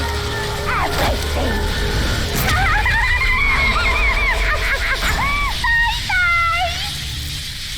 So, Richtofen, what exactly is the deal with Sam? Weren't you mortal enemies? Oh yeah, very mortal. Very mortal indeed. But a lot has changed. Maybe since we both got a little taste of the MPD, it's helped us see a little more eye to eye. I know she's got every right to be mad, what with her dad being killed and all.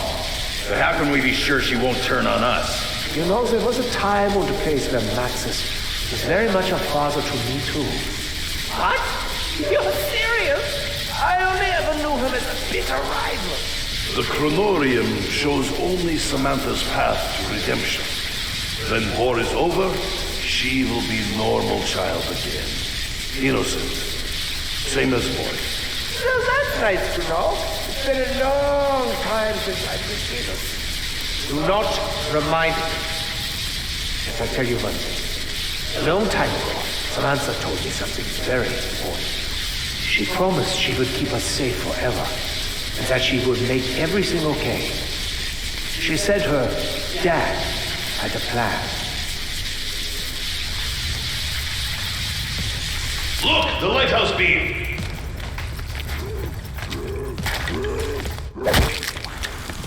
Nikolai, if what you have told us is true, that we stand on the brink of victory, then I would like to make a toast to peace. We have traveled further than I ever dreamed possible. We have faced challenges that no mortal should ever have to face. Though our alliance was brought to the brink of collapse many times, we have prevailed, even in the face of unimaginable evil. We fought with courage and honor. But now, perhaps the fighting is truly at an end. Fighting's in my blood, Tack. I'm a Marine, and that ain't something you just turn off. Do not be so sure, Tank Dempsey. A warrior's path should always lead toward peace. Well, I'm with you on that, Tack. To peace. To peace. Well. I can honestly say I never imagined being in this position. I mean, look at us! All body. I'm not going to apologize for all the terrible things I have done, because frankly, I'm not sorry for anything. Yeah, I've had the time of my life! No, I know you'll probably never really trust me, and even now, you'll be expecting me to pull some last-minute rabbit out of a hat. A big rabbit of betrayal. Yeah, no kidding. Thank you, Debs. I knew I could rely on you. So, do you have a rabbit of betrayal? If I'm honest, I've been expecting one since we all got together. Sadly, no. I am all out of rabbits. Okay, everybody, this is Old Song. I want you all to join in. I've got to be honest, Nikolai. I'm not sure if I want to join in. I'll sing for my supper, I'll drink to another, I'll tell all ye folks a tall tale. A tall tale? Well, it's all based on fact, though I should say the act of telling gets taller each day. Literally. Now you all know tune. It's time for someone else to sing. Ladies and gentlemen, Frank Dempsey. My Aunt Jemima thought nothing was finer than lazing around every day. But my Aunt Jemima lost it all in a fire, including herself, by the way. I thought that whole Jemima line was going somewhere else entirely. Yeah, Tech, give us something about the Emperor. Or honor. Honor is one thing, but I'm feeling nothing but lack of opportunity.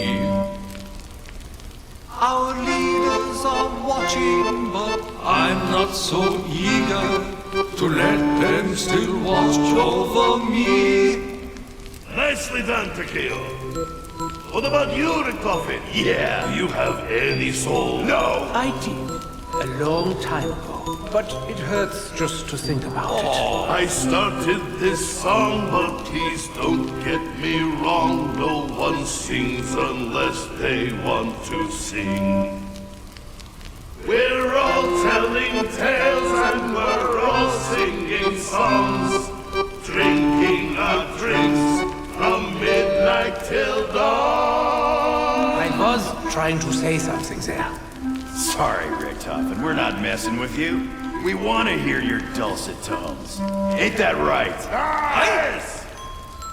Really? Really? This isn't the song that I wanted to sing. But nobody gets what they want. I was the nicest one, but you won't even remember me. And if you start to doubt, you should know that without hindsight, we'd all be blind every day. You swallowed the tail of the whale. You were bit by the bite of the shark. Ouch! There is one last power source. It's the golden one. Go to the island and finish your mission. Holy shit! Get ready for the fight of your life. Here goes nothing. Or everything.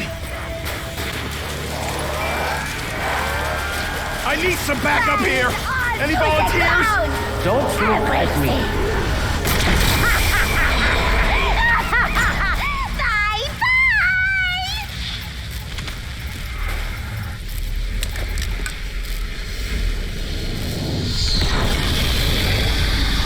Ah, no. Did we do this?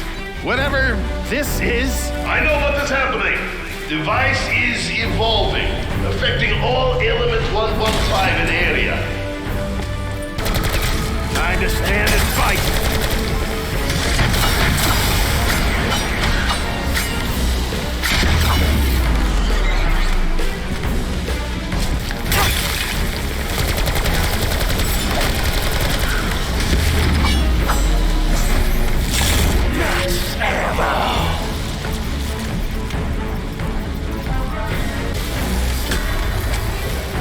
Time to stand and fight.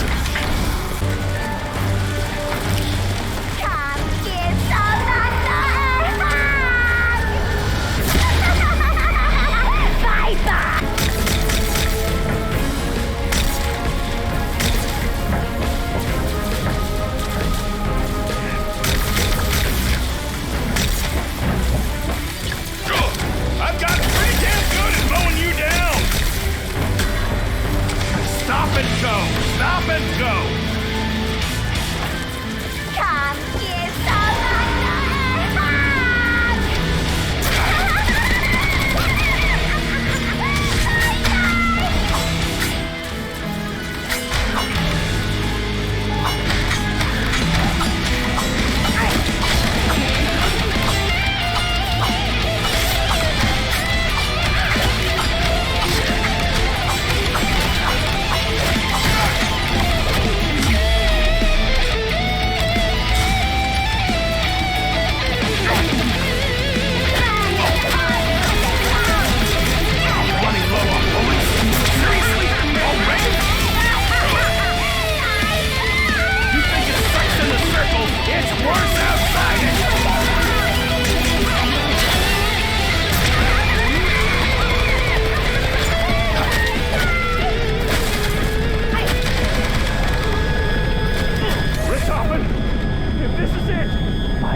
Seen.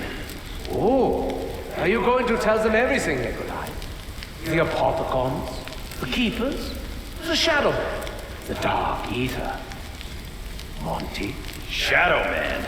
The Apothe-whats? What's he talking about, Nikolai? They are legends contained in the book, the Chronorium. Tales of demons and angels commanded by the forces of light and darkness.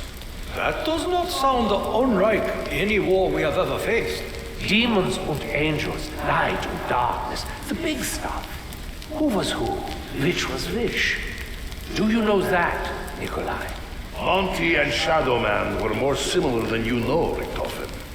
Both were corrupted by the Dark Aether. One by his own ambition, the other desperately trying to save his friend. Do you remember when I asked you what you really want? We remember. But why do you ask this now? Because the Great War? No. The greatest war is the one we fight against ourselves.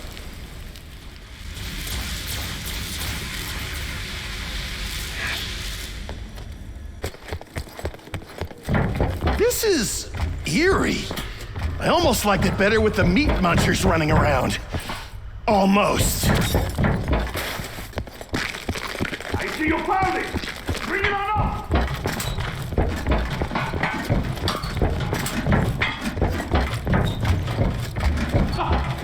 You are amazing! I mean it! Nothing was going to stop you!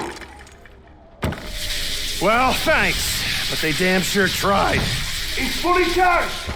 After half a lifetime in this frozen hellhole, I can finally go fulfill my destiny!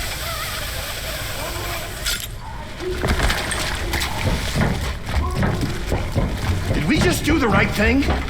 He trusts us, but should we have trusted him? Do not worry, comrades. You did all that was asked of you. You are heroes. What's he up to in that lighthouse? Doesn't look right. Hey, it's one of those portal things. Where's he going? Do you hear the sounds of conflict? He is going to war. My friends, you asked me before what my name is. I did not tell you because I no longer felt like myself, you know? But you brought me back. You made me whole again. My name is Pablo. Pablo Marinus. Once and future hero of the Great War. And I am going to save the universe! Save the universe, huh? I thought that was our job. Go, comrades. He left that for you. Thank you for making it this far. I now give you the final number for the giveaway.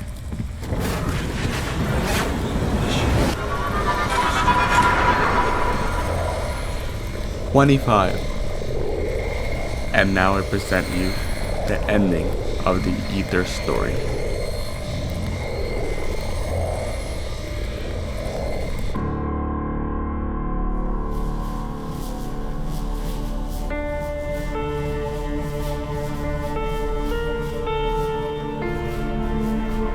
Comrades, as we toast our victory, I want each of you to think about what you really want. Where would you like to go now? Believe me, you can have it.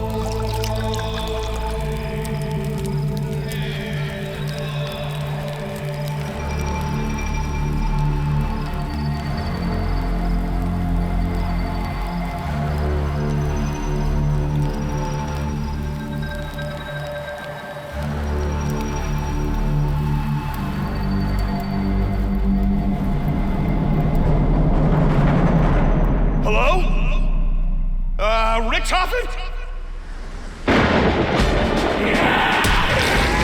Has something gone wrong? We did everything you asked! You haven't forgotten about us, have you? No, Sammy. I haven't forgotten about you. It is time, Richtofen. The multiverse must come to an end. The paradox must be resolved. At least, it will be quick.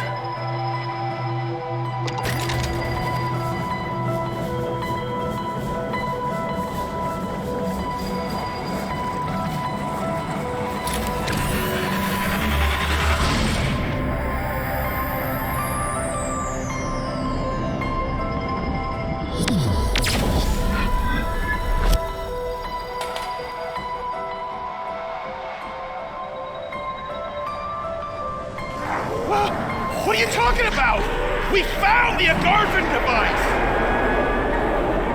I know. And I'm so sorry. Me too, Richtofen.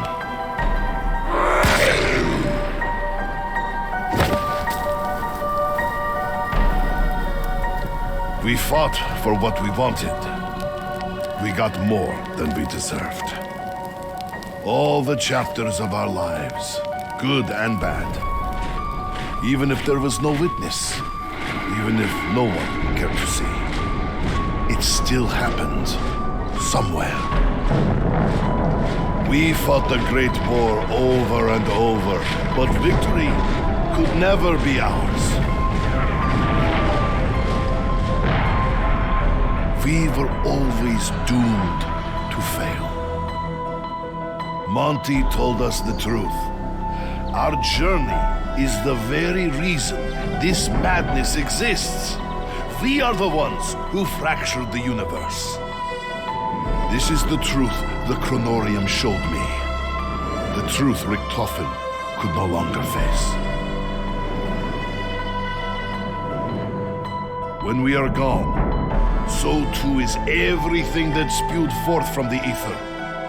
Element 115, the Apothecons, even Monty himself. All of it will be banished to where it belongs. The dark ether.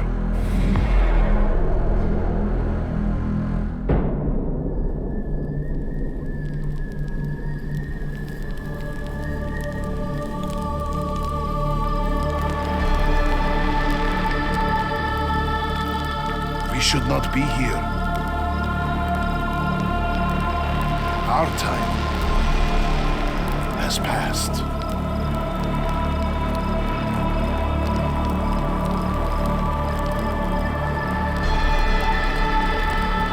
But for all the pain and torment we have endured together, as we leave this life behind, it is my hope that you know one thing beyond any doubt.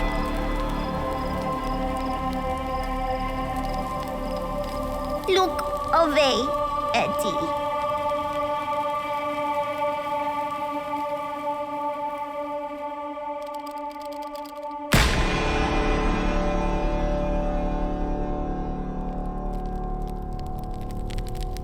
You are more than just my allies. My brothers in arms. You were my friends.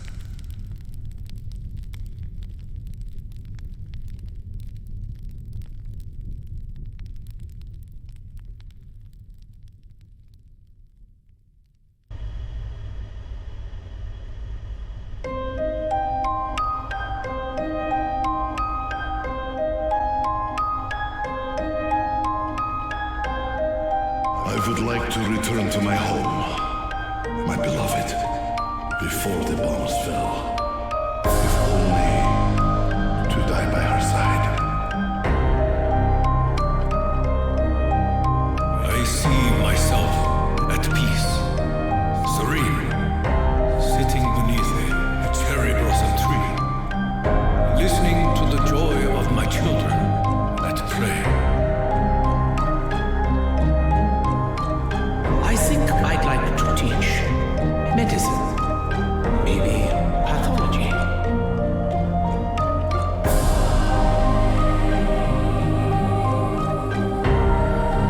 You know, the more I think about it, the more I think I'd be a darn good DI. Get those kids toughened up.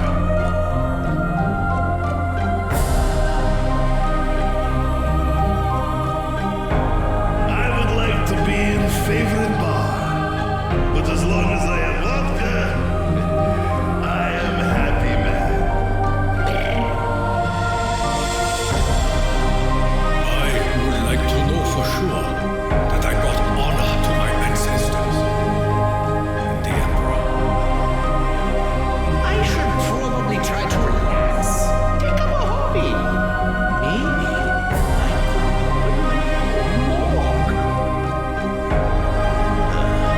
Let me think about it. Wherever I go, you know I'll be kicking ass.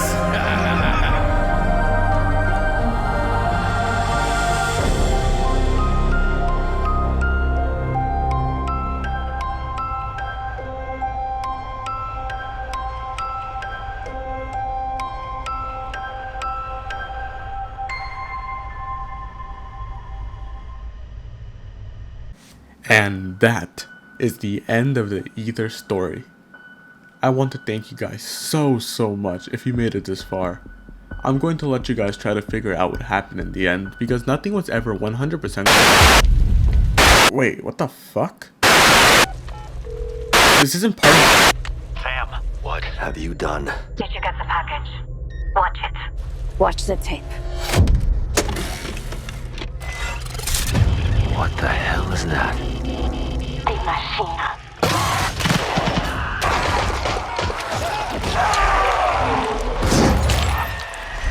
It's happening again. Well, shit. No, but really, once again, thank you so much if you made it this far. This video took 6 weeks straight of working 3 to 10 hours a day. Please leave a like and let me know if you enjoyed the video. I'm just glad it's fucking over. And do not forget about the live stream on Twitch Thursday, November 12th. Link in the description. And now, as Dr. Edward Richtofen would say, thank you and goodbye.